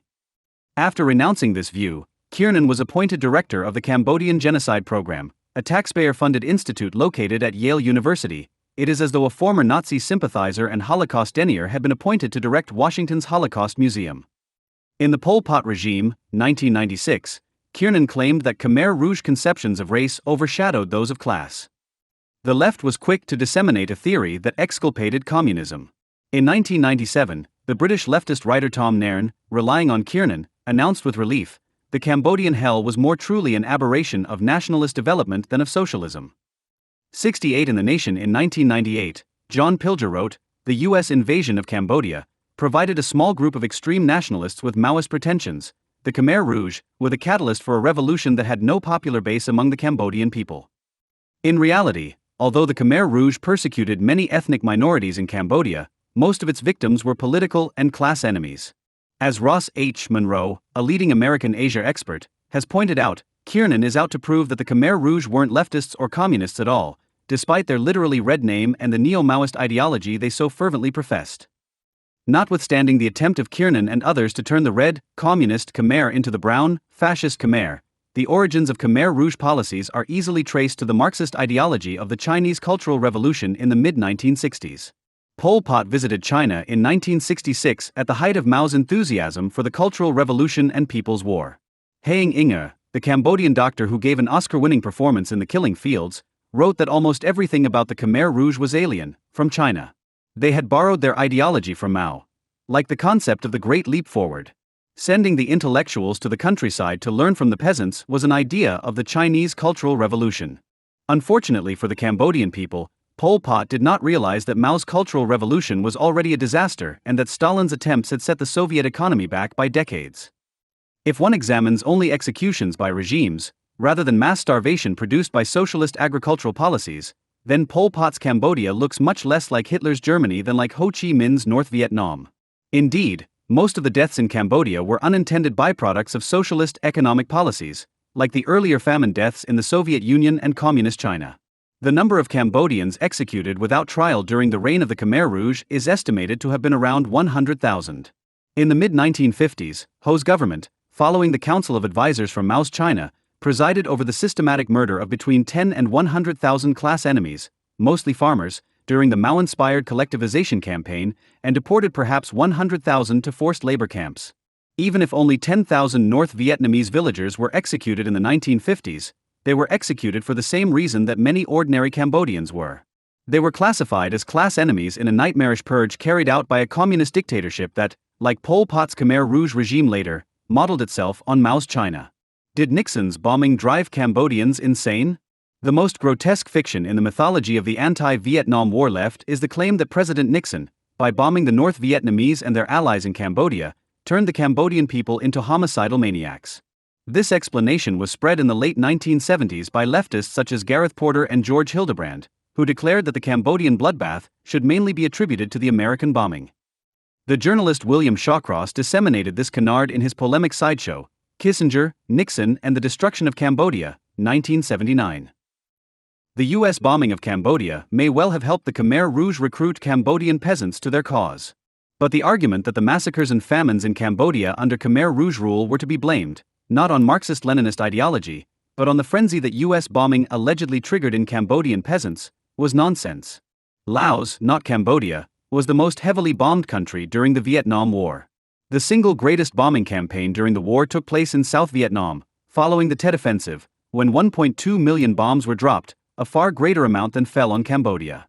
The most elaborate attempt to minimize the Cambodian horror and to blame it on the United States was penned by Noam Chomsky in collaboration with Edward Herman.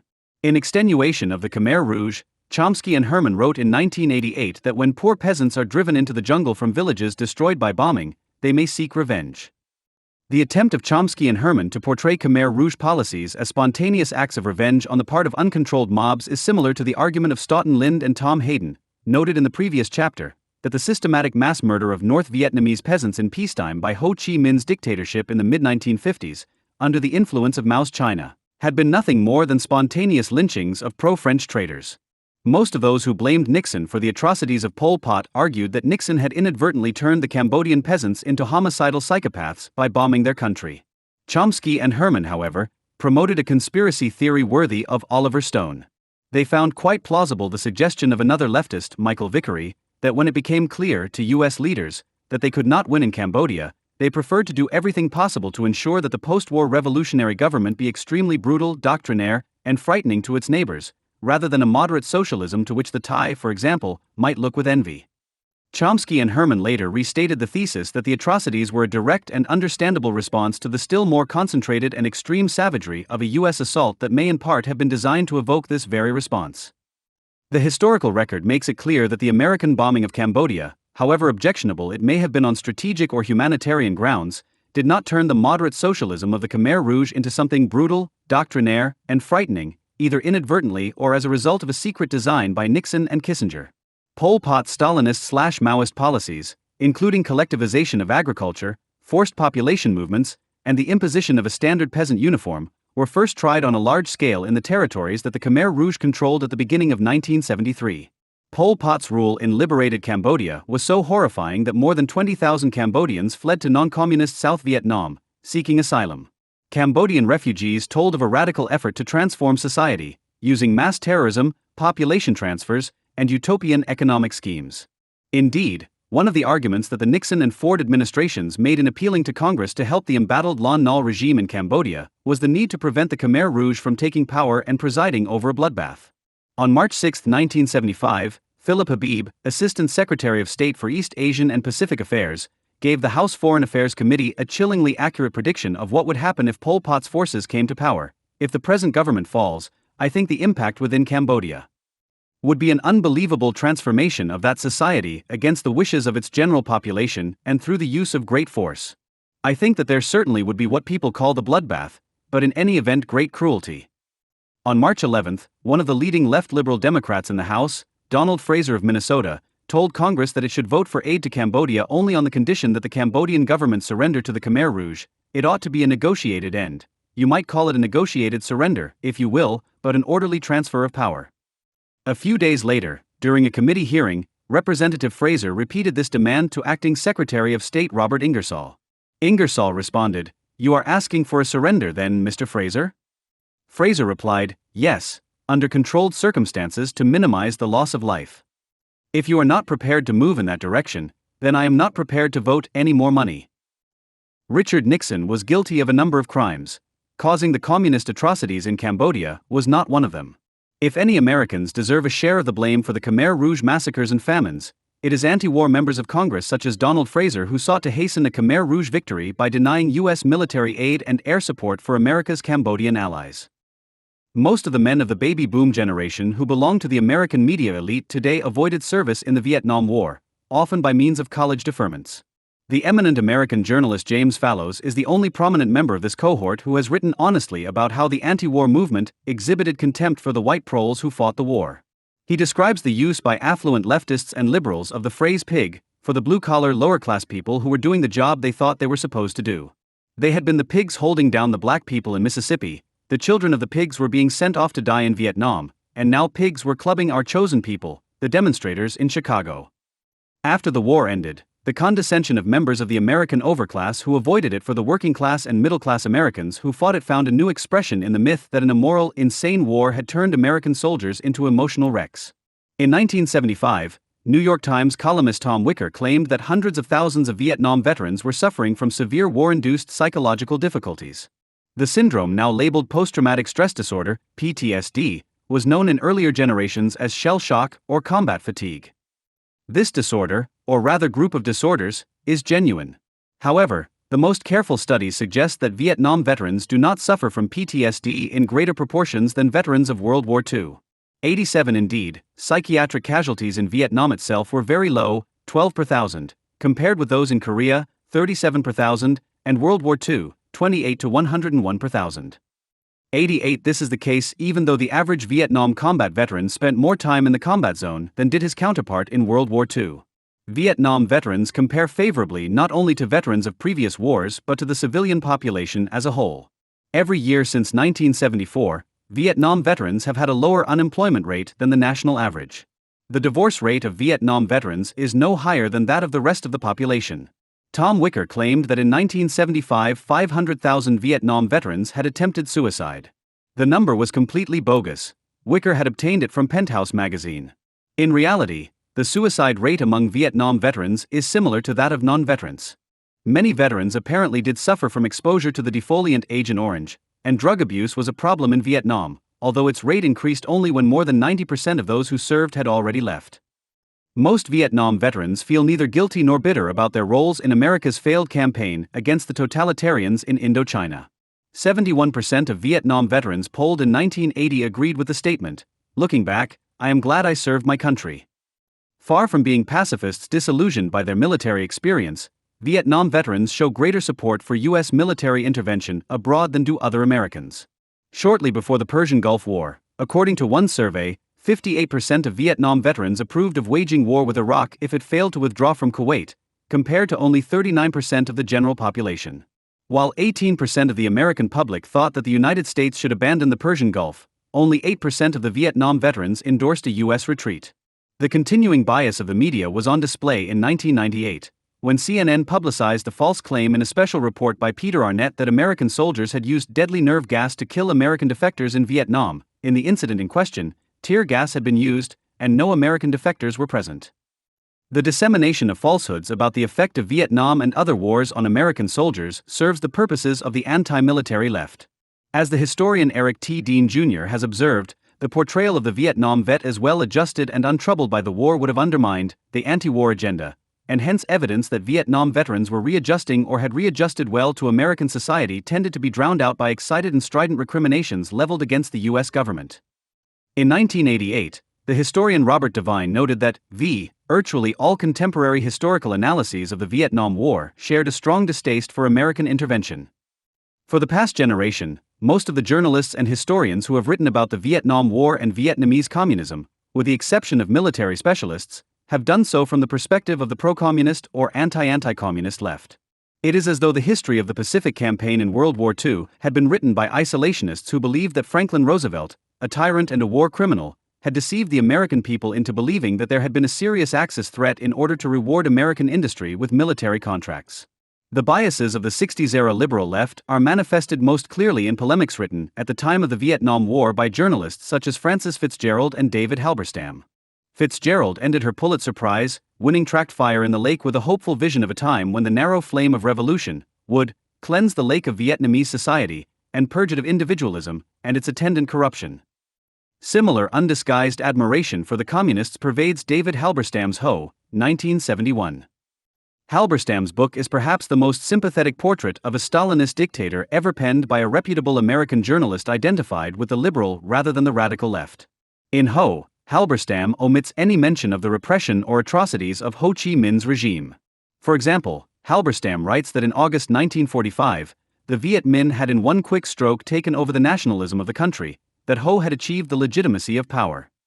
From reading Halberstam, one would never guess that in 1945-46 Ho's deputy Giap carried out a reign of terror in which thousands of the leading non-communist nationalists in territory controlled by Ho's regime were assassinated, executed, imprisoned, or exiled.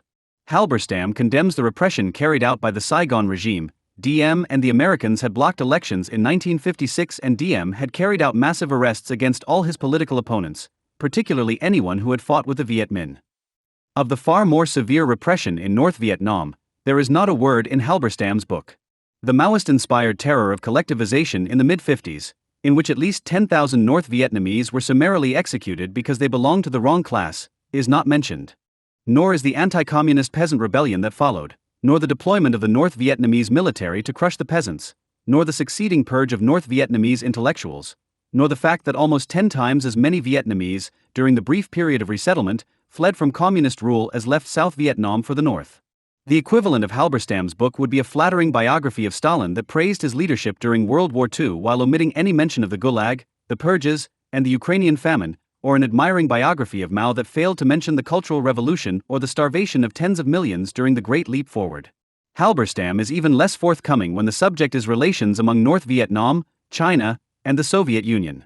He accurately describes Ho's background in the French Communist Party and his residence in the Soviet Union in the 1930s. But Halberstam omits any mention of Soviet or Chinese support for North Vietnam after 1949. No matter that the superpower America was aiding the South, Ho realized that the Saigon government had no base of popular support. No mention is made of the fact that the Hanoi government was aided by the Soviet superpower and China, a great power.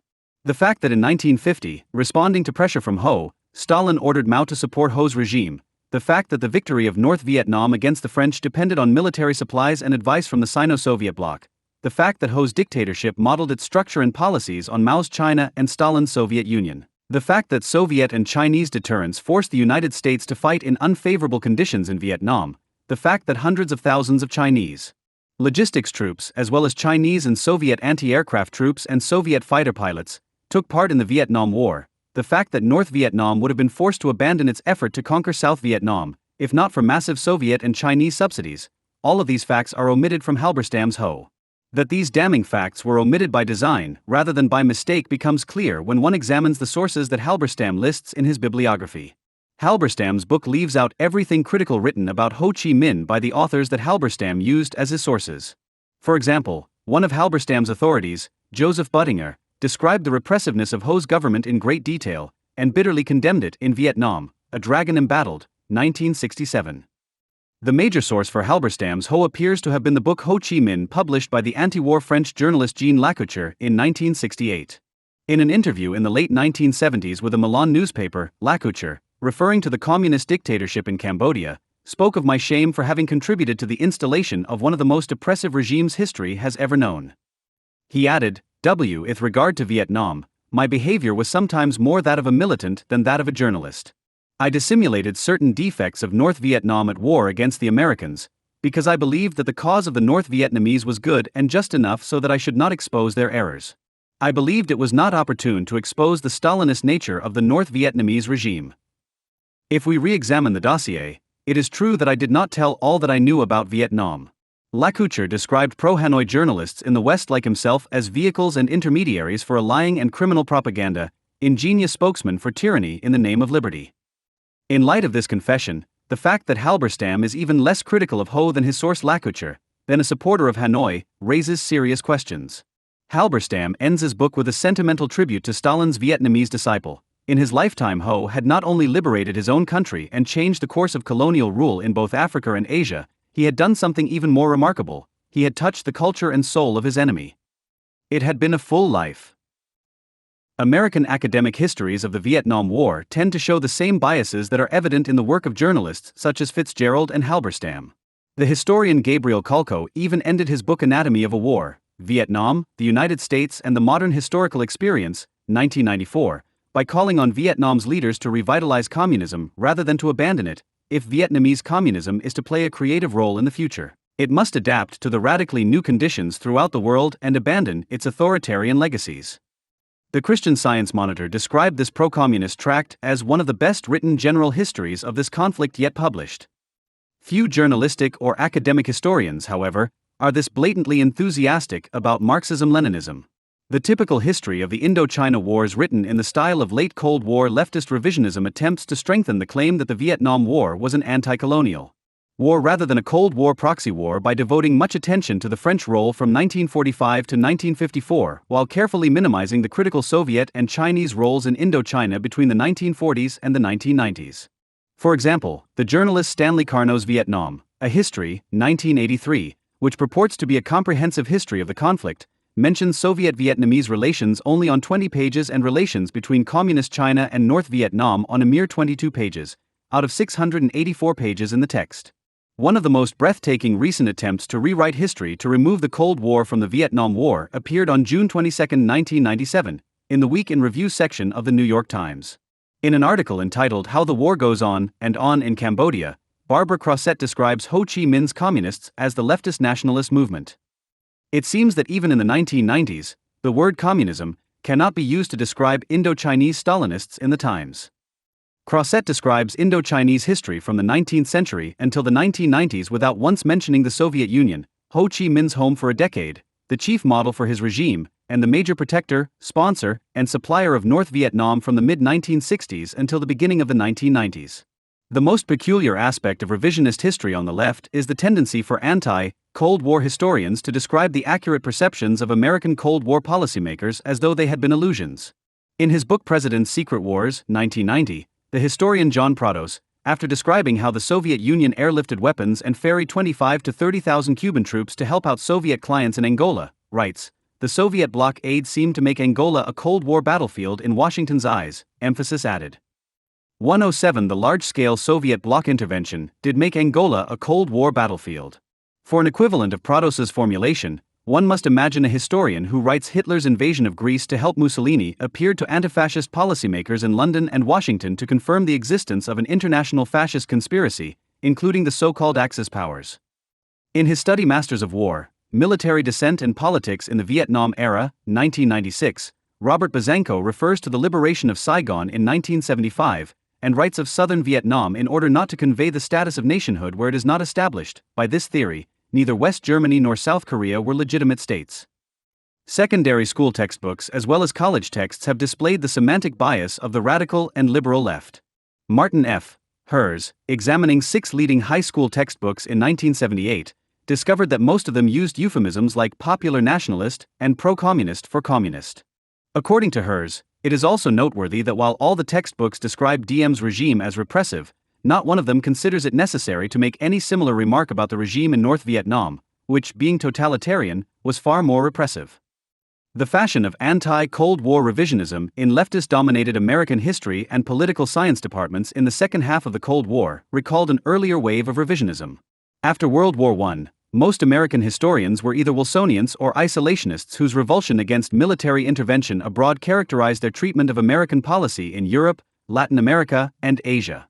In the Yale Review of June 1951, Dexter Perkins, describing mainstream U.S. diplomatic historians of the interwar generation, noted that they tended to conclude that the foreign policy of the United States has been almost uniformly inept, that every war in which this country has been engaged was really quite unnecessary or immoral or both, and that it behooves us in the future to pursue policies very different from those pursued in the past. But in the years following Pearl Harbor, according to historian Gerald A. Combs in a survey of American diplomatic history, most American historians tended to study isolationism as a kind of pathology. Then, in the aftermath of the Vietnam War, hard-line realism that emphasized the unavoidability of conflict went out of fashion among American academic historians. In the final quarter of the 20th century, the dominant schools were a minimal, anti-interventionist realism and left-liberal isolationist revisionism. Almost all orthodox historians leaned toward the Kennan-Lippmann critique of America's Cold War policy and accepted the idea that the United States had been partially responsible for escalating and rigidifying the Cold War, if not for initiating it. In 1983, Combs concluded his survey by writing, "I believe we are still in the age of Vietnam." Short of a dramatic change in the political culture of American academic historians, most historians probably will continue to use their influence against intervention and in favor of restraint. Fortunately, the new wave of post- and anti-revisionist history written in recent years by scholars unsympathetic to totalitarianism of the left and sympathetic to America's goals in the Cold War suggests that it is only a matter of time before the pendulum swings back toward a more rational and balanced approach to U.S. foreign policy. In his 1989 presidential address to the Organization of American Historians, David Bryan Davis observed that now we can see the absurdity of the recently fashionable view that for 2 centuries the United States has been struggling to preserve a sclerotic present and fight off the future, as represented by a regenerative revolutionary world. In an address of April 4, 1967, to the anti-war group clergy and laity concerned about Vietnam, the great civil rights leader Martin Luther King, Jr., reprised almost all of the themes of the leftist myth of the Vietnam War.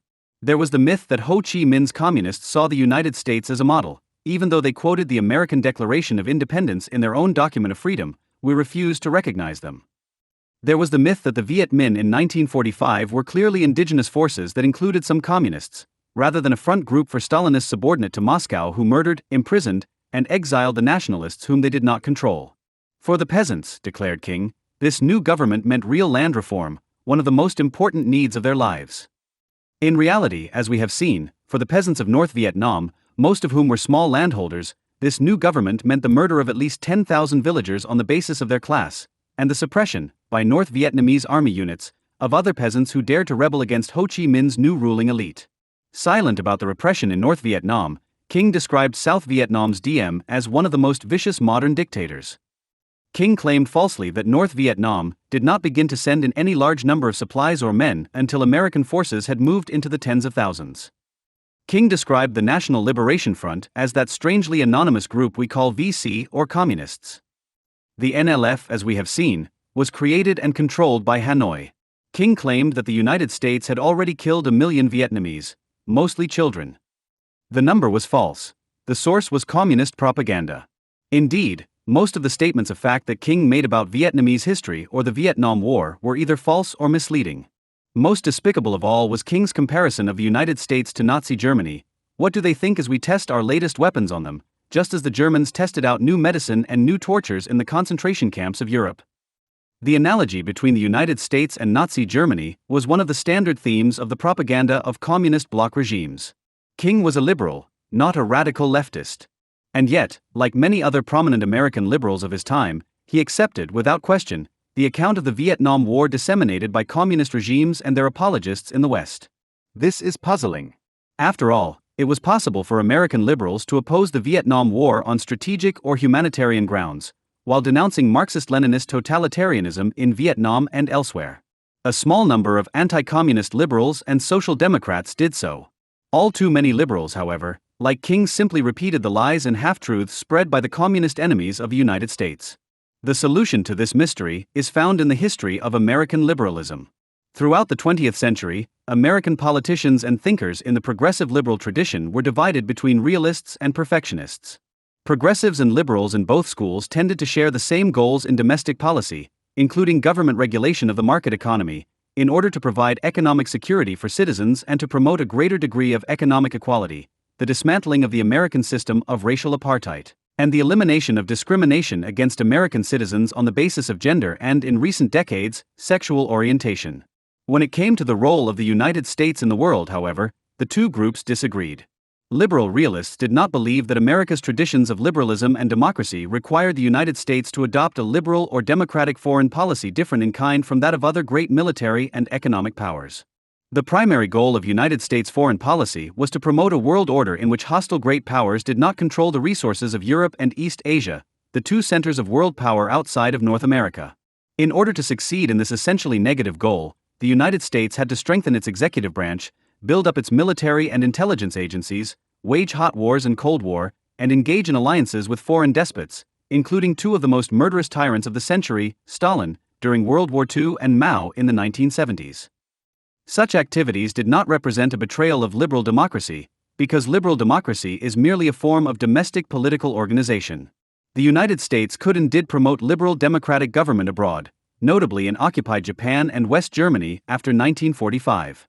But the democratization of foreign countries was always incidental to America's policy of preventing global military hegemony by anti-liberal and anti-democratic superpowers such as Nazi Germany and the Soviet Union. It was difficult enough to persuade Americans to sacrifice their lives and their income in the interest of defeating the fascist and communist powers. The American public showed no enthusiasm for crusades to bring good government to foreigners. Unlike liberal realists, liberal perfectionists in the 20th century United States believed that the American democracy had to have a foreign policy whose ends and means were different in kind from those of non-liberal and non-democratic great powers. Liberal perfectionists paid little attention to exploring the internal contradictions of a liberal and democratic foreign policy. They had little to say, for example, about whether self-determination should trump liberal democracy in cases in which national liberation movements were led by anti-liberal and anti-democratic forces. Nor did liberal perfectionists devote much effort to devising institutions and strategies that, unlike traditional military and intelligence agencies and alliance strategies, would meet their exacting standards of national morality. They came closest in their misguided enthusiasm for transferring responsibility for world order to unworkable international institutions, such as the League of Nations and the United Nations. Vague about what the United States should do, and how it should do it, liberal perfectionists tended to have a clear idea about what the United States could not do. The United States could not ally itself with colonial empires or dictatorships, two categories which accounted for most regimes during the 20th century. Nor could the United States engage in un-American power politics. It was all right to go to war to make the world safe for democracy, but not merely to make the world safe for the United States and its allies. Liberal perfectionists also alleged that it was un-American to employ methods of statecraft such as espionage and covert action. Needless to say, the conditions that liberal perfectionists sought to impose upon United States foreign policy would have ruled out any grand strategy other than isolationism. It was, and remains, impossible for the United States to pursue its national security and world order interests without allying itself with non-democratic regimes, or engaging in espionage and covert action. In addition to tending toward isolationism, liberal perfectionists were vulnerable to the propaganda of dictatorships of the totalitarian left and their agents and apologists in the United States. As we have seen, the radical left in the United States perfected a story or script that was used throughout the Cold War by critics of United States policy toward a number of Marxist-Leninist regimes, including the Soviet Union, China, North Vietnam, Cuba, and Nicaragua. The names of the countries and leaders changed, but the elements of the story remained the same, decade after decade. The communists who were really agrarians or nationalists, the alleged independence of the communists in this or that country from the rest of the communist bloc, the missed opportunities that resulted from blind American anti-communism, the contrast between the benevolence of the communists and the wickedness of the anti-communist governments that they sought to overthrow, the immorality of the means used by the United States in helping anti-communist dictatorships battle communist insurgencies. The point to be borne in mind is that this particular metaphorical script was composed, and used repeatedly on different occasions, in order to influence American liberal perfectionists. In trying to appeal to centrist liberals, American apologists for communist regimes and movements deliberately downplayed the aspects of Marxism-Leninism that liberals found repugnant: one-party dictatorship, class genocide, censorship, and the repression of intellectual and religious dissent. Instead, the pro-communist left emphasized truths, and untruths, that would appeal to American liberal values. Thus, liberal opposition to European imperialism was enlisted in the service of Soviet and Chinese imperialism.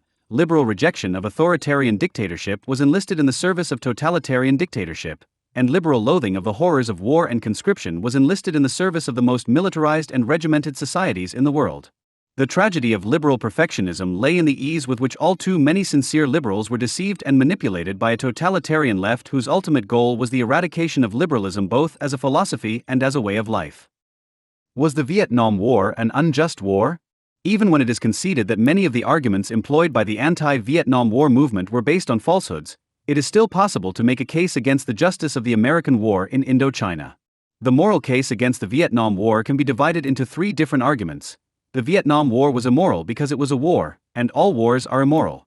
The Vietnam War was immoral because it was a campaign in the Cold War, and the Cold War as a whole was immoral. The Vietnam War in particular was immoral, even if other American Cold War campaigns such as the Korean War were not immoral. Only the third of these arguments requires any discussion of the details of the Vietnam War.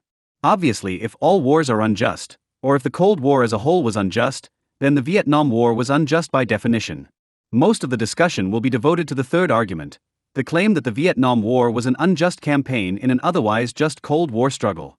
Before that argument can be answered, however, it is necessary to address the moral case against war as such, and the moral case against the Cold War in general. In analyzing the morality of the Vietnam War, I will not address either the Catholic just war theory or secular versions of it. The religious version of just war theory has no authority apart from Catholic Christianity. Secular attempts to discuss the justice of wars using the terminology of just cause and proportionality are doomed to fail, because outside of a rigorous and authoritative tradition the meanings of such terms can be manipulated to produce any desired conclusions. Instead, one employ comparisons between the Vietnam War and comparable American military efforts, such as the Korean War and World War II, that most Americans consider to have been just and moral wars. Whose justice, whose morality?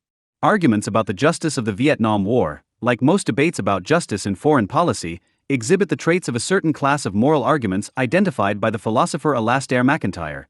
they can never be resolved, because the debaters belong to incompatible moral traditions and reason from different moral premises.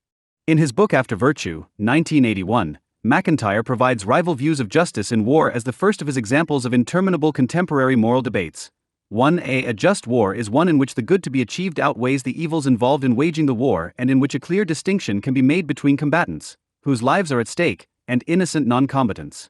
But in a modern war, calculation of future escalation is never reliable and no practically applicable distinctions between combatants and non-combatants can be made. Therefore, no modern war can be a just war, and we all now ought to be pacifists. b. If you wish for peace, prepare for war.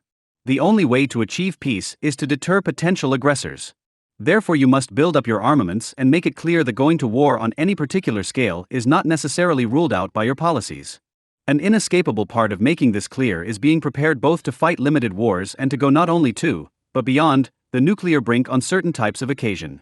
Otherwise, you will not avoid war and you will be defeated. See, wars between great powers are purely destructive, but wars waged to liberate oppressed groups, especially in the Third World, are necessary and therefore justified means for destroying the exploitative domination which stands between mankind and happiness. For the sake of comprehensiveness, it is useful to add to MacIntyre's list what might be called the militarist or fascist argument. Social life, like biological life, consists of unceasing struggle for survival and domination. The most glorious human type is the warrior, and the only life worth living is one of armed combat against national or personal enemies. Peace is a contemptible state, tolerable only as an intermission between campaigns to conquer or avoid being conquered. Adherents of these four views of morality in war have very little to say to one another, beyond stating their positions. From our rival conclusions we can argue back to our rival premises, MacIntyre observes, but when we do arrive at our premises, argument ceases and the invocation of one premise against another becomes a matter of pure assertion and counter-assertion. Hence perhaps the slightly shrill tone of so much moral debate. The debate among these four moralities cannot be resolved here, if it can be resolved at all. It is my contention that the moral conception of war summarized by MacIntyre's position, b, the realist position, is correct, and that the other three positions, the pacifist, the Marxist and the militarist, are based on false conceptions of morality. The militarist view, along with the values that it justifies, is alien to the United States and similar societies, despite its appeal to historic communities such as those of the Vikings, Mongols and 20th century fascists, and perhaps, to a tiny minority within the liberal democracies. Of more political and social importance today are the pacifist and revolutionary leftist moralities, the former influenced by supernatural religion, particularly certain strains of Protestant and Catholic Christianity, the latter by denominations of the secular political religion of Marxism, in both its Leninist and non-Leninist forms. Of these two religious arguments, the argument of the Marxist political religion is easy to refute. To the extent that the idea of emancipatory revolution in the Third World depends on the validity of the Marxist theory of history, it was never valid, because Marxism, with its mistaken interpretation of historical trends and its erroneous labor theory of value, was mistaken about society and politics from the very beginning. This is not to say that wars of national liberation against multinational empires, including the multinational empires of the Soviet Union and Communist China and Communist Vietnam after 1975, have not been justified in many instances, only that revolutions can only be justified on a case-by-case basis, not as examples of a global revolutionary transformation. By contrast, it is all but impossible to engage in a reasoned refutation of Christian pacifism, which stands or falls, not only on belief in a particular alleged divine revelation, but on a particular interpretation of that supposed revelation. Secular pacifism, on the other hand, is easily dismissed. It is enough to demonstrate that all existing and historic polities have been established, and then maintained as a direct or indirect result of armed conflict, that no state in the world, including the Vatican, lacks military forces however feeble, and that no known community that has endured for any length of time has failed to honor those who fight on its behalf. This is true even of civilian societies in which soldiers are not assigned the highest status. Throughout history and across the world, men who refuse to take part in the military defense of their community are almost invariably treated as cowards and parasites. Only communities influenced by one or another variety of religious pacifism have shown any toleration of pacifists, and even that toleration has been limited and has tended to be withdrawn in crises. Pacifism requires supernatural sanction, because to the secular, commonsensical mind pacifists appear to be bad subjects or bad citizens, shirking their duties to the community or the state. The two do not always coincide, of course. In a multinational empire or federation which includes two or more distinct ethnic communities, one's moral obligation to fight on behalf of one's ethnic nation may not translate into a moral obligation to fight on behalf of the state. From this follows the conclusion that there is nothing inherently conservative or right-wing about the realist position outlined in McIntyre's position, B.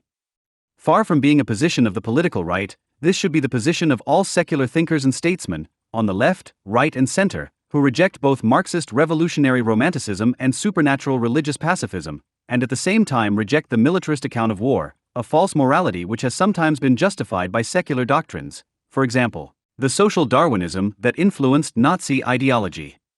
After all, in the 20th century, a democratic socialist America would have had as much reason to dread a world dominated by fascist or communist totalitarians as a democratic capitalist America. The realist approach to world affairs then is, or should be, the approach shared by all secularists who are not war-glorifying militarists, as well as by religious believers who are not pacifists. Is there a realist morality of war? To adopt the realist view of world politics as an arena of frequent, though not perpetual and legitimate armed conflict, it is not necessary to reject the attempt to apply moral reasoning to warfare.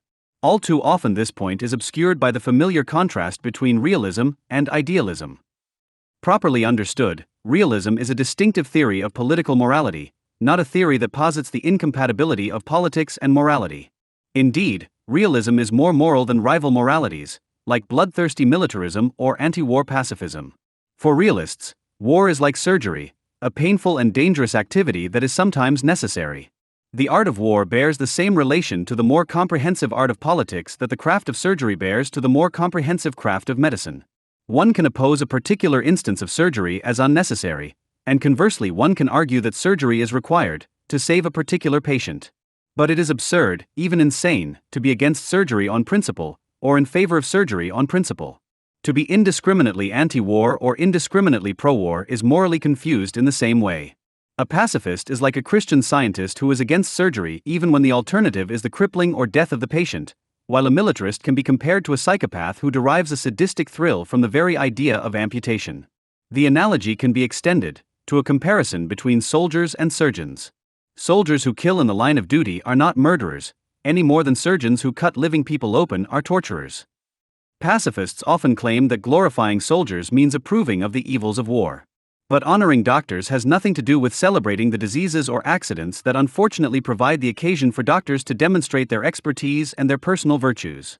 Indeed, the soldier who tries to provoke a war, like the doctor or nurse who murders patients, the policeman who is also an extortionist and the fireman who doubles as an arsonist, is a stock villain in popular fiction and drama. To this comparison, the objection may be raised that surgery on behalf of the metaphorical body politic can and does result in damaging or destroying real human beings. This is true, but this is also true in the case of much public policy that has nothing to do with national defense and power projection. The price of domestic law enforcement is the death in armed combat, each year, of significant numbers of police officers as well as of criminals, along with a substantial degree of collateral damage to civilians in the form of accidental shootings and wrecks during car chases. Morality, properly understood, requires weighing the costs and benefits of law enforcement, but it does not require the abandonment of the effort to enforce the law on the grounds that any loss of innocent life is unacceptable. Although realism is a morality, not a morality, the moral dimension of realist thought is relatively undeveloped. Indeed, the entire subject has been distorted by the influence of a particular kind of realism, minimal realism. Minimal realists have been inclined to view the world wars of the 20th century as a replay of the great power struggles of the old European state system, whereas maximal realists have often thought of the world wars as international civil wars, if not quasi-religious crusades.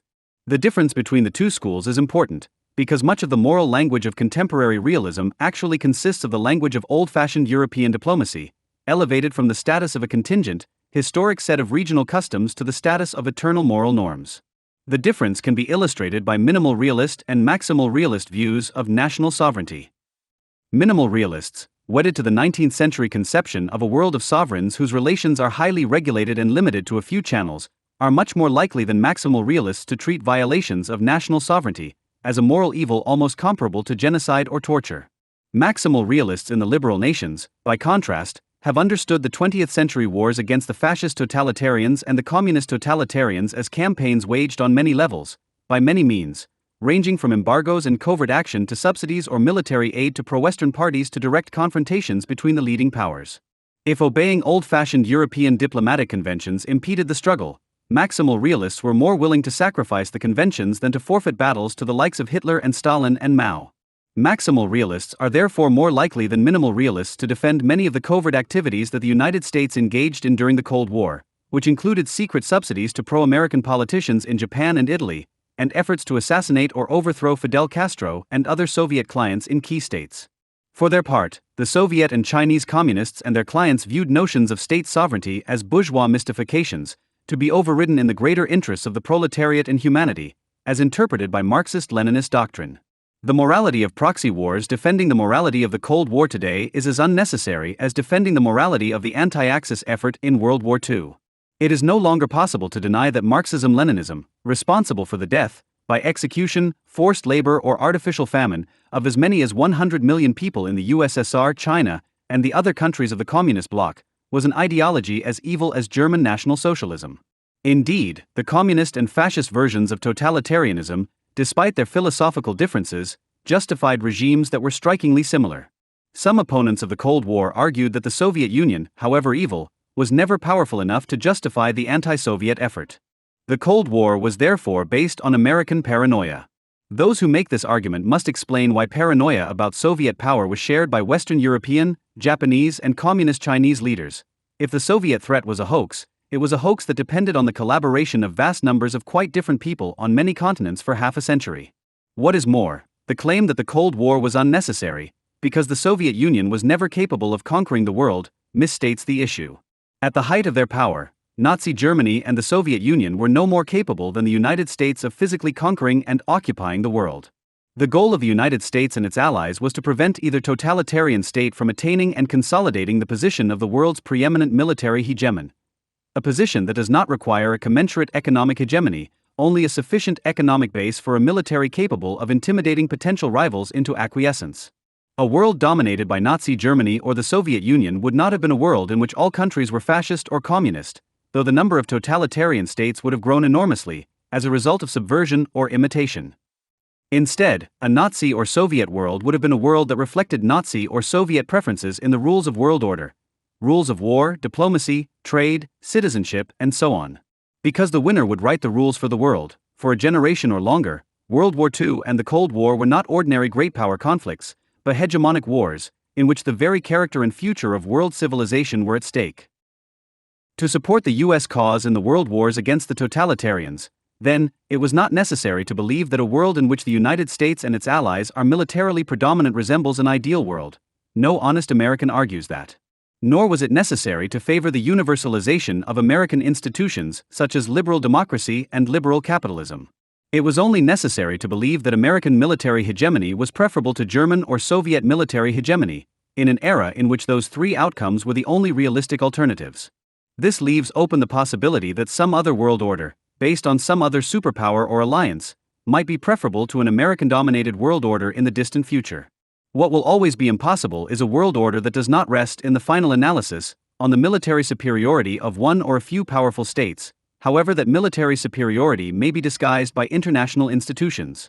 The argument for the justice of the American cause in the world wars is not discredited by pointing to the fact that the motives of the United States were always selfish, although they were not only selfish. Even if the United States had fought Hitler and the communists solely on the basis of the self-interested calculations of ruling-class capitalists, this would not alter the conclusion that humanity was better off in a world order shaped by Washington than in one designed in Berlin or Moscow. The case for U.S. foreign policy rests on the coincidence of the general interest of humanity and the particular interest of the United States, not on the claim that what is good for the world is good for America and vice versa in all circumstances. The moral case for U.S. intervention in World War I is much more problematic, because the hegemony of Imperial Germany, rather than the British Empire or the United States, would not have been as obviously disastrous for civilization as the geopolitical triumph of National Socialism or Marxism-Leninism would have been. Many thoughtful people who admit the legitimacy and indeed moral necessity of the all-out war against Nazi Germany and its allies nevertheless question the legitimacy of the proxy wars waged by the United States and its allies against the communist great powers. It is often assumed that storming Omaha Beach was somehow less morally ambiguous than patrolling South Vietnamese villages threatened by guerrillas supported by the communist great powers. Although it is widespread, this assumption is morally confused. Our ability to understand the world conflicts of the 20th century is handicapped by the near-universal tendency to identify the first two conflicts with the periods of no-holds-barred general war among the great powers. Thus World War I is said to have lasted from 1914 to 18 and World War II from 1939-45. In each case, though, the general war followed, and resulted from, an earlier Cold War. World War I was preceded by a Cold War between Imperial Germany and rival great powers such as Britain, France, and Russia that began in the 1890s, if not earlier. The outbreak of General War in 1939 followed a 6-year Cold War between Nazi Germany and its rivals. Describing the Soviet-American rivalry as the Third World War, then, is not entirely accurate, if by World Wars one means the hot wars that began in 1914 and 1939. Rather, the Soviet-American Cold War of 1946 to 91 should be compared to the Anglo-German rivalry of the 1890s through 1914, as well as to the rivalry of the Axis powers and their enemies before 1939. Proxy wars between the Communist bloc and the anti-communist alliance such as Korea, Vietnam and Afghanistan were the geopolitical, though not the moral, equivalent of the Spanish Civil War, which was a proxy war between the fascist bloc and the Soviet Union. The similarity between the Soviet-American Cold War and the earlier Cold Wars of the 20th century was pointed out in 1959 by the German historian Ludwig de Hio. Noting that the term dry war was used by Germans before 1914 to describe the Anglo-German naval rivalry, de Hio wrote, "What are the characteristics of such a dry or cold war? The ultimate ambition of those, like Imperial Germany and the Soviet Union, who wage it is to achieve their aims peacefully. But these aims are offensive and not defensive. The intention is to force the opponent out of his present position and rank, and achieve what can otherwise be achieved only by the use of arms. Arms, too, play their part, for in order to impose the desired course, whether by fear or by threats, the production of arms is accelerated, always in the hope that it will not be necessary to have recourse to them. The whole idea is that one's own arms should so increase the risk of war that one's opponent will not dare to break from the Cold War forced upon him into a hot one, and that exhausted he will cede his position peacefully. A peaceful offensive of this kind must itself also accept a risk of war, the only difference being that the decision to strike the first blow can, if necessary, be forced upon the other side. In this way the roles of aggressor and defender can, in the undesirable event of actual war, seem to have been completely reversed. In general terms, the whole development that we have discussed always displays a blend of offensive and defensive elements and of peaceful and belligerent ones, but in such proportions that, in fact, the peaceful offensive ambitions of the rising power dominate the scene until the critical moment when the goaded opponent may risk the final step into war. De Hio provides the answer to a seemingly compelling argument of Western opponents of the Cold War. If the Soviet Union was really the aggressor, then why did the United States send troops to other countries more often, and in greater numbers, than the Soviet Union? Until the Soviet invasion of Afghanistan, large-scale deployments of troops outside of Soviet territory had been limited to invasions of Eastern Europe to crush anti-communist revolutions before they spread from East Germany, Hungary, and Czechoslovakia. During the Cold War, the United States was the defensive hegemonic power, and the Soviet Union was the rising challenger. Roles played respectively by the British Empire and Imperial Germany in the years preceding 1914. If de Hio is correct, then in the circumstances of a Cold War a defensive hegemon such as Britain or the United States might be justified, in moral as well as strategic terms, in providing a military response to a peaceful offensive. The embattled defensive power might legitimately strike the first blow, resorting to arms rather than consenting to being displaced from its position in the world power hierarchy by an enemy using methods other than direct attack, methods such as an intimidating arms buildup or sponsorship of subversion or revolution in critical countries and regions. Indeed, it is a tribute to the success of American policy that the Cold War with the Soviet Union ended without having escalated into a hot war, the way that the earlier Cold Wars involving Germany had. One of the reasons that the Cold War phase of the Third World Conflict never escalated into a hot war phase, the World War III that both sides wanted to avoid, was the balance of terror imposed by nuclear weapons.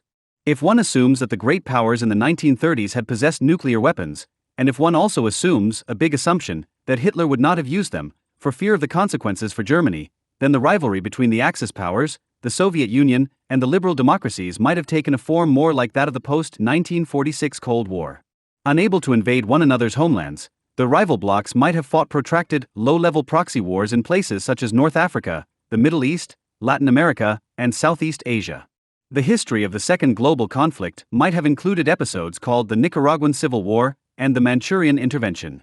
Indeed, it is not difficult to imagine a parallel universe in which the United States sent its troops to join those of its French allies in a proxy war in Indochina against the clients of Imperial Japan and the allies of the Third Reich, as part of an anti-fascist Cold War of, say, 1936 to 78. The point is this: a global struggle against Nazi Germany and its allies, waged by means of arms races and proxy wars, would have been just as morally legitimate as the all-out general war that actually took place after 1939. Indeed, if it had been possible, it might have been morally preferable to bring down the Axis regimes over a longer period of time, by means that incurred fewer casualties around the world. Between 35 and 40 million died during World War II.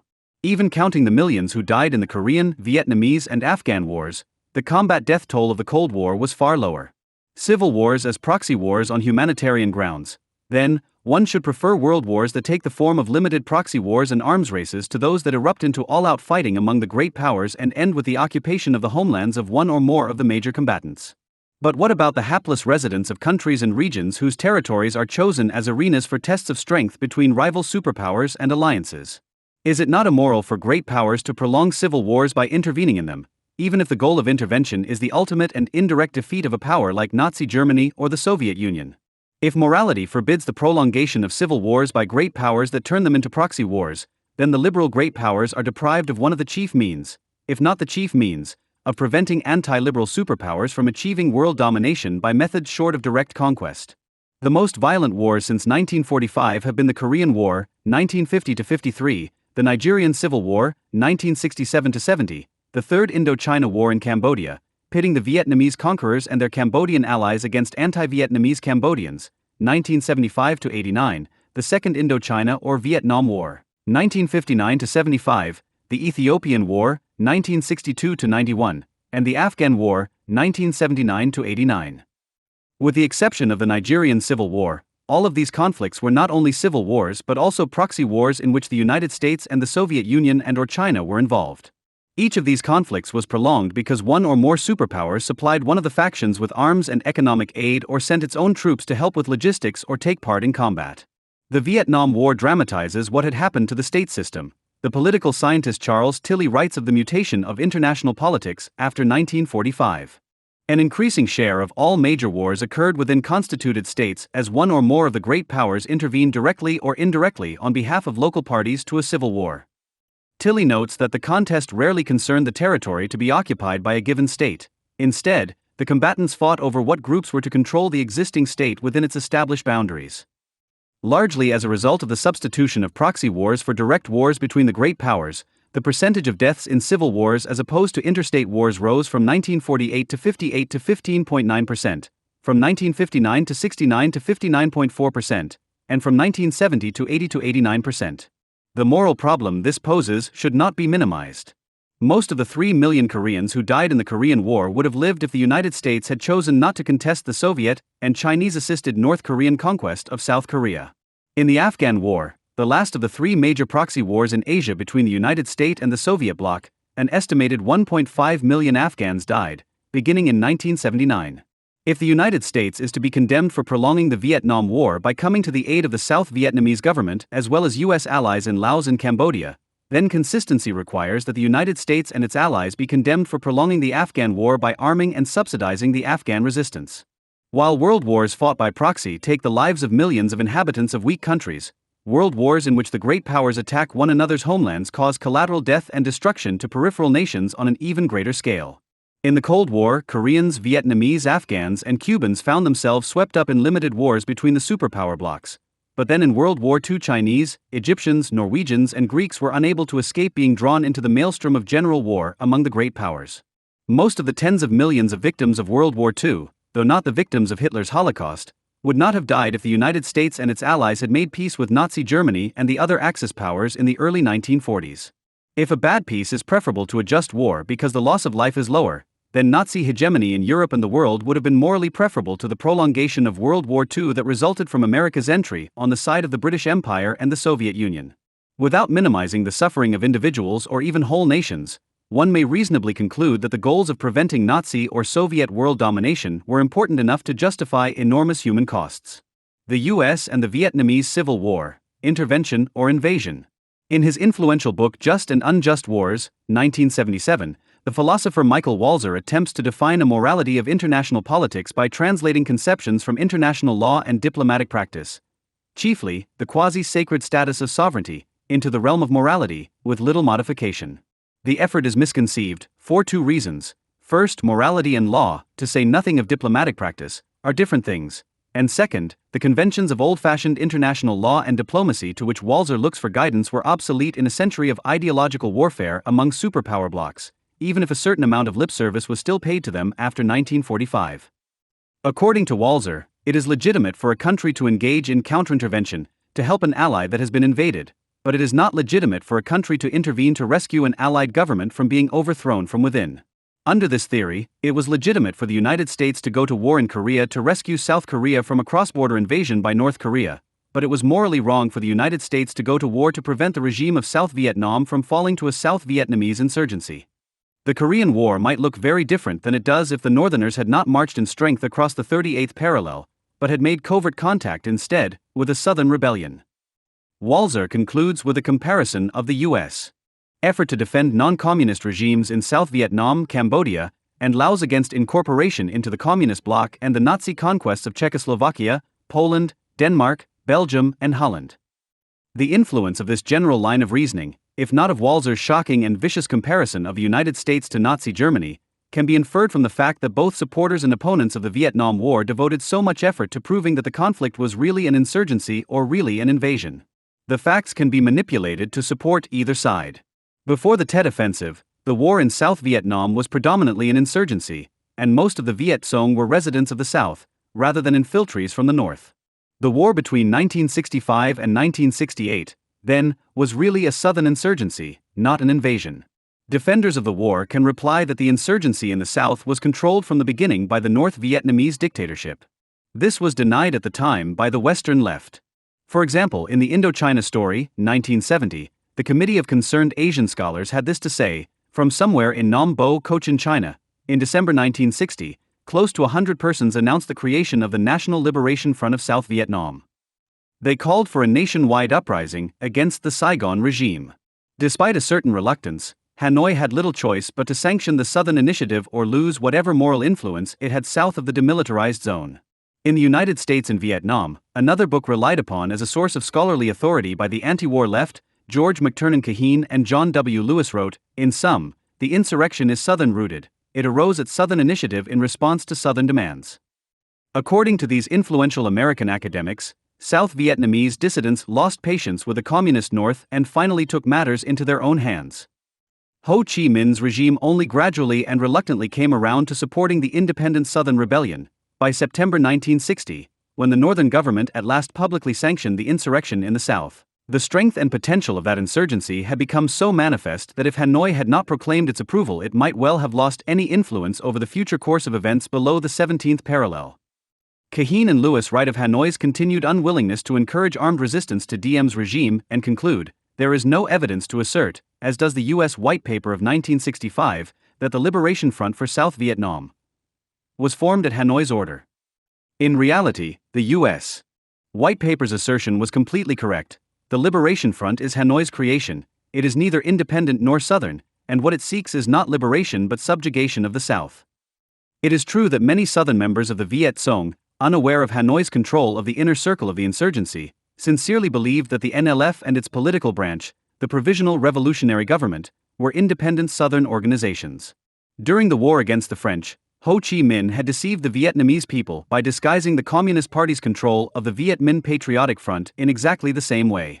After the North Vietnamese Anschluss of South Vietnam in 1975, Nguyen Coc Vien, an official party historian, confessed, the Provisional Revolutionary Government was always simply a group emanating from the DRV, the Democratic Republic of Vietnam, the formal name of North Vietnam.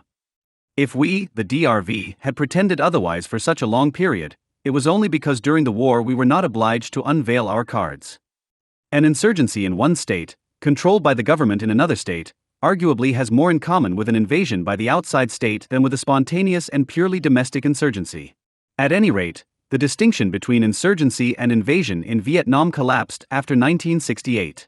Following the devastation of the Viet Cong during the battles of the Tet Offensive, the Vietnam War primarily took the form of a conventional invasion of North Vietnam by South Vietnam.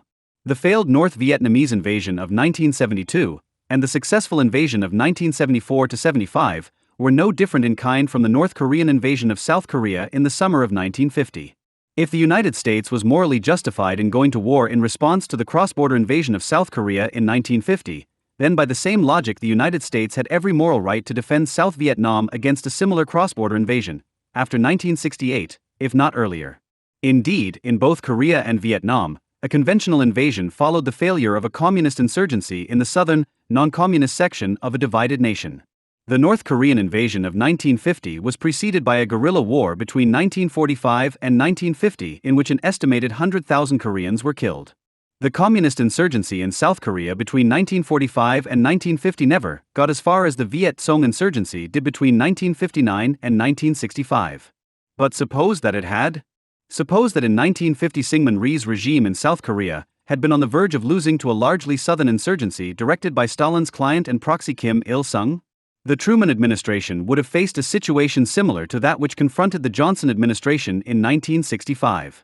The question is not as speculative as it may seem, because North Korea persisted in attempts at infiltration and terrorism in South Korea after 1953, and because South Korea, like South Vietnam, was repeatedly plunged into political turmoil by military coups. The distinction between invasion and civil war, then, cannot justify the Korean War while discrediting the Vietnam War. Both wars, in all of their phases, were civil wars and proxy wars at the same time. From the point of view of the capitals involved in the Vietnam War, Saigon, Hanoi, Washington, Moscow, and Beijing, insurgency and invasion were simply two instruments of a single North Vietnamese strategy. Those members of South Vietnam's National Liberation Front, and their Western leftist supporters, who believed otherwise were in for a shock in 1975. The Cold War proxy wars in Indochina were different in detail, but not in kind, from major Cold War proxy wars in other regions such as the Korean Peninsula, Afghanistan, and Greece. The moral realist, then, must conclude that it is not inherently immoral to wage world wars by means of proxy wars, nor to fight proxy wars by means of intervention in civil wars. Indeed, the moral imperative of preventing a totalitarian superpower or bloc from achieving military and diplomatic hegemony and using that hegemony to rewrite the rules of world order may require great power intervention in particular civil wars. This is not to say that every proxy war waged in the service of a legitimate global strategy is necessarily justified. It is possible that the Cold War in general was moral, but that a particular campaign in the Cold War, such as the Vietnam War, was not. The morality of the Vietnam War in particular remains to be discussed. Was it immoral to support the Saigon dictatorship? The case against the morality of the American war in Vietnam was not limited to the argument about the legitimacy of U.S. intervention in a civil war.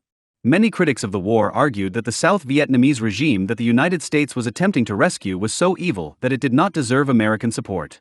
The regime of President Ngo Dinh Diem was a repressive civilian dictatorship. After he was murdered by the South Vietnamese military, South Vietnam was ruled by generals. Was it immoral for the United States to support a military dictatorship in South Vietnam? If it was, then it must have been immoral as well to support military dictators in South Korea, Taiwan, and Cambodia, under General Lon Nol. Between 1946 and 1991, the average state in the Third World was controlled for more than half of its history as an independent country by its military. As late as the mid-1970s, only about 24 of the 144 member states of the United Nations were democracies by any reasonable definition. During most of the 20th century, any American foreign policy that went beyond the protection of North America and Western Europe required U.S. alliances with military dictators as well as with despots of other kinds, including communist despots such as Stalin during World War II and Mao in the 1970s. The purpose of America's East Asia policy during the Cold War was not to bring liberal democracy to the nations of East Asia. It was to prevent the success of the Soviet geopolitical challenge to American world primacy by preventing either the Soviet Union or China from enlarging its Asian base at enormous cost to American power and prestige. Nevertheless, free elections did finally come about in South Korea and Taiwan, after decades of authoritarian rule, and partly in response to U.S. pressure.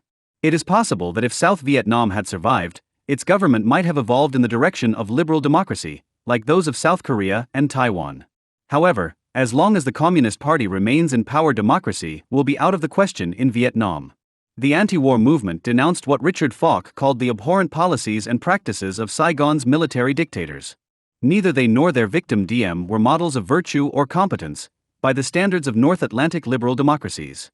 But that is the wrong standard of comparison. Compared to America's other allies in East Asia, the Saigon elite does not appear to have been uniquely bad. And in retrospect, they appear relatively enlightened, compared to most of America's allies in the Middle East. The political history of South Korea was as marked by coup, riot, and repression as that of South Vietnam. The first leader, Syngman Rhee, was an anti-communist nationalist who, like Diem, had spent years in exile.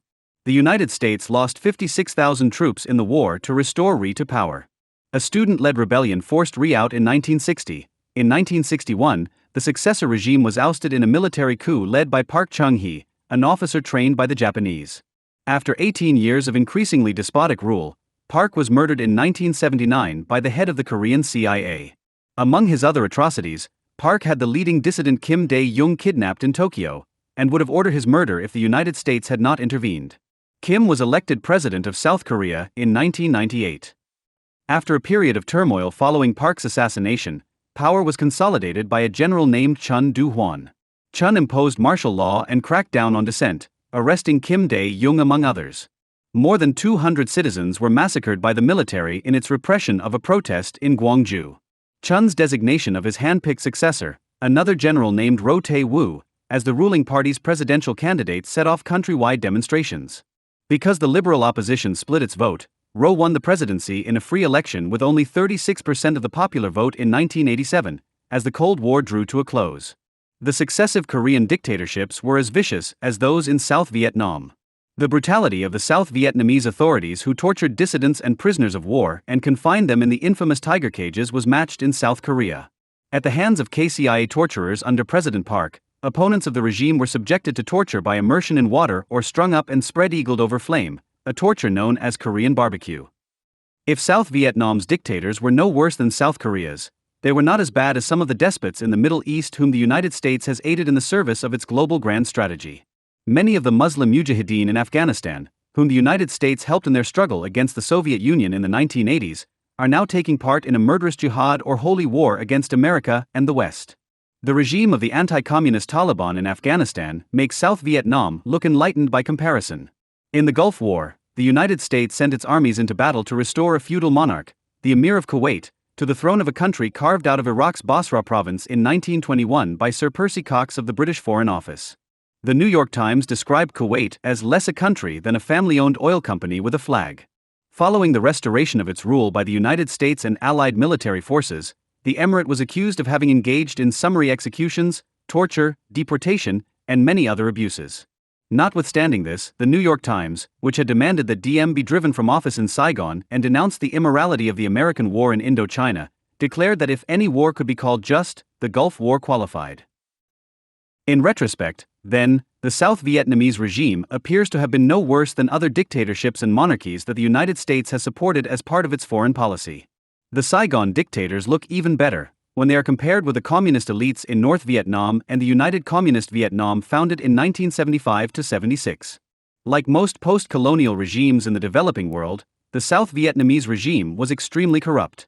In her Pulitzer Prize-winning anti-war polemic Fire in the Lake, 1972, the journalist Frances Fitzgerald presented a caricature of South Vietnam as one great black market combined with a red light district for American GIs. She declared that only the narrow flame of revolution could purify a society so depraved. The narrow flame of revolution that Fitzgerald and other Western leftists prayed for came in 1975. A former high-ranking Vietnamese official describes the result. The northern communist cadres fought each other over houses, cars, prostitutes, and bribes. It was as if the city, Saigon, had been invaded by a swarm of locusts. Of the new communist ruling class, another former Vietnamese communist official, Bui Tin, writes, "Every day they become more like the mafia, red capitalists who have emerged from the jungle in a way never before witnessed in our country's history." Following the practice of their counterparts in the Soviet Union, China, Cuba, and other communist dictatorships, the top Vietnamese communist leaders had their own special shops in Hanoi, where the families of elite officials could buy luxuries even when their subjects were going hungry. After the fall of Saigon in 1975, the most luxurious villas were assigned to party officials. The typical member of the Politburo had a private villa and a retinue worthy of a feudal lord, including a major domo in charge of the house, a cook, servants, and sometimes personal photographers. Members of the party elite would commandeer helicopters and planes for their use on private vacations. The nepotism of Diem and other South Vietnamese rulers was notorious.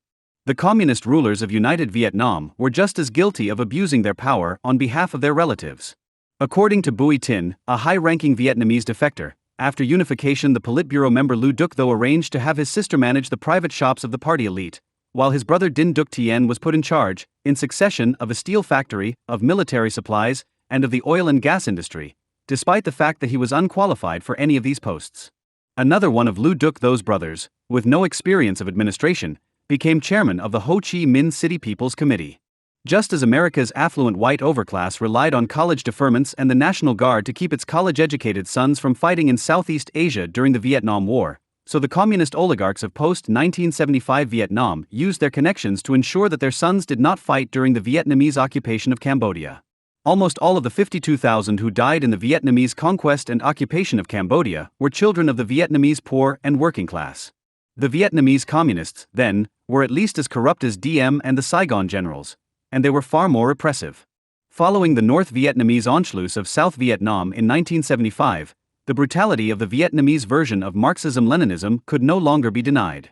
Between 1.5 and 2 million Vietnamese risked their lives trying to escape.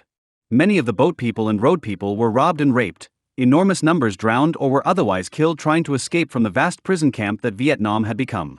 This should have come as no surprise, given the mass exodus from North Vietnam in the 1950s. Communists, Calco writes. With the backing of the United States, which wanted to replace French with American influence in Indochina, Diem in mid-1955 attacked the Binh Xuyen, Chow Dai, and Hoa Hoa private armies, all of whom France had funded until early that year. In October he had Bao Dai dethroned. At the end of the year he broke off economic relations with France and left the French Union, proclaiming the creation of the Republic of Vietnam. The formal vestiges of the French colonial order were gone. Diem then purged the military of former French loyalists and replaced them with graduates of new officer schools he established. As he consolidated his power, Diem rounded up opponents without concern for ideology, and pro-French Vietnamese were especially vulnerable. Diem and his supporters were anything but French puppets. In the final analysis, the Vietnamese themselves are the only ones capable of judging the extent to which nationalism and communism in Vietnam were compatible. The former high-ranking member of the communist regime, Colonel Bui Tin, has recently lamented his nation's blindness in going along with foreign ideology and worshipping it as the supreme truth. According to Tin, after accepting Maoism, we also became subject to the influence of Stalin. His works, which were printed and reprinted in Vietnamese long after he was discredited in the Soviet Union, became required reading for all middle and high-ranking cadres. Then there were the pictures. Everywhere, in all offices and along the main roads, the faces of the world's leading communists looked down on us. But the people soon noticed that with the exception of Mao Zedong, all of them, Marx, Engels, Lenin, Stalin and Ho Chi Minh, had beards or in Stalin's case a big mustache. So in popular parlance, communism became equated with Ong Rao, the bearded gentleman, and not always politely. Like North Korea's Kim Il-sung and Cambodia's Pol Pot, Ho Chi Minh saw no contradiction between Vietnamese nationalism and proletarian internationalism. Guided by the universalist secular religion of Marxism-Leninism, Ho and his subordinates did their best to suppress both traditional and modern Vietnamese culture in order to replace them with crude copies of the official culture of the Soviet Union and China. A poem written by the party poet To Hugh on the death of Stalin in 1953 is an example of the kind of literature favored by the Hanoi regime. Stalin, oh Stalin, alas he is gone. Do heaven and earth still exist? Devotion to father, to mother, to husband, devotion to him 10 times more than to oneself. Love for the children, for the country, for the race, but so much more love for him. In the old days, we were so withered and desolate with him. There is joy in the old days, there was hunger and torment with him, there is more than enough rice to fill the pot. Poets, novelists, and musicians who refused to tailor their work to the glorification of Vietnamese and foreign communism were persecuted and often imprisoned.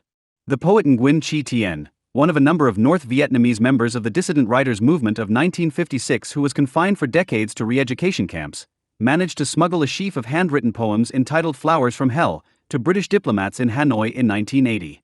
In one the dissident poet wrote, "If Uncle and the party, let's suppose, allowed free movements in and out, Grandfather Marx's paradise would soon become the wilds where monkeys roam." There is abundant evidence, then, that Ho Chi Minh was never as widely admired in his own country as the Western left claimed. Don Van Toi, a South Vietnamese dissident who was imprisoned after the communist conquest of the South in 1975, recalled an incident in jail. As we chime in with "At night I dream I see Uncle Ho," I realize that several voices in the choir are changing "I see to I kill." No doubt the new version corresponds more closely to the reality of their dreams. The historical record, then, suggests that the failure of the Saigon regime to acquire solid popular legitimacy did not mean that the Hanoi regime succeeded at the same task. The fall of Saigon was the result of a North Vietnamese invasion, not of the Southern insurgency, which was weaker after 1968 than it had been before. The conquest of South Vietnam by the Soviet-backed North, after it had been abandoned by the United States, cannot be interpreted as evidence of the South's utter lack of legitimacy, unless a similar conclusion is to be drawn about the legitimacy of the South Korean regime, which fell rapidly to a North Korean invasion in 1950, and survived after 1953 only under the protection of tens of thousands of U.S. troops. That Ho Chi Minh's regime never monopolized Vietnamese nationalism is also suggested by the flight of much of the Vietnamese population from communist rule in the 1950s and again in the 1970s and 1980s, and by the fact that many patriotic South Vietnamese fought to prevent communist domination from being extended throughout their country.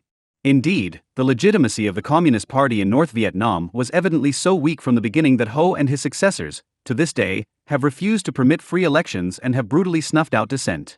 Both non-violent and armed resistance to communist rule in Vietnam has continued since 1975, even though it has been ignored by the Western media. Ho's regime was superior to the successive Saigon governments in the use of coercion in the service of internal repression, defense, subversion, and conquest. The Saigon regime was everything its opponents claimed it was: dictatorial, corrupt, incompetent. But it did not fall because it was a tyranny. It fell to a more brutal tyranny that was more effective in part because it was more brutal. Was the Vietnam War uniquely savage? In 1980, the sociologist Peter Berger, a former opponent of the Vietnam War, wrote an article in Commentary examining the moral case against the war.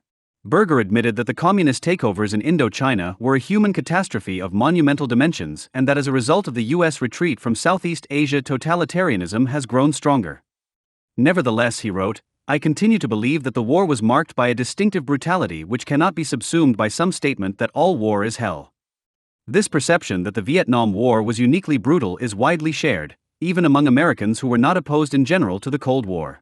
But is it accurate? The reputation of the Vietnam War as a uniquely horrible war is based primarily on the absence or censorship of horrifying visual images of the kind that was exercised in World War I, World War II, and Korea, and later in the Gulf War. The public in the United States and around the world never saw the charred corpses in Hiroshima or Dresden, or on the Iraqi highway of death. As a result, gruesome images and nightmarish incidents, of a kind which occur in most wars, are associated in the popular mind with just one war, the Vietnam War. For example, in 1966 the journalist Malcolm Brown published a book about the Vietnam conflict entitled The New Face of War. According to William Prochnow, the cover photograph showed a bright-eyed American GI thrusting forward the decapitated head of a Viet Cong guerrilla. The image was horrifying, but it was hardly the new face of war. In October 1943, Chief of Staff General George C. Marshall cabled U.S. commanders in the Pacific, instructing them to discourage their soldiers' hobby of making necklaces from the teeth of dead Japanese and taking photographs showing the stages of removing flesh from a skull. On May 22, 1944, Life magazine, remarking that the armed forces disapprove strongly of this sort of thing, published a photo of an Arizona woman gazing at a Japanese skull sent to her by her boyfriend with the inscription, "This is a good Jap, a dead one picked up on the New Guinea beach." Individual acts of murder, rape, and looting have been committed by U.S. troops in every American war.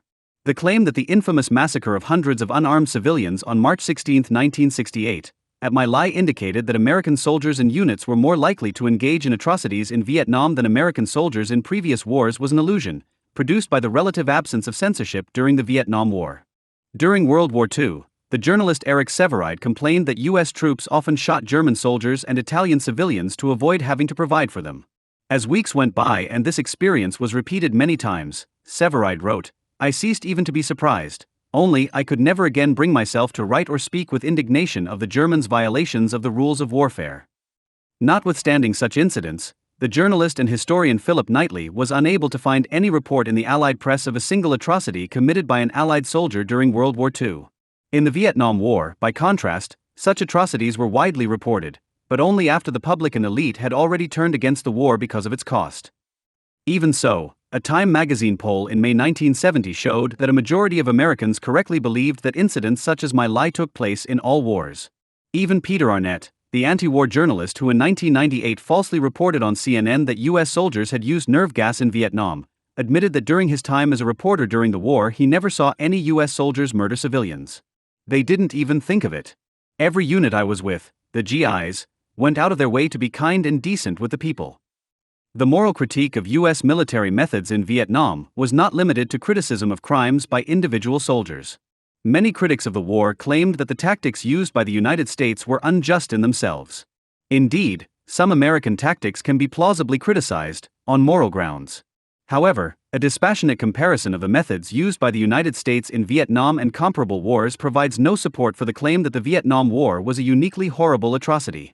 The air war in Vietnam, Operation Rolling Thunder, the campaign of bombing against North Vietnam that lasted from 1965 until 1968, focused carefully on military and industrial targets.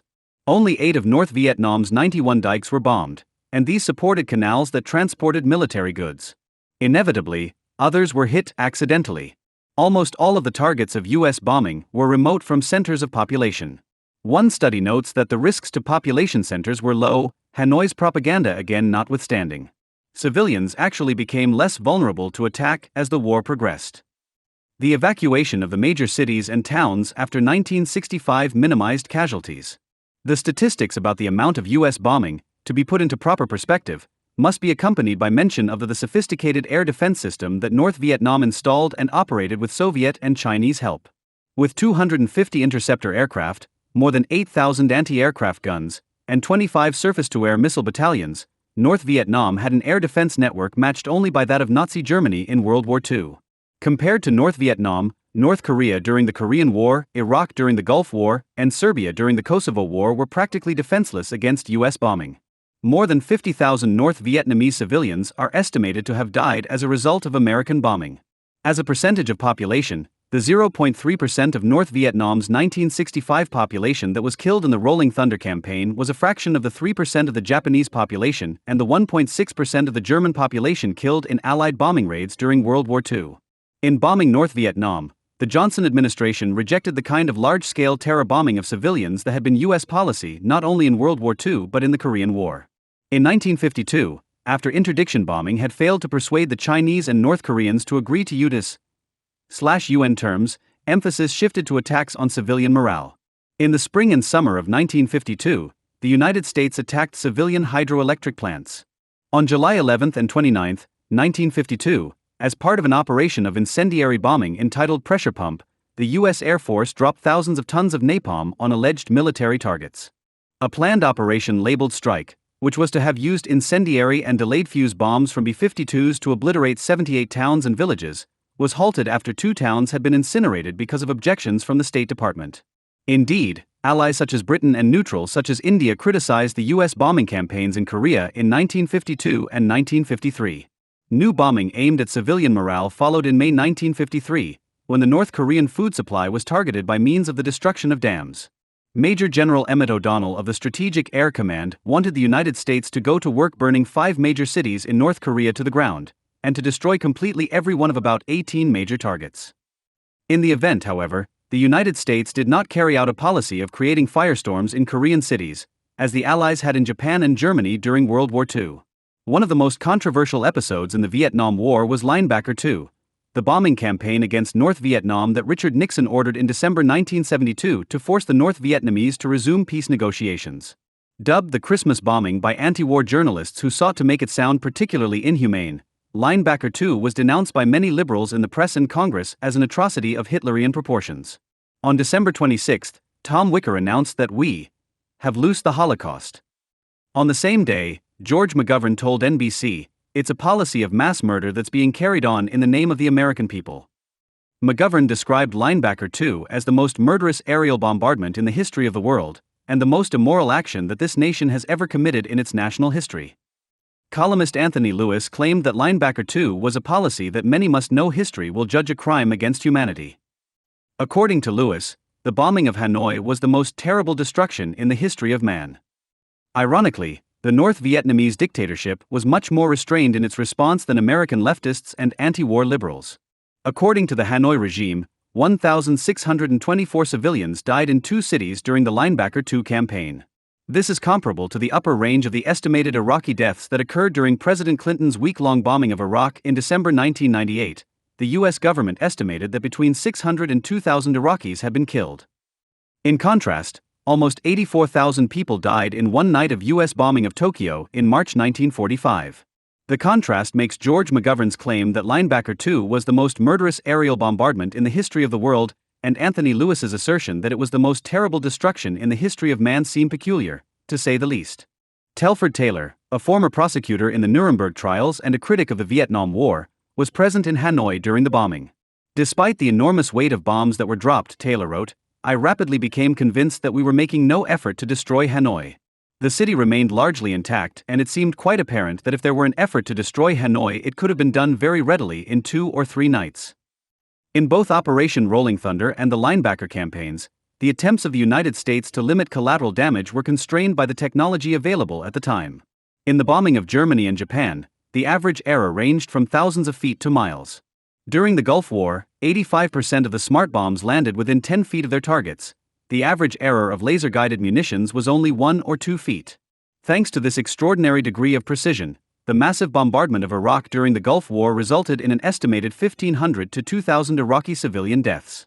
The US-led coalition shut down Iraq's oil refineries, reduced its electricity generation to 15%, and knocked out 50 Iraqi bridges with far fewer sorties and in far less time than had been required for similar tasks in Vietnam, Korea, and World War II. Advances in both technology and tactics also permitted NATO to bomb Serbia into abandoning Kosovo. The North Vietnamese, by contrast, had state-of-the-art technology installed, and sometimes operated, by Soviet and Chinese soldiers. There were even Soviet fighter pilots who took part in the air war, shooting down American pilots. For these reasons, bombing missions against North Vietnam were far more hazardous than missions against Iraq or Serbia. During the Vietnam War, 1 U.S. plane was lost for every 25 sorties. During the Gulf War, the ratio was 1 plane for every 750 sorties. The image of the small, poor country pounded into submission by the technological superpower is far more applicable to the Gulf War and the subsequent bombing campaigns against Iraq and Serbia by the Clinton administration than to the Vietnam War. In South Vietnam itself, the United States and its South Vietnamese allies waged 2 wars, a conventional war of attrition against the Viet Cong guerrillas and their North Vietnamese allies, and what U.S. Ambassador to South Vietnam Henry Cabot Lodge called the other war of pacification. The term pacification included a spectrum of activities, ranging from the provision of security to South Vietnamese villagers by U.S. and South Vietnamese military units to humanitarian and economic development activities undertaken by U.S. agencies such as USAID to U.S.-sponsored efforts to destroy the secret Viet Cong infrastructure, VCI. The latter effort was necessary because the shadow government of the Viet Cong in the South included political as well as military cadres. The cadres recruited new troops, operated logistics networks, taxed villagers in areas that they controlled, and assassinated tens of thousands of South Vietnamese officials and ordinary citizens. Identifying and thwarting these Viet Cong cadres required a combination of intelligence and police work and military action. In May 1967, the Johnson administration united U.S. military and civilian pacification programs under the control of an agency, run by Robert W. Comer, named Civil Operations and Development Support, CORDS. CORDS supervised a CIA-sponsored program codenamed Phoenix, which had a South Vietnamese parallel, the Phung Hon program. The intelligence-gathering aspects of these programs were not controversial, but the neutralization of Viet Cong cadres was. New York Times reporter Tad Sulk claimed that as many as 20,000 Viet Cong or suspected Viet Cong are believed to have been murdered under the aegis of Operation Phoenix. Along with the My Lai massacre of Vietnamese civilians by American troops, Operation Phoenix unquestionably looms as one of the most degrading enterprises carried out by Americans in Vietnam. The image of South Vietnamese forces assassinating great numbers of unarmed civilians is inaccurate. To equate persons who belong to NLF with true civilians was erroneous and discounted the violent and subversive purpose of the infrastructure. Richard A. Hunt writes in Pacification, The American Struggle for Vietnam's Hearts and Minds, 1995. Given the way that the Vietnamese Communist Party prosecuted the war, there was no bright, clear line differentiating the military and civilian. Most of the Viet Cong infrastructure members who were killed in combat. Only in a few cases did the Allies have a realistic chance of neutralizing illegal cadres by methods not involving combat, writes historian Mark Moyer in the most thorough study of the Phoenix program. Attempts to capture armed Viet Cong cadres often turned into firefights. Between January 1970 and March 1971, 9,000 of the 10,444 members of the Viet Cong infrastructure who were killed died in firefights with the military. Only later were they identified. Less than 2% of the members of the VCI who were captured, rallied, or killed in the same period had been targeted for arrest.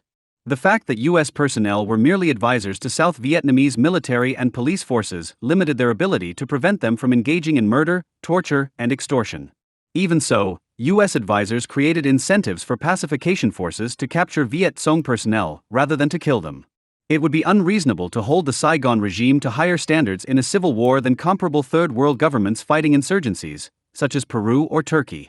In the chaos of wartime, pacification efforts may not always have been discriminating enough, but they were far more discriminating than the attrition strategy that the United States and its South Vietnamese allies also employed.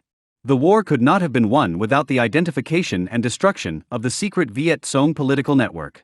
Indeed, after the war the Communists admitted that the Phoenix program, along with military operations and the program to rally Communists to the side of the Saigon regime, had sapped the strength of the Southern insurgency and helped motivate Hanoi's switch to a conventional invasion strategy after 1968. The war of attrition in South Vietnam, as we have seen, the U.S. military under General Westmoreland dealt with a threat that had characteristics of both an insurgency and a conventional war by waging a predominantly conventional war of attrition between 1965 and 1968. Westmoreland's stated goal was to use massive firepower by the United States to kill Viet Cong and North Vietnamese infiltries until a crossover point was reached at which deaths exceeded replacement. Claims that the attrition strategy represented genocide were nonsense. During the war, the South Vietnamese population grew twice as rapidly as the U.S. population. But the attrition approach did raise grave concerns in the minds of many observers who were by no means opposed to the Cold War in general or the Vietnam War in particular. Gunter Louis, a friendly critic of the U.S. government, estimated that between 1965 and 1974 there were 1,160,600 civilian war casualties in South Vietnam, of which 301,000 resulted in deaths. Even conservative estimates hold that roughly half of these casualties were inflicted by U.S. and South Vietnamese units. The U.S. military used air power as lavishly as though the war was purely conventional, and as though South Vietnam was the enemy's homeland, rather than the home of the people the United States was attempting to defend. At the peak of the war, the U.S. Air Force flew 300 sorties a day, not against North Vietnam, but against targets in South Vietnam. There were also 200 sorties a day by the Marine Air Wings and 100 by the South Vietnamese Air Force, not counting unplanned reaction sorties. In addition, between 1966 and 1972 helicopter gunships flew 3,592 attack sorties. A high degree of collateral damage to civilians and their property was made inevitable by the fact that Air Force pilots in most cases were ordered to bomb at no lower than 3,500 feet. By the end of the war, the United States had dropped 13 million tons of bombs in South Vietnam itself, along with more than 400,000 tons of napalm and 11.2 million gallons of the carcinogenic herbicide Agent Orange, which is alleged to have caused significant numbers of birth defects in Vietnam as well as illnesses among many U.S. veterans. An estimated 25 million acres of farmland and 12 million acres of forest were destroyed. Denunciation of the attrition strategy that produced such results was not limited to the anti-war left. General Harold K. Johnson, the Army Chief of Staff, complained that we were indiscriminate in our use of firepower. I think we sort of devastated the countryside. The attrition strategy was used in Korea as well as in Vietnam. During the Korean War, General James Van Fleet of the 8th Army ordered his commanders to expend steel and fire, not men. I want so many artillery holes that a man can step from one to the others. A 1951 minority report on the Korean War by the Senate Committees on Armed Services and Foreign Relations questioned the morality of such attrition tactics in Korea, the policy of the United States in Korea, as outlined in the testimony of the Secretary of State and the Secretary of Defense and others, is that of destroying the effective core of the Communist Chinese armies by killing the government's trained soldiers, in the hope that someone will negotiate. We hold that such a policy is essentially immoral, not likely to produce either victory in Korea or an end to aggression. At the same time, such a policy tends to destroy the moral stature of the United States as a leader in the family of nations. The use of attrition in the Korean and Vietnam Wars was no more brutal than it had been in the various theaters of World War II. Colonel Lewis L. Millett, who fought in World War II, Korea, and Vietnam, told historian Mark Moyer that during the Second World War in Italy, if we wanted to take a town, we'd blast it all to pieces first. If there happened to be civilians there, tough. Even if the reliance on massive firepower was justified in the conventional Korean War, or in the Vietnam War after it turned into a predominantly conventional North Vietnamese invasion following the Tet Offensive, it does not follow that the attrition strategy was justified in the campaign against the South Vietnamese insurgency between 1965 and 1968. In a post-war critique, Colonel John M. Collins, chief of the Campaign Planning Group, Vietnam, in 1967-68, condemned the U.S. military for employing excessive violence against the Viet Cong guerrillas. General Sir Gerald Templer, the British High Commissioner in Malaysia, used no air power to root out rebels in the jungles. Not one bomb was dropped. Ramon Magsaysay in the Philippines, never massed artillery or napalm against hamlets held by communist hooks. The incineration and cratering of much of the South Vietnamese countryside by air power was effective in the narrow sense that it helped to prevent the fall of the Saigon government to the Hanoi-controlled insurgency between 1965 and 1968. But given the existence of methods of fighting an insurgency that were more humane and discriminating as well as more effective, a powerful argument can be made that the employment of such disproportionate firepower was not only counterproductive but also immoral. Justice and the proxy wars in East Asia. What conclusions are to be drawn about the morality of the methods used by the United States in the Vietnam War? Johnson administration advisor John McNaughton, in a 1964 memo about U.S. Vietnam policy, stressed how important it was that the United States emerge from the crisis without unacceptable taint from methods used. A compelling case can be made that the United States was wrong for moral as well as for practical reasons to rely heavily on a strategy of attrition in South Vietnam between 1965 and 1968. When the war was a mixture of an insurgency and a conventional war. The attrition strategy was more defensible during the predominantly conventional stage of the Vietnam conflict from 1969 to 75. The moral alternative to waging the Vietnam War by indiscriminate and disproportionate means, however, was waging it by more discriminate and proportionate means, not abandoning Indochina to Stalinism, to the detriment of both the peoples of Indochina and the US-led alliance system. One can condemn many of the tactics used by the United States in Vietnam without condemning the war as a whole, just as one can condemn the terror bombing of civilians in Germany and Japan during World War II without arguing that the war against the Axis powers was unjust. When the two Cold War proxy conflicts in East Asia are compared in their entirety, it is clear that the Korean War was more brutal than the Vietnam War. U.S. bombing in Korea was less discriminating. Although Soviet fighter pilots took part in combat in Korea, as they did later in Vietnam, North Korea lacked the effective air defense system that the Soviets and Chinese provided for North Vietnam. By the end of the Korean War, almost every city, town, and village in the Korean peninsula had been damaged or destroyed. When casualties are compared, the Korean War looks even worse. An estimated 3 million people died in the Korean peninsula in only 3 years, most of them in a short time near the beginning of the conflict. By contrast, an estimated 2 million died in the Vietnam War during the space of a decade and a half. 70% of those killed in the Korean War were civilians, compared to 45% in the Vietnam War. The disparity between the Korean War and the Vietnam War appears even more pronounced when it is remembered that the Vietnam War was fought in 3 countries, while the Korean War was fought in only 1. The most concentrated, indiscriminate, hellish fighting between the two alliances in the Cold War took place, not in Indochina between 1959 and 1973, but in the Korean Peninsula between 1950 and 1953. Either the American wars in both Korea and Vietnam were essentially, and not just incidentally, immoral, or neither was. In the mid-1960s, the sound and ultimately successful Cold War grand strategy of global military containment of the Communist bloc required Presidents Kennedy and Johnson to escalate the U.S. involvement in Vietnam rather than withdraw without a major effort. Any president in office at the time probably would have done so. On February 17, 1965, former President Dwight Eisenhower told President Johnson that the U.S. has put its prestige onto the proposition of keeping SE Asia free. We cannot let the Indo-Chinese peninsula go. Eisenhower hoped it would not be necessary to use the 6 to 8 divisions mentioned, but if it should be necessary, then so be it. Similarly, any president in the 1960s probably would have led the United States to war if North Korea had invaded South Korea a second time, or if China had invaded Taiwan. In the circumstances of the Cold War, a president who abandoned any of the 3 fronts in Asia to the Communist bloc without a major struggle would have been guilty of dereliction of his duties as commander-in-chief and leader of the worldwide American alliance system. To argue otherwise is ahistorical. If the United States today, a decade after the demise of the Soviet Union, is prepared to go to war on behalf of South Korea and possibly Taiwan as well, then it makes no sense to argue that it was irrational for the United States to defend its Indo-Chinese protectorate at the height of the Third World War. Once the Vietnam War is viewed in the context of the Cold War, it looks less like a tragic error than like a battle that could hardly be avoided. The Cold War was fought as a siege in Europe and as a series of duels elsewhere in the world, chiefly in Korea and Indochina. Both the siege and the duels were necessary.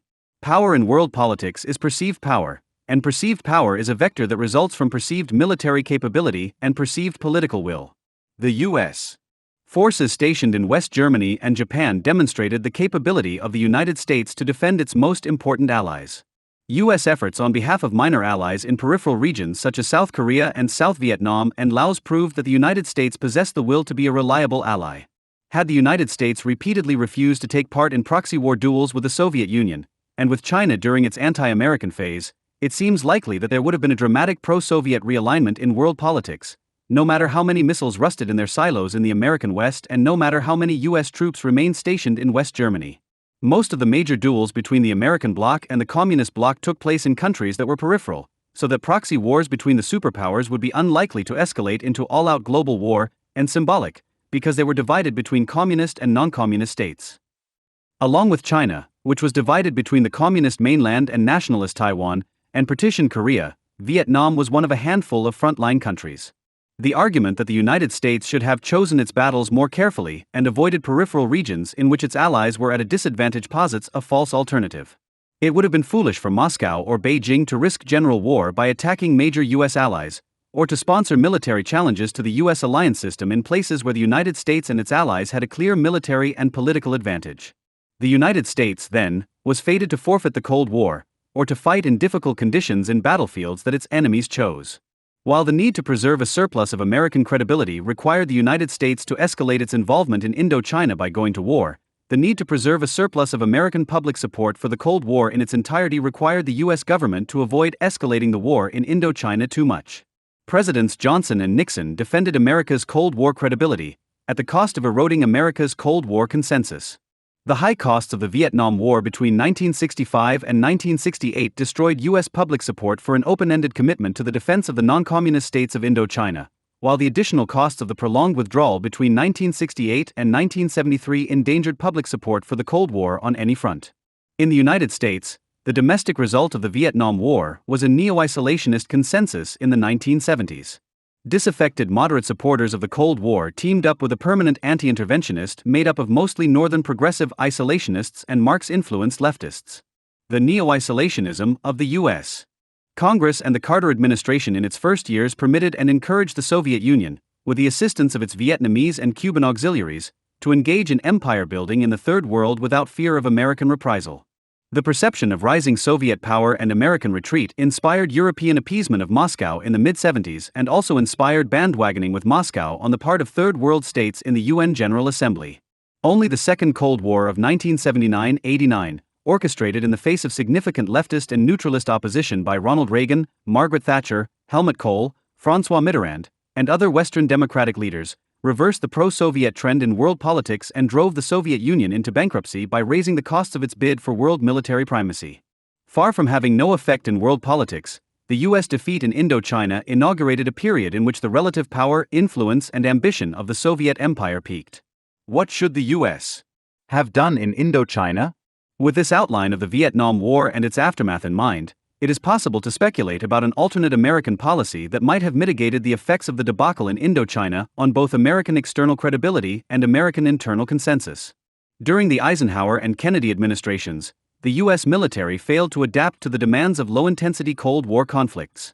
The inability of the U.S. Army to deal adequately with insurgents was passed on to the South Vietnamese military, organized along American lines.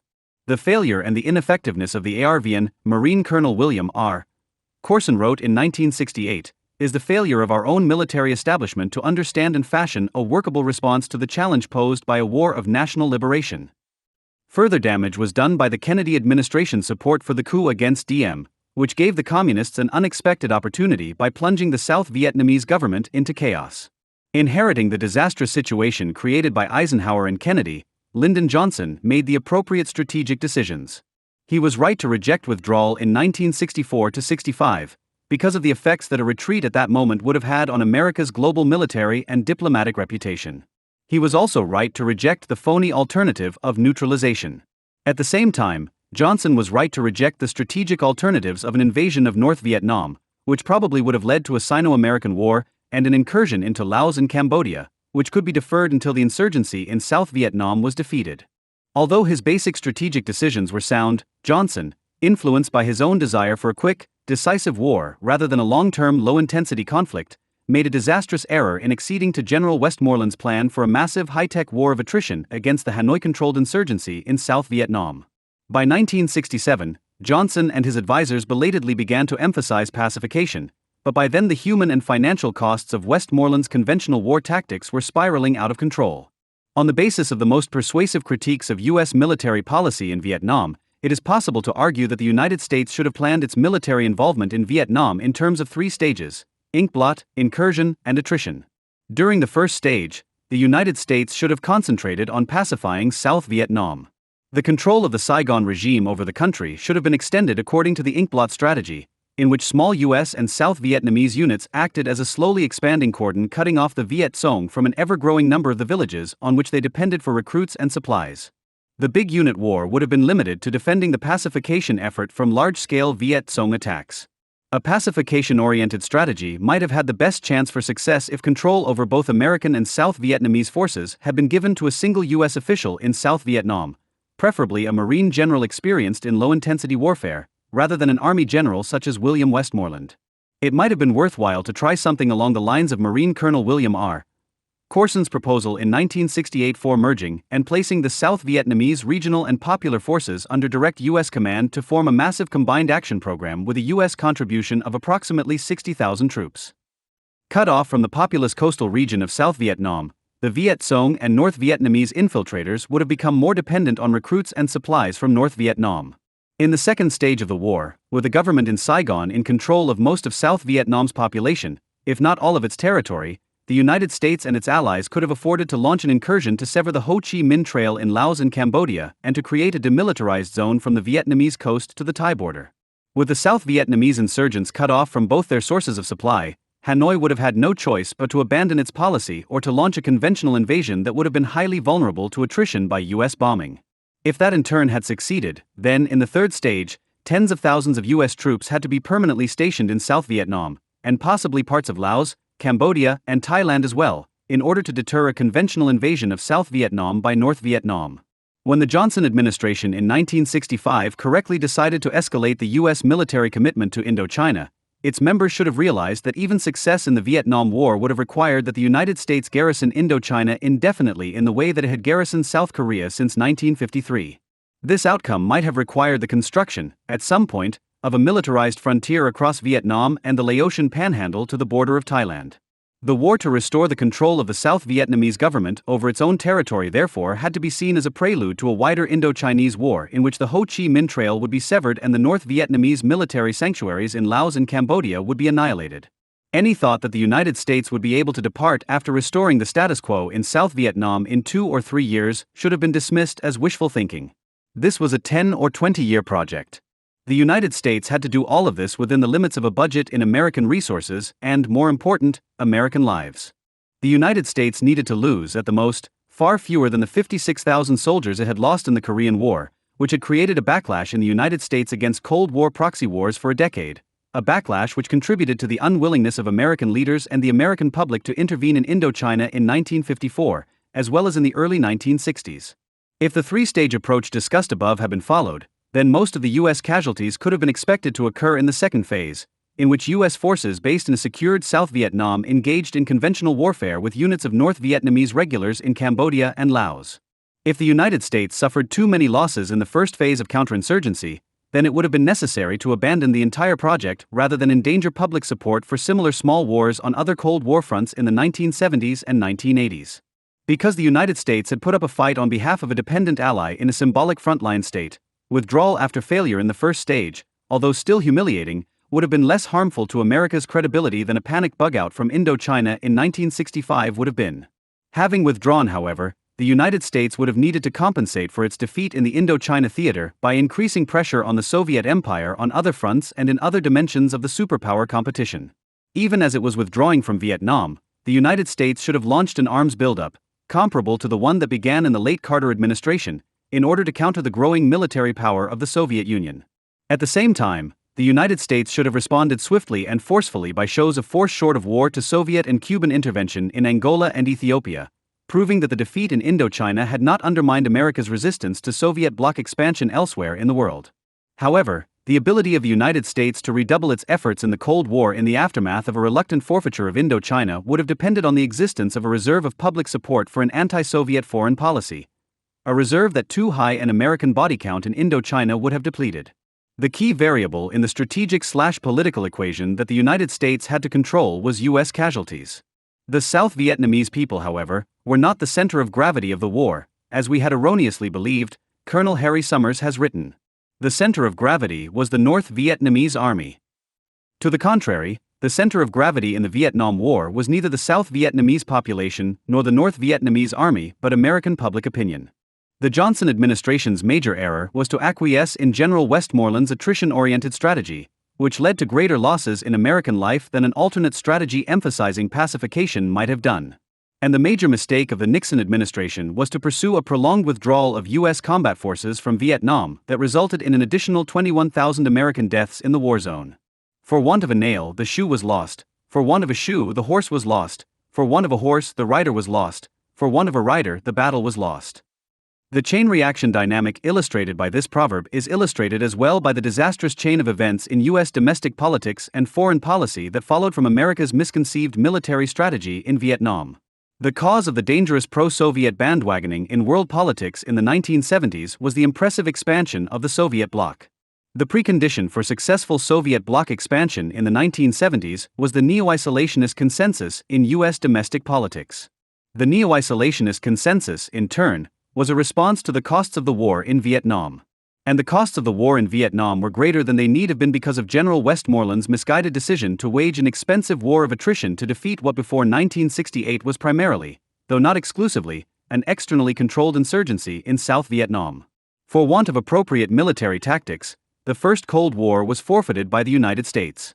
Flexible response reconsidered. The tactical lesson of Vietnam. If this analysis is correct, then the chief lesson of the Vietnam War is this: military tactics must be tailored to fit both a nation's overall geopolitical grand strategy and the nation's political culture, in particular, its willingness to accept losses in battle. The fact that different military strategies suit different countries is illustrated by the Cold War. The major changes in the Cold War were brought about not by decisions on the battlefield, but by the effects of the military competition on the domestic societies of the two superpowers. A country can be defeated by the degradation of its will or of its capability to fight. The United States forfeited the First Cold War in the late 1960s and early 1970s, even though its military and economic capability were intact and formidable, because of a collapse of political will caused by the high number of U.S. casualties in the Vietnam War. The Soviet Union forfeited the Second Cold War in the mid-1980s, despite its intact political system and the will to power of its leaders, because of a collapse of military and economic capability, a collapse exacerbated by the costs that the Second Cold War imposed on Moscow's attempts to hold its own in sieges such as the arms race in Europe and duels such as the Afghan War. The strength of the United States was economic, its weakness was political and cultural. Its people were willing to spend treasure but not blood. The strength of the Soviet Union was political, its weakness was economic. The Leninist political system, based on the monopolization of all sources of power, wealth, and prestige by a single elite, was much stronger and more enduring than most political orders, but its socialist economy could not bear the strains of a high level of military competition with the American bloc. Each superpower achieved its greatest victory when it took advantage of its adversary's weakness. By enabling the North Vietnamese to bleed the United States in combat, the Soviet Union knocked the United States out of the First Cold War. The United States, in turn, knocked the Soviet Union out of the Second Cold War by using American and Western industry in arms races and proxy wars to drive the Soviet economy into bankruptcy. If the United States had learned to wage proxy wars such as the Vietnam War with relatively low American casualty rates, then American public support for the Cold War might not have temporarily collapsed, whether or not the United States had ultimately succeeded or failed in Indochina. The United States would have possessed the means to defend most if not all of its weak allies and at the same time to blunt the initiatives of Soviet proxies in the Third World, while concentrating on America's strength, the large-scale industrial production of high-quality conventional and nuclear arms. Conversely, if the Soviet Union had abandoned its costly effort to match the United States in high-tech armaments and had concentrated on its own comparative advantage in aiding proxies engaged in low-intensity conflict, then the Soviet Union might have survived and even prevailed in the Second Cold War. The most cost-effective elements of Soviet foreign policy were its military and economic support to clients such as the Vietnamese and Cuban communists, who provided mercenaries for the empire. The least cost-effective Soviet military assets were nuclear missiles and Warsaw Pact tanks. The lesson that aspiring challengers in the future, if they are relatively poor like the Soviet Union, should learn from the Soviet failure is that the expansion of influence by support for proxy wars in key peripheral regions makes more sense than the suicidal attempt to win arms races with rich industrial countries. In this respect, Mao and other theorists of People's War have been vindicated, and Brezhnev and his successors have been proven wrong. And the lesson of the American failure in Vietnam is that the United States, whether it is the hegemonic global power or merely one of several great powers, must learn how to help its allies prevail in low-intensity civil wars and interstate wars without testing the culturally imposed limits of American public tolerance for American casualties. The United States needs small, well-trained, highly professional armed forces that are willing and able to police the violent frontiers of the American alliance system. Unfortunately, from the 1950s until the present, repeated efforts by reformers in and outside of the military have failed to shake the hold of orthodox conventional war doctrines on the armed services, with the partial exception of the Marines. Although light infantry formations are most appropriate for the kinds of low-intensity conflicts in which the United States is likely to take part in the near future, the United States Army today has even fewer light infantry formations, compared to armored and mechanized divisions, than it did during the Cold War. Instead of focusing on the strategies and weapons appropriate for low-intensity conflicts in the Somalias, Haitis, Bosnias and Kosovos of tomorrow, all too many military thinkers and civilian national security analysts are devising high-tech gimmicks for the very kind of all-out conventional wars that are unlikely to be fought. As in the 1950s, when the U.S. Army fantasized about armored operations on post-nuclear battlefields instead of studying counterinsurgency tactics, visions of large-scale conventional war in a science fiction future created by the Revolution in Military Affairs (RMA) are driving out more realistic but less glamorous scenarios for conflict in third-world slums and countrysides. Ironically, the RMA may transform conventional war while leaving unconventional warfare more or less the same. The development and spread of smart precision-guided munitions, which have proven their value in the Gulf War and in the Clinton administration's attacks against suspected terrorists in Afghanistan, may soon render crude weapons platforms such as tanks and bombers vulnerable and therefore obsolete. The result of the interaction of high-tech deterrence and low-intensity conflict might be a pattern of conflict reminiscent of the Cold War, with its proxy wars, or perhaps of the chessboard wars of 18th-century Europe. While engaged in a high-tech standoff at sea, in the air and perhaps in space, the great military powers would fight limited proxy wars in countries shattered by civil war, injecting small, highly professional forces of volunteers or draftees and pulling them out when the costs grew too high. In contrast to the era of mass wars that began with Napoleon and culminated in World War II, neither the publics nor the economies of the major countries would need to be mobilized to support the small wars being fought in marginal regions of the globe. This fate would be denied the hapless denizens of the countries in which the great powers tested one another's strength and determination. A world in which Orwellian blocks forever measure one another's determination in proxy wars is unappealing to American soldiers and the American public alike. Americans want real wars like World War II and the Gulf War, not limited wars like Korea and Vietnam. They want American soldiers to be sent into battle, if at all, to take territory, not to prop up weak and tyrannical regimes threatened by civil war, in order to signal American resolve in great power showdowns. Americans prefer to fight in temperate countries, preferably countries with sanitary and familiar food and drink, or at least in deserts where they can see the enemy coming from a distance. They want world wars to end with the enemy capital in smoking ruins under U.S. military administration, not in a seismic shift of allegiances on the part of governments that leaves the world superficially looking much the same as it did before.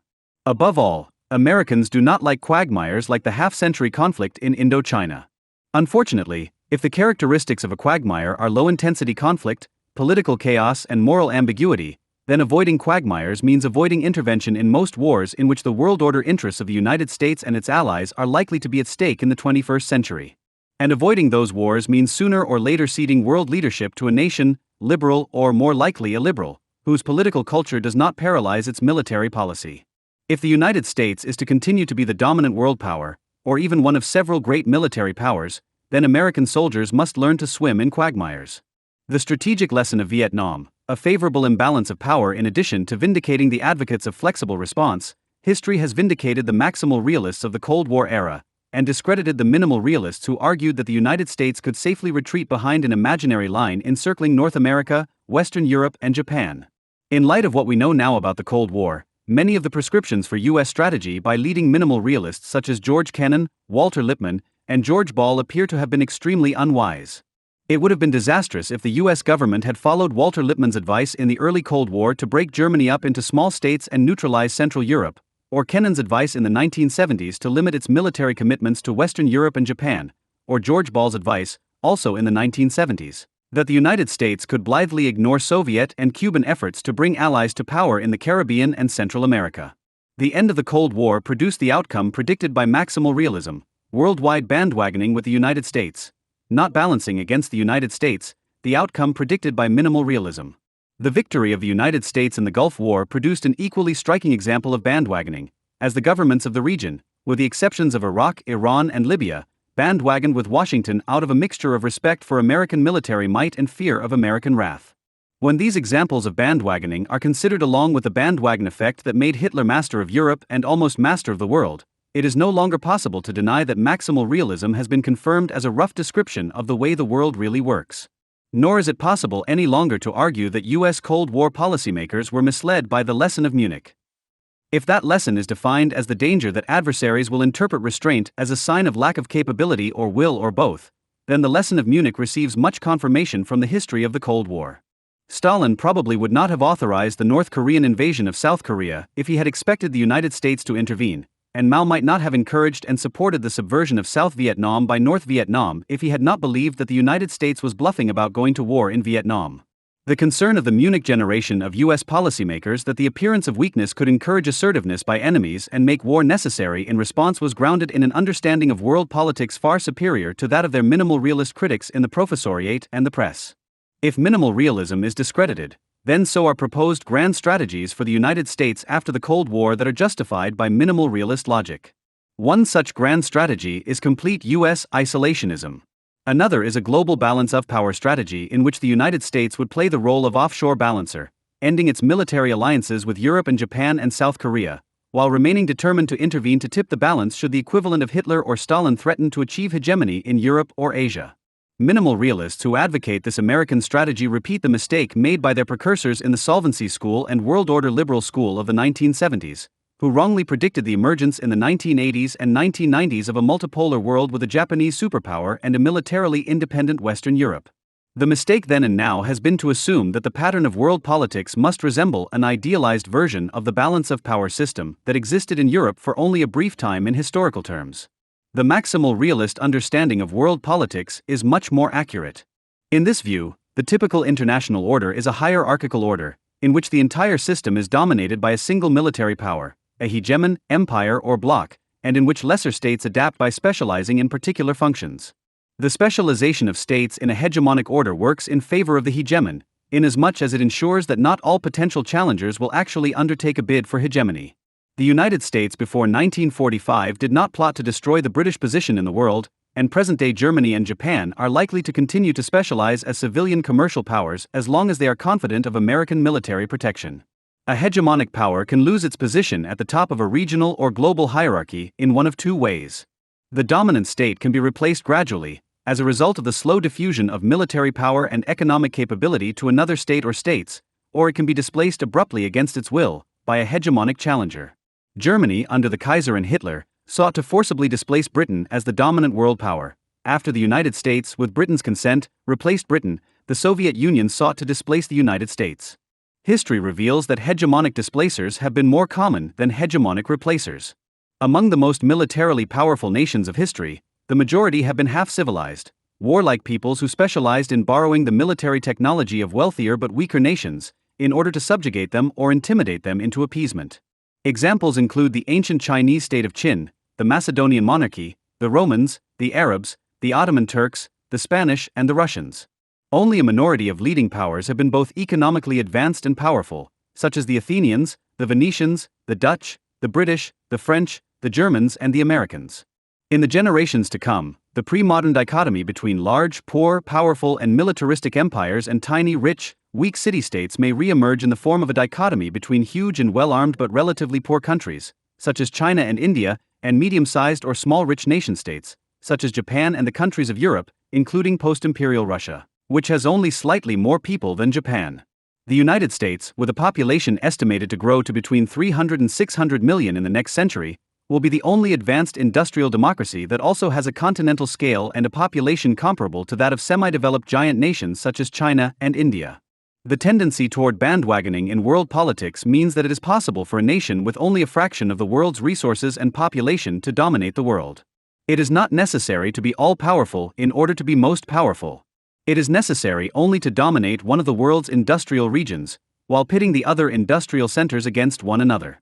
And the nation that is best situated to dominate one of the regional centers of the world economy is not necessarily the economic leader of that region, such as Japan in East Asia or Germany in Europe.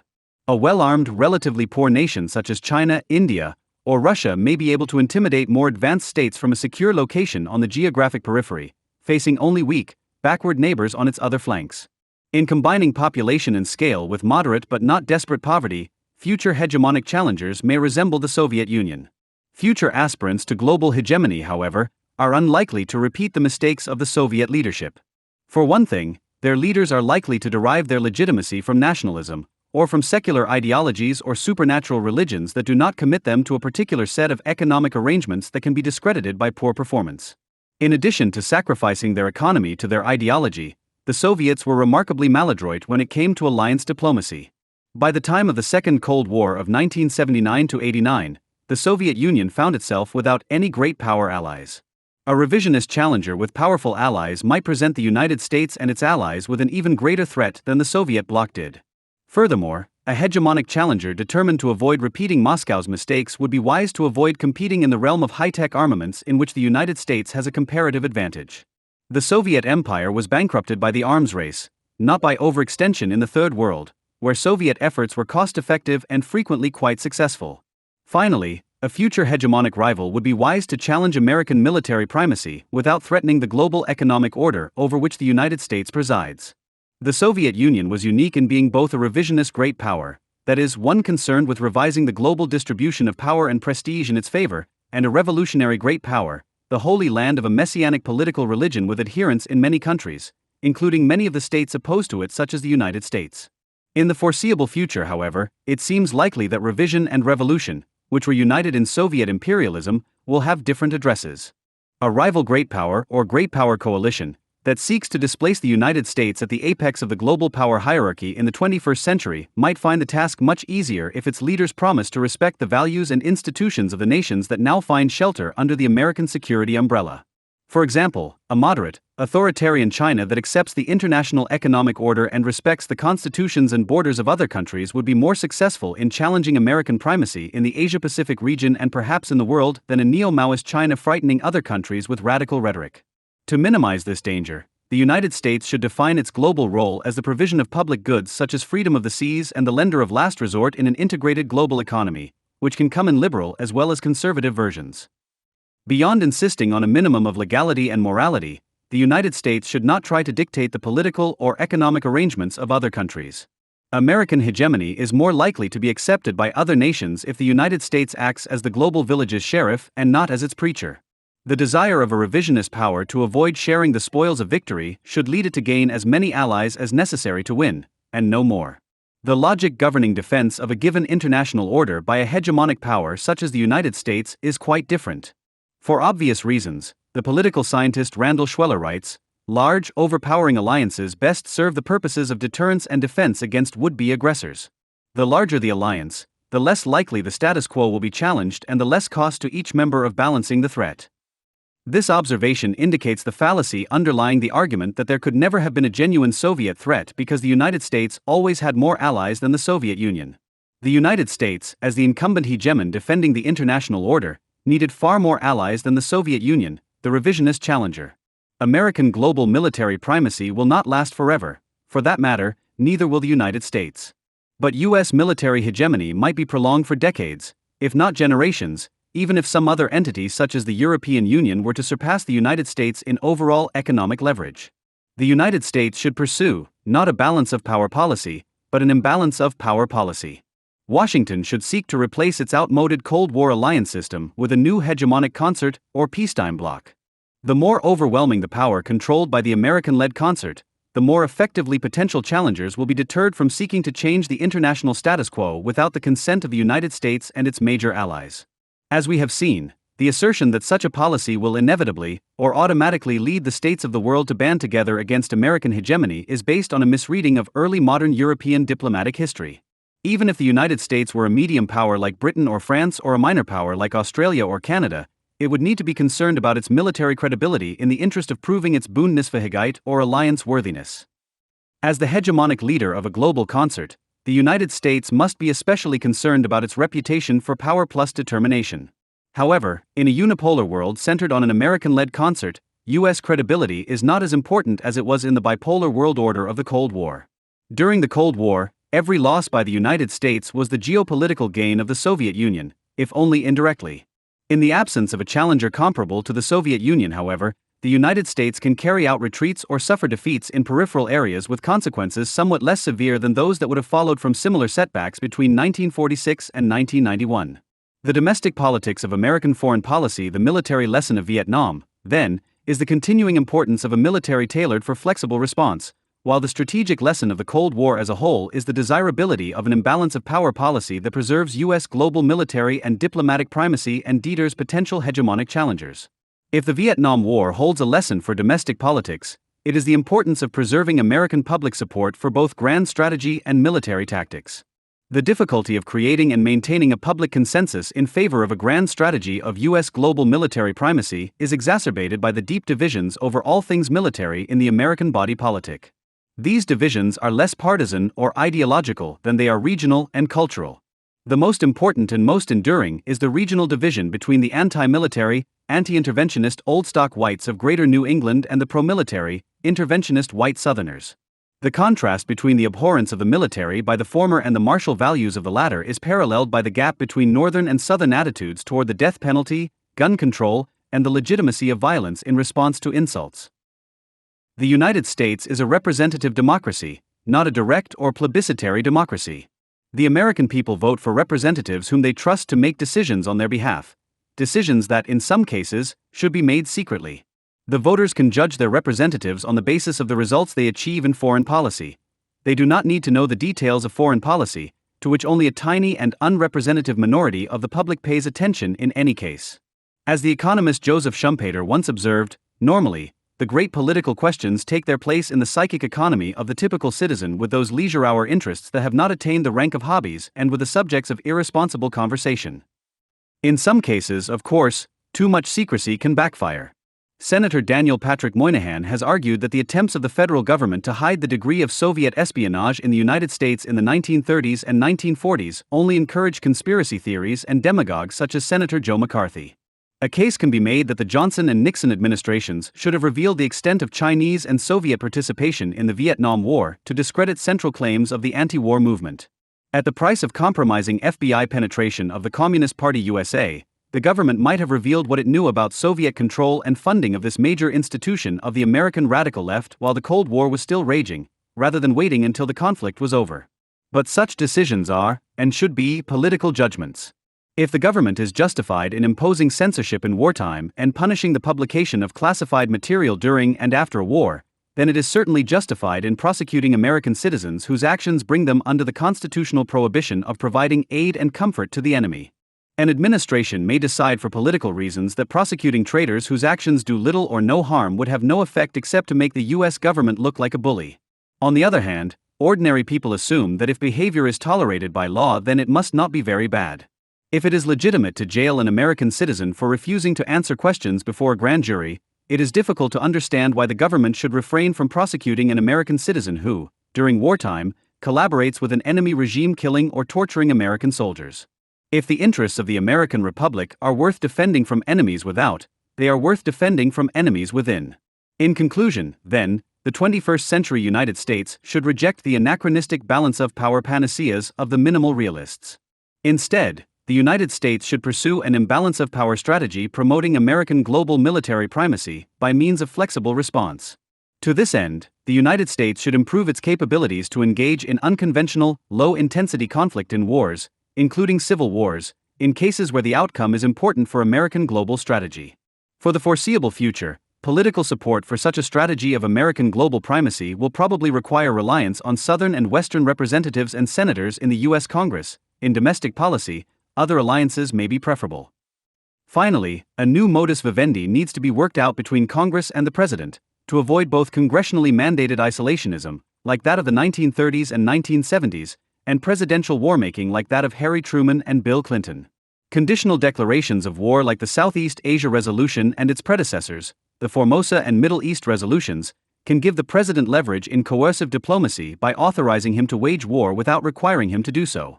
The president must have the authority to commit U.S. advisors and troops to low-intensity conflicts for years without being pressured into hasty escalation or retreat by mobilization of the reserves and the economy. Properly understood, the Vietnam experience illustrates the danger not of presidential tyranny, but of a rigid military unable to adapt to the demands of American grand strategy, and of a Congress too easily panicked into isolationism. The war against Serbia launched by the United States and its NATO allies in March 1999 demonstrated the failure of the Clinton administration to understand most of the genuine lessons of Vietnam.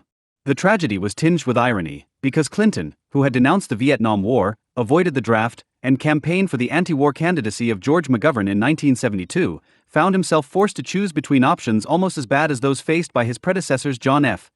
Kennedy, Lyndon Johnson, and Richard Nixon. The Yugoslav War could be justified as part of a post-Cold War American grand strategy of preserving an imbalance of power in favor of the United States and its allies. The Clinton administration's decision to expand NATO and then to employ it to impose a preferred order on a region outside the boundaries of the NATO countries might be defended as part of an effort to turn NATO from an anti-Soviet alliance into the nucleus of a great power concert led by the United States. Objections to this strategy could be raised by those who believe that Russia or China, or both, should participate in a hegemonic concert of great powers. Even so, the conversion of NATO into an instrument of indefinite U.S. military hegemony in Europe and the surrounding regions was one legitimate way that the United States could promote a favorable imbalance of power. What is more, it was reasonable to argue that the United States would lose much of its credibility, both as the hegemonic power of Europe and as the leading power in the world, if it refused to intervene in the wars of the Yugoslav succession in order to shape a Balkan order favorable to the interests of America's allies and clients in the region. The United States and its allies might have avoided giving Milosevic an ultimatum with respect to his treatment of Kosovo, but once the ultimatum had been delivered, the United States could not back down without a significant loss of credibility that would have affected its standing not only in Europe but around the world. Although American military intervention in the Balkans could be justified in terms of post-Cold War U.S. grand strategy, the Clinton administration's policy in the Kosovo crisis reflected a failure to learn the tactical and political lessons of Vietnam, or rather, to learn the wrong lessons. With respect to tactics, the United States should have deployed ground troops to Serbia's borders in an effort to deter the Serbs from emptying Kosovo by ethnic cleansing or, if deterrence failed, to invade Kosovo to protect the ethnic Albanians. Instead, President Clinton, in what may be the single greatest act of incompetence ever committed by an American commander-in-chief, publicly ruled out the use of ground troops not once but repeatedly.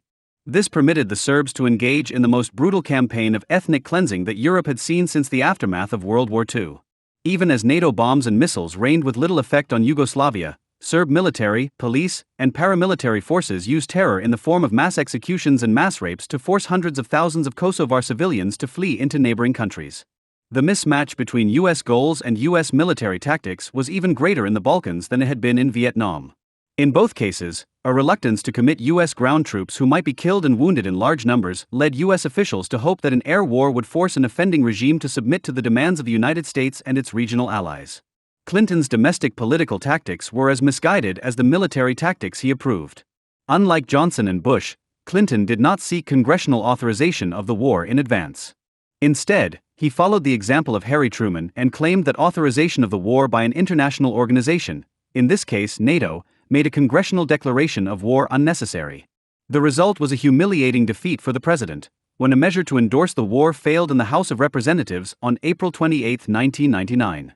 By failing to mobilize congressional support, Clinton created what, from the point of view of U.S. diplomacy, is the worst of all possible situations, as in the early 1970s, in which a hostile and reluctant Congress undercuts the prosecution of a war by a president. Fortunately, the capitulation of Serbia averted what might have been a disaster for the United States. Clinton may have been correct, though, in fearing that the American public would not have supported a ground war in Yugoslavia in which significant numbers of American soldiers were killed. This fear of provoking a backlash by the voters in the United States and the other NATO countries produced a perverse and grotesque spectacle, while thousands, perhaps tens of thousands, of the people whom the United States was allegedly trying to protect were being murdered or were dying of sickness or starvation. The first priority of the United States and other NATO countries was the safety of their own soldiers. Arguably, Clinton and other American leaders have learned the wrong lesson about public attitudes from the Vietnam War. The right lesson is that there is a limit to the number of American casualties that the U.S. public will tolerate. It does not follow from this lesson that preserving public support for a war means ensuring that no American soldiers at all are killed in combat. On the other hand, it is by no means clear that the United States is still capable of fighting wars more serious than the Gulf War, in which only 148 American military personnel died. Since the late 1970s, the U.S. public has tended to support extensive U.S. geopolitical commitments without being willing to pay a significant price in the lives of American soldiers, even professional soldiers. It seems unlikely, though, that a nation can maintain its position at the top of the world power hierarchy indefinitely merely by means of deterrent forces, subsidies to allies, peacekeeping deployments, and the occasional missile strike. Perhaps the greatest weapon in the arsenal of American pacifists, leftists, and isolationists is the claim that a world order strategy based on a system of American protectorates and alliances squanders the lives of American soldiers more than would a strategy limited to territorial defense. History proves that the reverse is the case. More Anglo-Americans died, as a percentage of the total population, in the colonial wars fought on North American soil than in the wars of the United States since 1776, including the Civil War. As a percentage of the total American population, the death toll in combat has diminished steadily as U.S. military power in North America and the world has increased. If the Cold War is considered to have been the Third World War, fought by proxy, then the United States won with considerably fewer casualties, a little more than 100,000, than it suffered in the first two world wars. Indeed, the United States' losses in the Korean and Vietnam Wars, 56,000 and 58,000 respectively, compared to U.S. losses in the bloodiest single battles in World Wars I and II. In 47 days in the fall of 1918, the U.S. Army suffered 26,667 dead as part of 120,000 casualties in the Meuse-Argonne campaign. In World War II, 23,000 American soldiers of the 28th Infantry Division died between November 2 and 16, 1944, in a disastrous attempt to divert German forces from the Rhine River. The rate at which lives were lost in the American Civil War also dwarfs the rates in Vietnam and Korea. In the bloodiest battle, Antietam, on September 16, 1861, 4,700 men on both sides died in a day. On June 3, 1864, at Cold Harbor, 7,000 Federal troops were killed in half an hour. The political scientist Charles Tilly has calculated that the average number of great power battle deaths in the 20th century per year works out to have been 290,000. The United States won the Cold War and emerged as the predominant world power after losing roughly as many soldiers in combat over 4 decades as were lost in the Pacific theater in World War II alone in a mere 4 years. As a percentage of the ever-growing U.S. population, this was a fraction of the sacrifice in World War I and II. Relative to the population, significantly fewer American soldiers died in the Vietnam War than in the Korean War. The claim that empire and alliance lead to profligate bloodshed is therefore the reverse of the truth in the case of the United States. Wartime losses were far higher, in relative terms, when the United States was young and weak than they have been as the United States matured into a great military power with allies around the world. Pacifists, to the contrary, it is honorable and moral to fight on behalf of one's nation in a just cause, and that cause may take the form of a necessary war on behalf of the hegemonic credibility or alliance-worthiness of one's country. A consensus to the opposite effect in the United States will only prove that the accused Bosnian war criminal Ratko Mladic was right when he sneered, "The Western countries have learned that they cannot recruit their own children to realize goals outside their homelands." The leader of the Bosnian Serbs, Radovan Karadzic, admitted that if the West put in 10,000 men to cut off our supply corridors, we Serbs would be finished. But another accused Serb war criminal, Vojislav Seselj, remarked, "The Americans would have to send tens of thousands of body bags. It would be a new Vietnam." If American radical leftists, pacifists, and libertarian isolationists prevail in promoting a pacifist political culture in the United States, then it is only a matter of time before the world is dominated by a military superpower whose leaders have an ethos like that of today's Serb leaders. The verdict on Vietnam in the House of Commons on April 4, 1940, Winston Churchill described the British retreat from Dunkirk. "We must be careful not to assign to this deliverance the attributes of a victory." Indochina was the Dunkirk of the American effort in the Cold War. The Vietnam War will never be understood as anything other than a horrible debacle. At the same time, It cannot be understood except as a failed campaign in a successful world war against imperial tyrannies that slaughtered and starved more of their own subjects than any regimes in history. For the past generation, the Vietnam War has been considered not only a disastrous defeat, which it was, but an easily avoidable mistake, which it was not, any more than was the Korean War, and a uniquely horrible conflict. More Americans were killed in 3 months in the trenches in World War I than in a decade in Vietnam. The anti-Vietnam War orthodoxy is so exaggerated and so implausible that it is certain to change as younger historians uninfluenced by the partisan battles of the Vietnam era write a more accurate and dispassionate history. In the long run, the greatest danger is that the Vietnam War will be treated by mainstream historians as an inexplicable mistake. It is only a slight exaggeration to say that academic historians are paid to explain why what happened had to happen more or less as it did happen. Historians tend to applaud success and to condemn failure without considering that a successful policy may have been a mistake and that a failed policy might have been worth attempting. This kind of retroactive determinism is applied to Cold War conflicts other than Vietnam. Most American historians take it for granted that the United States could and should have done nothing to prevent the Chinese Communist victory in 1949 and the consolidation of power by the Castro regime in Cuba. It should be obvious, though, that neither the United States nor any other great military power can wage a world war without losing any battles. It should be equally obvious that tremendous failures in foreign policy have something to do with world conditions and cannot always be ascribed to the incompetence of individual foreign policymakers. Truman and Eisenhower, early in the Cold War, like Reagan and Bush, in the conflict's final stages, held much stronger cards than the presidents in office in the middle of the Cold War.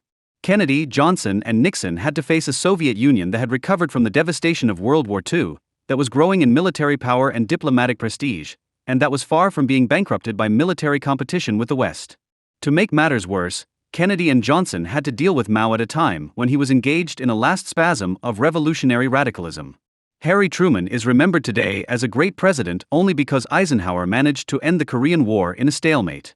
Nixon failed to achieve a similar stalemate in Indochina, and thereby doomed Johnson's reputation as a commander-in-chief along with his own. Nixon's historical reputation would have been ruined anyway by his criminal abuses of power for partisan ends. It should not be forgotten that a critical factor in the American success in Korea, if an expensive half-century siege can be called a success, was the fact that Eisenhower, equipped with nuclear and conventional superiority over the Soviet bloc as a result of the Truman-era rearmament, had a degree of military and diplomatic leverage that Nixon in the 1970s simply lacked. The rehabilitation of the reputation of the once unpopular Harry Truman in the 1970s and 1980s shows that provisional historical judgments are not stable.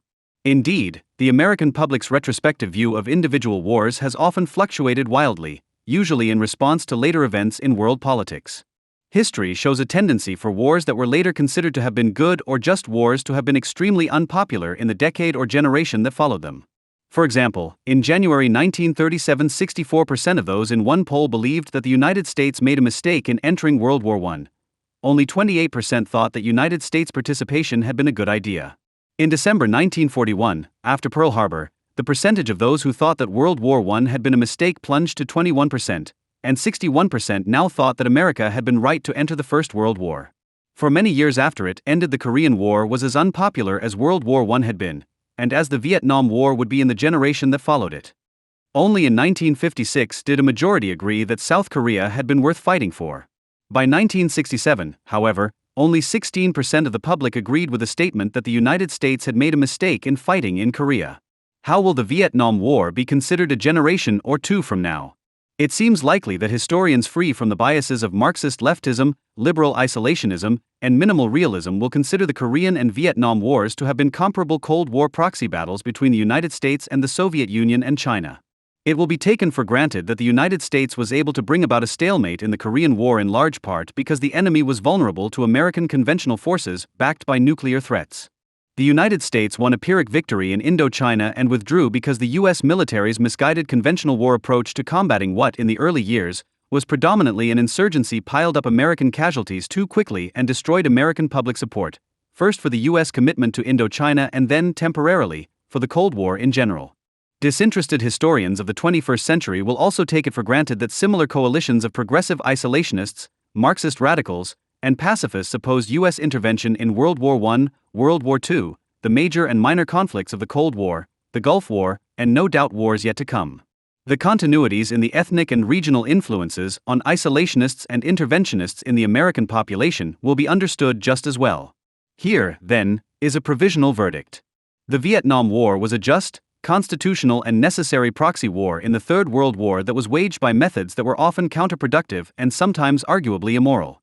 The war had to be fought in order to preserve the military and diplomatic credibility of the United States in the Cold War, but when its costs grew excessive, the war had to be forfeited in order to preserve the political consensus within the United States in favor of the Cold War. The Vietnam War was neither a mistake nor a betrayal nor a crime. It was a military defeat. The Kosovo War of 1999 cannot be understood without knowledge and understanding of the preceding Yugoslavian crisis since the early 1990s, the wars in Croatia and above all in Bosnia. But let's start from the beginning. The state of Yugoslavia, as it existed until the summer of 1991, was founded after the Second World War as a federation or federal republic consisting of the 6 constituent republics of Slovenia, Croatia, Bosnia-Herzegovina, Montenegro, Macedonia and Serbia. Kosovo, with a majority Albanian population, was a province of Serbia that enjoyed autonomy rights comparable to those of the constituent republics. In earlier history, the ever-contested front line between Europe and the Ottoman Empire ran through the western part of the Balkans. Before the First World War, most of the area belonged to the Austro-Hungarian Empire, although there were already strong national aspirations at the time, which had already taken hold in Serbia, which gained independence in the second half of the 19th century. As we remember from school, on June 28, 1914, the 525th anniversary of the legendary Battle of Blackbird Field in Serbian historiography, a group of pro-Serbian activists from Bosnia carried out an assassination attempt on the heir to the Austro-Hungarian throne, Archduke Franz Ferdinand, and his wife Sophie, which was recorded in the history books as the trigger for the First World War. In the First World War, Serbia fought on the side of the victorious powers against Germany and Austria, on whose side Slovenia and Croatia, among others, had sided.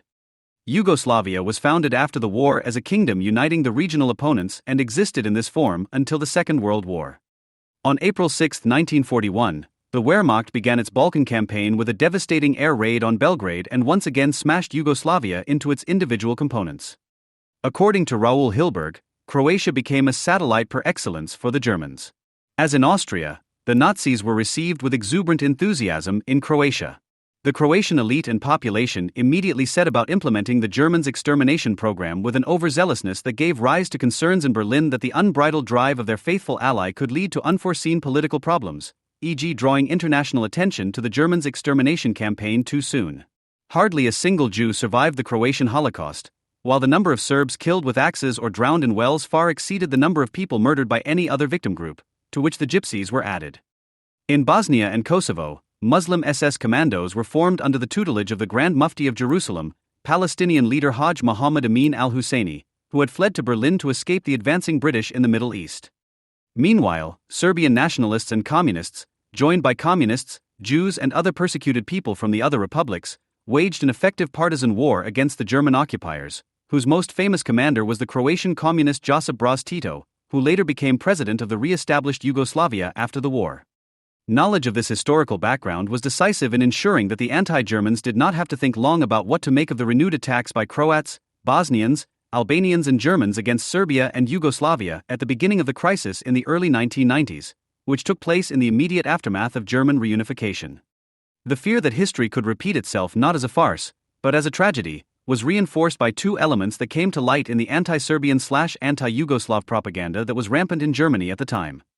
To illustrate this, I will quote a few sentences from Johann Georg Riesmuller, who was co-editor of the Frankfurter Allgemeine Zeitung at the time, where he left a lot of such commentaries and thus gained early fame as a mastermind and leading agitator of the popular uprisings that soon followed. Although his arguments are inimitably sharp, their logic is entirely representative of the prevailing mood in Germany at the time. The political background is as follows. On June 25, 1991, Slovenia and Croatia proclaimed their secession from the Federal Republic of Yugoslavia. This led to an initial military confrontation, which did not reach major proportions in Slovenia, but was the harbinger of war in Croatia, which then broke out in full force in the fall. At this time, the state of Yugoslavia still enjoys the full recognition of the United Nations and all its members under international law, and no one even thinks of questioning its sovereignty. In contrast, or rather in line with this, the independence of Slovenia and Croatia is not recognized by any state in the world, not even formally by Germany, which is already talking about it but only dares to put this step into practice 6 months later. In June, however, Ria Smuller writes about the Federal Republic of Yugoslavia under the title The Yugoslav Coercive State, as if it were a long-gone entity from centuries past. He initially appears as an ideological critic, as a realist. Every unrealistic policy stems from an ideology. The ideology that guided most Western politicians in the face of the Belgrade invasion of Slovenia and Croatia was, Yugoslavia can and must remain. The accusation against most Western politicians is already in the first sentence, most because he excludes the Germans from his accusation, because German politicians have long since declared their pro-separatist partisanship, even if they have not yet given it binding form under international law. He himself makes accusations against the West from the imaginary position of a Westerner by saying that most Western politicians are behaving in an un-Western ideological and unrealistic way on this issue, because they can no longer stop the historically predetermined downfall. So now the historian Ria Smuller. Most peoples have had too many bad experiences with the Belgrade state to want to put up with it any longer. Their Yugoslav misery did not begin with communism, but already under the monarchy. He is now in the First World War, which has just ended. The kingdom of Serbs, Croats and Slovenes was a shambles from the outset. And now we go back a few centuries. Ever since the Roman Emperor Theodosius divided his empire into an eastern and a western one in Constantinople at the end of the 4th century, a cultural border has run through what is now geographically Yugoslavia. Today's Croatia and Slovenia belong to the Western Empire, while Serbia and Montenegro fell to the Eastern Empire. Orthodoxy there, Catholicism here. Politics, culture and mentality continued to diverge. It was wrong to unite peoples with such different traditions and mentalities in one state. It is important to note at this point that this does not represent a diversity of cultures, as has become customary in the meantime. Ria Smuller represents a position that could be summed up in the formula, one people, one state. This is important because, as we shall see, in Bosnia and Kosovo today the so-called international community is once again advocating the opposite, albeit without any prospect of success. For what was not only possible, but characteristic of the former Yugoslavia, the contradictory simultaneity of nationality and multinationality, has now actually become ideological, unrealistic. Then again, the assertion that taking sides for Slovenia and Croatia is a matter for the West, that Serbia belongs in the Eastern Empire, this time religiously and historically derived back to the 4th century.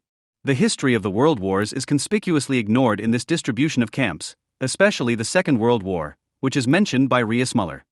That Yugoslavia collapsed like a house of cards under the impact of Germany's aggression in 1941 could not surprise anyone. That is all the historian Ria Smuller has to say about the period 1941 to 1945. Remember, one push is enough. Even this brief prognosis by Ria Smuller, learned from the experiences of the Nazis, will prove to be realistic in the course of the Yugoslavian crisis of the 1990s. But let us first listen to what he has to say about the history of Yugoslavia in the summer of 1991. According to him, things only got really bad after the Second World War. Under the communist regime, which had already taken hold during the war, the evil became even greater. Tito based his rule on the extermination of people, above all against Croats, Albanians, Slovenes. What is happening now in Yugoslavia is the necessary consequence of this long dark prehistory. A dark prehistory in which the extermination of people only began after the Second World War. Let us turn away from Ria Smuller's stories for a moment to the reality of 1991. After Slovenia and Croatia declared independence, the following happened. The conflict between Slovenia and Yugoslavia, fought only sporadically with limited military means, lasted 10 days and cost 20 lives. Yugoslavia finally came to terms with Slovenia's secession. Croatian secession would be expensive, that was clear to everyone involved and observers. The reason for this was that there was a large Serbian minority living here that did not want to accept the new situation. In the first multi-party elections in 1990, the Croats elected Franjo Tudjman as their president. The general had already demonstrated his qualifications for the office in the field of historiography. In his book The Horror of War, published in 1989, he calculated the number of Jews and Serbs murdered in Croatia down to a tenth and wrote, "The establishment of a new European order by Hitler could be justified by the need to eliminate the Jews." Under his leadership, the National Rally movement formed in Croatia with a threatening anti-Serbian note for the Serbian minority. The first, still localized skirmishes between the two population groups had already taken place in the autumn of 1990. However, When the Serbian minority proclaimed an independent republic in response to the Croatian Declaration of Independence, war broke out and the Yugoslav army intervened. The Yugoslav army is said to have first tried to stand between the fronts, which, if true, as there are many indications, was an impossible undertaking, as Serbia was the only one of the republics that held on to the federal state, so that Serbia, the Serbs, and Yugoslavia were identified with each other from the outset. With the war now in full swing in Croatia, Rias-Muller openly acted as an accuser against the West in October 1991, writing under the title The Threat of Annihilation. The Serbian Armed Forces, Yugoslav People's Army, and Chetnik units had taken control of more than a third by October 1991. Croatia would have had a good chance of holding its own against the Serbian onslaught if it had had access to modern weapons systems. The will to protect freedom and dignity gives an oppressed people more strength than the will to oppress the aggressor. But the Western states prevented the delivery of tanks, guns, airplanes, and air defense missiles from abroad. They did not even want to send small arms or ammunition to the oppressed Croats. It would certainly have been difficult for the Western states to assist Croatia militarily, with whatever steps, as long as they refused to recognize Croatia, as well as Slovenia. With their irresponsible policies, the vast majority of European governments have brought free Croatia to the brink of collapse, leaving the Croatian people at the mercy of Serbian despots, in uniform and in civilian clothes. But if Western politicians think that now at least there will be peace, then they have added another to the many dishonorable follies. Bosnia-Herzegovina is already under Serbian control. Macedonia feels threatened by it. The Albanian ethnic group on the Field of Blackbirds fears that Serbia will now move from oppression to genocide. The oppressed Hungarians in the Serbian Vojvodina are seeking protection from the government in Budapest. And no one should believe that the Croatian people will submit to Serbian violence. Those who abandoned Croatia prepared the way for new bloodshed. This was the view of Johann George Rias-Muller, the clairvoyant. Although the alleged Hungarians of Vojvodina still live peacefully in northern Serbia to this day, and a preventive intervention by the so-called international community in Macedonia in 2001 averted an escalation at the last second, he had accurately predicted the future theaters of war in Bosnia and Kosovo. The strategist had also precisely recognized the importance of recognizing the breakaway republics. This was not difficult either, because everyone knew at the time that if Croatia succeeded in breaking away from Yugoslavia by force and received international recognition, there would be no stopping it and the war would next spread to Bosnia, where the individual ethnic groups were already preparing for it. This common knowledge was precisely the reason why the irresponsible, dishonorable Western politicians shied away from recognizing Croatia as a state. The then Secretary-General of the United Nations, Javier Pérez de Cuellar, expressly warned Germany against such a step in November, referring to the impending war in Bosnia. To no avail. The German government invited the heads of the two self-proclaimed states of Slovenia and Croatia, one of which, Franjo Tuđman, was about to lose a war, to Bonn at the beginning of December 1991, where they were treated as guests of state. The New York Times wrote about this at the time under the title Germans Follow Own Line on Yugoslav Republics. Chancellor Helmut Kohl's promise to recognize the independence of Slovenia and Croatia before Christmas has provoked a split among Western allies and brought Bonn into extraordinary conflict with Washington. Mr. Kohl had previously claimed that he would only recognize Slovenia and Croatia if the entire European community did so. He changed his position when it became clear that some members of the community were opposed to quick recognition. French government officials criticized Germany for its decision to recognize the two republics without prior discussions on borders, human rights, and other issues. American government officials said they opposed quick recognition because they feared it would encourage other Yugoslav republics to seek independence as well. The United States has imposed sanctions on all 6 Yugoslav republics in the hope of forcing them to make concessions, while the German sanctions apply only to Serbia and its ally Montenegro. The author also noted that the different policies in the various Western capitals corresponded to different interpretations of the Yugoslav crisis. While in Bonn things were presented in such a way that Serbia appeared to be the brutal aggressor and Croatia the innocent victim, in Washington, Paris, and London it was seen as a civil war between hostile population groups, without taking sides. In Europe and the USA, the view is widespread that Germany's true intention was to use the conflicts in Yugoslavia to expand its sphere of influence in Eastern Europe, from Zagreb in Croatia to Tallinn in Estonia. Incidentally, the anti-Germans were not much different. The fact that Austria, of all places, although also not a world-class location, but with historically justified influence in Slovenia and Croatia, then also Italy wanted to support Germany in this matter, fitted in with the nightmare that visited them for the first time on the night after November 9, 1989, in order to bring them back to the Balkan Wars in the run-up to the First World War. The old alliances, the Central Powers, the Axis powers and their Balkan campaign in the Second World War, the satellites, the front lines, which now seemed to be re-establishing themselves with such precision that it was hard not to believe in ghosts. Franjo Tudjman, for his part, went to great lengths to reinforce the impression of this drama by reintroducing the red and white checkered coat of arms of the old Croatia as the national symbol of his new republic, confusingly similar to the one used by the Ustasha, the Croatian fascist movement. In Bonn, meanwhile, embassies had begun to be set up for the two would-be states. Austria also wanted to recognize them soon. Italy was already wavering, suddenly fearing a split in the European community more than the tragic consequences they themselves had just warned of. France and Great Britain finally gave up their resistance, and so a joint EC decision was actually reached before Christmas, as promised by Helmut Kohl. On the website of the Federal Foreign Office today, one could read the sly formulation. Croatia. Declaration of Independence on June 25, 1991. Recognition by Germany together with other states of the European Community on December 23, 1991 inch. Less than 6 months later, Bosnia-Herzegovina declared its independence, and the focus of the war shifted to that country. It should be noted up to this point. In the course of this shift in the center of gravity of the front, the fighting in Croatia initially subsided. In Bosnia, on the other hand, there was no end to the war, which resulted in a level of violence hardly expected even by pessimists. 3 population groups faced each other here: Croats, Muslims and Serbs, none of whom succeeded in gaining the upper hand over the other. Since each of the groups had certain centers of settlement, but at the same time lived spread out over the entire republic, the war gripped every town, every village, every district, and thus cut the battlefield into countless small front sections, each of which was defended with the greatest fervor. The leader of the Muslim independence movement and head of the self-proclaimed Republic of Bosnia was the Islamist Elijah Izetbegović. He had won the 1990 elections.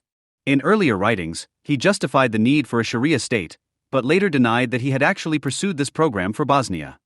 The never-ending war in Bosnia soon attracted jihadists from all over the world, including the battle-hardened holy warriors from Afghanistan, who added to the already raging battle in the Balkans the particular brutality they had already shown 10 years earlier in their campaign against the Red Army.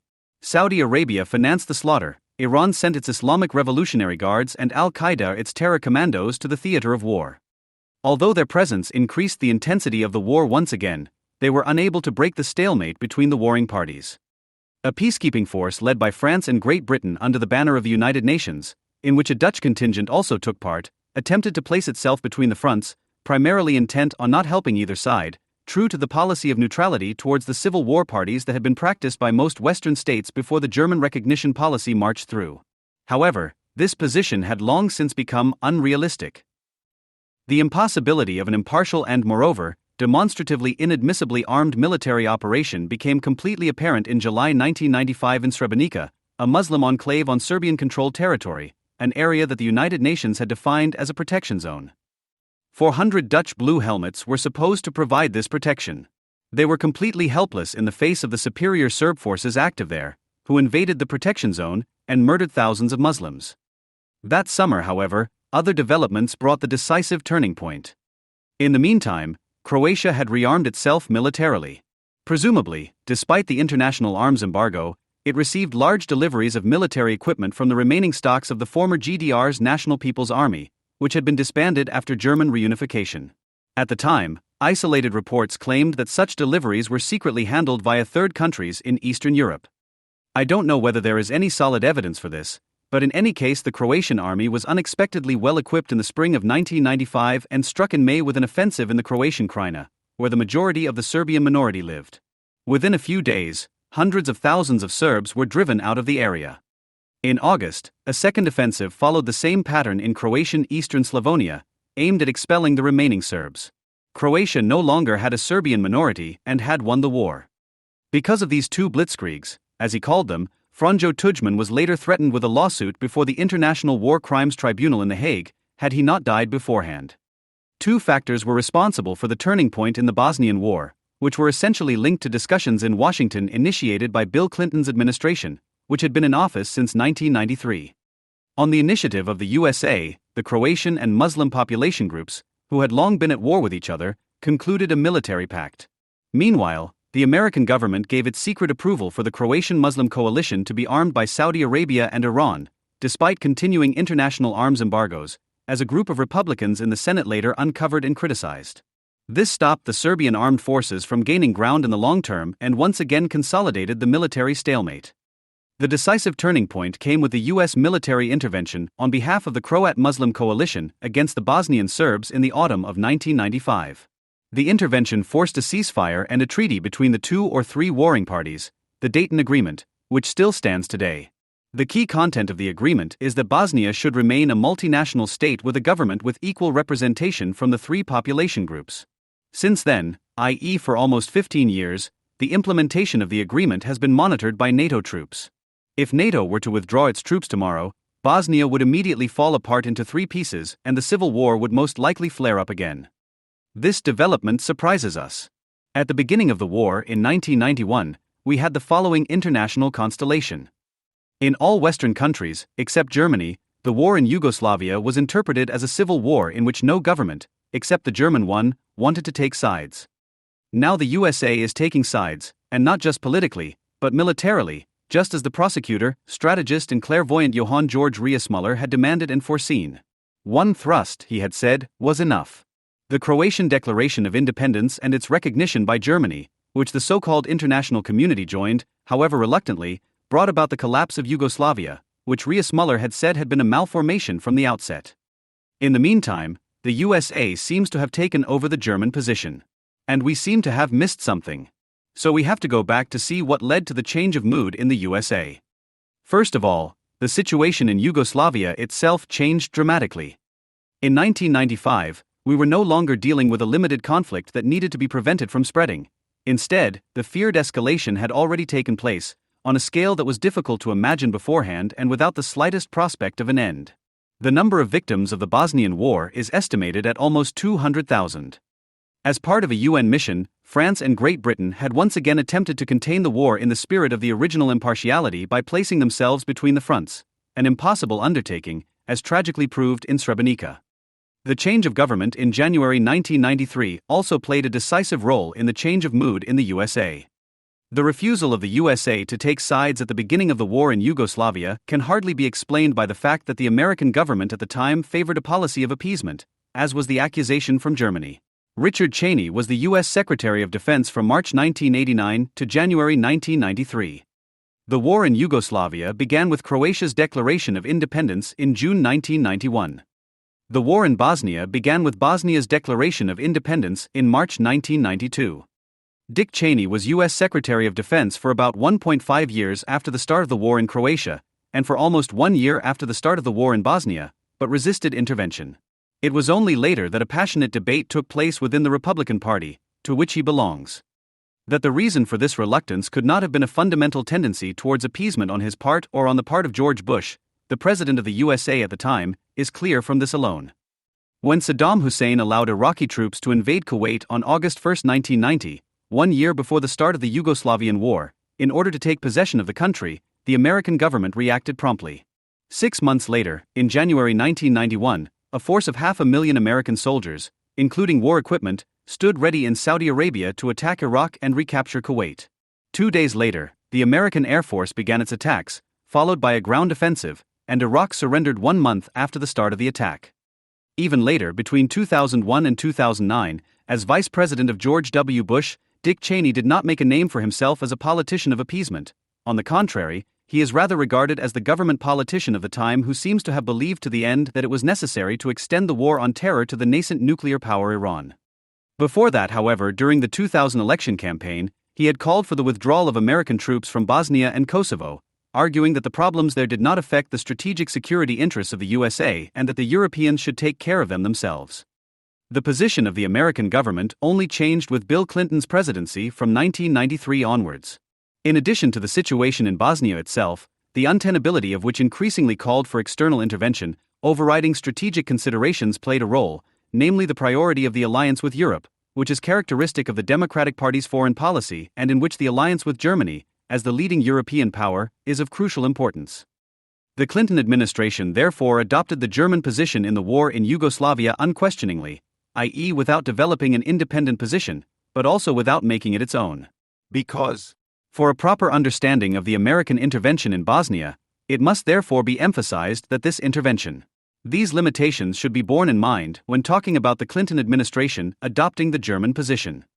The main reason for intervening in Bosnia was this: the war in Europe, which could not find an end due to its internal dynamics, had to be ended from the outside. The Europeans were unable to do this, if only because they were unable to formulate a common position. After the so-called international community had already recognized the former republics as independent states, intervention was only possible by taking sides against Yugoslavia or Serbia. As Russia took the side of Yugoslavia and Serbia, the Cold War, which had only just ended, also played a role in the crisis, and an intervention also had to cover this strategic dimension. Only the USA was up to this challenge. NATO's credibility as the West's defense alliance and the power of the USA were therefore at stake. The Bosnia intervention set the precedent for the Kosovo intervention. The Clinton administration's decision to intervene in Bosnia sparked an unusually sharp debate in the Republican Party, which now formed the opposition. While Dick Cheney, unimpressed by all this, insisted on the position of non-intervention he had already established as Secretary of Defense, the neocons, who had already defended the Bosnia intervention, now appeared in the run-up to the next one, the Kosovo crisis, no longer merely as defenders of the government, but as critics of a president who was too hesitant, who did not dare to do it again. The neocons urged the Clinton administration to attack Serbia at an early stage before the crisis in Kosovo escalated into a situation comparable to that in Bosnia. In an open letter to President Bill Clinton with more than 30 signatures from spokesmen of the neocons, the overthrow of Slobodan Milosevic was formulated as a political goal as early as September 1998. The letter begins with the words, "We write out of deep concern for the plight of Kosovo's Albanian population. It is incomprehensible to us that the West just stands by while the disaster grows daily, after watching a similar disaster unfold in Bosnia between 1992 to 95. In October, the neocons demanded in a memorandum addressed to the Senate. First, the US and its NATO allies should take immediate military action to expel Serbian forces from Kosovo. Second, the US and NATO military operation should also seek to dismantle Serbia's military machine. Third, US policy should seek the removal of Slobodan Milosevic from power." The pro-interventionist wing of the opposition was thus almost 6 months ahead of the government. When the government was also ready, the opponents of intervention suddenly spoke out again. Their most prominent representative was Henry Kissinger. Like Dick Cheney, Kissinger denied just a few weeks before the intervention that the Kosovo crisis affected American security interests. He rejected the government's justification that Europe's stability and future were under threat and comparisons of the current situation with the threat posed by Hitler, as made by government officials and the neocons. And the danger of the crisis spreading to Macedonia, Greece and Turkey would, contrary to the government's predictions, at best come from Kosovo becoming a state, which would be brought about by an intervention. A few hours before the first bombs fell on Belgrade, a majority of only 58 to 41 members of the Senate voted in favor of the intervention, with 38 no votes coming from the Republicans. The Weekly Standard then published a commentary by William Kristol and Robert Kagan, the two leading neoconservative foreign policy experts who later served as advisors to President George W. Bush and presidential candidate John McCain. They wrote of the Republican vote. As a result of that vote and the neo-isolationist argument that leading Republicans cited to justify their position, Republican foreign policy is now mired in abject incoherence. What follows is not a justification for the need to intervene in Kosovo, but a fundamental reckoning with the Clinton administration's foreign policy, which is presented as appeasement towards China, Iraq, North Korea, etc. The Clinton administration has confronted dictators from Baghdad to Beijing to Belgrade with a policy of appeasement. It has weakened America's defense capability, demoralized America's military power, and undermined America's standing in the world through volatile and incompetent leadership. On the neocons' position, it's important to remember. Kosovo, Serbia, the place where the controversial intervention will actually take place, loses contour in the argumentation, is where some aggressive dictator lives, as the authors themselves put it. Brutal criminal like Slobodan Milosevic, who slaughters innocent women and children. One like is the key word here. The specific case is merely the occasion on which something else, something different, must be proven, but which can only be proven on the basis of a specific case, leadership and credibility. We will come back to this, but first we will take a closer look at the specific case. The cadres of Kosovo's so-called liberation movement, the KLA, which formed in the 1990s, mainly come from a generation of student activists who organized several protests and smaller uprisings in the 1980s in order to achieve independence for Kosovo, or rather to join the Stalinist Albania of Enver Hoxha. It is a Marxist-Leninist, Stalinist, Maoist, stultified milieu of militant half-wits who dream of great heroism. They are joined by the intellectual legacy of the fascist movement of the Kosovo Albanians conjured up by the German occupation during the Second World War. In the 1990s, the Albanian mafia mingled with the ideological poisonous broth. Later, the war, like the one in Bosnia, attracted holy warriors from Afghanistan, Iranian military advisors, and Saudi financiers. Hashim Thaçi, the current Prime Minister of Kosovo, who led the KLA in the hot phase of 1999, comes from that Stalinist etc. student movement as well as from the milieu of the organizers.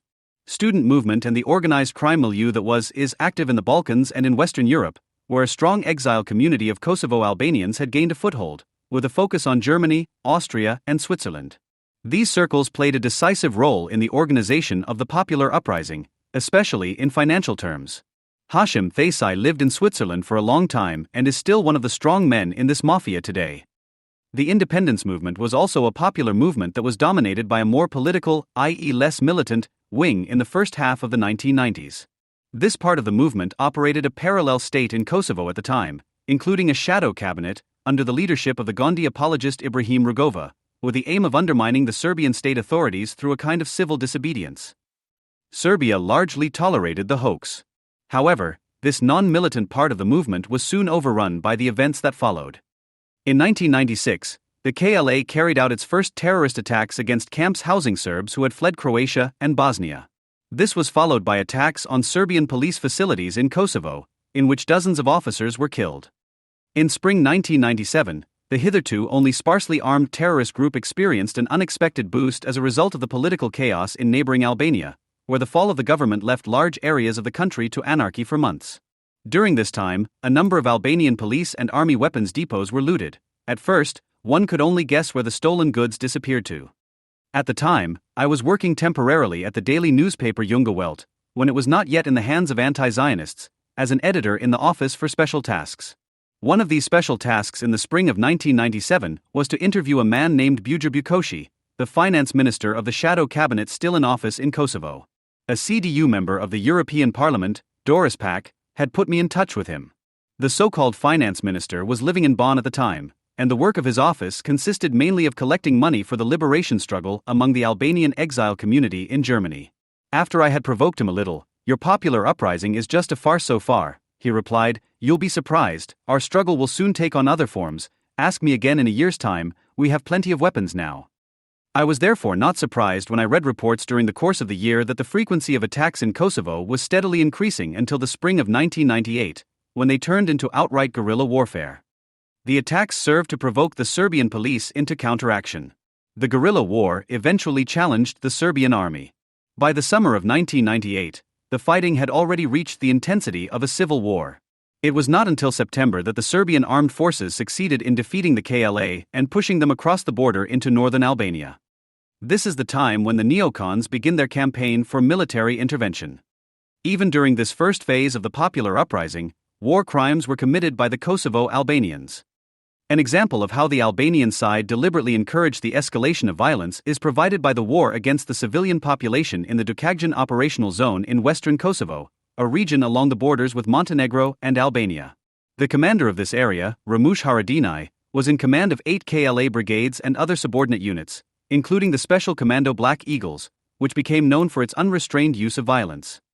After the war in 1999, the War Crimes Tribunal in The Hague indicted Ramush Haradinaj and 2 of his subordinates for having pursued a systematic policy of violent and mass expulsion of Serbs and Roma and intimidation of alleged collaborators between March and September 1998.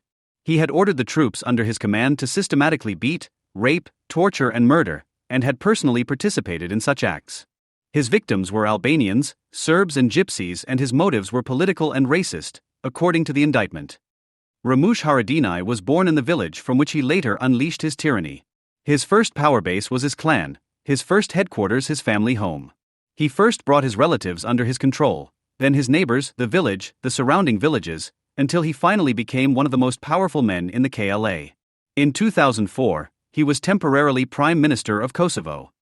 But back to the time immediately before the intervention.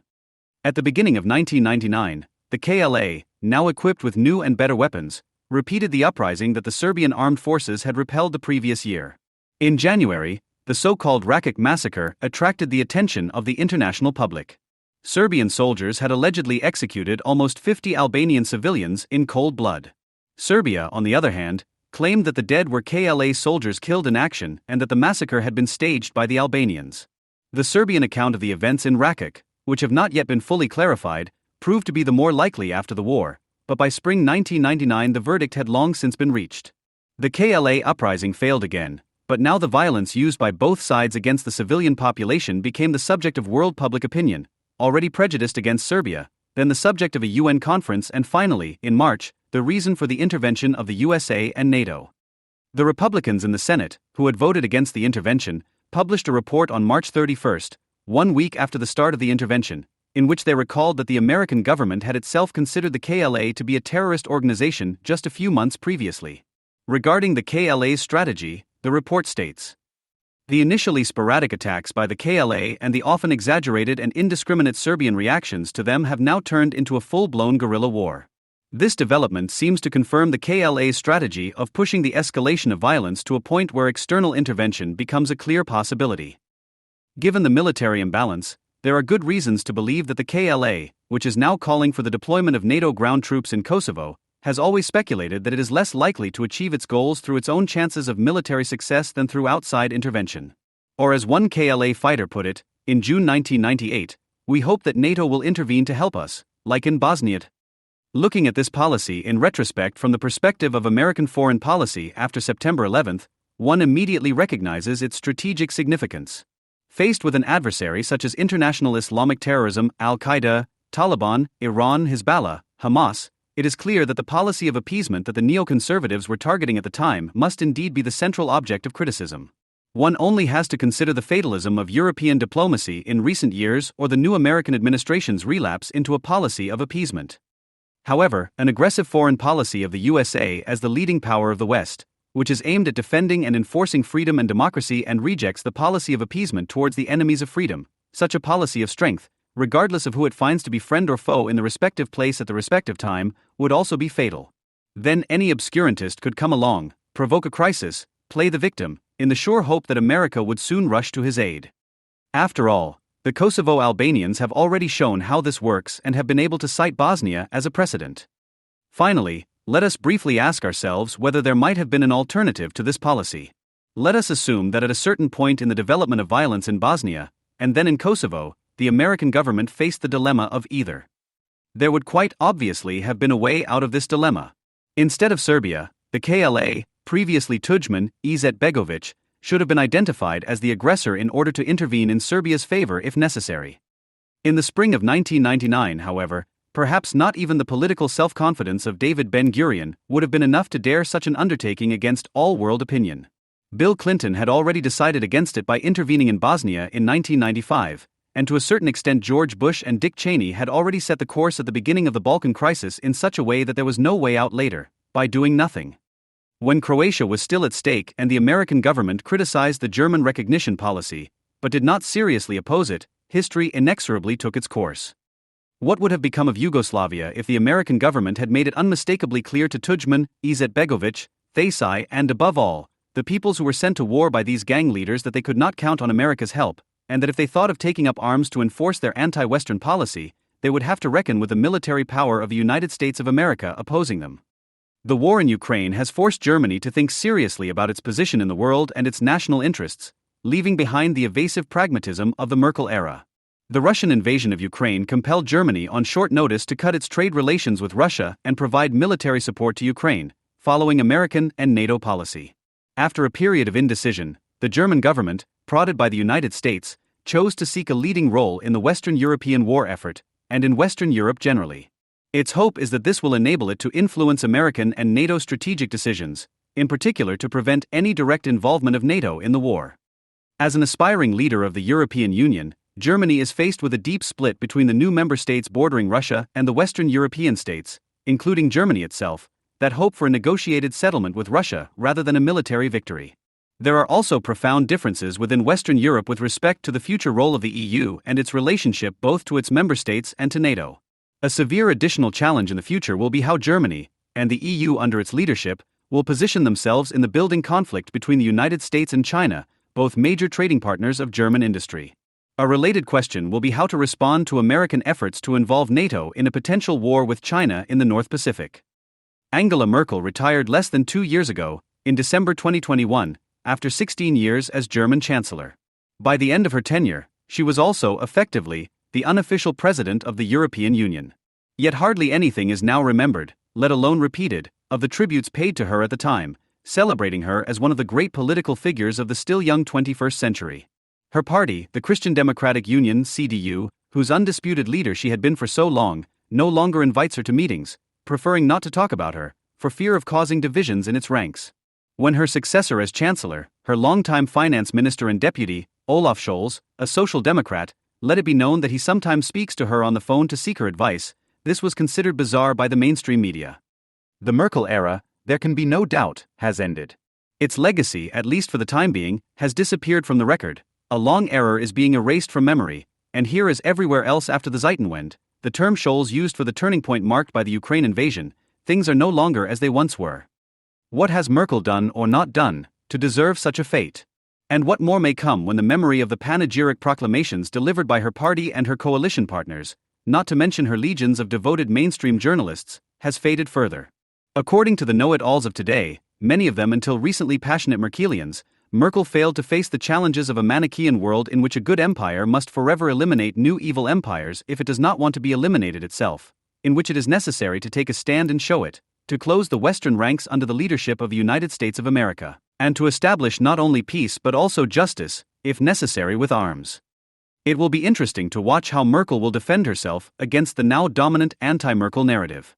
To be sure, she has always kept aloof of public controversies, considered them unnecessary, in any case too politically risky.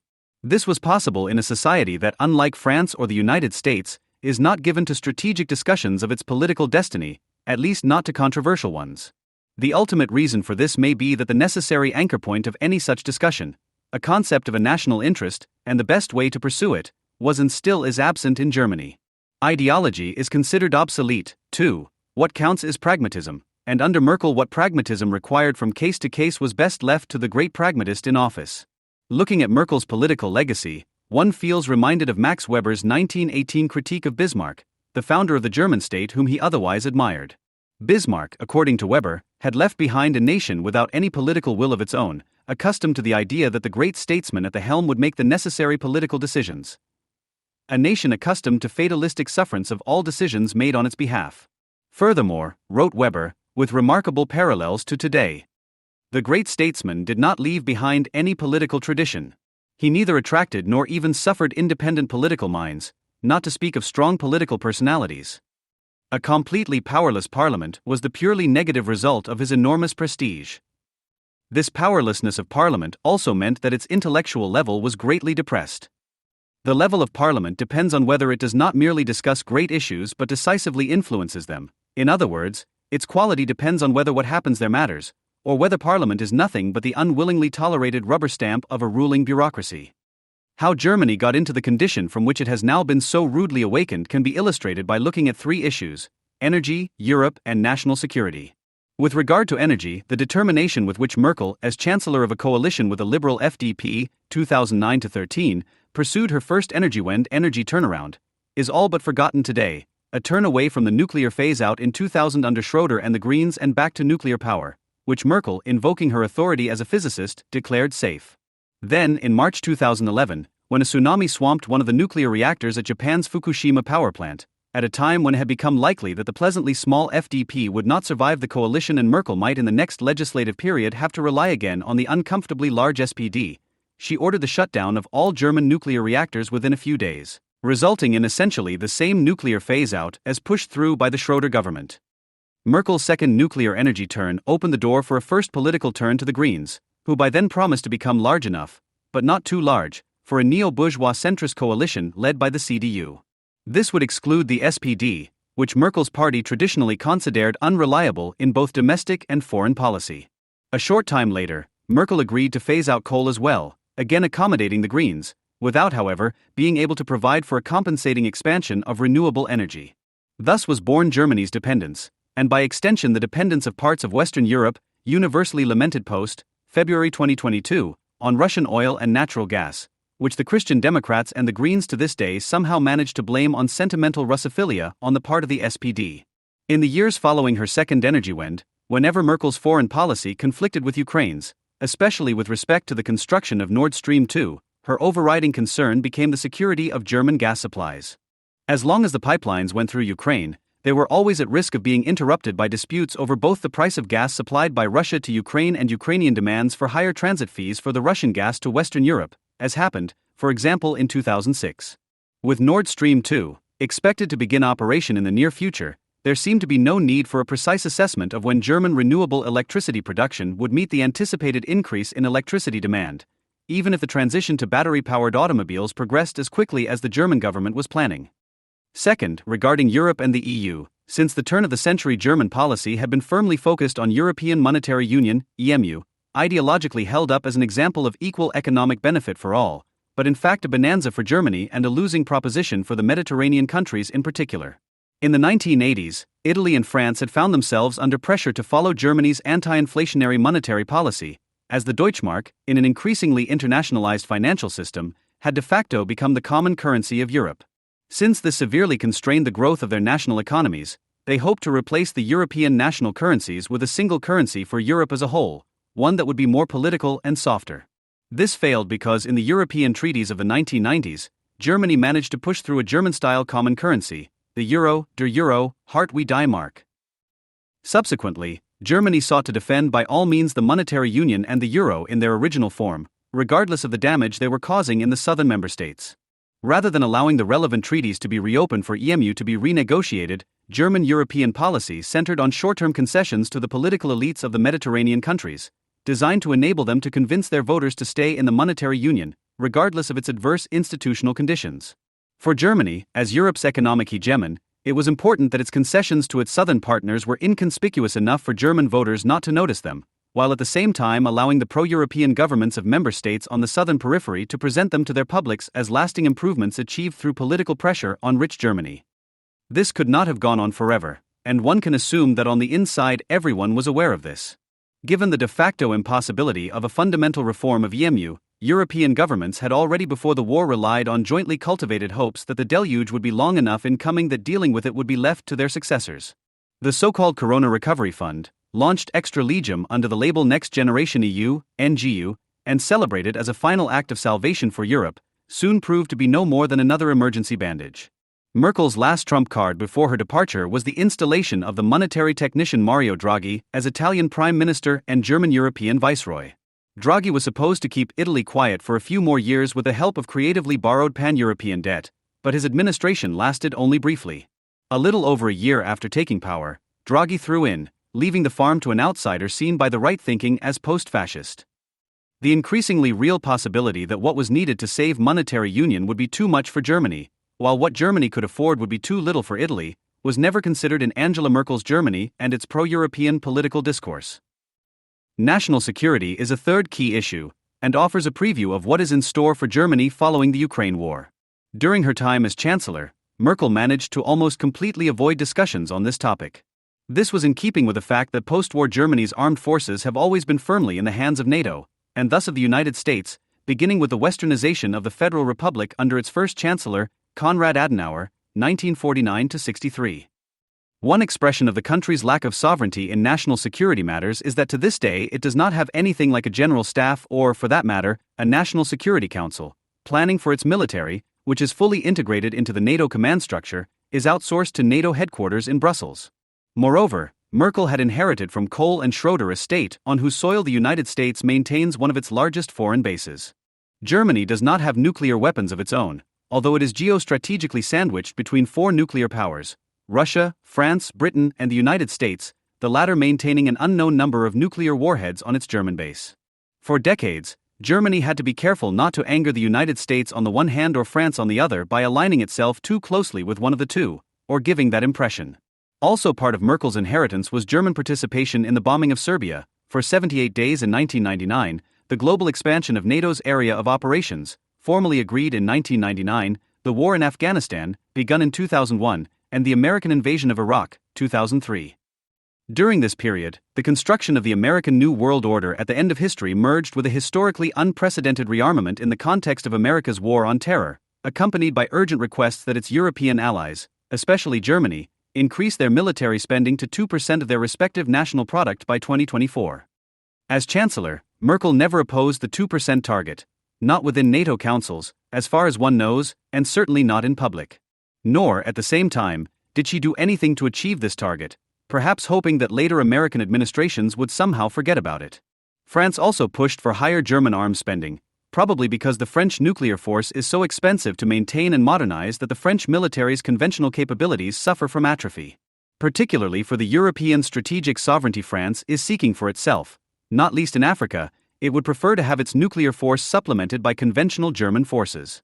Merkel managed to put off both the United States and France until some undefined time in the future, avoiding a decision between NATO on the one hand and Europe, more precisely, a European army first within NATO, then perhaps increasingly outside of it, on the other. Promising France expensive joint armament projects in the future, Merkel gladly continued to buy weapons off the shelf from the United States. Together with Sarkozy, she blocked the admission of Ukraine to NATO in 2008, for which the United States had pushed. Then, starting in the mid-2010s, while still missing the 2% target, she sent German troops, at French request, on what soon turned out to be hopeless missions in various Sahel states. In part, this may have been compensation for the fact that Merkel had not been able or willing in 2011 to persuade her coalition partner at the time, the FDP, with its foreign minister, the late Guido Westerwelle, to participate in the military intervention in Libya, initiated by the French new philosopher Bernard-Henri Lévy and later joined by the British and the Americans. The adventure ended with the assassination of President Gaddafi, a one-time personal friend of Sarkozy's, resulting in the country's collapse into a state of anarchy that continues to this day. Whether the Ukraine war really marked a Zeitenwende, as Scholz claimed on February 27, 2022, 3 days after it began, is to be qualified. More realistically, perhaps, it was the culmination of longer-running developments which Germany, caught in Merkel's geopolitical narcosis, had failed to appreciate. What happened was less a historic rupture in the world than a rude awakening in Germany, when the self-delusions and denied contradictions of German foreign policy cultivated by Merkel and her political family were brought to an abrupt end by a newly determined United States, a declining world power seeking to defend its status by military means. The war offered a welcome opportunity for the United States to reinforce its control over Germany. It put an end to the various subversive efforts by German governments to gain more independence for German foreign policy. It resolved the indecisiveness of German foreign relations between Franco-European and transatlantic demands in favor of the latter. Deprived Germany of whatever possibility there may have been of playing France and the United States against each other in pursuit of German autonomy, transformed the European Union into an economic policy auxiliary of NATO, strengthened the influence in Europe of Poland and the Baltics, at the expense of Germany and France, obliged Germany to participate in Western economic warfare, first against Russia and increasingly also against China, an economic war that is to some extent also a war against Germany itself, and made Germany's fate as an industrialized country more than ever dependent on the course and outcome of the escalating conflict between the United States and China, driven by an American interest in cutting China down to size before it is too late, in order to maintain an American-dominated global order. In the following, I will offer a few selected points on what the Ukraine war is likely to mean for Germany as a country. 1. Semi-sovereignty restored. Seen from Germany, the war in Ukraine is part of a long history of mostly covert trials of strength with the United States over the extent to which the German state should be entitled to something like national sovereignty, after its unconditional surrender in 1945. This includes the German signature of the Nuclear Non-Proliferation Treaty, 1969, immediately after Willy Brandt took office, ratified in 1975 under Helmut Schmidt, and associated with it, the American assurance that it would defend Germany with nuclear weapons if necessary, despite doubts on the German side that were never entirely overcome. American suspicion of Willy Brandt's Ostpolitik and possible West German ambitions for greater national independence that might have been associated with it. The American mobilization against Genscherism, believed to be playing the United States and the Soviet Union against each other, in the years before the collapse of the Eastern Bloc, the Federal Republics Agreement, in return for unification in 1990, to the permanent stationing of American troops on German territory, notwithstanding the end of the Soviet Union and the Cold War. The American demand that a reunited Germany participate in the Balkan Wars of the 1990s, especially the bombing of Belgrade, Operation Allied Force in May 1999, and the separation of Kosovo from Serbia, the expansion of NATO's jurisdiction in 1999 beyond the territory of the alliance to include so-called out-of-area missions, etc. The war in Ukraine offered the United States an opportunity to further tighten the reins on Germany, and the Europeans following the German lead, and to rule out Schroeder and Merkel-style insubordination for the foreseeable future, if not forever. Since 2014 at the latest, NATO had been working under US leadership to transform Ukraine's military so as to achieve interoperability between NATO and Ukrainian forces.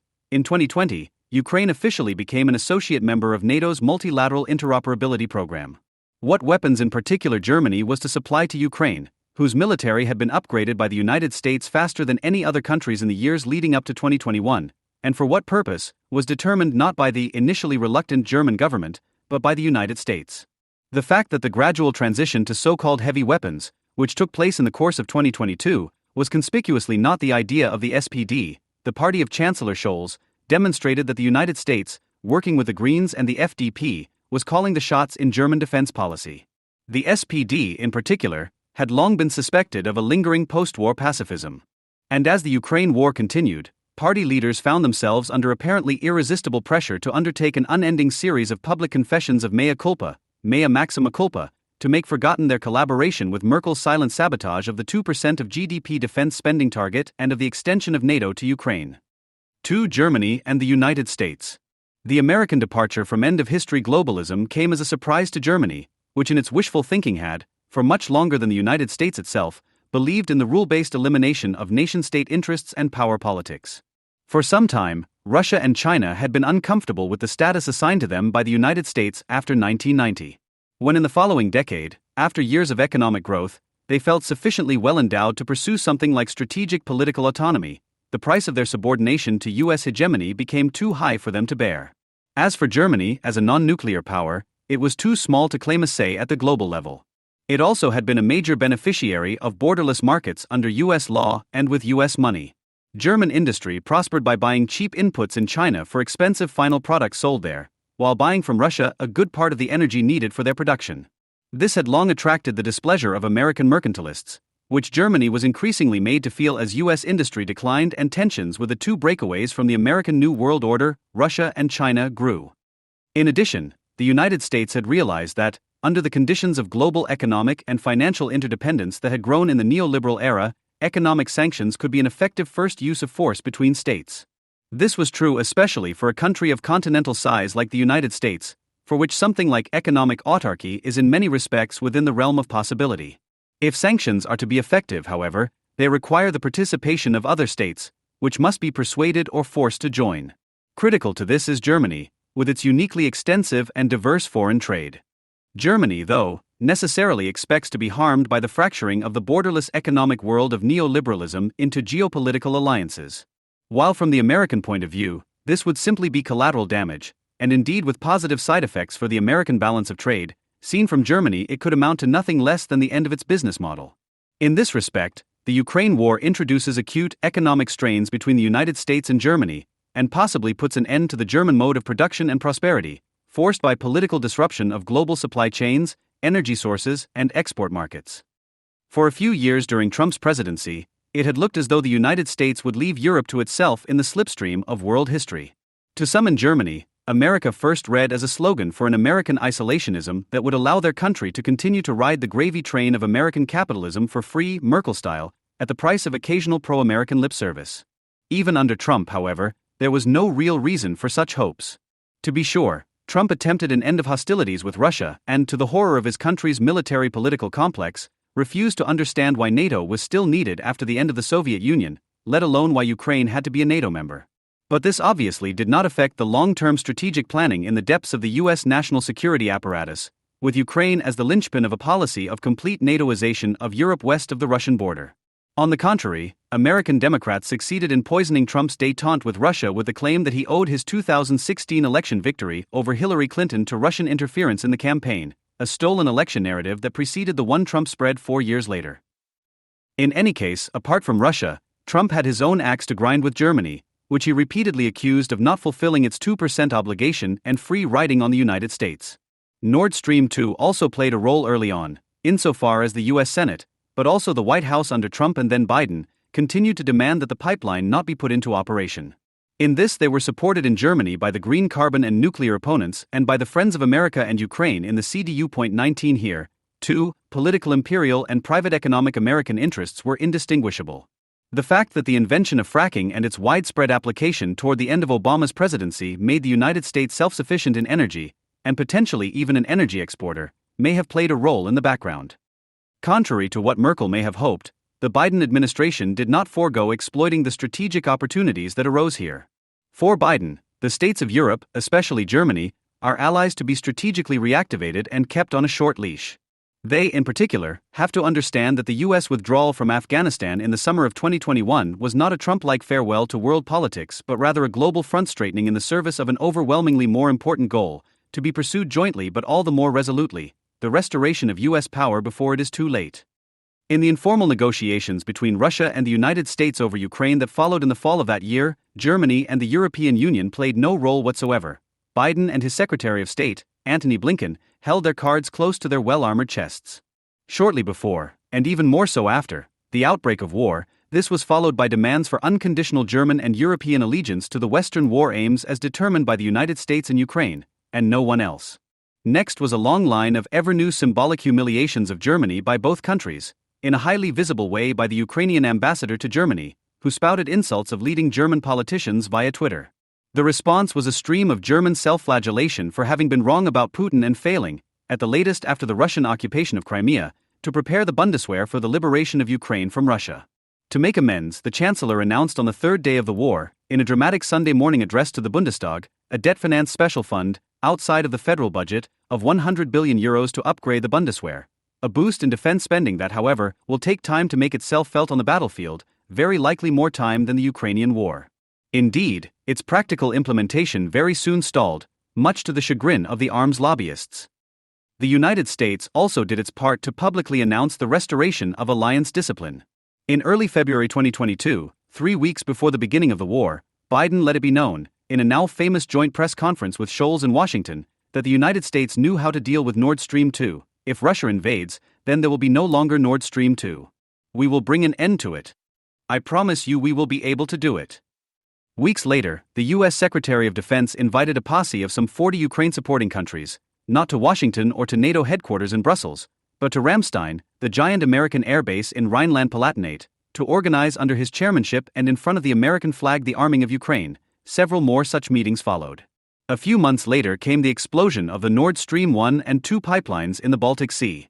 The blast, which would not have been possible without considerable military means and about whose perpetrators the German government claims both not to know and not to be allowed to say anything, ensured that gas supplies from Russia to Germany and Western Europe have to pass through Ukraine for the foreseeable future. This will allow the Ukrainian government, and indeed the United States, to interrupt any future flow of gas anytime.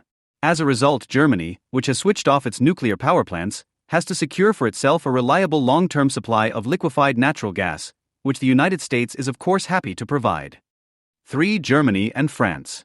The redefinition of the boundaries of German sovereignty by the United States put an end to the old French project of turning a politically and militarily semi-sovereign Germany into the economic engine room of a French-defined European sovereignty.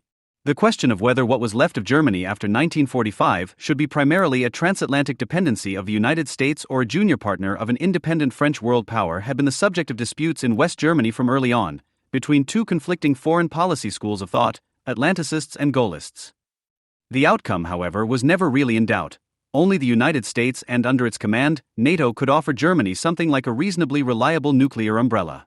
France was nevertheless needed for German foreign policy, especially in the EU as a partner, senior, according to French belief and German diplomatic protocol, and junior increasingly in reality, of a tandem that was to advance the European project, and thus serve fundamental West German post-war interests in regional political and economic inclusion. In the Merkel era, the Franco-German relationship then became the scene of a kind of seesaw politics by which Merkel could opportunistically signal to the United States, on one occasion, and to France on another, that, unfortunately, their wishes could not be fully satisfied out of consideration for the other partner. In truth, of course, the relationship was always less than symmetrical, and increasingly so.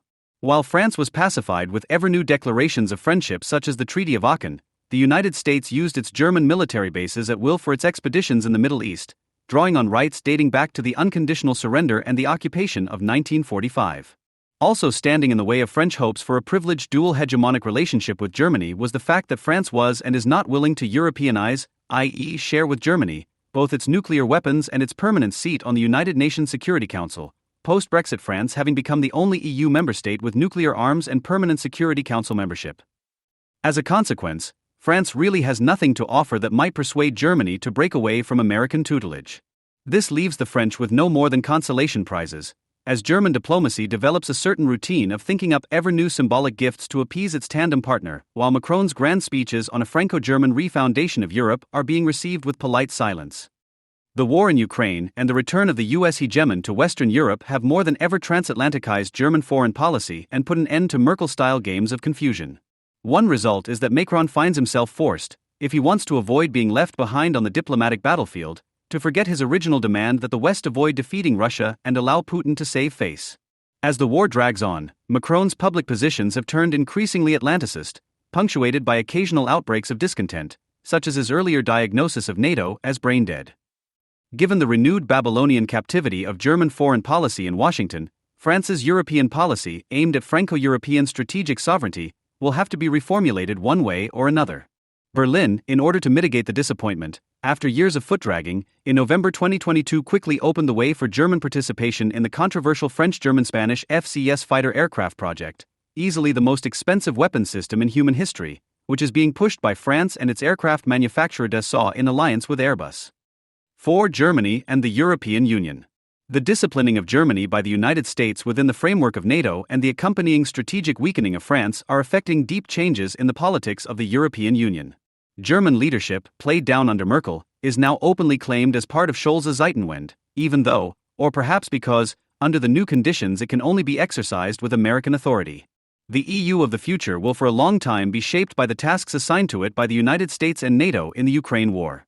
These include the design and implementation of a sanctions regime against Russia and, increasingly, China, together with internal rationing in response to supply chain disruptions, whether caused by the EU itself, by the United States, or by an enemy, whomever that may be. Furthermore, there are likely to be changes in the EU's admission policy, particularly for Eastern Europe, long demanded by the United States and just as long opposed by France, not least to offload the costs of the post-war reconstruction of Ukraine onto Europe, predominantly Germany. Even if Ukraine were refused admission to the EU until the end of the war, having to be content with some sort of a timetable, the West Balkan states cannot be denied membership for long. This would require that the strictly rule-bound accession process be radically simplified and even more politicized than it already is. To avoid this, France is promoting a second-class membership status for countries wanting to join but needing to be socialized in the ways of the EU.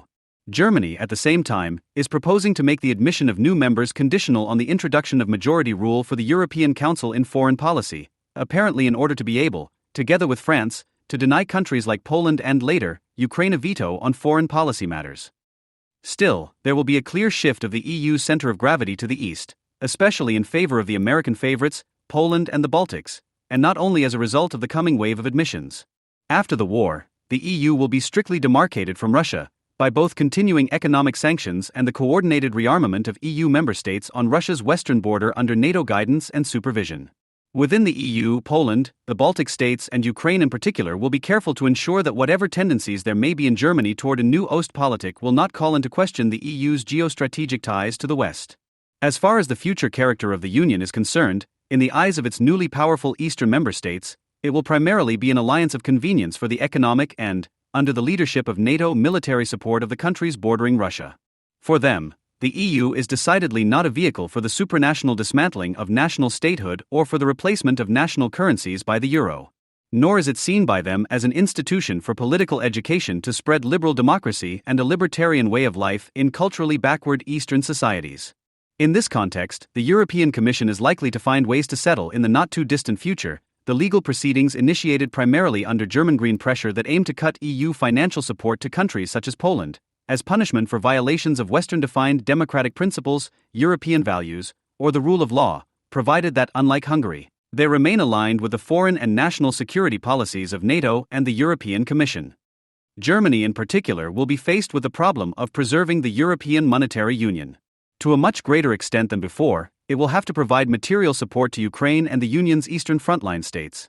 It also will have to increase its defense budget to more than 2% of its national product at the behest of NATO and the United States, and it must somehow compensate its own population for the losses in prosperity suffered as a result of the coming retrenchment of global trade.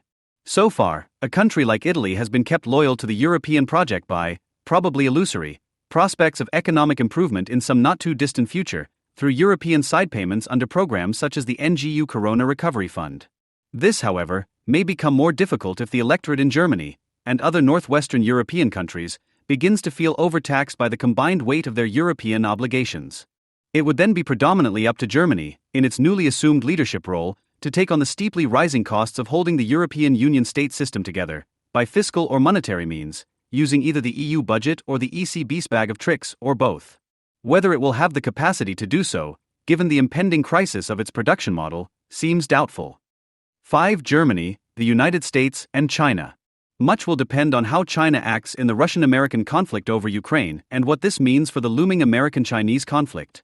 Trump had already seen China as America's real adversary and was anxious to prepare the United States for a military confrontation with the rising Asian superpower.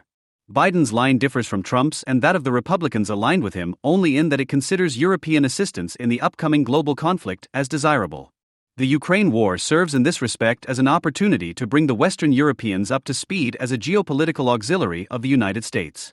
For this, Germany would have to give up the production facilities, supply chains, and sales markets in China that it has built over decades, and instead rely on trade and economic relations with the United States, a country that is increasingly as able and willing as China to exert economic pressure for political goals.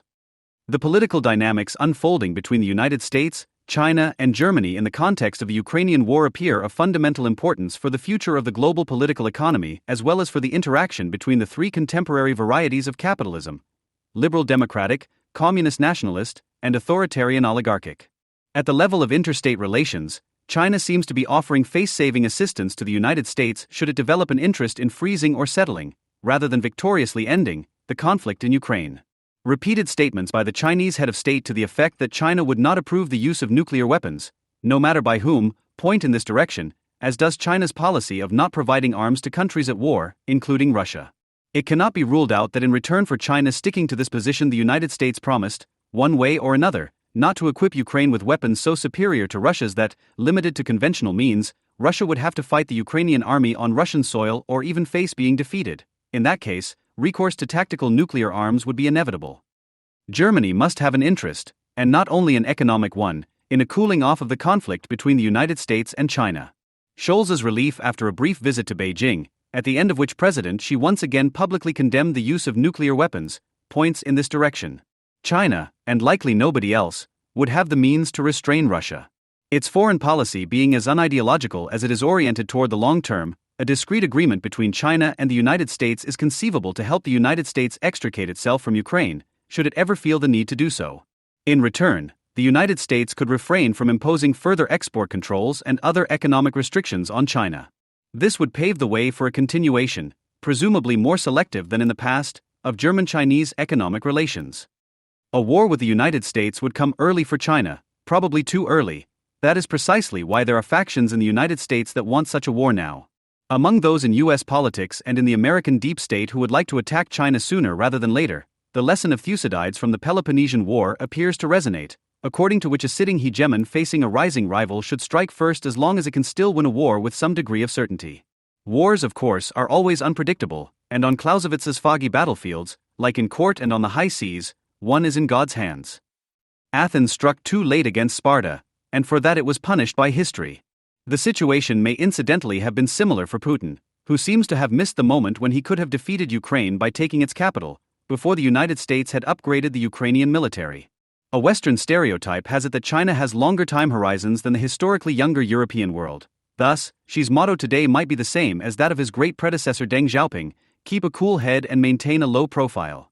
Never take the lead, but aim to do something big.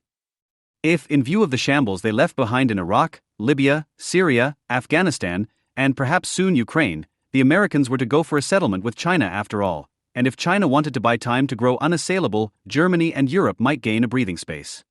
Or they might not. The war in Ukraine may continue for some time, more or less frozen along present fronts, allowing no space for the rise of another post-war pacifism, certainly not in Germany. In order to avoid being pushed around by its allies indefinitely, as in the early months of the war, Germany has, after long hesitation, declared itself ready for a leading role in Europe, within a mandate from the United States and NATO to keep the European anti-Russian alliance together in the name of a united West. In return, it hopes to be allowed to continue profitable economic relations with China, as long as this does not stand in the way of American policy in the Pacific, the future course of which seems difficult to predict. Concerning the European Union, Germany's assumption of leadership is welcomed by the United States, which is traditionally even more suspicious of French than of German political intentions. At the same time, however, the EU's power center is shifting east, to Poland and the Baltics, with the support of the United States and, not to forget, the United Kingdom. This effectively subordinates the EU to NATO, turning it into NATO's instrument of economic warfare and of mobilizing military and economic support for America's anti-Russian clientele in Eastern Europe. The war has torn apart the intricate web of Merkel's non-decisions and non-committal commitments, leaving the German state defenseless against the geopolitical typhoon that is marking the end of the New World Order. The ongoing reorganization of the world economy under the primacy of geopolitics, the decomposition of the economic interdependencies of the heydays of globalism and their conversion into weapons of international economic warfare, has made it impossible for Germany to continue to cultivate and exploit for its own benefit its national business model. Germany was not prepared for a Zeitenwende. Europe, as organized in the EU, is increasingly being used by the political classes of its member states as a garbage can for problems that they find too hot to address. It is not an answer or an alternative to American hegemony. Realistic ideas for an independent European state system, as a third pole in a newly multipolar world, one that could shield the continent from the unpredictability of American politics and policy, have not really come forward, even during Trump's term in office. Germany's future lies somewhere in the highly charged magnetic field between the United States and China, where the fate of Russia, fallen from grace as a world power, will also be decided. Unlike countries such as India or Brazil, Germany is defined by its geostrategic location on the eastern front of a US-dominated transatlantic state system.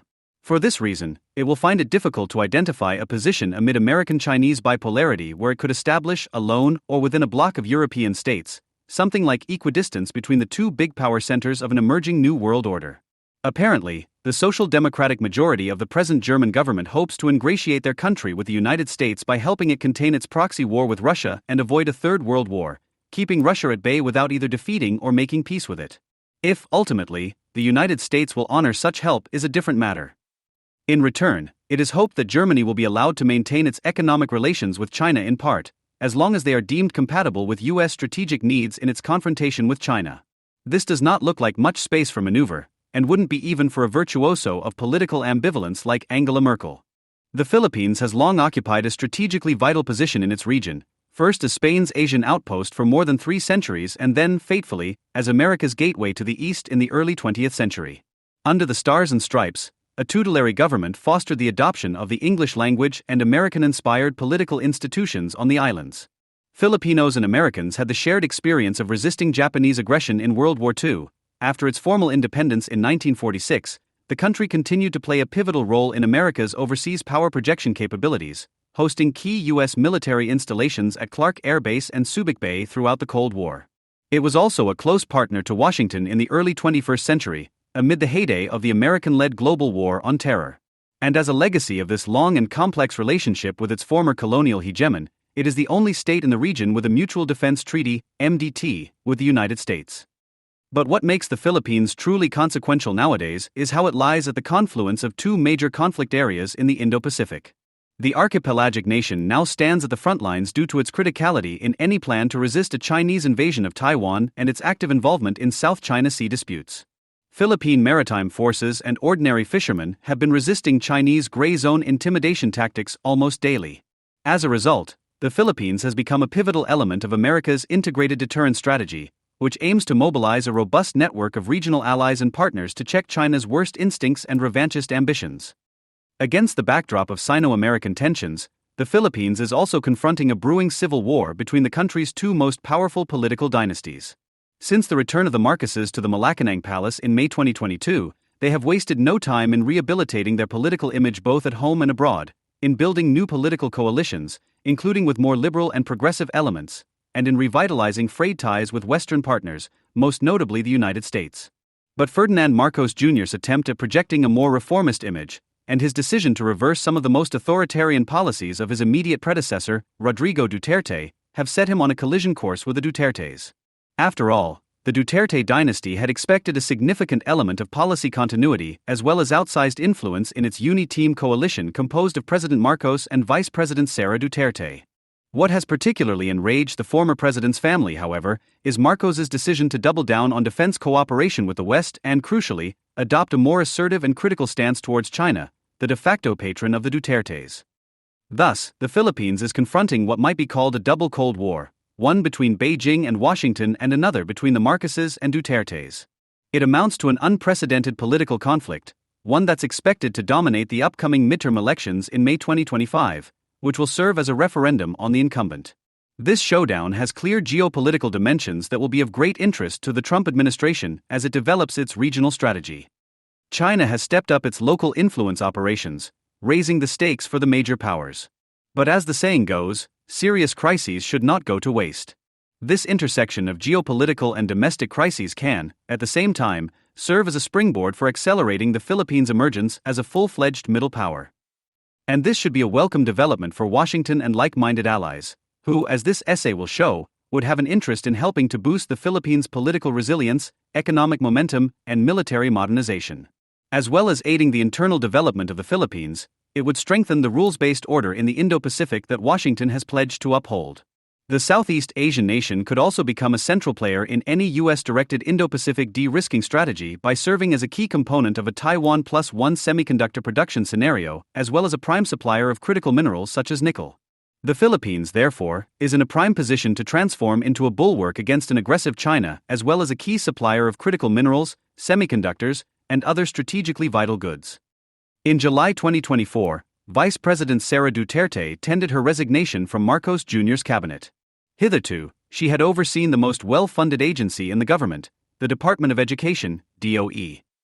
Under the Philippine Constitution, the country's defense budget can't surpass the education budget, thus the DOE, overseeing the operations of close to 1 million public school teachers, is even better funded than the Armed Forces of the Philippines, AFP.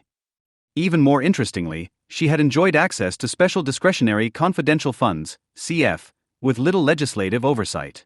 Given the expansive mandate of the DOE, she justified her access to CFs by claiming that she had to also combat infiltration by communist rebels into educational institutions across the country. At one point, her office had enjoyed larger CFs than the country's main intelligence and national security agencies. In her resignation speech, Sara Duterte sought to portray herself as the victim of persecution by Marcos's allies, who suddenly began scrutinizing her questionable use of CFs as education secretary. It didn't take long before Sara Duterte made ominous statements, notably announcing that she would skip the annual State of the Nation address, SONA, by the president and instead appoint herself as the designated successor. Cognizant of the namesake Netflix series, in which a lowly cabinet member takes over the U.S. presidency after a cataclysmic attack on the State of the Union, authorities expanded security measures ahead of Marcos Jr.'s third SONA in the Philippine Congress. Its certainty didn't help that, months earlier, the Philippines' top general had warned of coup plots by elements sympathetic to the Dutertes. Over the coming weeks, Sara Duterte stepped up her attacks on the Marcos administration by effectively calling on the incumbent to relinquish office in her favor, while presenting herself, in the meantime, as the de facto leader of a new opposition.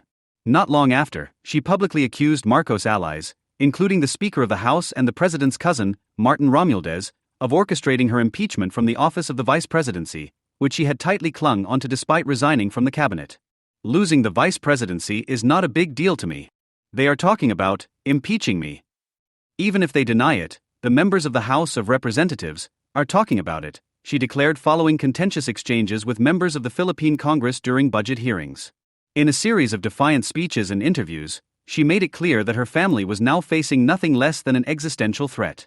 Her supporters then began to accuse the Marcoses of political treachery and serving as America's lackey, by needlessly provoking tensions with China. The episode marked an unprecedented reversal of fortunes for the once mighty Duterte family. But it also presented a major challenge to Marcos, who now had to contend with the resulting collapse of his approval ratings in the southern island of Mindanao, the bailiwick of the Dutertes. Both sides, however, have suffered declining approval ratings amid their intensifying feuds. In a survey conducted in the third quarter of 2024, Marcos had the support of only 26% of Filipinos in Mindanao, while Sara Duterte had only a 36% approval rating in Manila and the National Capital Region, where the bulk of the Philippines' economic output and political influence are concentrated. The infighting evidently damaged both sides, which together had enjoyed supermajority support following their emphatic victory in the 2022 elections. But what does it all mean for Filipinos and foreign observers?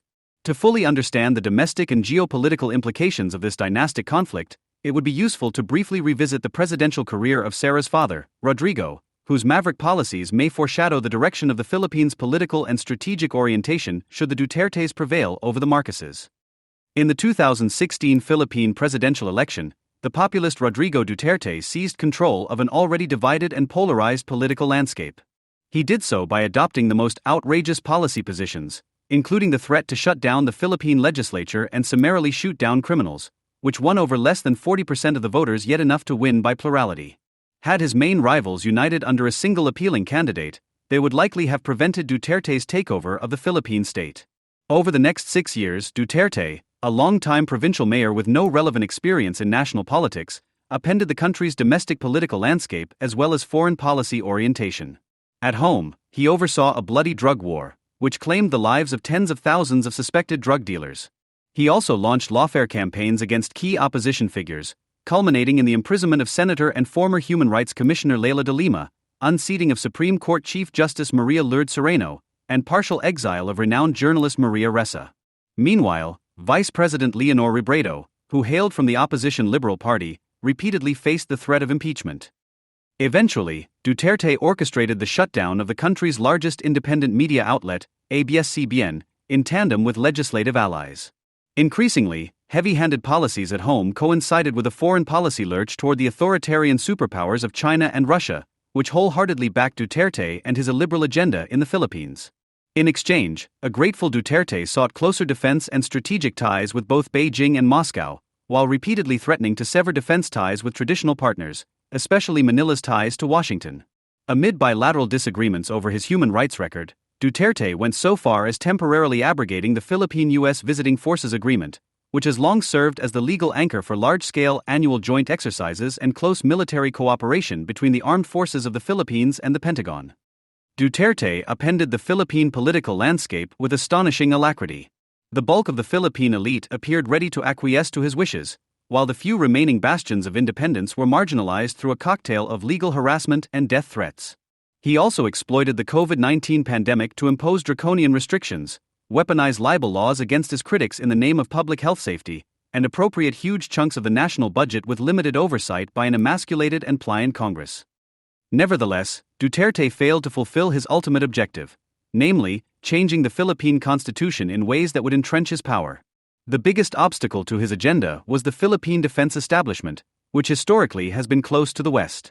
On multiple occasions, both the AFP as well as Duterte's own defense and national security appointees refused to participate in his controversial drug war, implement any major defense deal with China, or institute nationwide martial law or a military junta. 9 The Philippine defense establishment had correctly calculated that Duterte was too fearful to confront the country's armed forces, who had helped oust two former presidents, Ferdinand Marcos Sr. in 1986 and Joseph Estrada in 2001.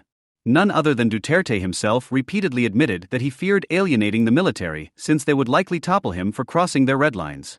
He also publicly admitted that the Philippine military was pro-American, hence their institutional resistance to any major disruption in bilateral military ties in favor of China or Russia.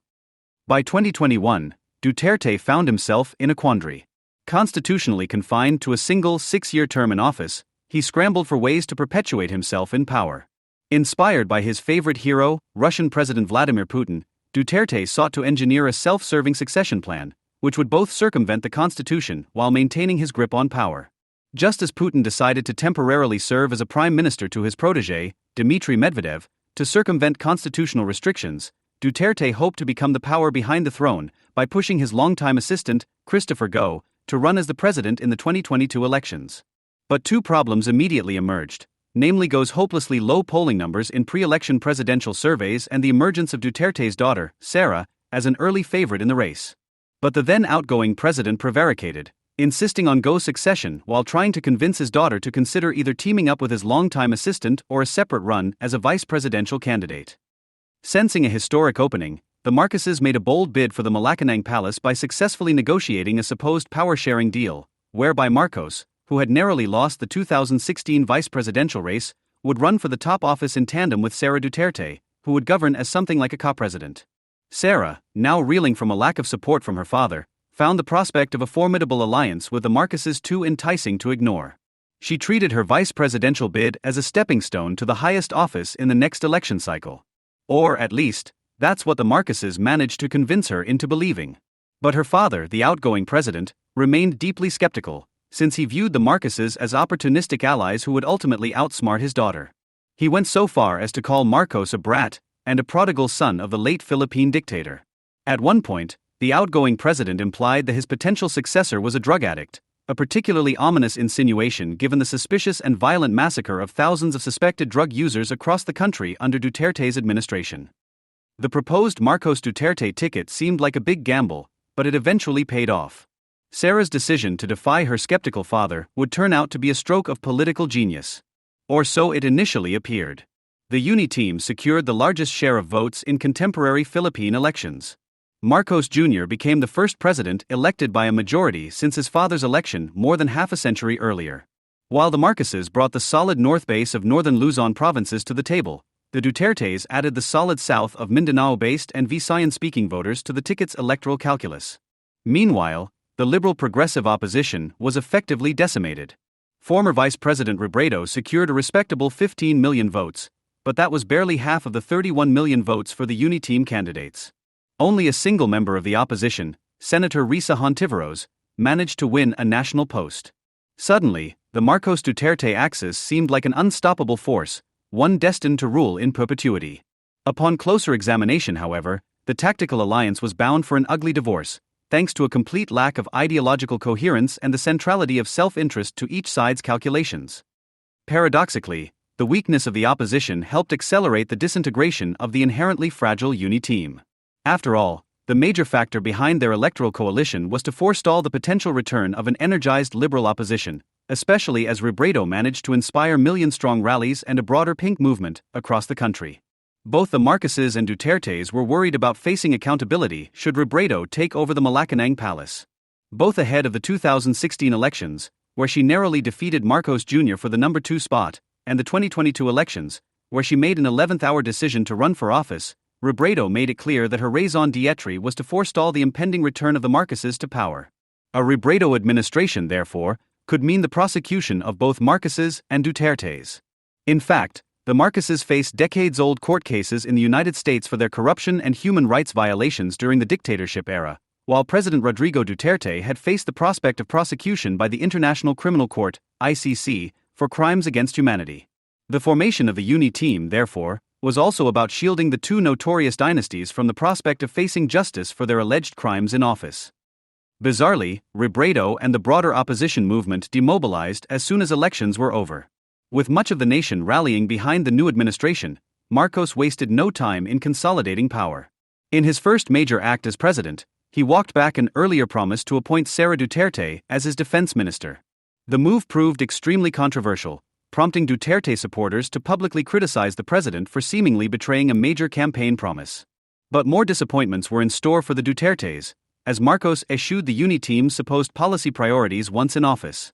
In particular, Marcos failed to act on a pledge to shift the Philippines from its Manila-centric unitary government into a federal system, a long-standing demand of the Mindanao-based politicians, nor did he accept the need to continue his predecessor's drug war. But what ultimately undercut the Uni team's viability was Marcos's foreign policy recalibration in favor of the country's traditional Western allies. Throughout his 6 years in office, Duterte refused to visit a single Western capital. Invariably, he insulted American officials, including President Barack Obama, calling him a son of a whore, and dismissed Washington as a lousy destination. Meanwhile, he became the first Filipino president to visit Moscow on multiple occasions and China almost half a dozen times. In contrast, Marcos's first major overseas visit was to the United States, where he met President Joe Biden on the sidelines of the United Nations General Assembly. The cordial meeting came not long after a top U.S. diplomat visited Manila to reassure the new Filipino president of sovereign immunity from pending U.S. court cases against the Marcoses. Despite the Marcoses' odious reputation, the new Filipino president impressed his American counterparts by adopting a far more strident and uncompromising position on the South China Sea disputes. To Washington's delight, Marcos affirmed the finality and binding nature of the 2016 Arbitral Tribunal Award, under the aegis of the UN Convention on the Law of the Sea UNCLOS, which rejected China's expansive claims across the contested areas. Marcos also signaled his unwillingness to yield even a single inch of Philippine territory in the disputed areas.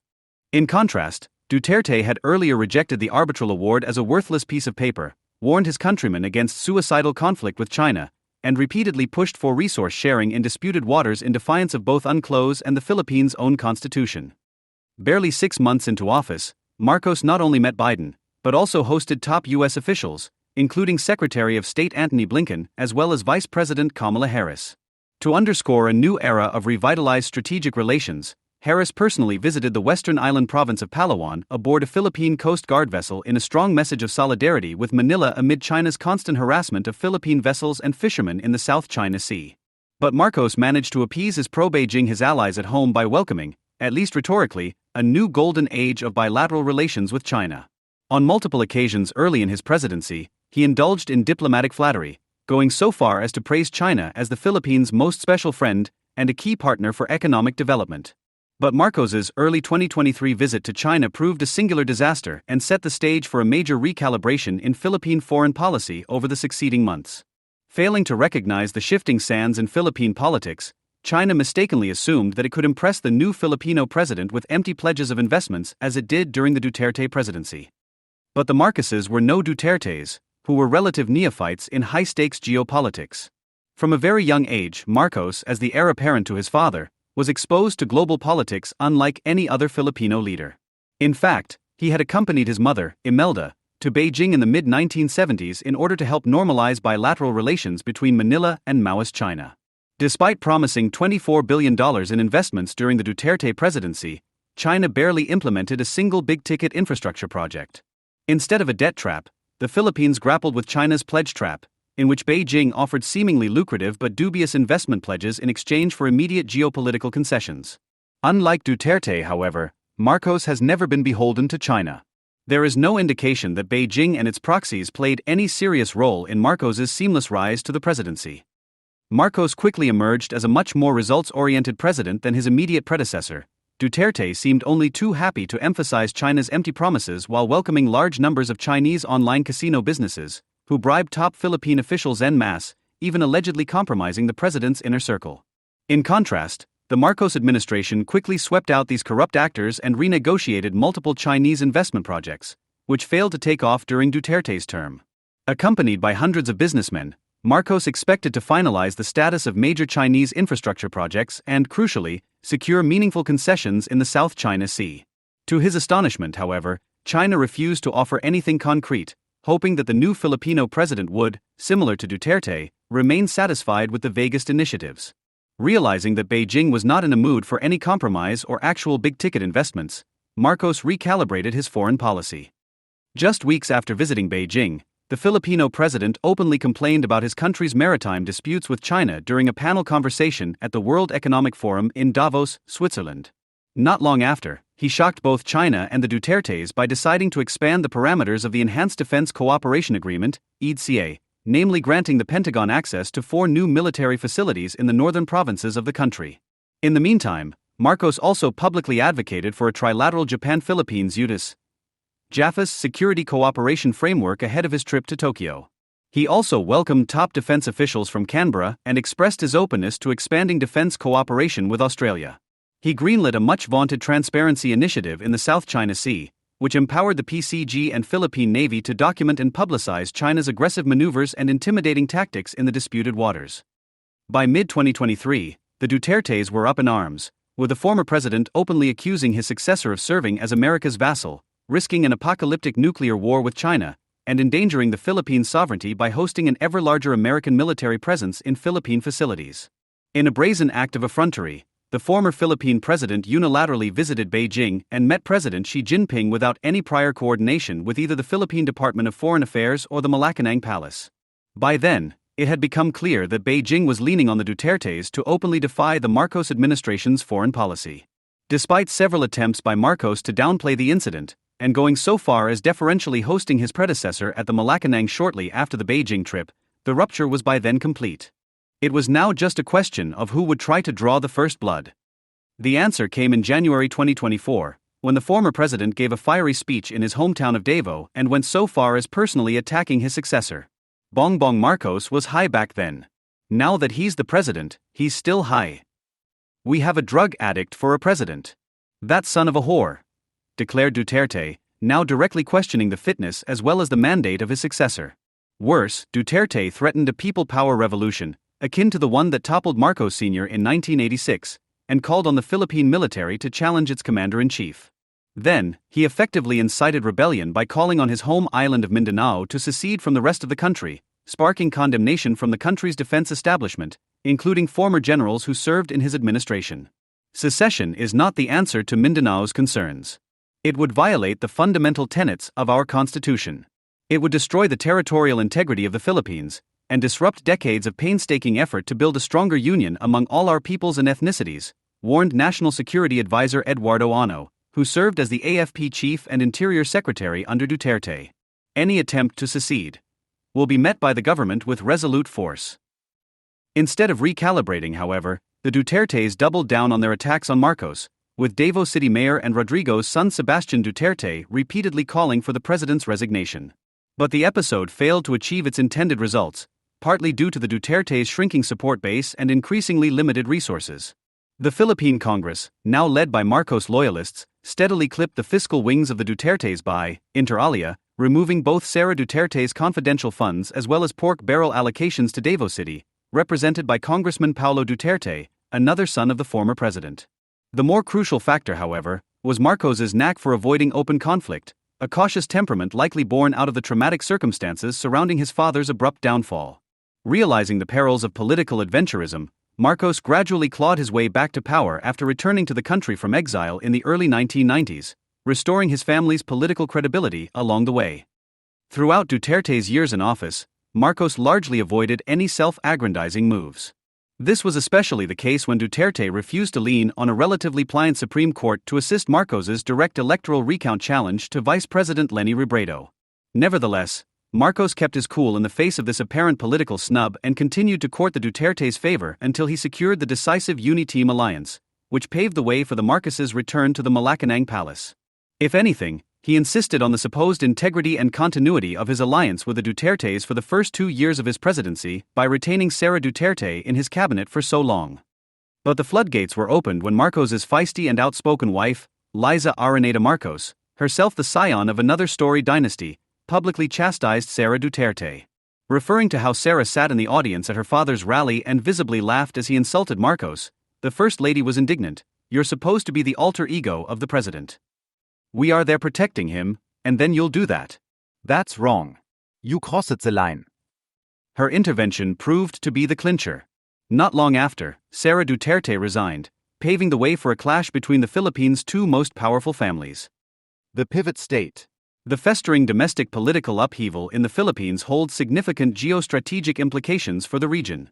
Manila has already become a sort of contemporary Southeast Asian version of Cold War-era Berlin, that is, a theater of espionage and intrigue amid great power rivalry. Thanks to intelligence support from Washington and Western allies, Philippine authorities have been able to track down Chinese operatives posing as journalists, businessmen, and even Filipino citizens in the country. The most notorious case is Zhang Steve Song, Manila bureau chief for the Wenhui Daily and agent of China's Ministry of State Security, MSS. Song steadily infiltrated Philippine political, business, and even media elite circles over the past 3 years under the guise of journalistic pursuits. He reportedly left the country immediately after getting exposed by Philippine authorities. Aside from tracking Chinese journalist cum spies, the Marcos administration has also pressed ahead with shutting down the notorious Chinese online casino operations, better known as Philippine Offshore Gaming Operators, POGOs, which have been illegal as well as national security nightmare for the country over the past 6 years. In his third State of the Nation address, Marcos announced a blanket ban on the POGOs, because they have been disguising as legitimate entities but in reality are involved in illicit areas furthest from gaming, such as financial scamming, money laundering, prostitution, human trafficking, kidnapping, brutal torture, and even murder. Philippine authorities are deeply worried about China potentially embedding intelligence operatives among or recruiting from thousands of POGO workers. Not only are these online Chinese casino operations largely off-limits to outsiders, but they have also been suspiciously spread across strategically located compounds. POGOs tend to cluster around key military facilities, including the Philippine Air Force and Navy Headquarters, Philippine National Police Headquarters at Camp Crame, and Camp Aguinaldo, which hosts the Philippine Army and the National Defense Department offices. The Pogos mushroomed largely during the Duterte presidency, which expected billions of dollars in potential revenues. But even the former president's top security officials publicly raised alarm bells. When you already see many people at the Pogos, who are always there, it's very easy for all these Chinese people to perhaps shift their activities to spying, then Philippine National Defense Secretary Lorenzana said in a mixture of English and Tagalog.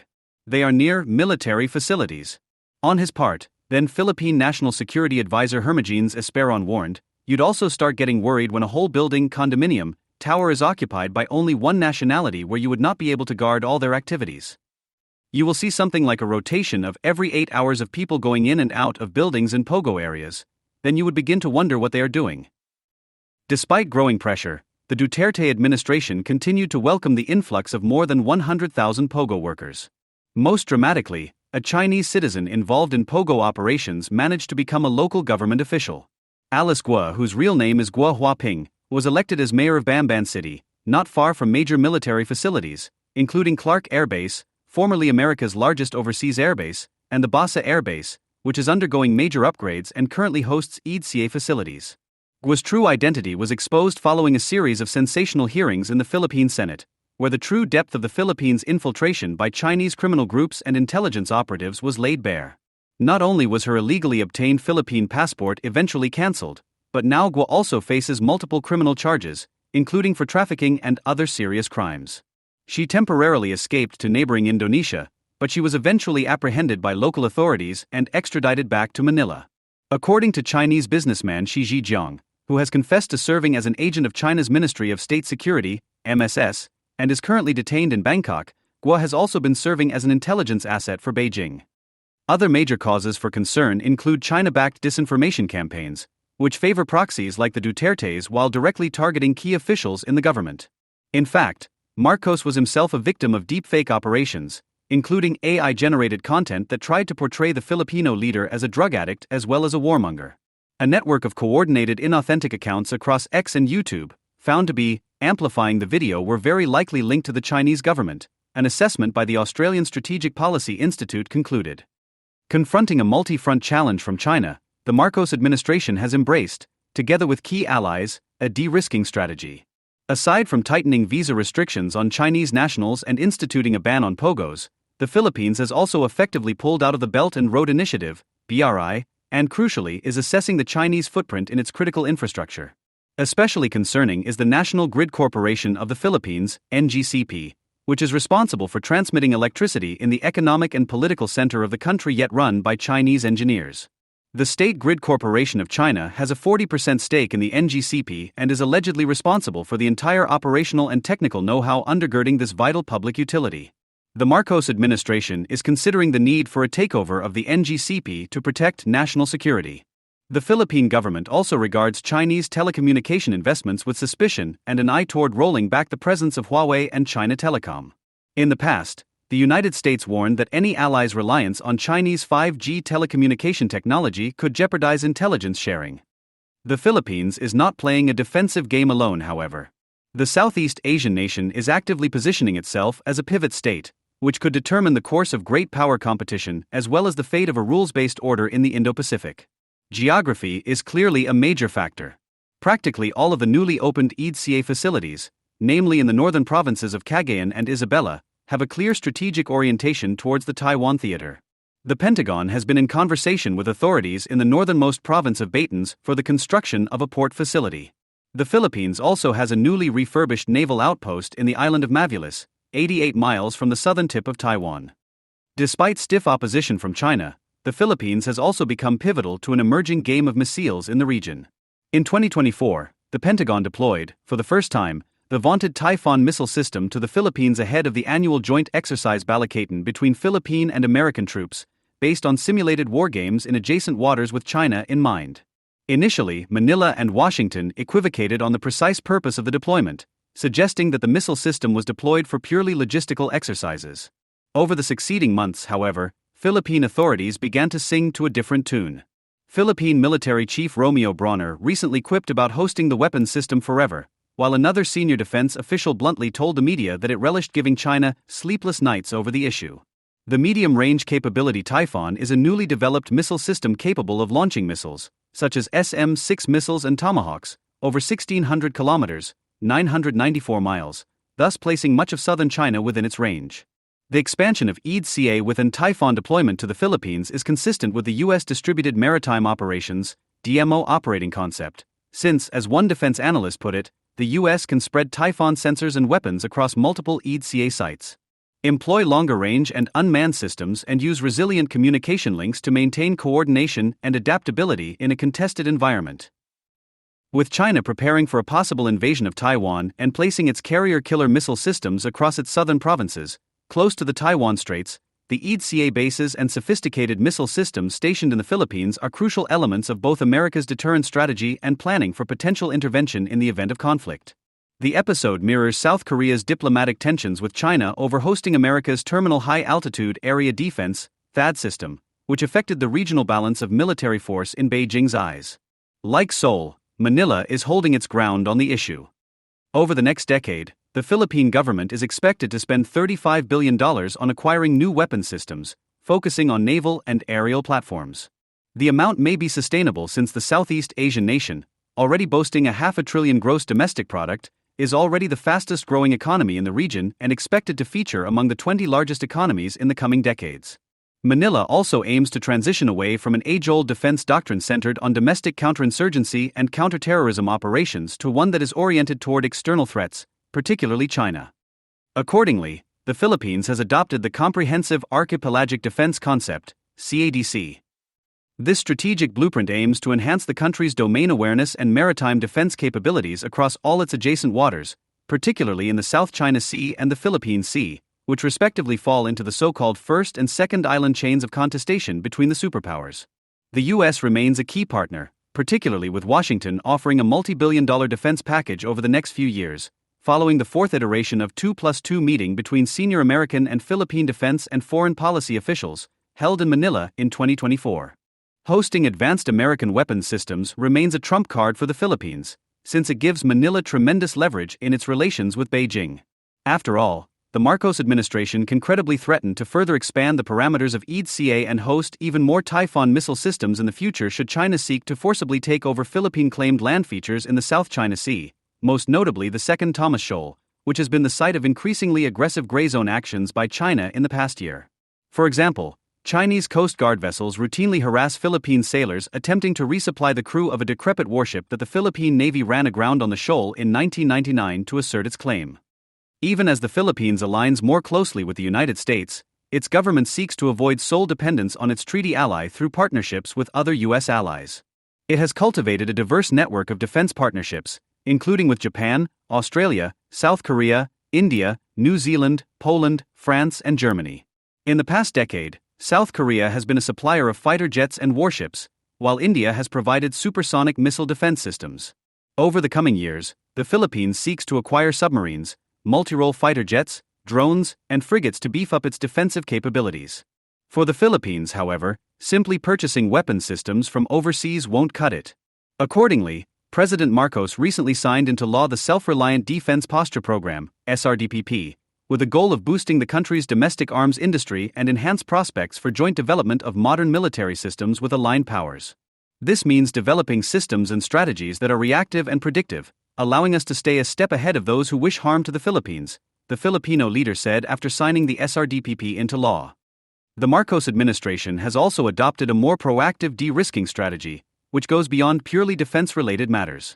In fact, Manila is not interested in just becoming a military bulwark or a new Pearl Harbor for the West against an expansionist China.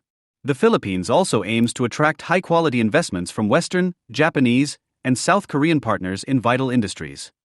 Boasting the fastest growth rate in Southeast Asia, the Philippines is expected to achieve $1 trillion GDP by 2030, with per capita income doubling in the third decade of the 21st century. But the quality and sustainability of this growth are still works in progress. The Philippines has primarily a service-oriented economy, with a comparatively small manufacturing base relative to its regional peers as well as a declining agricultural sector. Manufacturing, an engine of growth among East Asian nations, only accounted for 19% of GDP in 2022, employing only 7% of the country's labor force. In contrast, the services sector alone contributes close to 60% of GDP as well as employment generation. Meanwhile, remittances from millions of overseas Filipino workers account for close to 10% of Philippine GDP in recent decades, one of the highest proportions in the world. The Philippines has also lagged its neighbors in terms of gross fixed capital formation and infrastructure investments. Buoyed by rapid growth rates in the past decade, however, the Southeast Asian nation has more than doubled infrastructure spending as a share of GDP to above 6%, thus spawning numerous big-ticket projects, including the Japan-backed subway in Manila, which is expected to be opened within the coming decade. Another major source of frustration is the relatively small volume of foreign direct investment, FDI, the country receives compared to its neighbors. Based on the 2023 United Nations Conference on Trade and Development's World Investment Report, the Philippines attracted only $9.2 billion in FDI in 2022. Southeast Asia's second most populous country, ranked only sixth among regional peers in terms of FDI inflows. The Philippines' economic vulnerability, however, is structural. To begin with, major growth engines such as business process outsourcing could face medium-term challenges amid the boom in artificial intelligence, which threatens lower-end service sectors. Nor is over-reliance on remittances a recipe for long-term national development, especially because the Philippines suffers from labor shortages in its own healthcare and infrastructure sectors. As leading development economists such as Danny Roderick have argued, over-reliance on services sectors in emerging markets tends to create uneven growth, since only manufacturing has economies of scale and historically proven to be a major source of employment for low-skilled workers, who tend to constitute the majority of the population in countries such as the Philippines. Accordingly, the Southeast Asian country must transition into a more manufacturing-driven and investment-intensive growth model if it seeks to sustain economic momentum for the long run. In particular, the government hopes to position the Philippines as the leading China-free producer of critical minerals such as nickel, which is crucial to the production of electric vehicle batteries. As the world's second-largest producer of EV batteries, the Philippine government is weighing regulatory reforms to address uncompetitive production costs as well as create viable investment conditions for strategic partners. Beyond just a supplier of raw materials, the Philippines intends to become a new destination for manufacturing and high-tech investments. In particular, it is examining how it can become a key beneficiary of a Taiwan Plus One strategy, or how it can become an alternative to and extension of Taiwan's pre-existing semiconductor and manufacturing production networks. Unbeknownst to many, the Philippines is already a major producer of semiconductors and electronic devices, with total exports reaching $12.9 billion in 2023 and accounting for 59.3% of total Philippine exports. As this sector continues to develop, the Philippines may be able to become a key partner for the design and packaging of increasingly high-end semiconductors in partnership with Taiwanese counterparts. If anything, northern Philippine provinces, which are around a half-hour flight away from major southern Taiwanese cities, can host Taiwanese production sites. Before it can become the cornerstone of an Indo-Pacific economic and defense strategy, however, the Philippines must overcome its political instability and address its domestic challenges, including regulatory costs and uncertainty, oligarchic capture, infrastructure bottlenecks, and high utility costs. The country should also adopt a proactive industrial policy, focusing on enhancing domestic civilian industries, just as the Philippines builds up its native defense industry. Historically, many developing countries have had troubling experiences with industrial policy due to, inter alia, regulatory capture and crony capitalism. Instead of creating world-class industries, many developing nations ended up subsidizing either inefficient industries and/or bailing out pro-regime cronies, without rigorous performance-based standards. This was particularly the case under the Ferdinand Marcos Sr. regime, which enriched tycoons and himself but failed to establish a single globally competitive manufacturing sector. Not to mention, the new climate of protectionism as well as new waves of technological innovations present new challenges. Against this backdrop, the best industrial policy principles for countries such as the Philippines are the following: 1. Focusing on specific sectors, instead of a whole spectrum of industries. 2. Adopting strict monitoring mechanisms to enforce performance-based targets. 3. Embracing a more collaborative approach in tandem with domestic conglomerates, especially those who are critical to energy supply and infrastructure development. And 4. Creating regulatory and infrastructure conditions to attract foreign investors. Regarding the latter, the Philippines should, for instance, 1. Subsidize power and water rates in special manufacturing corridors to enhance productivity. 2. Develop its own CHIPS Act to support R&D as well as small and medium enterprises, SMEs, which are interested in joining semiconductor supply chains in tandem with global investors. and 3. Establish a new interagency mechanism, likely led by the Department of Trade and Industry and Marcos's economic czar Frederick Go with the involvement of Department of Finance, Department of Foreign Affairs and the National Economic and Development Authority, to map, coordinate, and implement support policies for new and emerging industries. And it is precisely here where assistance from external partners is paramount. Just as talent scouts search for rough diamonds among emerging athletes, rather than chasing the obvious and much-hyped stars, allies such as the United States should help accelerate the Philippines' emergence as a robust, prosperous, and capable democratic power. Encouragingly, the Biden administration has explored opportunities to upgrade the country's economic relations. In 2024, U.S. Commerce Secretary Gina Raimondo visited Manila along with senior executives from 22 prominent U.S. businesses and nonprofit organizations to explore large-scale investment prospects. This marked a first-of-its-kind presidential trade and investment mission by Washington under the Indo-Pacific Economic Framework. 1 month later, Marcos attended the first-ever JAFAS Trilateral Summit at the White House, where the Biden administration reaffirmed its ironclad commitment to its East Asian treaty allies amid rising maritime tensions in the region. The United States and Japan announced joint plans for the creation of an investment corridor in the northern Philippines, with special focus on manufacturing. According to the Philippine ambassador to the United States, Jose Romualdez, Washington and Tokyo are exploring up to $100 billion in investment opportunities in the coming years. Although such rosy projections may prove more fanciful than feasible, even a few $1 billion of high-quality investments by key allies could entice other like-minded powers, especially in Europe, to double down on their economic footprint in the Philippines, especially as industrial powers such as Germany reconsider their overdependence on China. Strategic investments in the Philippines also have a more immediate geopolitical dividend. They can help the Marcos administration to sideline pro-Beijing or China-dependent domestic business groups. In late 2023, Teresita Sy Coson, the matriarch of the country's biggest conglomerate, SM Investments Corporation, publicly warned of dire economic consequences amid the Philippines' festering maritime disputes with China. China is very close to us, we cannot be too antagonistic, Sy Coson told reporters, implying that the Philippines should reconsider its assertive stance vis-a-vis the Asian superpower. Even though we know what is happening, I guess we have to do it through a more peaceful negotiation, she added, underscoring growing anxieties among the influential Filipino-Chinese business community, who are dependent on imports from and access to Chinese markets. The episode underscored the importance of securing high-impact investments from Western allies lest Marcos risk accusations of jeopardizing lucrative economic relations with China.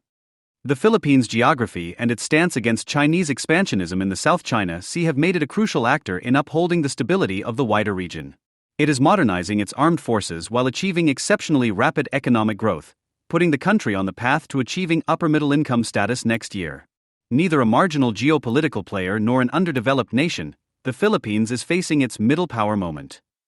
Middle powers come in many forms, but they fundamentally share 3 characteristics. 1. A capacity for robust self-defense and increasing ability to project power in their immediate neighborhood. 2. Coalition-building skills through proactive diplomacy.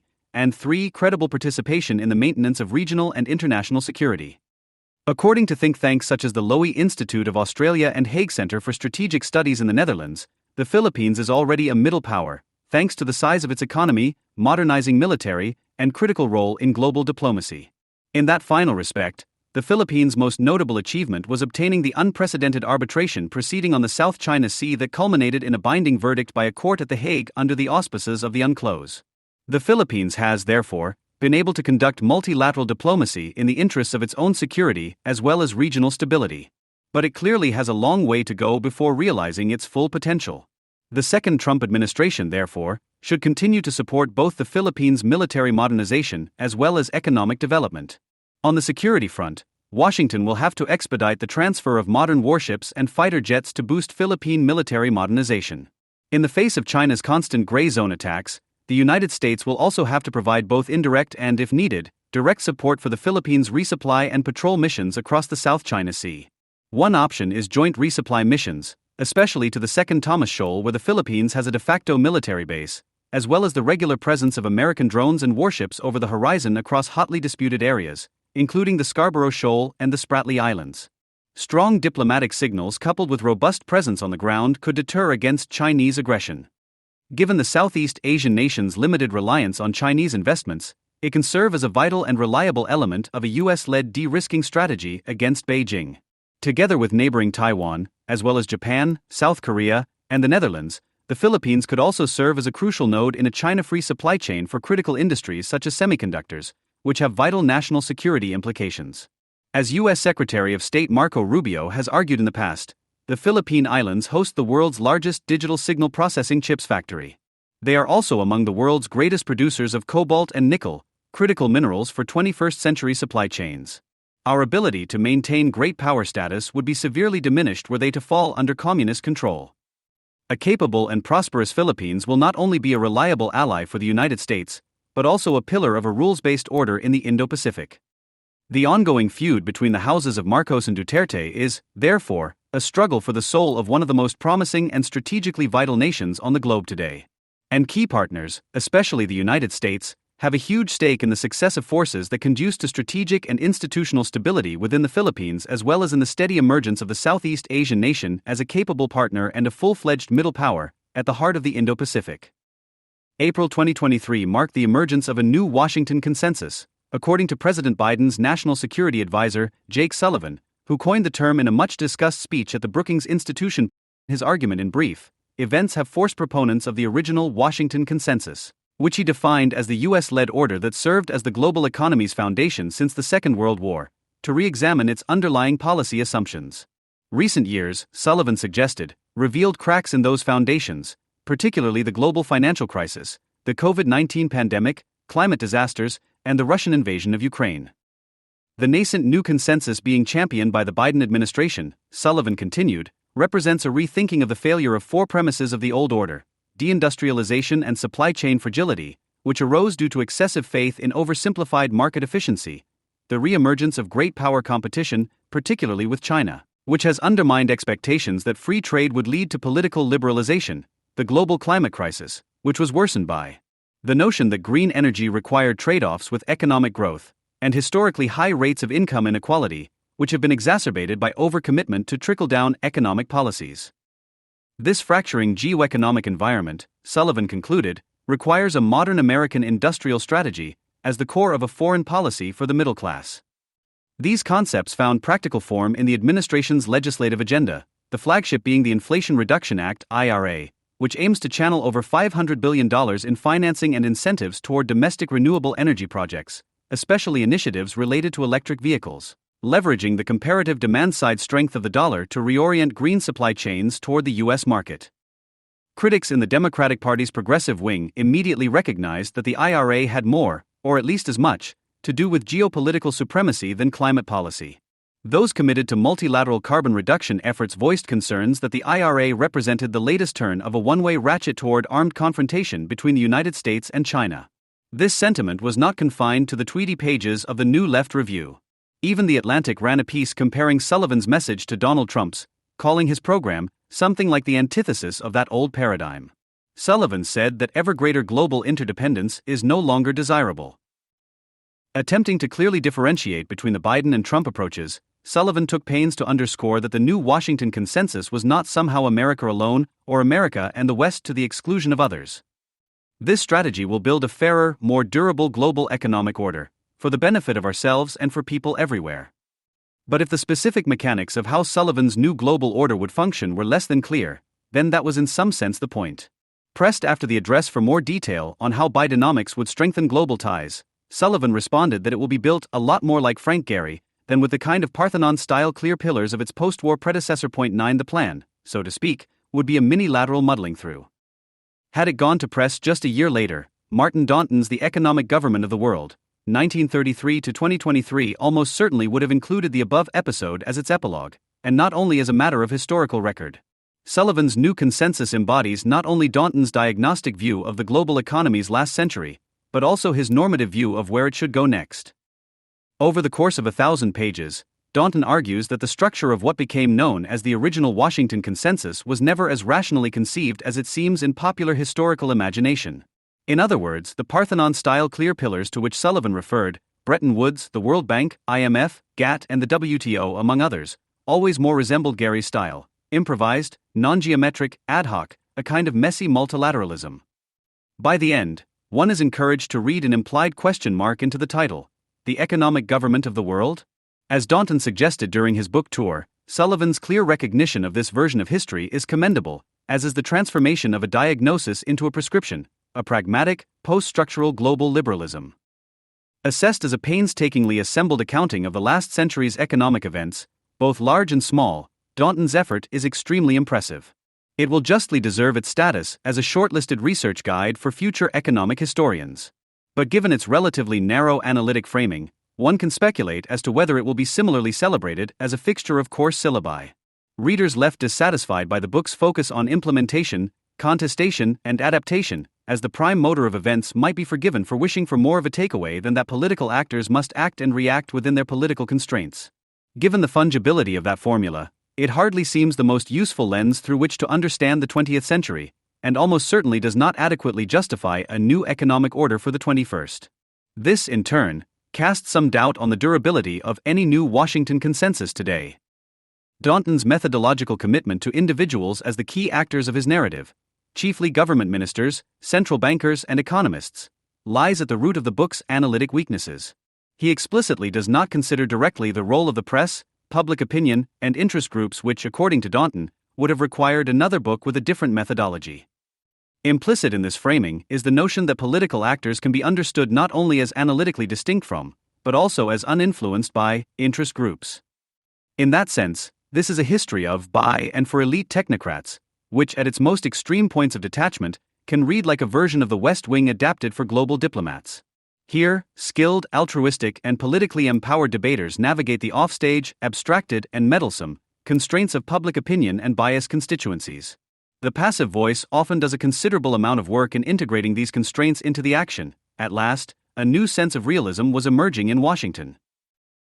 Further decoupling the action from its power sources, Daunton insists on devoting significant attention to actors representing the developing world.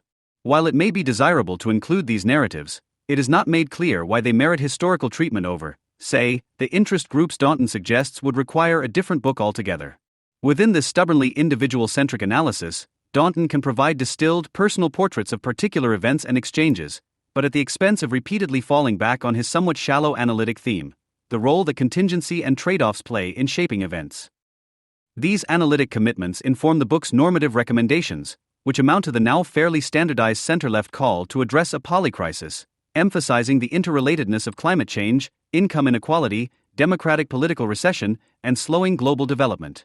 Consistent with Daunton's historical analysis and Sullivan's proposed Garyesque policy approach, the term is, by design, difficult to pin down, given the interconnectedness, complexity, and contingency of global challenges. A clerisy of technocrats is required to continually interpret it and implement solutions.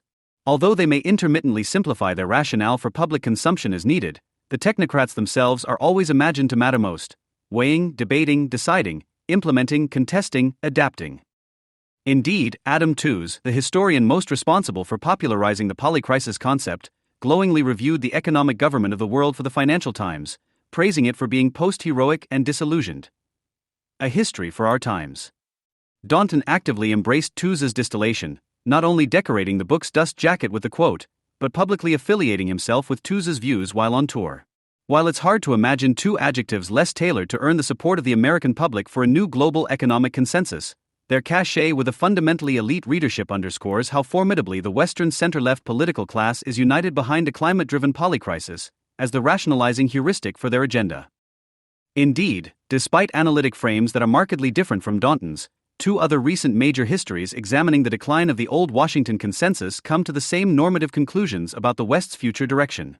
Charles Meyer, in his recent treatment of the 20th century, The Project State and Its Rivals, argues that entrepreneurial project states have historically pursued a wide range of objectives, from material gain to national glory, but concludes by suggesting that the only worthy contemporary goal is a collaborative effort to address carbon emissions. Gary Gerstl's The Rise and Fall of the Neoliberal Order posits a different framing, accenting the role played by the Cold War security state in providing the unifying rationale for the New Deal consensus, and how the Soviet Union's fall dissolved it, but comes to an identical conclusion about the West's next act, an endorsement of the Biden agenda, with hope for greater energy from a reinvigorated left. Pointing out that all reputable roads lead to a similar conclusion is, emphatically, not so much an indictment as a tribute, not least of which to Daunton. The fact that such distinct historical methodologies tend to converge prescriptively speaks to this framework's conceptual strength in holding the Democratic Party together. The Republican Party, on the other hand, remains intellectually and politically balkanized.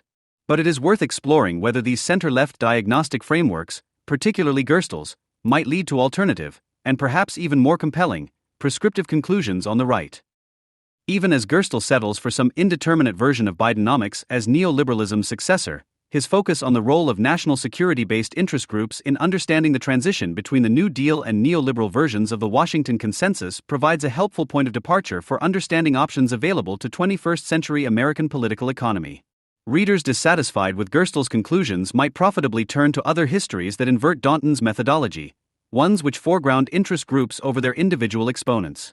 Herman Mark Schwartz, an economic historian at the University of Virginia, offers such a history in his textbook States versus Markets, Understanding the Global Economy, now in its 4th edition. Recounting the same events as both Daunton and Gerstl, Schwartz usefully explores the interests of capital as his primary explanatory tool for shifts in U.S. political economy. For Schwartz, the essentially internationalist orientation of the Washington-led Bretton Woods Consensus was the result of jockeying among 3 of the key 20th-century interest groups that are soft-pedaled in Daunton's account, which Schwartz terms nationalists, internationalists, and security internationalists. In Schwartz's narrative, the nationalist faction, represented by the McKinley-Hoover Republican Party, was primarily composed of early industrialists and commodities producers who favored high tariffs and a relatively limited role for America in the broader world, with some influence over the Treasury Department. Internationalists, increasingly sympathetic to the Rooseveltian Democratic Party and with clear influence over the State Department, especially under Cordell Hull, increasingly represented sectors that had mastered continuous flow production processes and therefore had significant interests in expanding access to global markets, particularly the automobile industry. These 2 groups had fought their way to a standstill, until World War II gave rise to a third faction, the security internationalists representing the Sun Belt and Gun Belt. This group rose to prominence via the most successful segment of the New Deal regime, industrialization for military mobilization. After the war, the security internationalists, who had a material interest in sustained support for foreign U.S. military commitments to contain communism, tipped the political balance of power by synthesizing the disagreements between nationalists and internationalists. In exchange for the U.S. security state retaining the foreign market access desired by the internationalists, and in which nationalist supply chains were increasingly integrated, the internationalists accepted the slightly more limited forward military posture favored by the nationalists, especially a smaller, mostly volunteer military instead of permanent conscription.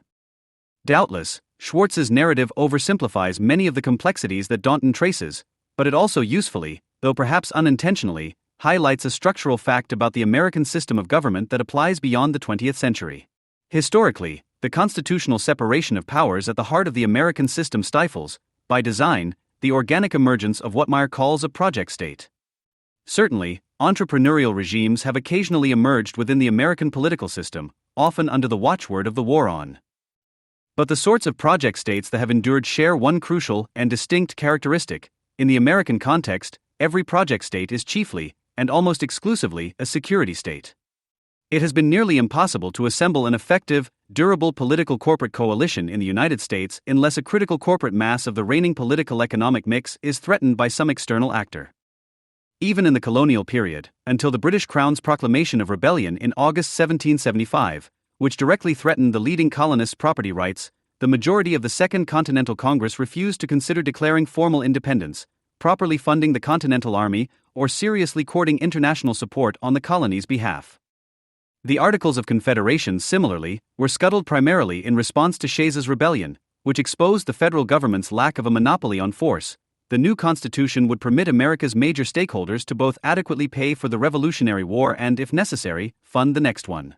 Those who might suggest that the reforms were chiefly about interstate commerce must explain why a litany of informal agreements along the lines of the Mount Vernon Compact and Annapolis Convention would not have sufficed. Amending the Articles was clearly motivated by national security concerns. The American system, of which Henry Clay is the best remembered exponent, found its political viability in response to the collective commercial threats exposed by the War of 1812.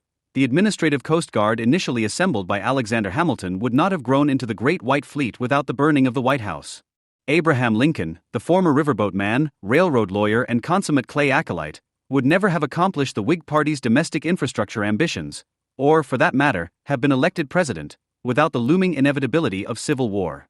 President McKinley hesitated to occupy the Philippines until he'd been convinced that Kaiser Wilhelm's navy would have otherwise filled the vacuum. Schwartz's narrative effectively picks up from that point. Thus, through this lens, although it is too early to tell whether the so-called New Washington Consensus will endure, it is not too soon to acknowledge that it would be an anomaly within American history. While it is certainly true that climate change implicates the security of American business interests, it does not do so as directly, or imminently, as state or quasi-state actors in previous chapters of our history. Project states have been directed at various socio-political missions in the past. The new war on carbon is best seen as a successor to the war on drugs and the war on poverty. But these efforts have either sputtered or been subsumed by project security states focused on addressing more immediate, recognizable threats to American corporations. If history is any guide, then, the next Washington Consensus will likely be built around the response to new emergent security threats to neoliberal political economy. It is possible to understand the climate crisis as a relatively inexpensive and capital-light form of accommodation between American corporations and the dominant center-left political class. For now, corporate power speaks the language of energy transition, though this may be waning, even rhetorically. But when it comes to walking the walk via active lobbying efforts, American multinationals are much more interested in moving the needle on highly discrete, technical policy issues rather than a generationally significant climate agenda. What has been described as quiet politics, the dominance of under-the-radar, soft corporate campaigns favoring a stable regulatory environment, has remained essentially unchanged from the Clinton-Bush neoliberal era. From this determinative corporate perspective, any evidence for the claim that the American political system is experiencing a major realignment, something occasionally claimed by reformers on both right and left, seems purely epiphenomenal. This is primarily because the neoliberal period, through which we are still living, initiated a break with the historical norm of partisan sectoral alignments, inaugurating an era of corporate non-alignment. With a breakdown of profitable returns to capital expenditure in industrial production, corporate America pivoted to increasing asset valuations via a Fishered economy model, which counseled isolating intellectual property rents, commoditizing low-margin, capital-intensive processes offshored to foreign partners, and maximizing shareholder returns via share buybacks. With this shift, the corporate sector's historic use for government as a mechanism for solving regulatory collective action problems, especially during the New Deal era, eroded. Neoliberalism's cognate neoconservative security state retained its value in holding international markets and trade routes open, but due to the post-1989 peace dividend and concern about rising debt-to-GDP ratios in the 2010s, corporate America declined to push for greater investment in defense capabilities. Even the rise of China as a peer economy, along with its rapid military buildup, has so far not proven sufficient motive for corporate America to revivify and redirect the American security state in a meaningful way. Rather than preemptively provoke what it perceives as a disastrous confrontation in Asia, corporate America has defaulted to a posture in which it remains largely silent on Chinese geopolitics, reserving most of its political capital for generating advantages within the pages of the Federal Register.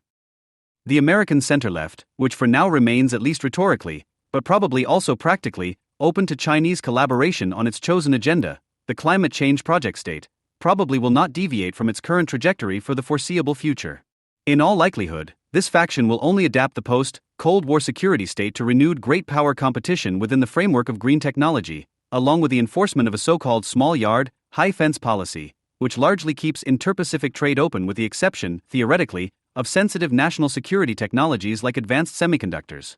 Yet even these efforts will likely be hampered by the lack of a true national consensus, which leaves room for the Republican Party to play spoiler. The much more unsettled GOP commands even less of a mandate, or even an internal consensus, on how to employ the post-Cold War security state. That the security state must somehow be employed, however, stands as perhaps the sole point of policy consensus for the Republicans. What seems even clearer, at least for the present, is that the party will not neatly realign under the green auspices of the IRA or Bidenomics, even as individual legislators will continue to accept green investment in their districts. But what then is to ground, as Daunton would put it, the right of center's version of contestation? The Economist, following the European Council on Foreign Relations, suggests three plausible, alternative paths forward, based upon the three extant foreign policy factions within the Republican Party, which are, in a sense, neoliberal mirrors of Schwartz's post-World War II groupings. The primacists, in some sense heirs to the old internationalists, are also the contemporary reprise of the 1990s and 2000s neoconservatives.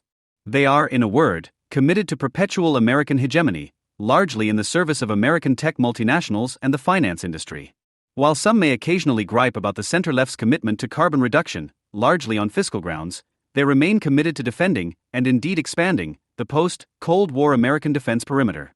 The status of their prime contemporary commitment, however, the war in Ukraine, brings into question not so much the validity of their moral arguments as their material realism.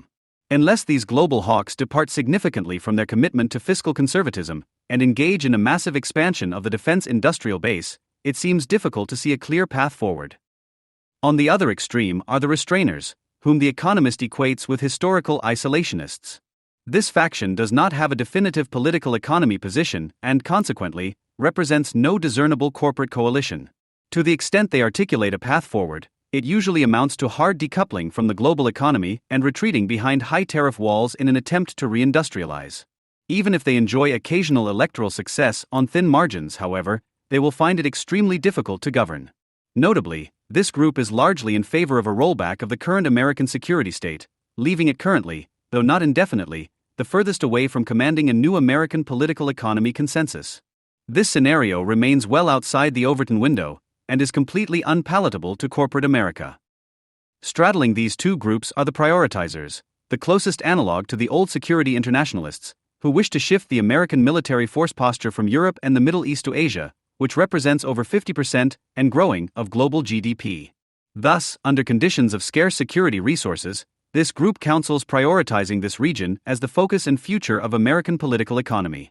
For now, ensuring that China's military cannot achieve regional hegemony by force is this faction's main priority, but it has yet to reach a definitive consensus on what sort of corporate coalition its desired form of security state might serve. Like the old security internationalists, this may provide useful flexibility in negotiation. One could imagine, for example, this faction brokering a deal between primacists and restrainers, facilitating a more robust American industrial renaissance based on a limited forward defense posture, spearheaded by weapons exports, chiefly to Japan, the Philippines, South Korea, and Australia, to harden the first island chain's conventional defense perimeter and revitalize the U.S. defense industrial base, as the core of the next Washington consensus. In practical terms, this might find form in legislation modeled on the IRA or the Farm Bill, but for weapons exports. For now, however, it seems clear that corporate America does not find the cost-benefit calculation worthwhile to activate the historical role of the security state in defense of its Asian interests, lest it risk the Sino-US security spiral that some analysts caution against. If the prioritizer's position is not underwritten by a corporate coalition with a clear political economy logic to rectify the Indo-Pacific military balance, they are at risk of being squeezed out politically between the restrainers and primacists. Until corporate interest groups come to the conclusion that their interests require American hard power in Asia, however, either on their own or motivated by events, the status quo will remain. There are some signs that this may occur. Tesla, for instance, risks being eclipsed by Chinese state-backed BYD as the world's largest EV manufacturer. Forced to slash prices to keep pace, Elon Musk stated in January 2024 that China would demolish competitors without government-imposed trade barriers to protect domestic manufacturers. Apple, similarly, is bleeding market share in China, falling behind state-backed Huawei and Vivo in smartphone sales to start 2024, in part because of CCP-imposed mandates to delete America from its domestic technology systems, known as Document 79.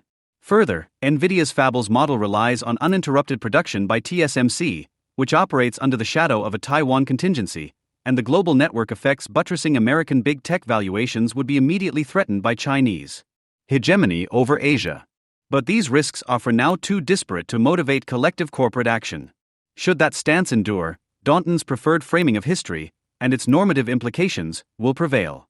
If in the end it was always, and will always be, just muddling, it's all just Gary from here. But this approach is probably time-limited. Even with China's recent struggles in its property sector, it retains a firm grasp on its status as the world's factory. It is clearly making progress in cultivating Chairman Xi's new productive forces to ascend the global value chain from the old three exports, textiles, furniture, and consumer electronics, to the new three, batteries, EVs, and solar panels, as well as semiconductors, robotics, and quantum computing. Should corporate America too long delay, whether by lassitude or neglect, its historic intermittent rejuvenation of the American security state, the next Washington consensus will ironically, despite pretenses to home rule, run through Beijing's Forbidden City.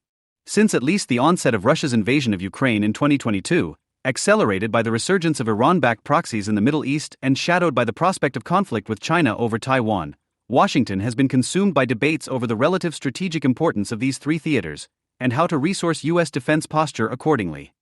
What all positions have in common, however, is that the U.S. defense industrial base is ill-equipped to produce adequate material to satisfy mission objectives in any one theater, let alone all three. For example, Ukraine self-reports requiring roughly 360,155mm artillery shells per month to remain operational.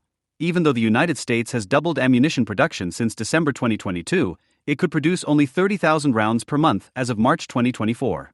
The U.S. Army intends to increase this number to 60,000 per month by September 2024 and 100,000 per month by 2025, still falling well short of what's needed on just the European front. In the event of a conflict in the Taiwan Strait, a report by the Center for Strategic and International Studies found that the United States would run out of key munitions in less than a week. Given these perilous scenarios, substantial investment in defense production ranks as perhaps the most pressing national security priority for the United States. However, despite the increased attention that this issue has recently received in Washington, D.C., enjoying rare bipartisan focus from legislators, the White House, and the media, Congress has been slow to advance major legislation addressing production deficiencies. The best way to understand this lack of progress is as a form of collective action problem. Given the U.S. federal system's grounding in a separation of powers, it has historically been very difficult to accomplish significant legislative reforms without a broad coalition that is both geographically distributed and capable of coupling private sector interests with political ones. Unlike software production, a capital-light, high-margin process, designing durable legislative regimes is more like industrial production, capital-intensive, low-margin processes that require symbiotic, long-term partnerships between the federal government and corporate America. Marginal reforms can be achieved without such a coalition, but the same can't be said of the solutions required to meet the conflicts at hand, nor the relatively minimalist objectives of Washington's 2018 or 2022 National Defense Strategy documents. Given the depth of the weapons deficits, partial reforms are inadequate at this point. Therefore, identifying a public-private coalition, then constructing a policy architecture to sustain those interests, should be policymakers' primary objective. If successfully implemented, these kinds of reforms result in what has been described as quiet politics, a strong, durable marriage of interests between market forces and bipartisan government imperatives.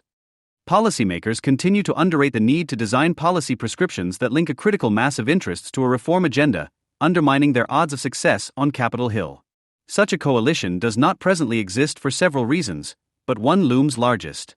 As of fiscal year 2022, the latest for which there is public data, just 3 states, Virginia, Texas, and California, received nearly a third of defense contract awards. The top 10 states received nearly 60%. The bottom 25? Just 10%. Put in political terms, a full half of the U.S. Senate receives just a tenth of contracts. Acknowledging this makes it less surprising that defense industrial base reform hasn't been pushed to the top of the congressional agenda. This concentration of political interests is a relatively recent phenomenon. Following the Soviet Union's collapse in 1989, the United States could handle emergent military threats both at a fraction of the relative cost, as a percentage of GDP, and the force level of the Cold War period.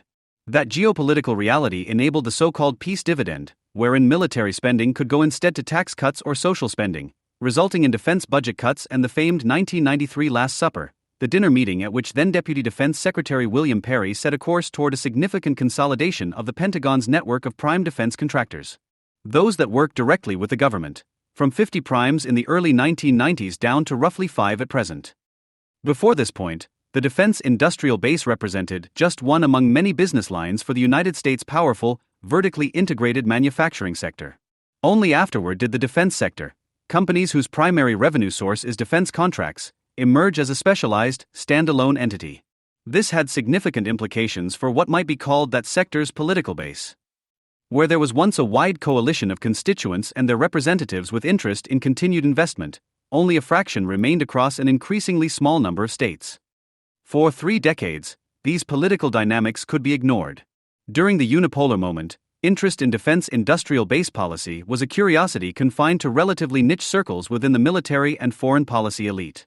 To the degree that consolidation had any noticeable impact on U.S. military readiness, it could be compensated for through ad hoc infusions of defense expenditure and further mitigated by the absence of any great power threats. Defense spending increased after September 11, which, combined with the relatively small scale and sequencing of the wars in Iraq and Afghanistan, did not place acute strain on production.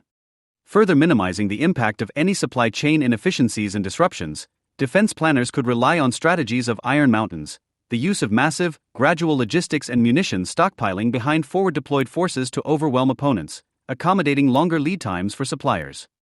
Beginning in the 2010s, however, these factors inverted. The great power threats re-emerged at the same time that the defense budget flatlined. Anxiety about the U.S. fiscal deficit following the 2008 Great Recession resulted in the 2011 Budget Control Act and its successors, which placed procedural controls around increasing defense spending, resulting in a static budget, even declining, in real terms. This is the situation in which Congress finds itself today, with conflicts on three fronts and with a notional will to act, but without a clear blueprint for how to generate an effective coalition to support overdue investments. The optimal way to generate such a coalition is not by focusing primarily, as many proposals do, on increasing appropriations and procurement efficiencies that affect the production of full weapon systems. Nor should the focus be confined to relatively high value-added commodities, such as semiconductors, which was the underlying rationale of the CHIPS and Science Act passed in 2022. These solutions, while perhaps helpful at margin, do little to alter the underlying political obstacles to systemic reform. Rather, the best way to generate the necessary coalition is to first focus on reforming the defense industrial subbase, or the domestic commodities market for the basic building blocks of weapons production. These include energy, minerals, alloys, plastics, and chemicals. There are numerous fiscally responsible policy combinations to decrease the prices of these inputs by increasing domestic supply, including tax credits, loan guarantees, and judicious use of executive branch powers, such as the Defense Production Act, which was used during Operation Warp Speed to fast-track vaccine production in 2020, and the Exchange Stabilization Fund, which was also used during the COVID-19 pandemic to support emergency loans to small businesses. The geography of these industries is also key. While lobbies for higher value-added inputs tend to be highly clustered both in terms of market share and distribution among the states, thus limiting their utility in attracting congressional support, it is by comparison much easier to generate an inputs lobby spanning the necessary majorities, if not supermajorities, of legislators by focusing on the subbase. This pragmatic approach, if successful, would become an enabling mechanism for two key further reforms, one immediate and one in the longer term. More immediately, it would engineer an immediate increase in the real purchasing power of the current defense budget, allowing for a rapid ramp-up of U.S. weapons production without waiting for further appropriations. In the longer term, this approach would create a sturdy coalitional platform for necessary further reforms. Properly executed, this broadening of the defense industrial base would trigger mandatory, parallel adjustments to the budgeting statistics of the Congressional Budget Office and Defense Department. Lower input prices would increase, in real terms, the purchasing power of the current defense budget. This would grant Congress and Pentagon force planners the immediate leverage to be more ambitious and aggressive in awarding new contracts, which in turn might allow defense contractors to justify new investments to expand production lines. Just as crucially, this kind of reform would generate a strong, enduring coalition with interest-based incentives to pursue a suite of other needed proposals for systemic reform, including new nominal defense spending increases, efficient co-production arrangements with allies, enhanced competition between both new and incumbent defense contractors, better federal support for workforce training, and the more effective use of executive branch powers, such as through providing broader congressional support for funding loan guarantees for defense-related companies. In addressing the increasingly dangerous security situation for the United States, too many approaches presume that abstract political will is a substitute for material interest. Bringing the arsenal of democracy roaring back requires first expanding its political base. Why is it worthwhile for Americans to defend Taiwan? In very concrete terms, what's in it for us? At this point, there is widespread agreement among Americans that China is a major threat and that U.S. policy needs to address it. At the same time, though, some Americans are opposed to the forever wars of the past 2 decades and skeptical of more military interventions. In brief, there is agreement that China is a major challenge, but not on how far to go in confronting it. Indeed, there is a rising strain in American politics that advocates seeking to avoid confronting Beijing in Asia while focusing on reducing our economic dependence on China through reshoring and industrial policy. But while steps to strengthen our economy at home make abundant sense, this approach will not suffice for Americans' concrete interests. We cannot let Asia go. It's worth starting with first principles. What is the rightful purpose of American foreign policy? We can wish others well, but it's not about pacifying or democratizing the world, as we learned over the last 20 years. Rather, a small R Republican foreign policy should focus on protecting and promoting Americans' physical security, our liberties, our prosperity, and economic security. If we identify the threats to those goods, By far the most dangerous is a very great power that could attack or undermine them. Hard power, namely economic strength and the military might it can provide, is the main thing. Lesser threats by definition can be dealt with more easily. America is roughly 20% of global GDP, and economic productivity is the root of power in the modern world, so this means that only a very great state could hope to become so strong as to menace us. And the only state today that matches up to that description is China. But China on its own is not strong enough. It too is roughly 20% of global GDP. So how could China pose such a threat to our interests? By dominating Asia. Asia is now again the center of the world, upwards of 50% of global GDP going forward. If Beijing could dominate Asia, it would be in a very strong position to dominate the world, and us. Now, is China actually going to pursue this goal? This could have been the topic of a good debate a decade ago. But now the answer seems fairly clearly to be yes. Beijing's behavior, and at a deeper level China's interests, all point in the direction of Beijing pursuing a form of soft imperial control, what we might call hegemony, over Asia. This would likely take the form of formally independent states in Asia orienting their economic, foreign and security, and ultimately even their domestic affairs, around Beijing's preferences. Beijing would not directly control them, but it would be the center and leader of the system, and would have immense leverage to enforce its will.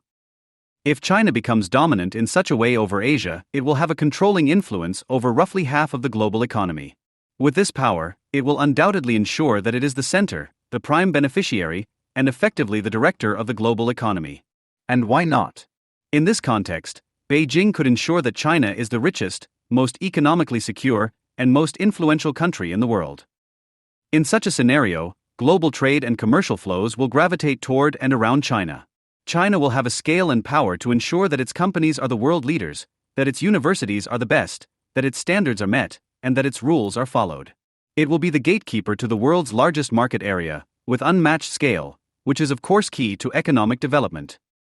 To those who play ball with such a China, falling into line in its value chain, following its rules, and towing its diplomatic line, there will be rewards.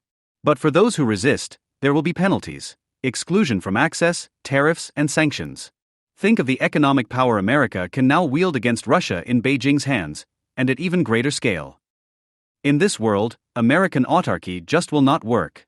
First of all, America will be at best roughly 20% of global GDP, a far smaller base for competition, making it likely our economy would be outclassed and left behind by China's much larger area over time.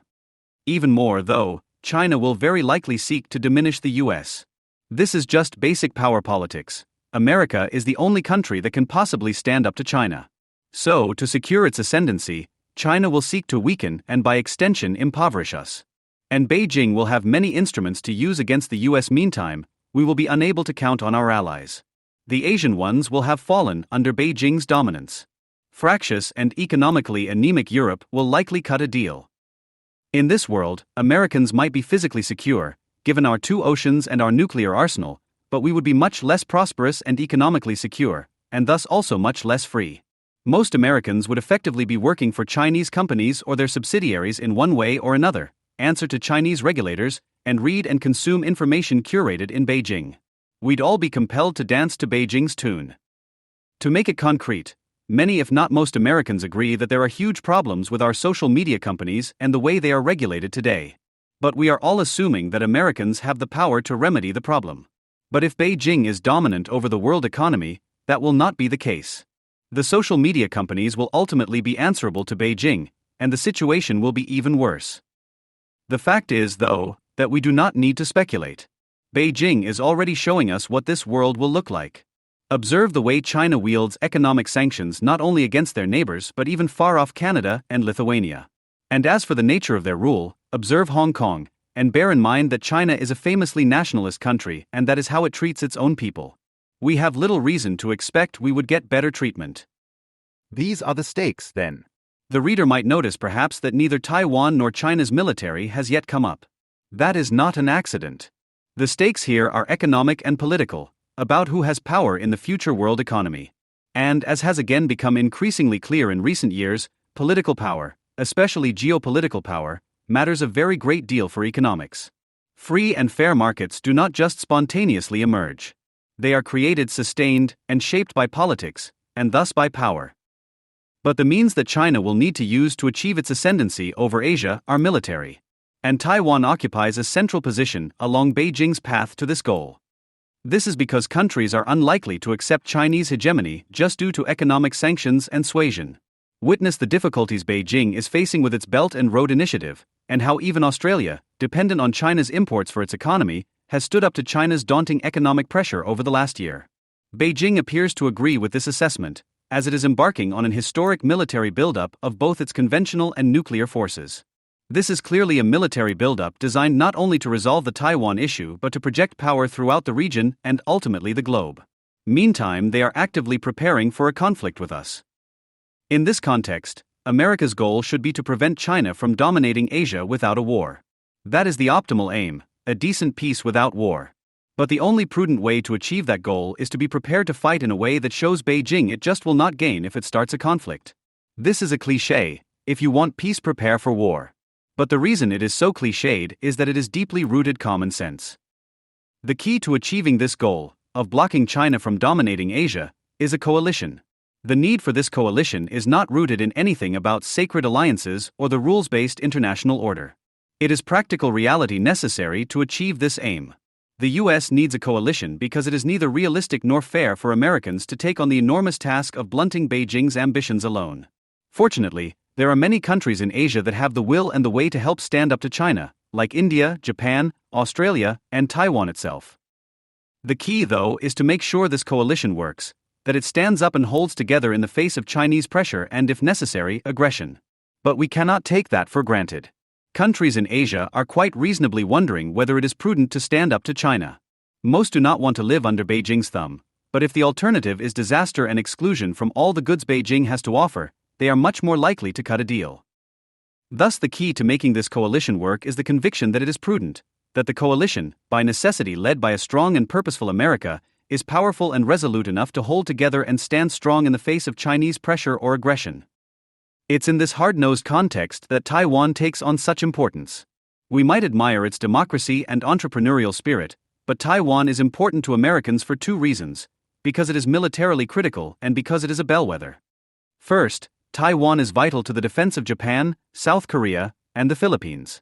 If China occupied Taiwan, it would pose a much greater threat to these countries and be able to project power deep into the Pacific, a very real possibility as we can see from China's activities in Solomon Islands and its construction of an enormous ocean-going navy, including aircraft carriers. Second, Taiwan is the canary in the coal mine. Credibility arguments always deserve to be met with skepticism. But it is only rational for Taiwan's neighbors to look at how we treat Taiwan as an indicator of how we would treat them. Whether we like it or not, Taiwan's fate will play a major role in whether countries think America is reliable as the cornerstone of the coalition. Indeed, as a result, if Taiwan fell, we would probably have to do far more aggressive things to prove we were reliable at all. This all adds up to a very significant American interest in Taiwan. But it is not existential. Taiwan is not American territory. This is where a denial defense comes in. Americans cannot rationally rely on a strategy of total war or prosperity-crashing economic warfare to defend what is, for us, a significant but not existential interest. Rather, Americans need a strategy that is keyed to the importance of the interest.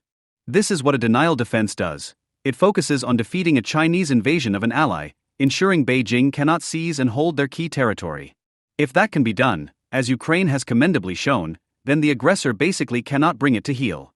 And if we can do that for Taiwan, essentially by definition we can do that for our other allies in Asia like Japan, the Philippines, and Australia. And if we can do this, the coalition should stand strong and succeed in its ultimate goal, denying China's hegemonic aims in Asia. This is actually a relatively low strategic standard, just denial of the invasion, not conquest, dismembering China, or changing its regime. But it is very demanding in practice because of how strong China is, how near it is to Taiwan and our other allies, and how focused it is, while we are distracted. But the good news is that it is feasible, if we actually focus more on walking the walk than talking the talk. Taiwan is after all an island 100 miles off the coast of China. And America's military strong suits are in the areas of aerospace, maritime, and high technology. Exactly the kinds of things we would need to defeat a cross-strait invasion. These are also areas of strength for Japan, Taiwan, and Australia. The bewildering, and indeed infuriating, thing is that we are not doing what is needed to build an effective denial defense. The best way to avoid war on decent terms is to show China that we have the ability to defeat their invasion in a manner that is not crazy for us to implement. Yet that is not what our government is doing. Defending far-off Taiwan and our allies seems to many like yet another foolish military misadventure for our country. But it is not. This strategy is rooted in a practical, hard-nosed assessment of what is in Americans' concrete economic and political interests. It is about defending American security, liberties, and prosperity from a very real, and in terms of China's gigantic scale, unprecedented danger. For that reason, Americans should support it.